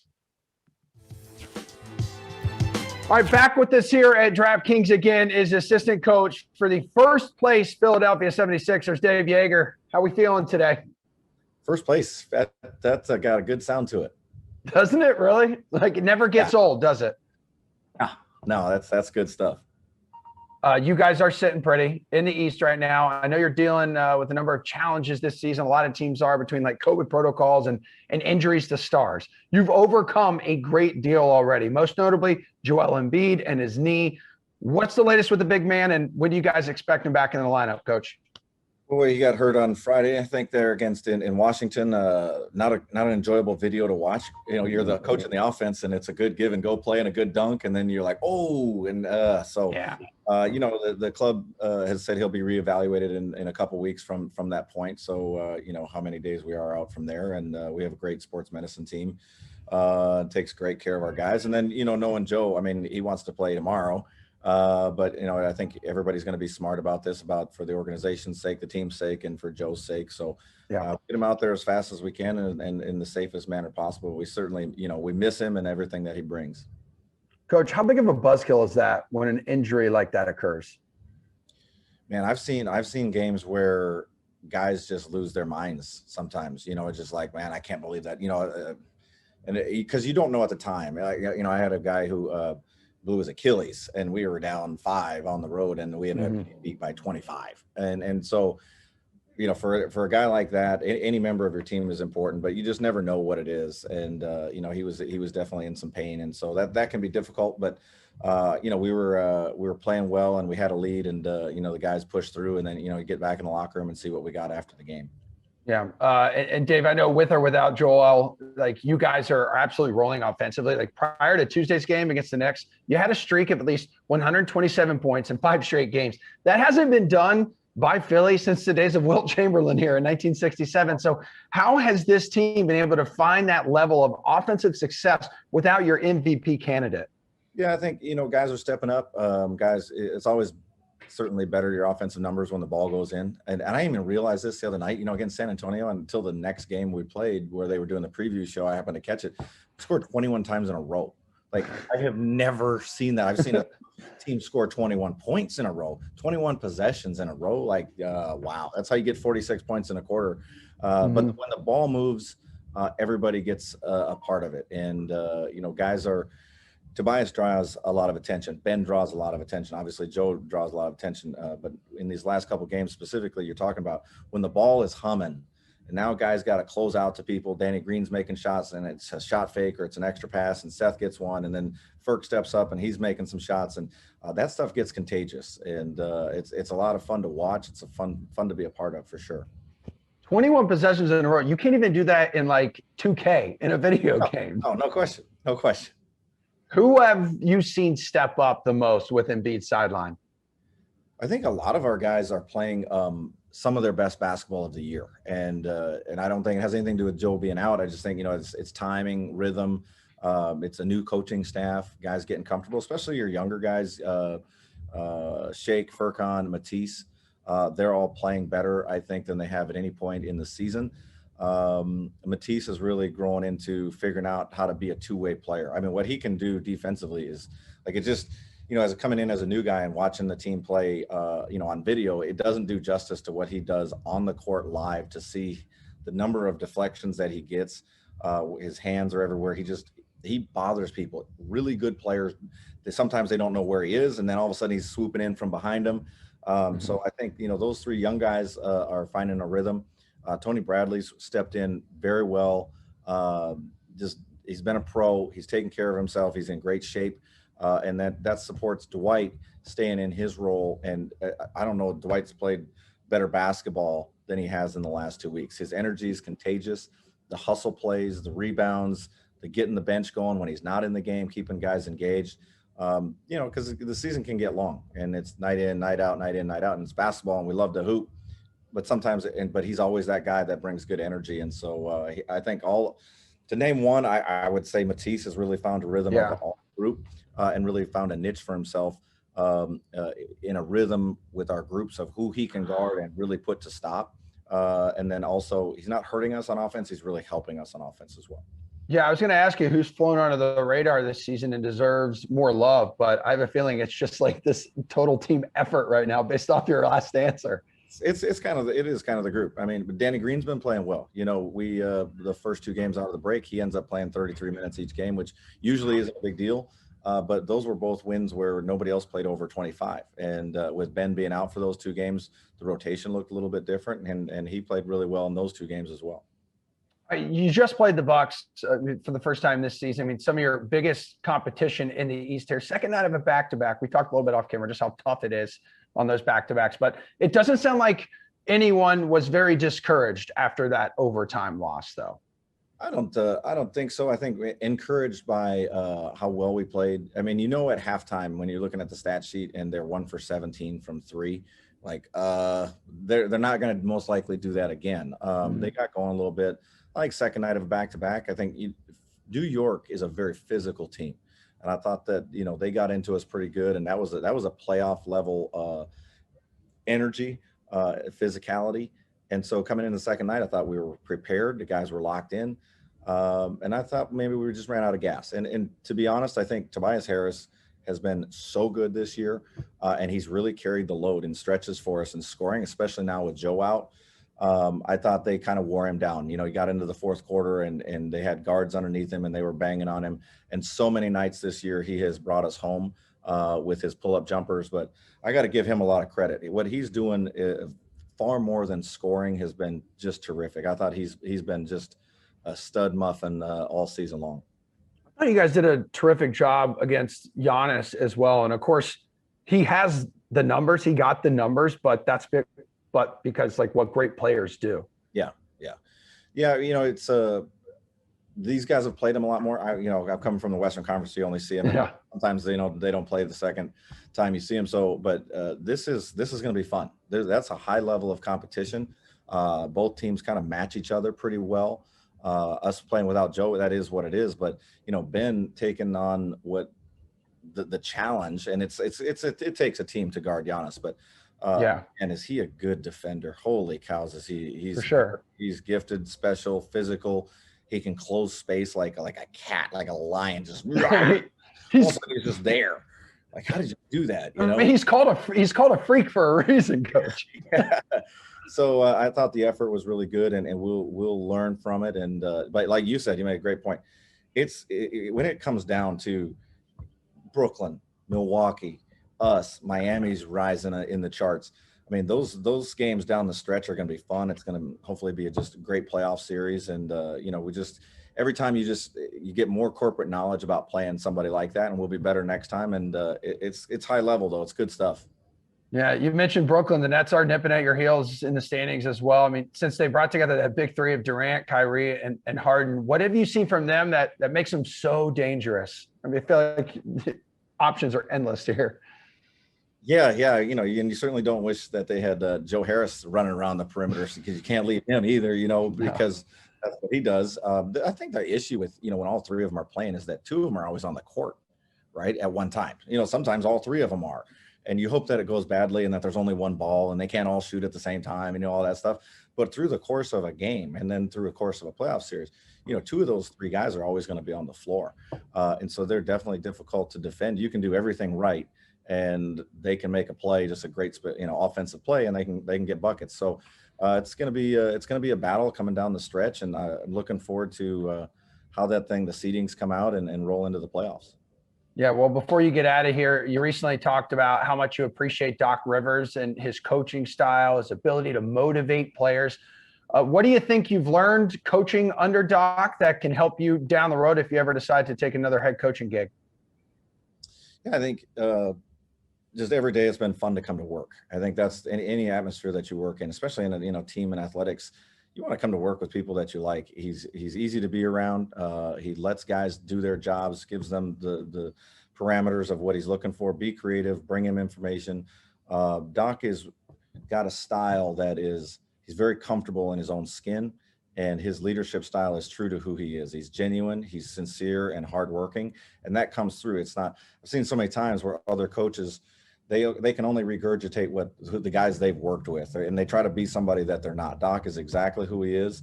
He's got an unbelievable feel in game, and then also a feel with players to be able to tell players what they need to hear. And so I think a lot of times, you know, people tiptoe around and they tell guys what they want to hear instead of, you know, this is exactly, but he's very positive in the way that he delivers messages. And I think players just love playing for him. Yeah, you guys have a great group of guys from top to bottom there in Philly. 76ers assistant coach Dave Yeager, thanks for hanging out with DraftKings, dude. Man, anytime. That's great.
All right, so NFL free agency technically opened up yesterday, but we've already seen a ton of moves around the league.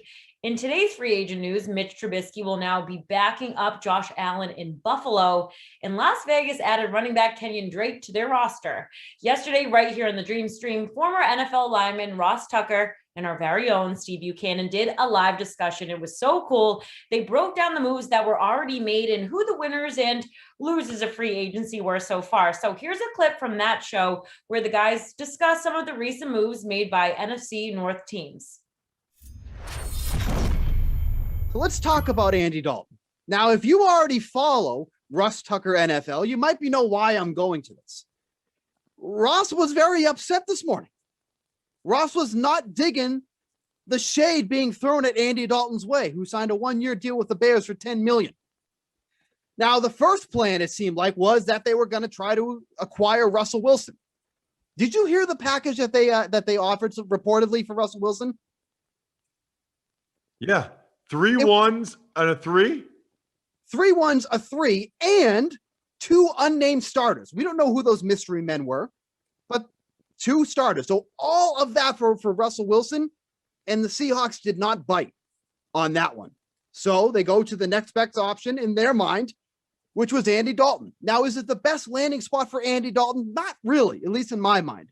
I mean, he goes from one poor offensive line to Dallas to another one in Chicago. You look at the numbers when Dalton was the starter. He was under pressure on 29% of his dropbacks last year. So obviously there was some pressure there. But when he was working with a clean pocket, 76.1 adjusted completion percentage, just under 7 yards per pass attempt. But here's what I do like about this, Ross, is that if you look at the schedule for the Bears next season, and this is just going off the numbers from last year, they don't face a lot of teams that excelled in the pass rush. You're going to get some of the, the notable ones with the Steelers, the 49ers, and the Buccaneers. But after that, at least from how things have shaken out so far in free agency, there's not a lot of teams that's going to put a lot of pressure on Andy Dalton. So at least that gives me some thought that maybe Dalton can actually succeed here with somebody like Allen Robinson, because he was loaded with weapons with Dallas. There's no doubt that the Cowboys are loaded on offense, but obviously things just went to shambles quickly for them. Here. Yeah, Steve, there's a couple things here that I think need to be noted, right? Number one is that the reason why the Seahawks didn't do the trade is because there was not a path to a quarterback. Sure. 3 first-round picks for the Bears. What does that really do for them? I mean, right. This year's pick is in the 20s, and then when they get Russell Wilson, they're not going to be top 10 picks. They're going to be in the 20s. Right. And the Bears don't have a quarterback to trade. So there's not really a path, if you're the Seahawks, to get a quarterback. They need a path to getting a quarterback. I'm actually surprised more people haven't gone ahead and said, what about the Raiders trading Derek Carr and picks and players to the Seahawks? Because I think John Schneider and Pete Carroll in their head could think, you know what? We could win with Derek Carr. You can't just take picks from the Bears and have no quarterback. But Derek Carr was a top 15 quarterback in the NFL last year. So if the Raiders were willing to go in big with draft picks and players and Derek Carr so that the Seahawks can get a quarterback, I think that's something Seattle might look a little bit harder at. My point about Dalton, and I thank the DraftKings team for putting my tweet up there at Ross Tucker NFL. I'm so sick, Steve, of the everybody sucks culture. I'm so tired of it. Like, we've gotten to the point now where in the NFL as a quarterback, if you're not Patrick Mahomes, Aaron Rodgers, or Tom Brady, you suck, dude. You suck. He sucks. He sucks. Like, Kirk Cousins is one of the top 15 quarterbacks in the NFL. Yet, I bet we could get half of Twitter right now to say, he sucks, dude. He sucks, bro. He sucks. Like, it's just so unrealistic. We've gotten to the point where you either win the whole thing or you're terrible. You're either the best or you suck. Like, why not just say huge disappointment that the Bears got Andy Dalton as their starter. He's a low-end starter, high-end backup. They're not going anywhere with him significant. They're not a contender. And I'm fine with all of that. I'm fine with the disappointment. I'm fine with the anger if you're a Bears fan. I'm fine with saying they're not going anywhere. I'm fine with saying Andy Dalton is below average. I just think, like, when people say it just bothers me. I'm tired of it. It's not healthy for anything in life to just be like, if you're not Mahomes or Rodgers, you suck. I mean, I was doing a Madden simulation here on the Dream Stream last night. People said I suck. I'm just doing play-by-play for a Madden simulation, and people say I suck. So the I suck culture kind of follows everybody everywhere. But I want to touch upon something that you brought up about Derek Carr. If the Las Vegas Raiders did trade Derek Carr, would that indicate a rebuild? Because if you look at the rest of the team, aside from Derek Carr, what do they really have to build off of there? Like, if they trade Derek Carr, and they're not exactly, strapped with cap space either, that would mean that they have to be in a rebuild mode, correct? Yeah, it's a good point. I don't really know what's going on, to be honest with you, with the Raiders right now. Like this Rodney Hudson trade, yeah, I don't get it. I mean, I don't understand it. They're taking a big dead cap hit. I guess they get a third-round pick back. They trade Trent Brown. They get rid of Gabe Jackson. I'm not sure I understand what the Raiders are doing. Now, they did bring Incognito back. The defense is where they need to add people, but they really haven't done anything on that side of the ball yet. Nope. I don't know. It's crazy, man. Speaking of things that really don't make sense, so hopefully you can help me piece this together. Let's talk about Aaron Jones going back to the Packers. Now, the move itself is fine. I have no qualms against Aaron Jones going back to the Packers. He was one of the best running backs in the league last year. But when you use your second-round pick to draft a running back in A.J. Dillon, who I thought looked great in the brief time we did see him, carried the ball 55 times last season, 286 yards, shakes out to 5.2 yards per attempt, 3.44 yards after contact per attempt. So he's going to be your RB2. Jamal Williams no longer in the mix. He is now with the Lions, so he doesn't have to worry about that. So Dillon does move into that backup role. But it feels like the Packers had a plan last year in the offseason, have crumpled it up and gone a different direction, because when they said they weren't going to franchise tag Aaron Jones, okay, makes sense. We expected A.J. Dillon to have a prominent role in this offense. Here it is. A couple days later, Jones is back in the mix. 4 years, $48 million. Do you like the move for the Packers? And do you think that they just kind of went with last year, crumpled it up, and now are starting fresh? So a couple things. Number one, after Aaron Rodgers gave that speech after they lost to the Bucs, they couldn't go back and not bring Aaron Jones back. I mean, they already are lacking weapons a little bit at receiver. I think they realized how bad of a look that would be. Right. I think the trade-off in their mind, if you look at the Jones contract, it's 2 years, $20 million. $20 million in the first 2 years, okay? Yep. Which is a little bit more than the franchise tag. Then the team has the option for those next 2 years. Pretty decent chance he never gets those. Pretty decent chance he doesn't get those third and fourth years. But now they have him for 2 years while A.J. Dillon is on his rookie contract for 2 more years. And they still are going to use A.J. Dillon a lot more. He slides right into the number 2 role. He was more or less number 3 last year. But with Jamal Williams in Detroit, which, by the way, is not a great fantasy fit for him with DeAndre Swift there, A.J. Dillon is going to get a lot more run. It's interesting. I was talking on the Fantasy Feast podcast about this today, about Aaron Jones. And the thing is, A.J. Dillon can't really do anything out of the backfield. But Jamal Williams could. Jamal Williams took some of those reps from Aaron Jones. A.J. Dillon won't.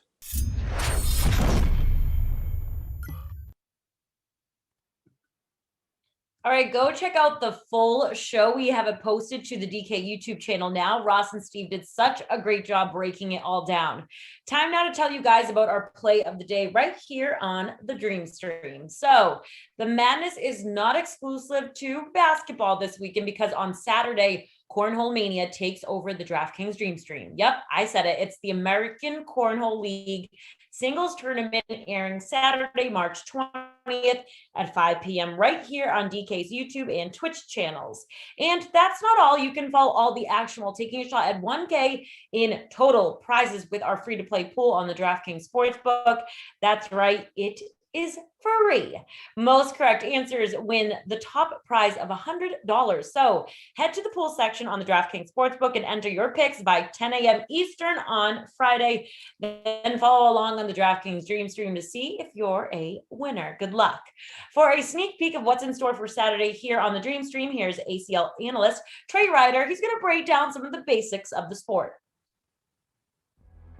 What is up, Cornhole fans? I am Trey Ryder, analyst with the American Cornhole League, and whether you are a new broadcast viewer from the comfort of your couch or a future aspiring ACL pro, today's Cornhole 101 is going to dive into the basics of the sport of cornhole.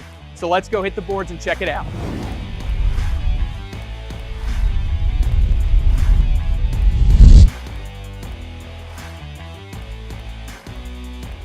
All right, cornhole, a game that is very easy to understand and in theory, a very simple game, can be quite difficult to master, but let's look at the basics. We'll start with how cornhole is played.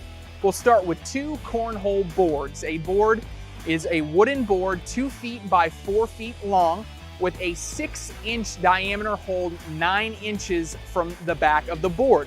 These two different boards are spaced 27 feet apart with a lane on each side of the board. In singles play, you'll play against one other player. In doubles play, it'll be 2 players versus 2 players with doubles teammates staying on the same side of the board directly across from one another.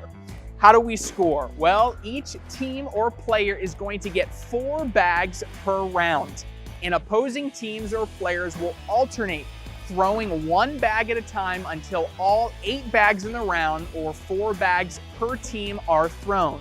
For every bag that you get in the hole, you're going to end up with 3 points. For every bag that you get on the board, you'll end up with a single point. But we utilize cancellation scoring. So if Team A were to score 9 points and Team B were to score 8 points, then Team A would earn 1 point towards the overall score. We played a 21 or over, no bust rule. I know you love playing that bust rule in the backyard, but no bust rule here in professional cornhole. You don't have to hit 21 exactly, but if you get over that 21 mark, you are the champion and you win your first cornhole game.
All right, people, it's that time of the night for Madden After Dark. You love it. We got it coming for you. So first, here's what else is happening on DraftKings right now. Still time to get in on NBA action tonight. We've got the 10 p.m. late slate now in the lobby.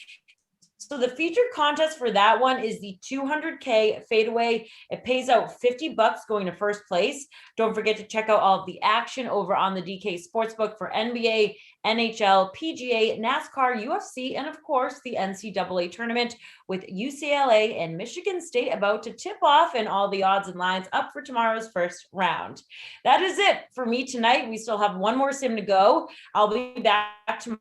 We've got the Seahawks at the Colts with Glash and Lamarca on the call. Take it away, guys. All righty. Tara Lynn, thank you very much. It is 9:59. Alrighty. Lamar, yes. All righty. Is that all right? Is that all right with you? Is that a proper transition? All right. All right. You have to do it when somebody says that. Yeah. Missed opportunity. Well, that's why we do these every single day. So it's always tomorrow. Who do you like? Who do you like in the lineup? Come on, brother. It's 10 o'clock. Lineups have locked. Lineups have locked. I went with Nyheim Hines as my captain. Okay. He's got that skill set that you're looking for in a Madden running back. Catches passes. He plays out of the shotgun formation, so I like him. I threw Russ in there along with everybody else in this sim, it looks like. He's about 95% owned. Tyler Lockett, Greg Olsen, Zach Pascal, and the Blankenship. Nicely done. Because we're going to the moon, and you need a Blankenship. Where's Noah Moon when you need him? Maybe he'll show up.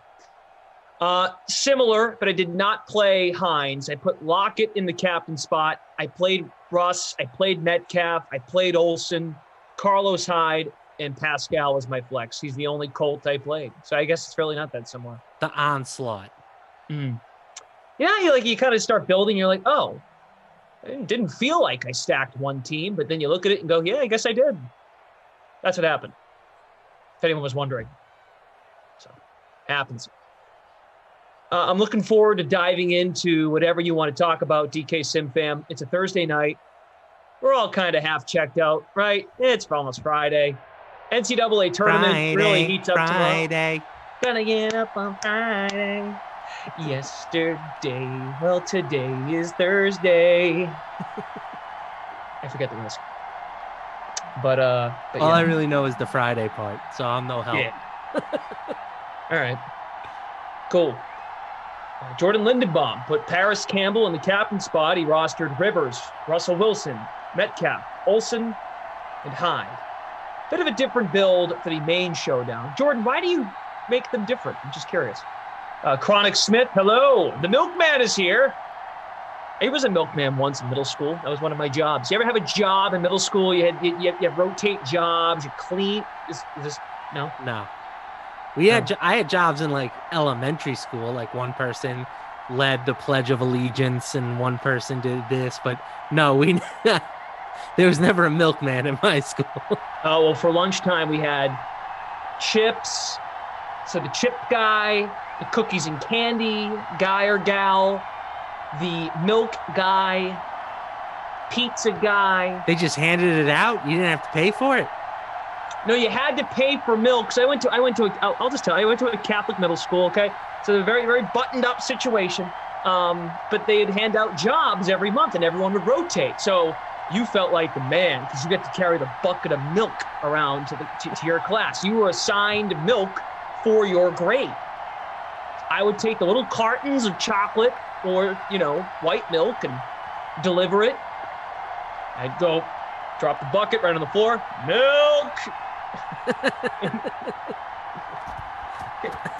I'm not joking. I wish I'm not making it up. So, so when I see milkman, I think about middle school. Just be a milkman. The end. I would say flashbacks to better times, but I don't think anybody enjoyed middle school. Oh, no, I did not. It was the hardest school I've ever been to, was my middle school. Yeah, it's just a weird time where you're trying to figure out who you are. You're trying to fit in with everybody. And by the time you get to high school, you stop caring so much. At least that was my opinion. You know, like being a band kid, I was always very cognizant of how like people were going to perceive me. Sure. So when I was in like middle school and even in ninth grade, I would do dumb stuff because I didn't want to be the band nerd. And by the time I was older, I didn't care. Right? There comes a point, I feel like in high school, you're just like, you know what?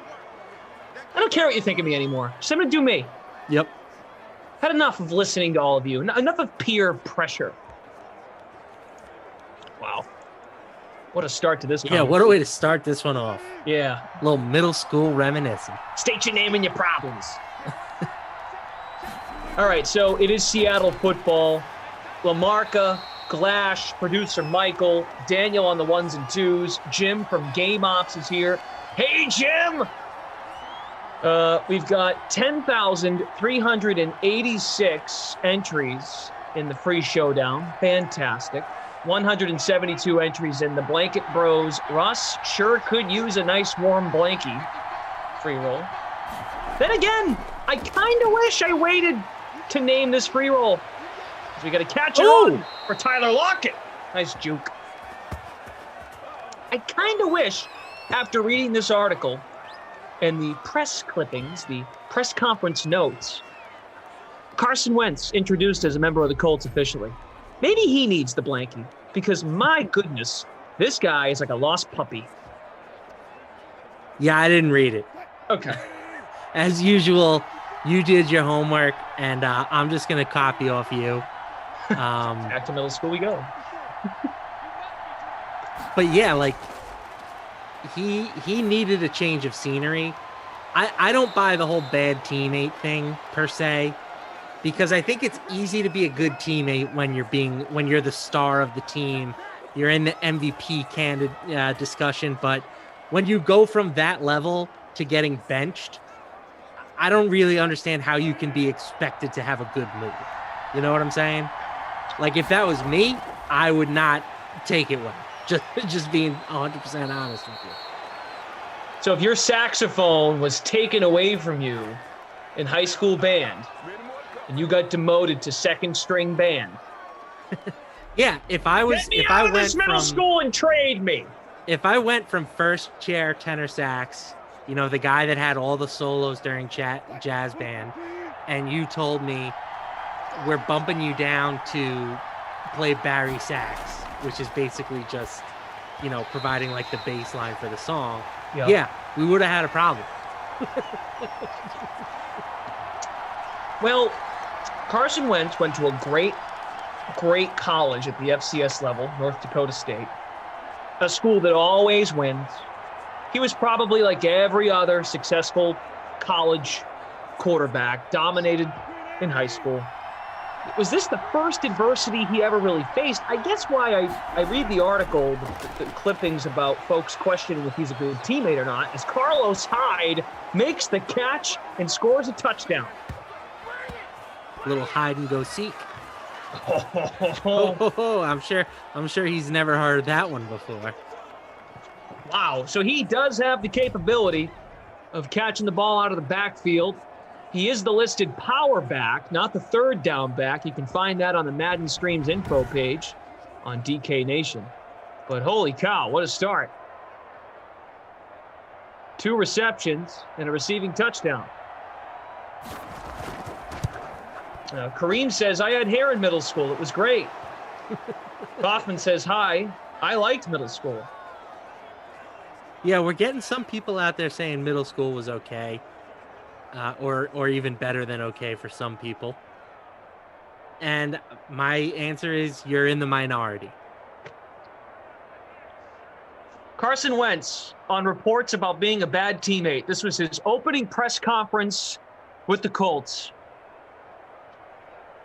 I am a competitor. I want nothing but to win. I hope guys know whenever our paths go separate ways that I cared about them and that I'm going to be there for them. So I read that, but then I go back up and there's another quote here that says, on watching Nick Foles win the Super Bowl, the quote was, it wasn't fun. It's not fun when things are going so good for years. Obviously the Super Bowl and all that thing happened. not being on the field due to injuries. Bingo! Dude, you were off the field because of an injury. Yeah, but I mean, your fault. That hurts. You don't think that would hurt? If to watch your benched, team win maybe without he'd be like, you? "Oh, that sucks." I think that it's natural for anyone to see people like doing well without you being involved and to have some conflicted feelings. I guess I give him credit for admitting that, but it's like, well, hold on a second. You saying it wasn't fun, that probably means you weren't being the best teammate. Yeah. Maybe agreed. I'm wrong. Maybe I'm reading too much into it. Maybe he did do all the right things, but deep down he was like, this is not fun. I'm just doing what I'm told. And maybe there are separate things, being a good teammate and being upset / not having a good time. It's a mindset thing too, right? Like if you know you're the 12th guy on an NBA roster, it's easy to be the guy at the end of the bench waving the towel because that's what you are expecting. If you sign as a team, like sign as a free agent and you expect to be a starter and all of a sudden you're playing 12 minutes a night. Yeah. It's a different story. So I get where he's coming from. I try to cut him some slack, but yeah, it doesn't surprise me that there are reports that he wasn't the best teammate while going through the worst year of his life. Well, look, could be a lot worse. Like he won 13 games. He should have won MVP the season they won the Super Bowl, but Brady got it because he played more games and the stats were better. My overall take on this is, Frank Reich, you better hold this kid's hand because if this doesn't go well out of the gate, holy cow! This guy's mentally gonna fall apart because I think he's all over the place. Yeah, I mean, like think about Robert Griffin III, right? Yeah. Kind of a similar situation. He came out, he lit the league on fire, and then injuries kind of took away what he had been. And you got reports that he was a diva and he was not good in the locker room. I just think that there's something to the fact that once you've had success and you've lost it, it's hard to just accept your new role. Mm-hmm. So, yeah, he's gonna, again, you're 100% right. If things don't go well in Indy, he's gonna have to handle that better than he did when he was in Philadelphia. Right, because all we know when he faced a little bit of adversity is here goes Marlon Mack, 33 yards out, touchdown.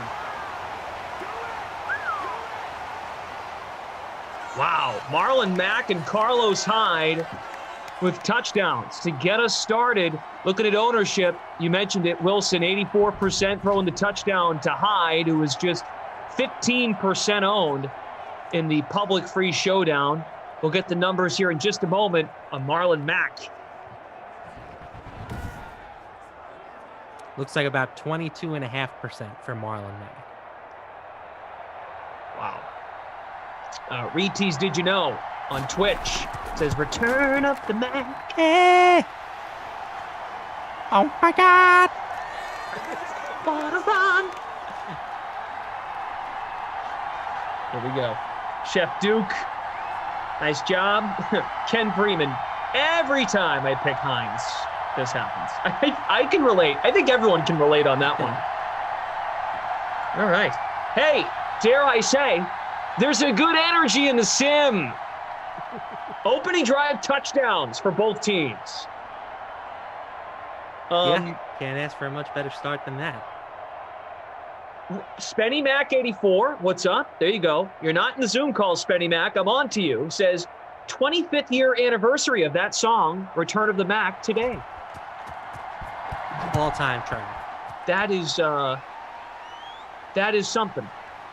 What a coincidence. All-time track. Like, especially like when I was in my younger years, hanging out like pre-gaming. That was a song, you put that on and the boys are getting hype.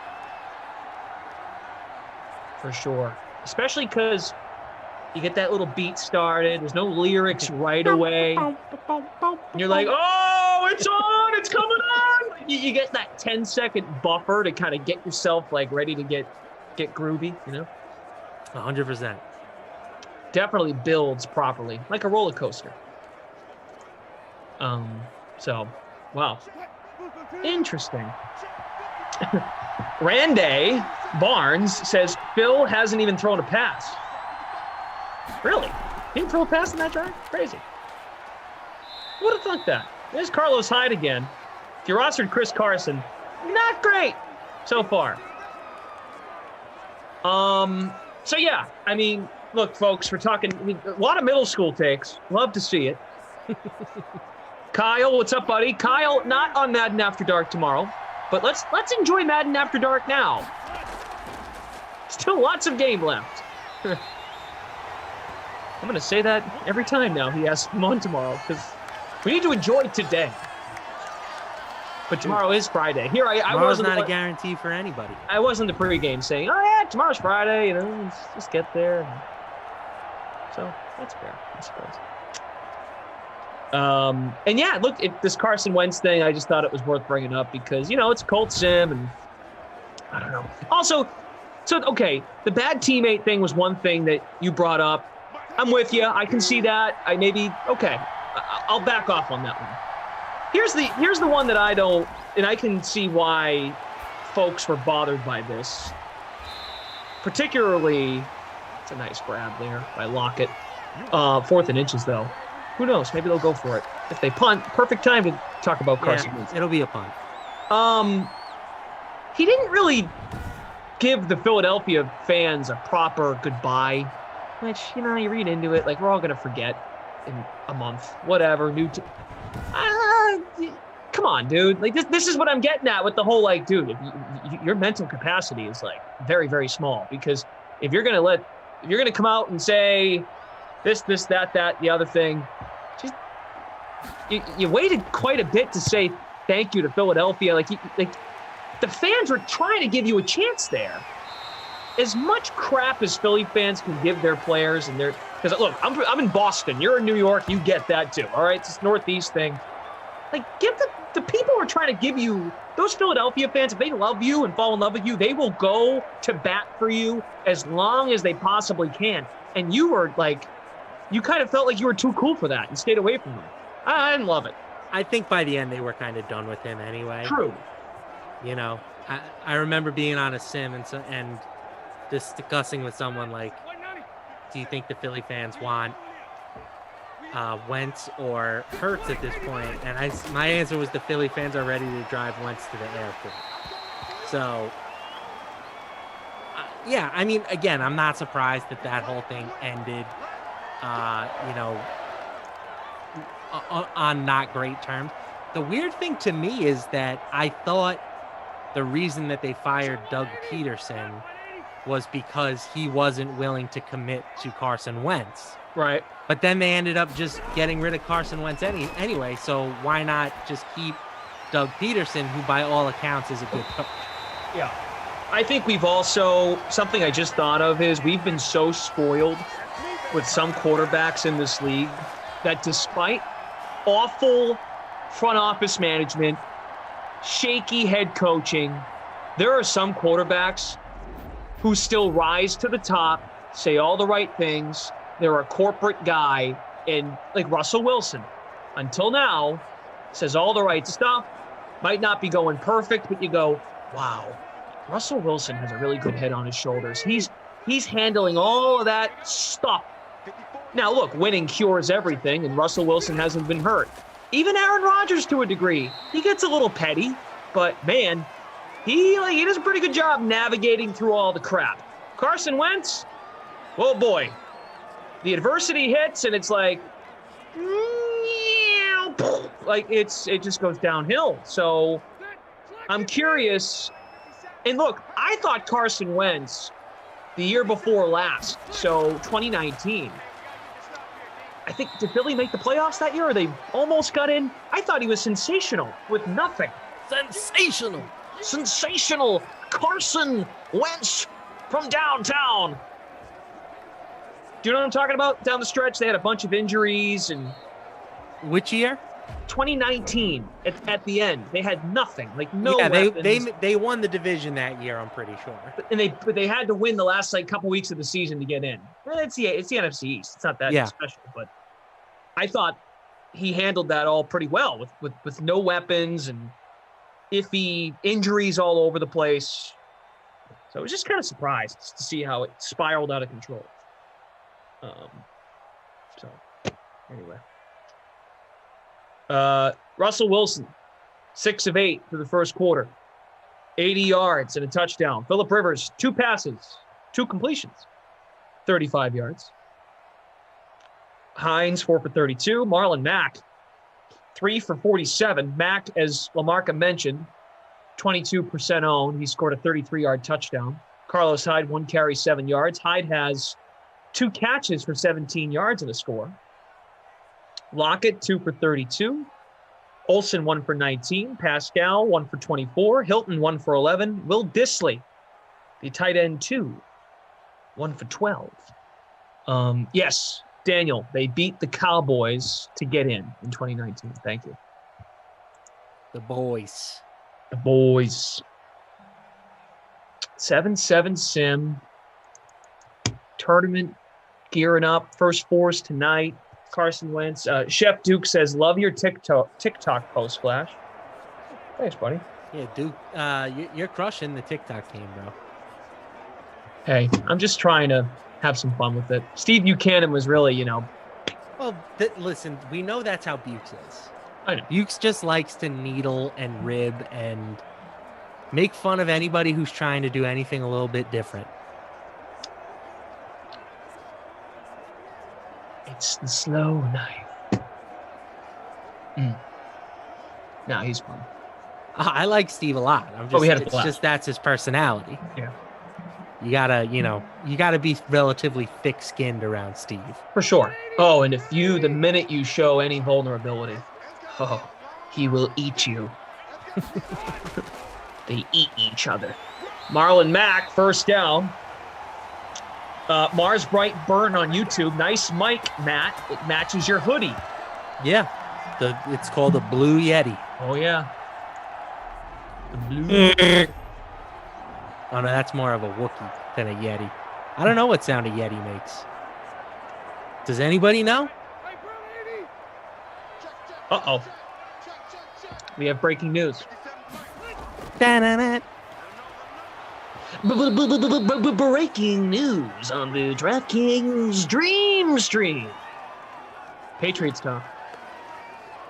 Center David Andrews signing a deal to return to New England. Kind of surprised. Thought he might go elsewhere like Pittsburgh or even like Kansas City. Even the team, I heard this today on national radio. I heard this on Fox radio. Phillip Rivers. Oh. What are the Bengals doing? Why are they not getting Joe Burrow any help on the offensive line? They should have paid up for a guy like Joe Thuney. And I know what you're going to probably say, well, they've historically been cheap. I mean, for all we know, they did, right? I mean, Kansas City paid pretty much top dollar. I'm sure Thuney had offers on the table. So I think that they're looking at next year as kind of like a throwaway year, right? Joe Burrow isn't really expected to take any snaps next season. Mm-hmm. So it's not really that imperative to make significant upgrades because you're not going to be very good anyway, regardless, just out of the quarterback play. So, but yeah, the offensive line is a huge area of concern for them. So I'm surprised they haven't been a little bit more aggressive in the free agent market. Pats brought back Ted Karras, who left New England after the 2019 season. He went to Miami for a year, and then he signed back with the Patriots. So folks were like, oh, well, David Andrews is out. And I thought Andrews and/or Thuney would be great for Kansas City. Pittsburgh came to mind, and also the Bengals. And we got, incomplete. So Sean Preston says, Doctor Who, one of my favorite TV shows. Big Saxy, have you ever seen it? Isn't that show like 40 seasons long? Like it's like really, really long. So I just don't know how you start that show. Because I know that there have been like multiple people who have played Doctor Who. Like, where's the entry point? Because I can't watch 40 seasons of television. I just can't catch up. I'm too far behind. T.Y. Hilton, touchdown to put the Colts in front. About to get 14 unanswered from Indy. All right.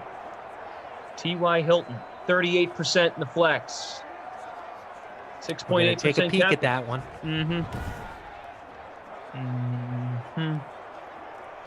What do we think? I think that's a touchdown. Yeah, that's a touchdown. Looks good to me. Yep. Jordan Warren says, yeah, at least my Bears. Yeah, at least my Bears are making bad moves. I haven't heard anything about Cincinnati during this offseason.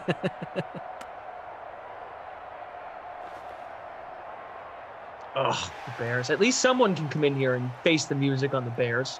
What are they doing? What a tease as a Bears fan. Oh, yeah. Aggressive pursuit of Russell Wilson. Yeah, let's sign Andy Dalton. Honestly, we talked about this a little bit on the last stream, so I don't want to get into it too much. But okay, good to know. I think they would have been better off just running it back with Mitch Trubisky. Agreed. More of a playmaker. Can make something out of nothing, at least. Well, there was a report today. Maybe you brought this up earlier too. Did you hear Galladay had a visit with Ryan Pace? Galladay. We did not talk about Kenny G. Yeah, he met with the Bears. He's meeting with the Giants. It's been a weird free agent market. You know, like the Jets signed Keelan Cole today, who was like the fourth wide receiver for the Jaguars last year. And Schefter reported that Keelan Cole has gotten as much, if not more, attention in the free agent market than the big name free agents like Galladay and Juju Smith-Schuster. So I just don't understand why that is. You know, like it would make sense in a league that is more and more becoming just passing as much as possible. Like having good receivers seems kind of important. Scotty Tuhani in the chat says Dalton greater than Foles. Only nice thing I can say. I probably agree with that. Recently, yeah. Nick Foles had one magical run, and you know what? That's enough. He'll be a legend in Philly forever. But the guy has had multiple opportunities to start, and he has never been able to capitalize on them. Yeah. On 2nd and 13, Hyde, second carry. We're coming up on 5 minutes left, second quarter. Glash and Lamarca, producer Michael. Daniel is here as well, operating behind the scenes, and Jim is updating the scores. Indy's touchdowns belong to Marlon Mack and T.Y. Hilton. For Seattle, Carlos Hyde, a receiving touchdown from Russell Wilson. 14 straight points for Indy. Here's Wilson on 3rd and 9. Tucks it, runs it. Not sure what he was thinking there. There was a lot of green turf in front of him. Congo Cab says these wide receivers aren't worth the number one money they're asking for, except Kenny Galladay. Well, I probably agree with that, but why isn't there more interest in Kenny Galladay, right? Like, I'm sure he's not meeting with the Bears and Giants because they're the top two teams on his priority wish list. You know, like where are the Packers? Do the Packers have money? Go get that guy. Go get Galladay? Yeah. Maybe the Packers just don't have cap space. Well, they just paid Aaron Jones. I would to me, I would so much rather have Kenny Galladay than Aaron Jones. Agreed. Aaron Jones, good player, but it's a running back. You know, like what was Aaron Jones? A fourth, fifth round pick? Like it's just such a replaceable position. Whenever this comes up, I mean no ill will towards Aaron Jones. Good on you, kid. 5th round pick. Go get your money. Zeke, same deal. Dalvin Cook, go down the list. Teams that typically don't invest in that position, and they have like 4 or 5 good ones. I hate to bring up the Patriots, but like them, they kind of do fine. They don't really need a high-paid running back. It's not necessary. I could name off a bajillion examples. No, honestly, for me, drafting, the worst thing you could do is take one in the first round. Oh, because not only does that mean you're but you're sacrificing a premium pick on a position that you can find easier than that. Well, that's what makes like the A.J. Dillon pick by the Packers last year just like, what? Right. You know, you're forfeiting a chance to upgrade your team elsewhere. And then you put yourself in a situation like what the Cowboys did. You know, like, do you let Zeke Elliott walk after his rookie contract? Well, that doesn't seem like something you want to do after you drafted the guy, you know, in the early first round. So now you have to pay him big money, and that means you're losing guys like Byron Jones. So it's kind of a catch-22. I would never spend a day 1 or day 2 pick on a running back. That would just be sort of my philosophy if I was running a team. And I would never pay one in free agency. I would just churn the position. Edom Walk says, how did that work this year? Specifically what? Edom Walk. Just a little more detail in your comment. Not sure what you're getting at there. John says, could have let Aaron Jones go, give A.J. Dillon the reps, and add Megatron. Well, I mean, I followed everything until the Megatron part, but yes, I get your point. That would be awesome. I'd be so happy if Calvin came back. And no disrespect to Aaron Jones. He's one of the best running backs that we have in the league right now. A career 5.2 yards per carry guy. Right, but see, that's what I'm trying to say. Like, it's nothing against the player. It's just it's tough as a running back to if you get a chance to make big money, of course, take it. Who are we to say not to take it? But teams that stay away from it, it's really kind of crappy when you think about it, like the business of the NFL. It's too bad. Because only 4 or 5 running backs really probably deserve, and that's probably being generous. There's like 4 or 5 who really deserve the big money if they want to win a Super Bowl. Right? Right. Jay Duncan with a great point. Guys like Phillip Lindsay are just out there, undrafted. Mm-hmm. You know, James Robinson this year was what, a 6th, 7th round draft pick? 7th rounder. They're disposable razors. Running backs. Up. This one's all out. Can't use it anymore. Whoop. Throw it away. Let's go get another one. Cheap. Perfect. Leonard Fournette. Like Leonard Fournette. I wouldn't be surprised Leonard Fournette goes back to Tampa because the market's not going to be there. And he goes, well, would I rather go back there and make a little bit less? He might. 2 separate things, because I don't ever begrudge a player to go out and get his. Nope. I don't blame them if they hold out. You know, like you have to strike while the iron is hot in the NFL, because your iron is only hot for so long. The only time that it ever really rubbed me the wrong way was when Revis sat out, like literally 2 years after sitting out. And, you know, as a Jets fan, I was kind of upset at that. But again, I don't blame him. He's if you're the best at what you do, go get the bag. Right. And at least the good news with Aaron Jones, even Dalvin Cook, McCaffrey, these guys catch it too, right? They're in the passing game. They make an impact in a passing league. So that you can kind of live with, right? Yeah. You know? By the way, I hope the DraftKings people are listening, because me and Glash are coming for the bag when our contracts renew. We're coming for we'll hold out if we have to. Imagine we had a Dream Stream holdout. Oh, did Burton score? It looks like he stopped, but they give him the touchdown. Daniel says, back up the Brinks truck.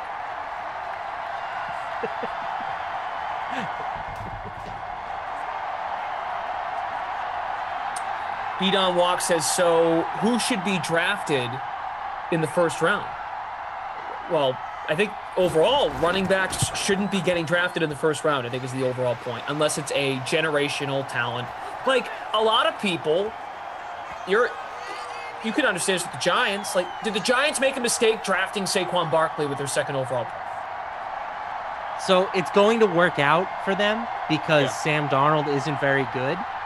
But like, if you're basing it just off of the one results from that year and ignoring the process, I don't think it's correct. And as for what position should you take in the first round, you should take quarterbacks, you should take offensive linemen, you should take pass rushers, defensive backs, and wide receivers, aka every other position besides running backs and special teamers.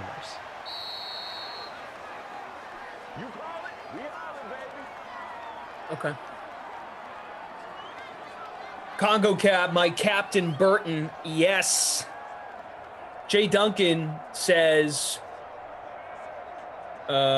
teach your kid to be a left tackle, a corner, or a quarterback. Otherwise, you're expendable. It's true. And I'm not saying this is fair. It's just, it's the business. It's the business, man. Jay Duncan, you draft O-line and D-line, build your line, then draft the star quarterback. Well, now more than ever, if you can build everything else and then win with a quarterback on a rookie contract, like this guy throwing the ball right now, Russell Wilson to DK Metcalf. Go! Yeah! Touchdown! 71 yards! Whoa. 100%. That's the move right now.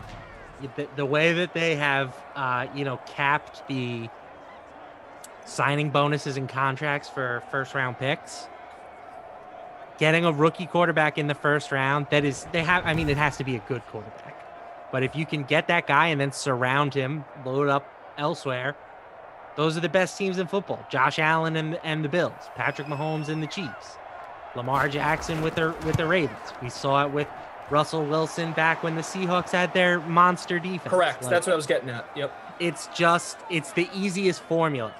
The second easiest formula is have an elite quarterback.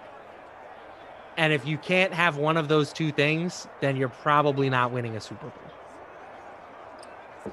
Yeah, I mean, and sorry if you mentioned this, you were rattling off situations, but even some teams that didn't win it but got there, like Jared Goff before he got paid, got to the Super Bowl. Jimmy Garoppolo got to the Super Bowl before he got paid on a rookie contract. But before the quarterback, of course, which is like the hardest part, nailing the quarterback, you better pay the right people. Look at the Eagles. Put up a Carson Wentz. I mean, they ended up having to pay their quarterback, but they made the wrong choice. At the end of the day, whether you like it or not, and you can talk about the Eagles' mismanagement, maybe they just didn't handle it right, and Carson will be fine in Indy, but they made the wrong choice. Beaton is misinterpreting what I'm saying. I'm not saying that you have to take a quarterback in the first round. You can find quarterbacks elsewhere. Oh, I thought we were talking about running backs. We were talking about running backs, exactly. Running backs. And why you shouldn't take them in the first round. Right. Yeah, he's listing off receivers. He's talking about Diggs. We're talking about running backs. Running backs. That said, if you look at the vast majority of the starting quarterbacks in the league, they were first-round picks. The Bradys and the Russell Wilsons and the Dak Prescotts of the world are outliers. Yeah, it's going away from that, for sure. It's basically all first-round picks. And a lot of them are premium early first-round picks. Yep. Yeah, look at the whole league. You can probably only count on one hand guys that are not first-round picks. You said most of them right there. Brady, Russ, Dak, Jimmy Garoppolo, Cousins. There's 5 right there. Maybe a little more. So probably like less, maybe like a quarter of the league. Luke Murphy says, I say we stop talking about football and just have a fun conversation. I'm always down for that. So Kaufman said you're mollywopping him tonight, huh? What? Mollywopping him. You're beating the heck out of him on DraftKings basketball. I mean, I might. I have Jay Crowder and Saric going for the Suns, and he has Ayton. And I have Ayton. So I could get him. I think I'm going to get him, but I'm not positive. What are you down? I'm down. Oh, I should doing the math. 25. I should They be need fine. 25 from Saric and Crowder. All right. And Doable. and the second quarter just started, so a lot of time left. How That's about you? Yeah, I think I finally got him. I'm up about 55 points, and he just has 8 left. Nice, dude. We got him. We got him, Harvey. Well, All right, I that mean, I'm sounds still fun. down now on the series. This would be 2-1. So I need to. I told him I took it more seriously today. I'm going to have to take it seriously again tomorrow.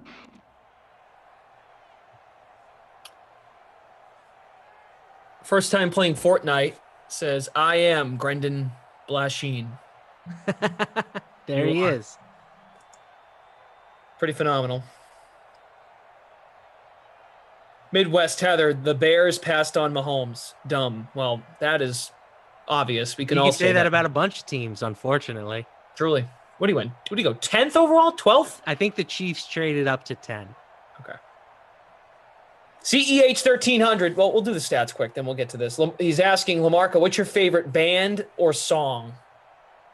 Good question. I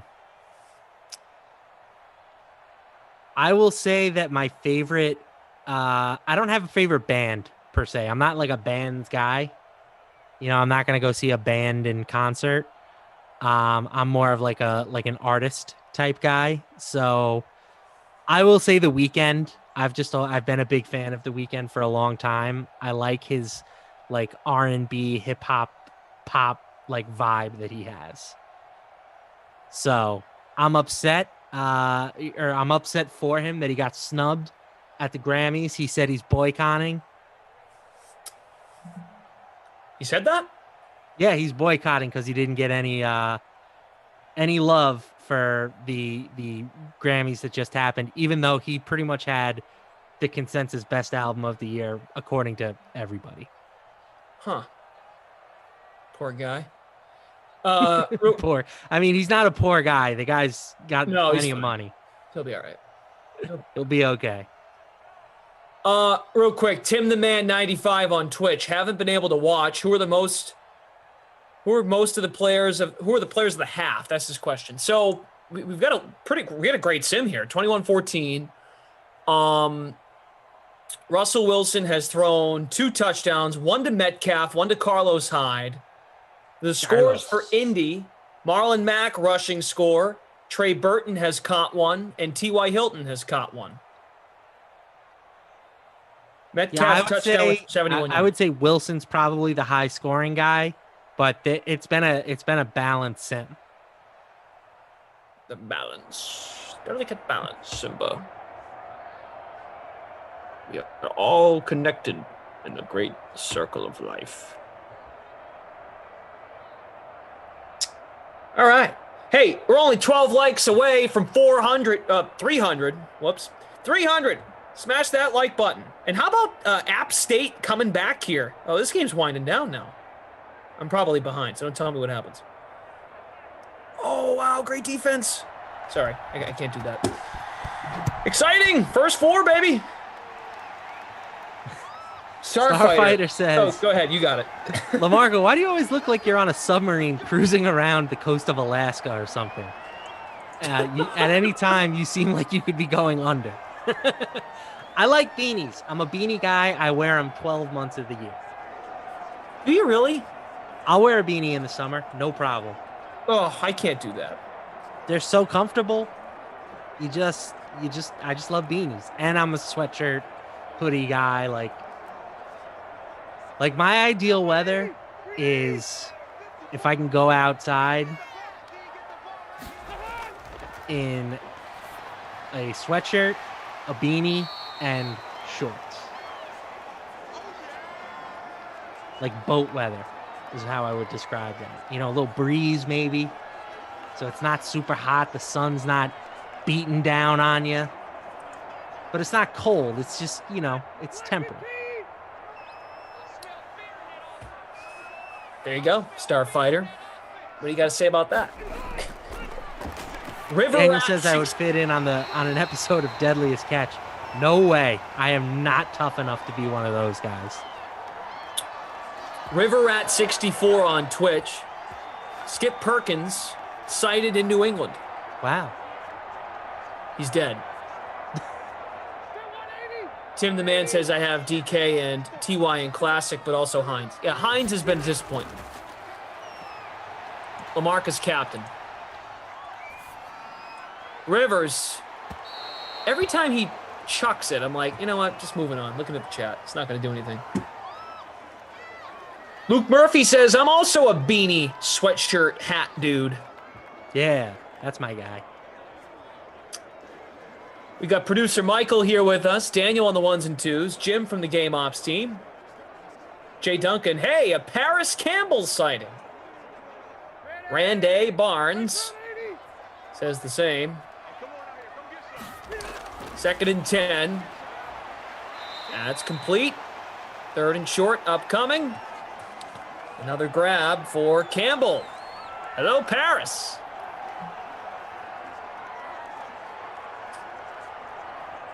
Almost did 300 likes. Yeah. Here's a reasonable answer. I'll take it, judges. Yes, I will accept that answer, but Brendan, you didn't answer my question about your look today on Madden After Dark. It is true. Tara Lynn chirped you about that too, saying that you're going for like the model look at this point. I can't even try to do that. Well, I think that's part of it. You know? You have to look like you're not trying. I think it's effortless. I have sweatpants on, and this is a comfortable hoodie. But it's like a, it's kind of like a nice hoodie. It's like a, I don't even know what you call this thing, because it's not really a hoodie. I don't know. Does it look bad? No, I think you look great. Oh. I have no problems with what you're doing. All right. I'm just saying that people are noticing that you're putting in a little more effort. There's nothing wrong with that. Dress to impress. Not everybody can pull off the beanie hoodie year-round combo. And shorts. And shorts, right. What about the shoes? What do you wear for shoes? Boat shoes. Boat shoes. I've got a pair of what are they called? Sperry's, but they have kind of like fur on the inside. Oh. So they are just extremely comfortable, and I wear them year-round. You wear them year-round? What about if it's snowing out? If it's snowing, I might put on a pair of boots, but not always. And in the summertime, I'll rock the, not like flip-flops, but the sports slides. You know what I'm talking about? I could absolutely see that. Yeah, love those. You don't wear sneakers?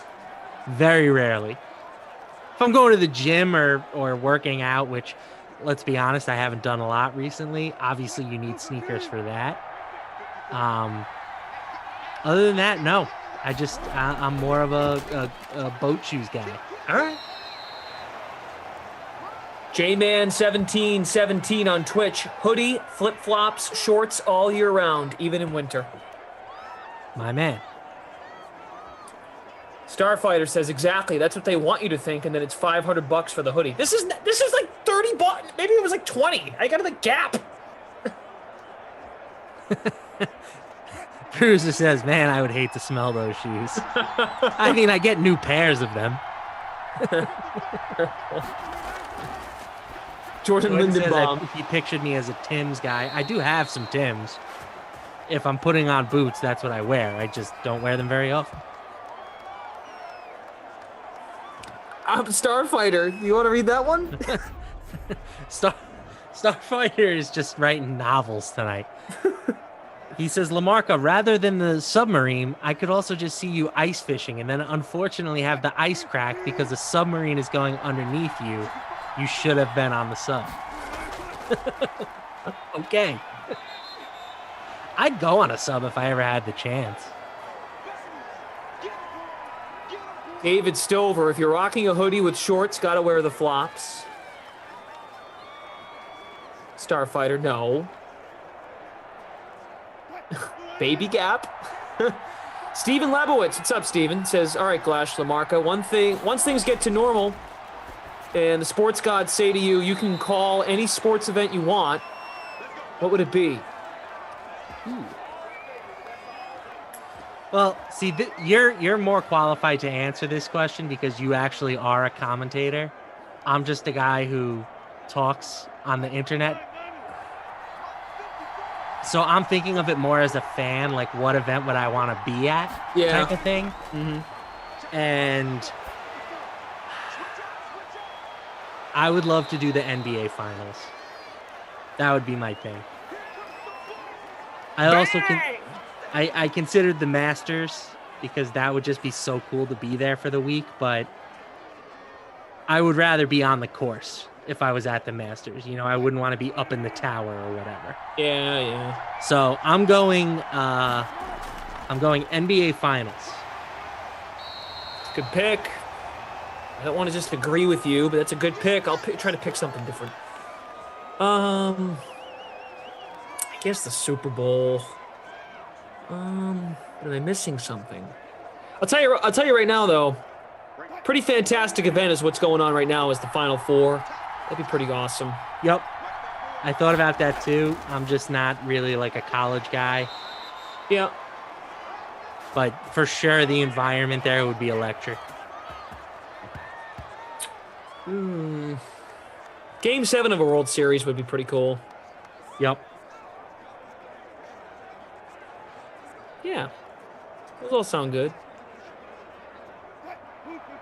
Jeffrey, but nothing will beat an NFL stadium because, look, folks, I'm sure a lot of you are paying attention to what's going on in the real world. We are in the sim bubble right now. Things are looking up where I'm starting to really. I went and got my hair cut today. My barber's like, I would be surprised if we didn't have nearly full stadiums this fall. I mean, if we get there, let's go. I mean, I think the NFL's got to be thinking that right now. Like, let's fill the places up if everyone's vaccinated. Yeah, I mean, it sounds like there's a realistic chance that everybody's vaccinated by that point, or I mean, at least all the people that want to be vaccinated. So, yeah. Oh, Kyle. Kyle's speaking to me. He asks if I'm getting a haircut soon. I've been saying that I was going to get a haircut for about 6 months now, Kyle. So I would like to get one. I'm just... You know what? My barber needs you to make an appointment in advance. I can't just walk in off the street, and that's not a strength of mine. I'm not a planner. I'm a like, oh, I've got an hour. Let me go get my haircut type of guy. This is a mess. The offensive lineman bails out Russell Wilson after he fumbles. That was one of the longest takedowns of an O-lineman we've seen in these sims. Look at this. Just a rugby scrum. Right. Also, Jeffrey Orris, I saw your comment. I got the Biggie reference. You can't slide one of those past me, so shout out Notorious. No.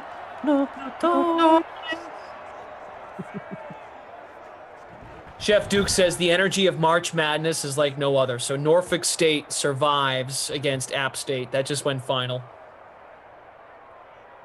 You know, it might be some bad offense or just like really bad shooting percentages, but there's been some theater.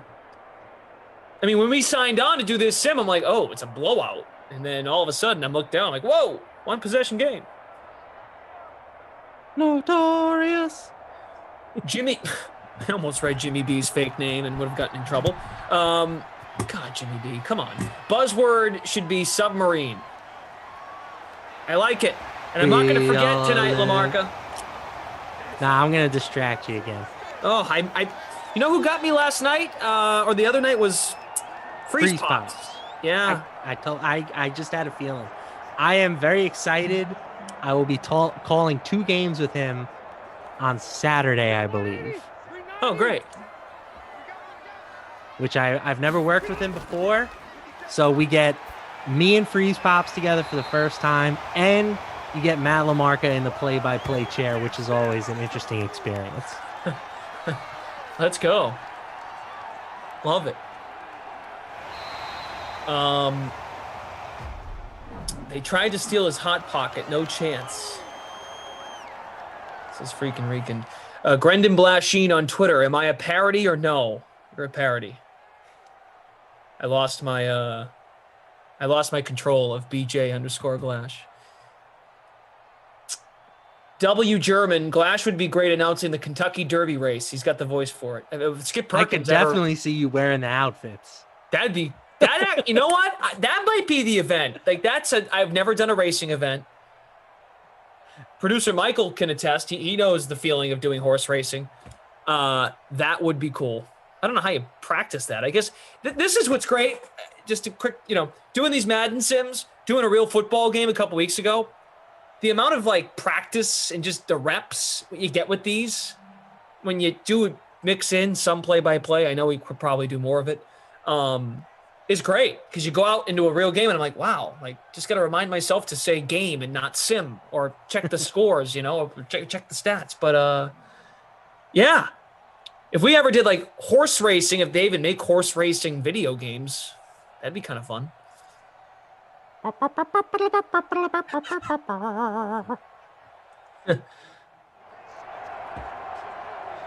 Producer Michael says you have to have a great visual memory. And he says they do make horse racing video games. Well, I remember back in the day when you would go to Dave and Buster's or something, they had those horse racing sims.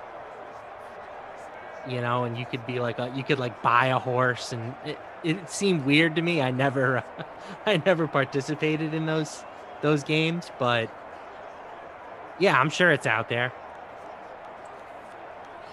Well, you probably plus you could hang out with your boy Brady at the Kentucky Derby. Oh, the more and more you're saying this, I'm like, get me there. I'm in. Crush a couple juleps. Oh. Producer Michael, talk to your people. I'm in. Get me to a horse race. Who is the main play-by-play guy for horse racing on NBC? All I know is that one guy's name is Randy Moss, and it always confuses me when they're like, and now Randy Moss with his pick on this race. And I'm like, hold on, Randy Moss is calling horse races now? That's a turn. Right. But it's a different Randy Moss. Oh, I'm so in. If I ever had a chance to audition, I would study my butt off on horse names. W. German, there is horse racing DFS.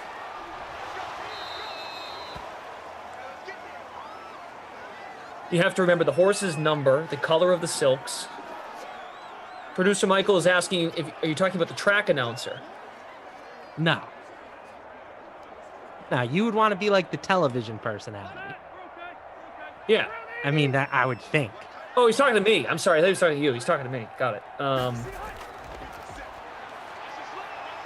They don't call the race. Oh. Who calls the race then? Maybe I'm missing something. A lot of questions now.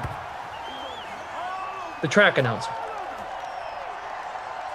Well, whoever gets to go, and here comes, I don't know, what are the names of the TV announcers are definitely on TV. Yeah. Or even just being a host down on the track would be sick.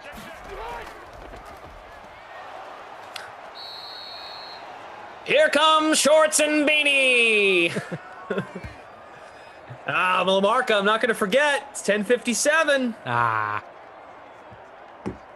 Jay Duncan says he is terrible with the ponies. Charles Barkley level terrible.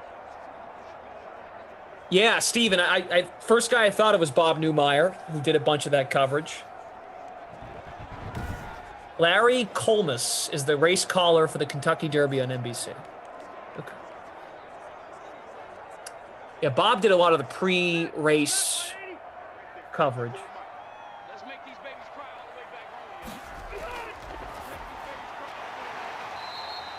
Producer Michael says, I know him very well. He can teach you.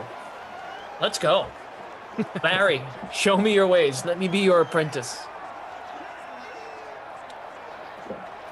Wow. Might have to take a week off from Sims to get ready for horse racing. I mean, mark the tape. Not to rain on the parade, but is horse racing a sport that's going to be here in 20 years? Shut up, Lamarca. You hear about all the stuff going on at I think it was in California, that one horse track that's incredibly famous got shut down due to like animal cruelty, and it just seems like the way that the world is going, horse racing is not going to be a thing. Blankenship, long attempt. All right, it's 10:59. Here we go. Buzzword time. I'm not going to forget today. Submarine in 3, 2, 1. Submarine. Submarine. Submarine. Submarine. Submarine. Submarine. Submarine. Submarine. Submarine. Submarine. I love a nice submarine sandwich. Submarine. Submarine. Submarine. Submarine. Submarine. Submarine. This is a tough one. Submarine. Submarine. Submarine. Submarine. Submarine. Submarine. Submarine. X silence 36. You're lost. Submarine. Submarine. Submarine. Submarine. Yellow submarine. Submarine. Submarine. Submarine. Submarine. Submarine. Submarine. Submarine. Submarine. Submarine. Submarine. Submarine. And wrap. Submarine. Okay.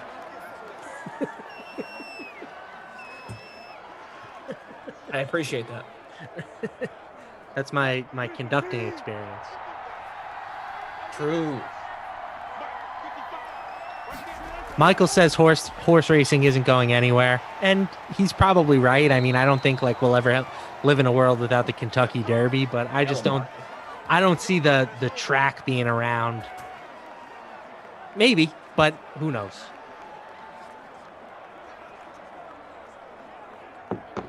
All right. Got to the buzzword. We're at 300 likes. Freaking love you guys. 4.5 minutes left. Fourth quarter. Russ gets rid of it. Catch and run time, baby. Carlos Hyde. It was a cheap play. I'm feeling proud of myself playing him. Yeah, you've done good, kid. Yeah. I'm in 1/16th, though, which is not great. Blockett's my captain. Carlos Hyde was just $3,200 to roster. I'm like in basically last place. I'm beating 2 people right now. My lineups are either boom or bust. W. German says I live 5 miles from a racetrack. We'll get together and practice. W. German can be my spotter with the binoculars. Pete, W. German says, Pete. Producer Michael, if this name sounds familiar, from W. German, Pete Aiello, Aieello, best announcer today. He calls the races at Gulfstream Park. Aello. It's alive! You remember those Jell-O commercials? Yeah. Oh, producer Michael knows who he is, too.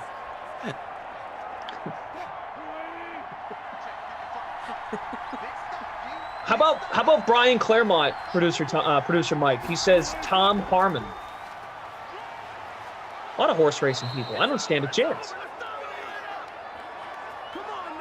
Maybe I should tell all these people, hey, my name's Skip Packins. I want to be a horse announcer. But hurry up and teach me. I'm on deadline. Yeah, that'll work out really well. I have my birth certificate somewhere in the market. You can find the Sunday Sin Times. Okay, Skip, you're dead. First and goal. Come on, Ross, get in. There you go. Trevor Denman calls the races out here in California. Cool. Wow. I am intrigued by this. This is what happens, man. All of a sudden, someone throws something out there in the chat, and I'm like,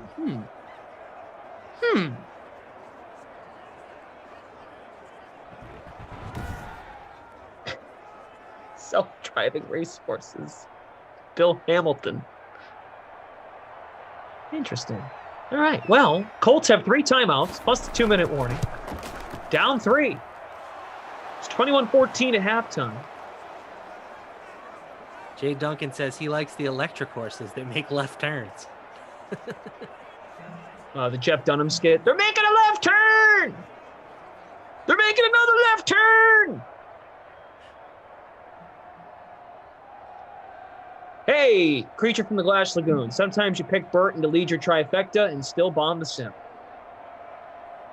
HMFIC. I met Sir Charles. Cool dude. Talked to him for about 5 minutes. Charles Barkley and Samuel L. Jackson, Spike Lee. I think I saw all three of them, but they're doing those funny March Madness commercials again. I like those. I was going to mention something, and I forgot. Neil Harris, it's nothing against you guys. No hate whatsoever. I'm sorry. I just have to mute the stream when y'all do that. LOL. I muted myself. No, you didn't. I don't. Neil, that is the most composed take on the buzzword, and I respect it. Thank you, Neil. But Neil did your classic, like, it's nothing against you guys. Well,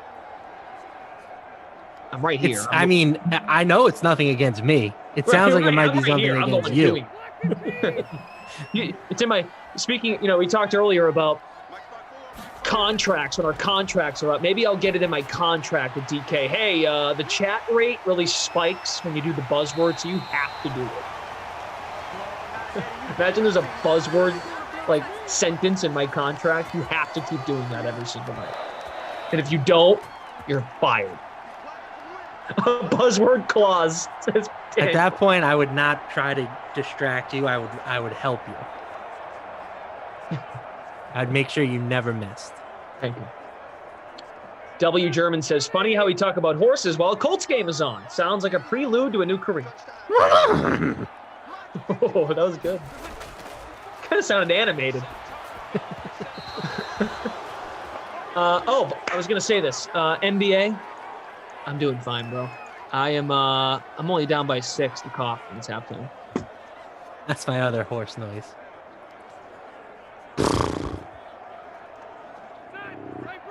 Do the first one again?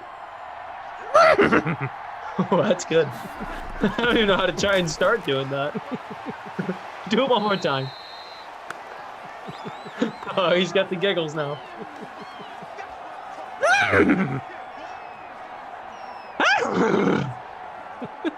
How was that? Was it good? No. Okay. D-guy, hey, just throwing it out there. First half, we were talking football and how you build a team, and now we're getting goofy. So scroll back if you don't think we talk about the football. Throw out any other animal noises you'd like in the chat. You want to do another one? Not really, but I can. How about you do the noise and I'll guess which animal it is. All right.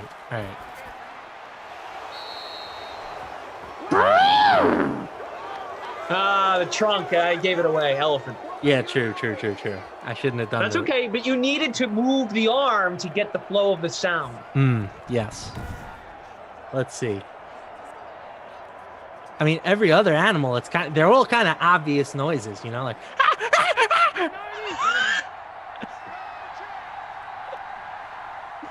Whoa, the monkey. How about the giraffe noise? Whoa, boy.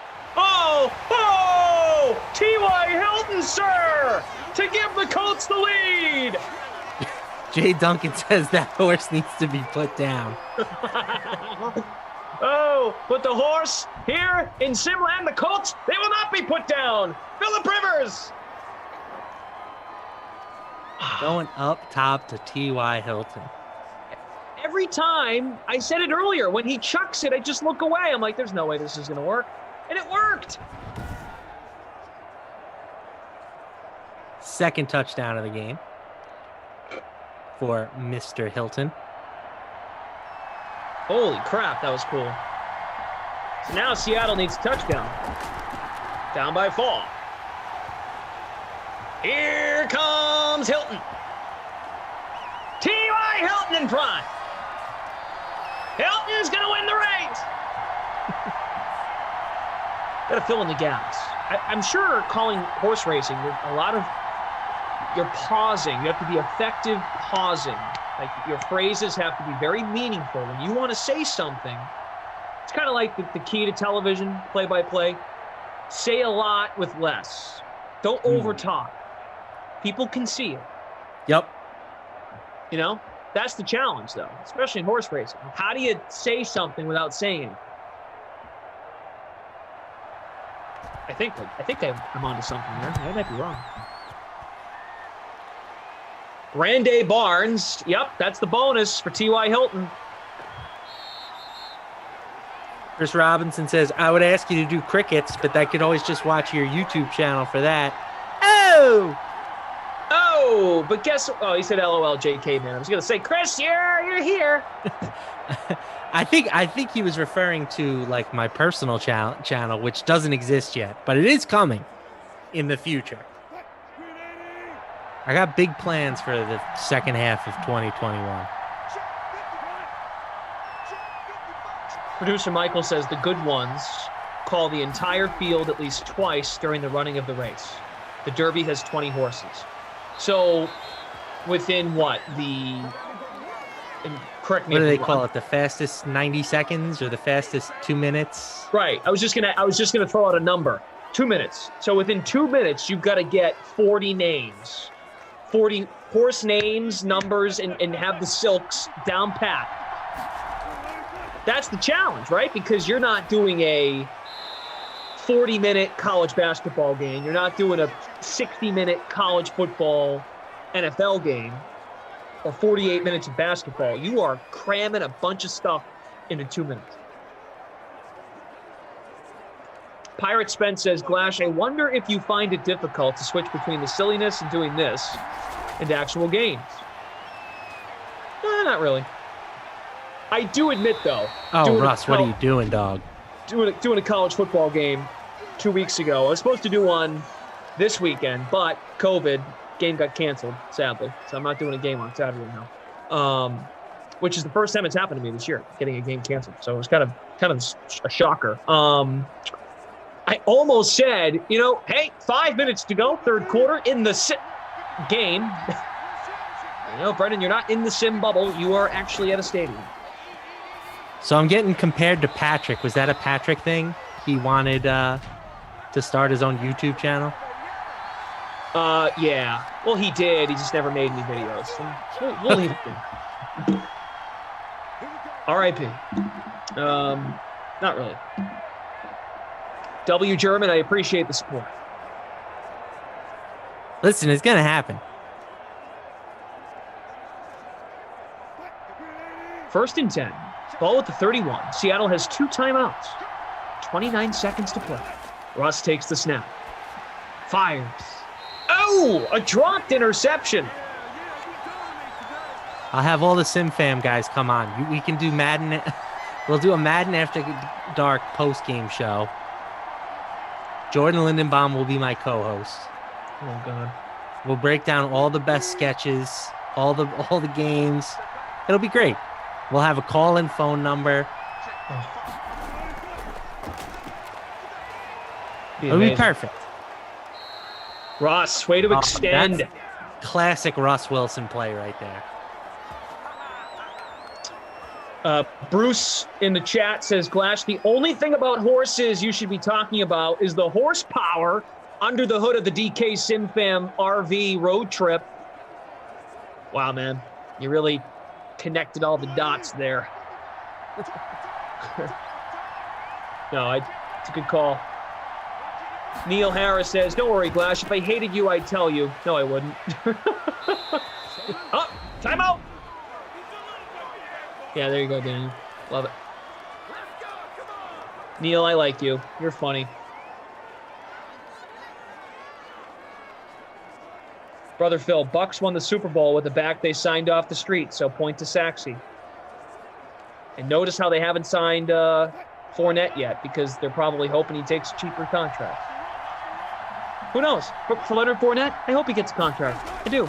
For his sake. First and goal. Russ, end zone. Bam! Easy. Touchdown. Tyler Lockett in the lead to the Seahawks. That was too easy. Imagine Pete Carroll calling a pass play and it working out in that situation.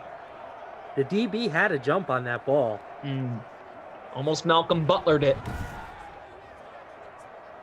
Wow. There's a good energy in the sim. This is a great sim. Yeah, back and forth action. And look, after what Phillip Rivers just did, throwing a 48-yard tud to Hilton, why not? Why not Indy with 2 timeouts give the Blankenship a chance to rip it from distance? The Blankenship.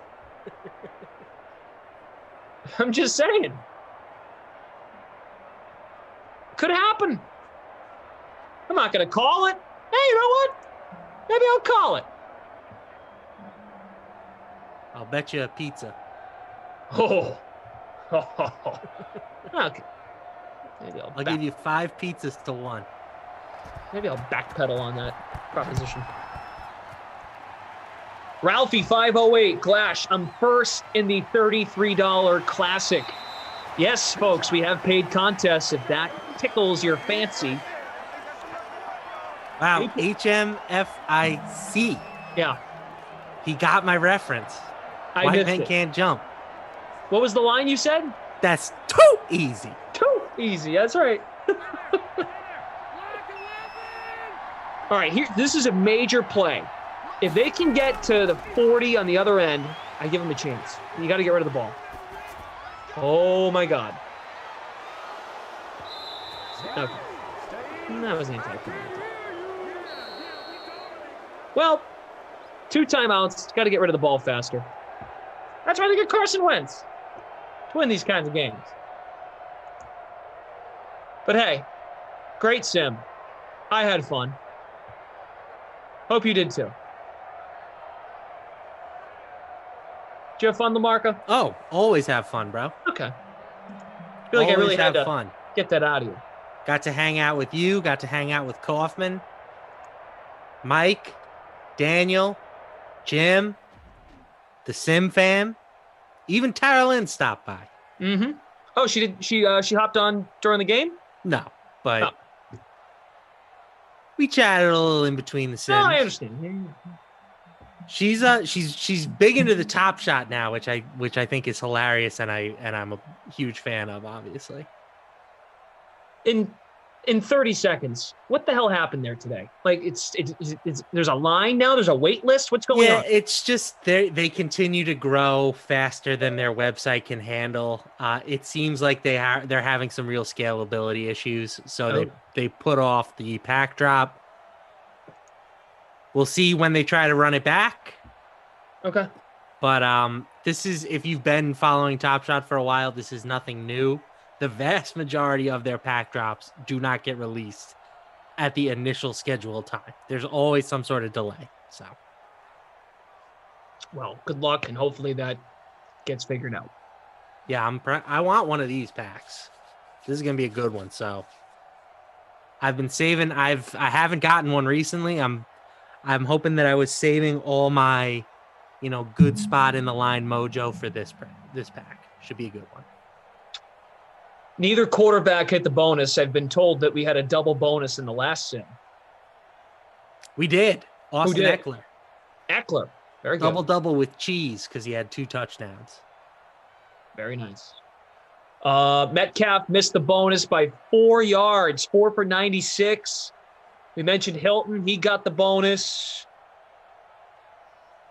And, yeah, he finished with 116 and 2 tuds. Losing team, but I don't know. Is he your player of the game? It's pretty good. Yeah, it's got to be, right? Yeah. Yeah. What was his ownership? Like 38%, I think. 38% in the flex. Something like that. Let me look right here. Got it right in front of me. 38% in the flex. 6.8% in the captain spot. Winning lineup, 3-way tie, first place in the public showdown. Wilson captained. Rivers, Hilton, Burton, Mack, and Hyde in the flex. Good lineup. 154 points. Jim is doing the final. Jim doing the final calculations as we speak. Why? I can't help it. I just can't. I like that one, Jim. Can I give the least valuable player to Nyheim Hines? Yeah, you should. Nyheim Hines stunk. To quote Mr. Wonderful, "You're dead to me." 2 catches, 7 yards, 46 rushing yards. 18% owned in our free roll, 68.6% in the captain spot. Not going to get it done. 2008 Filament wins the Russ sure could use a nice warm blanket bros free roll. Blankies, baby. There you go. You got it. You got it. Russell Wilson captained. Oh, it's the same winning lineup as the free showdown, I think. Pretty close to it. Yeah, it's the same one. Wilson captained. Rivers. Phillip Rivers is good. Hilton, Burton, Mack, and Hyde. All right. That's it's gonna put a wrapper on it. All right. As Daniel says, I bet Jim did a double take hearing you say that. Yeah, because now all of a sudden he's out of the Zoom call. So he's like, all right, I've heard enough of this guy. Here we go. So you are back on Saturday, correct? You said you're doing, is it the 8 and the 10? I believe it's the 8 and the 10 on Saturday. Okay, cool. You and Freeze Pops. That'll be fun. You guys will have a great time. Freeze Pops already loves you and hasn't even met you yet. So I have that effect on people. Yeah, you're pretty cool. Okay. I can't tell if that's an animal or you laughing. That's just me chuckling at my joke. Making yourself laugh. That's good. That's what everybody likes, right? Somebody who talks about how much people like them and then laughs at their own jokes. Yep. Yep. That's what happens when you come here every day in The Sims, too. People get sick of you. That's how it works. Okay, here's the schedule for tomorrow, and then we will go. Noon Eastern on Friday, March 19th. Big day because the tournament starts to really heat up, of course, right? First 4's over tonight. Tournament, whole lot of sports, basketball, and the Sims aren't going anywhere. So at noon, we'll start with Falcons at the Bengals. I will be with Christian DeAndrea at noon tomorrow to start the day. 2 o'clock, Cowboys at Chiefs with Emerson and Christian. So Emerson stops by. I will come back at 4 for Bucks at Raiders. So lots of Tom Brady talk. So be sure to mute if that does not work for you. Bucks at Raiders, I'll be with Jeff, Moose. And then if I'm reading correctly, Jeff will slide to the play-by-play chair at 6 for Giants and Saints. He'll be with Tommy Freeze Pops. Freeze Pops is going to work the last 3 Sims of the night with 3 different play-by-play guys. Wow. He'll be with Kaufman at 8. And then he'll be with Brandon Cristal at 10 p.m. Eastern for Madden After Dark, Packers at the Broncos. All right. What are you chuckling about? You good? Just reading some of the chat. Okay. All right. On that note, we will go. Thank you to producer Michael, Daniel on the 1s and 2s.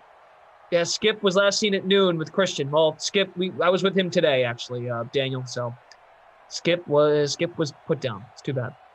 And so was the horse noise that Lamarca made. Poor horse, says Jay Duncan.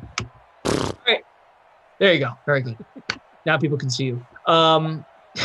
Producer Michael, Daniel, Jim, Lamarca, Glash. Good night, everybody. Thank you so much. I'm back at noon with Christian to start the Dream Stream, noon Eastern. We'll see you then. Enjoy the hoops tomorrow, everybody.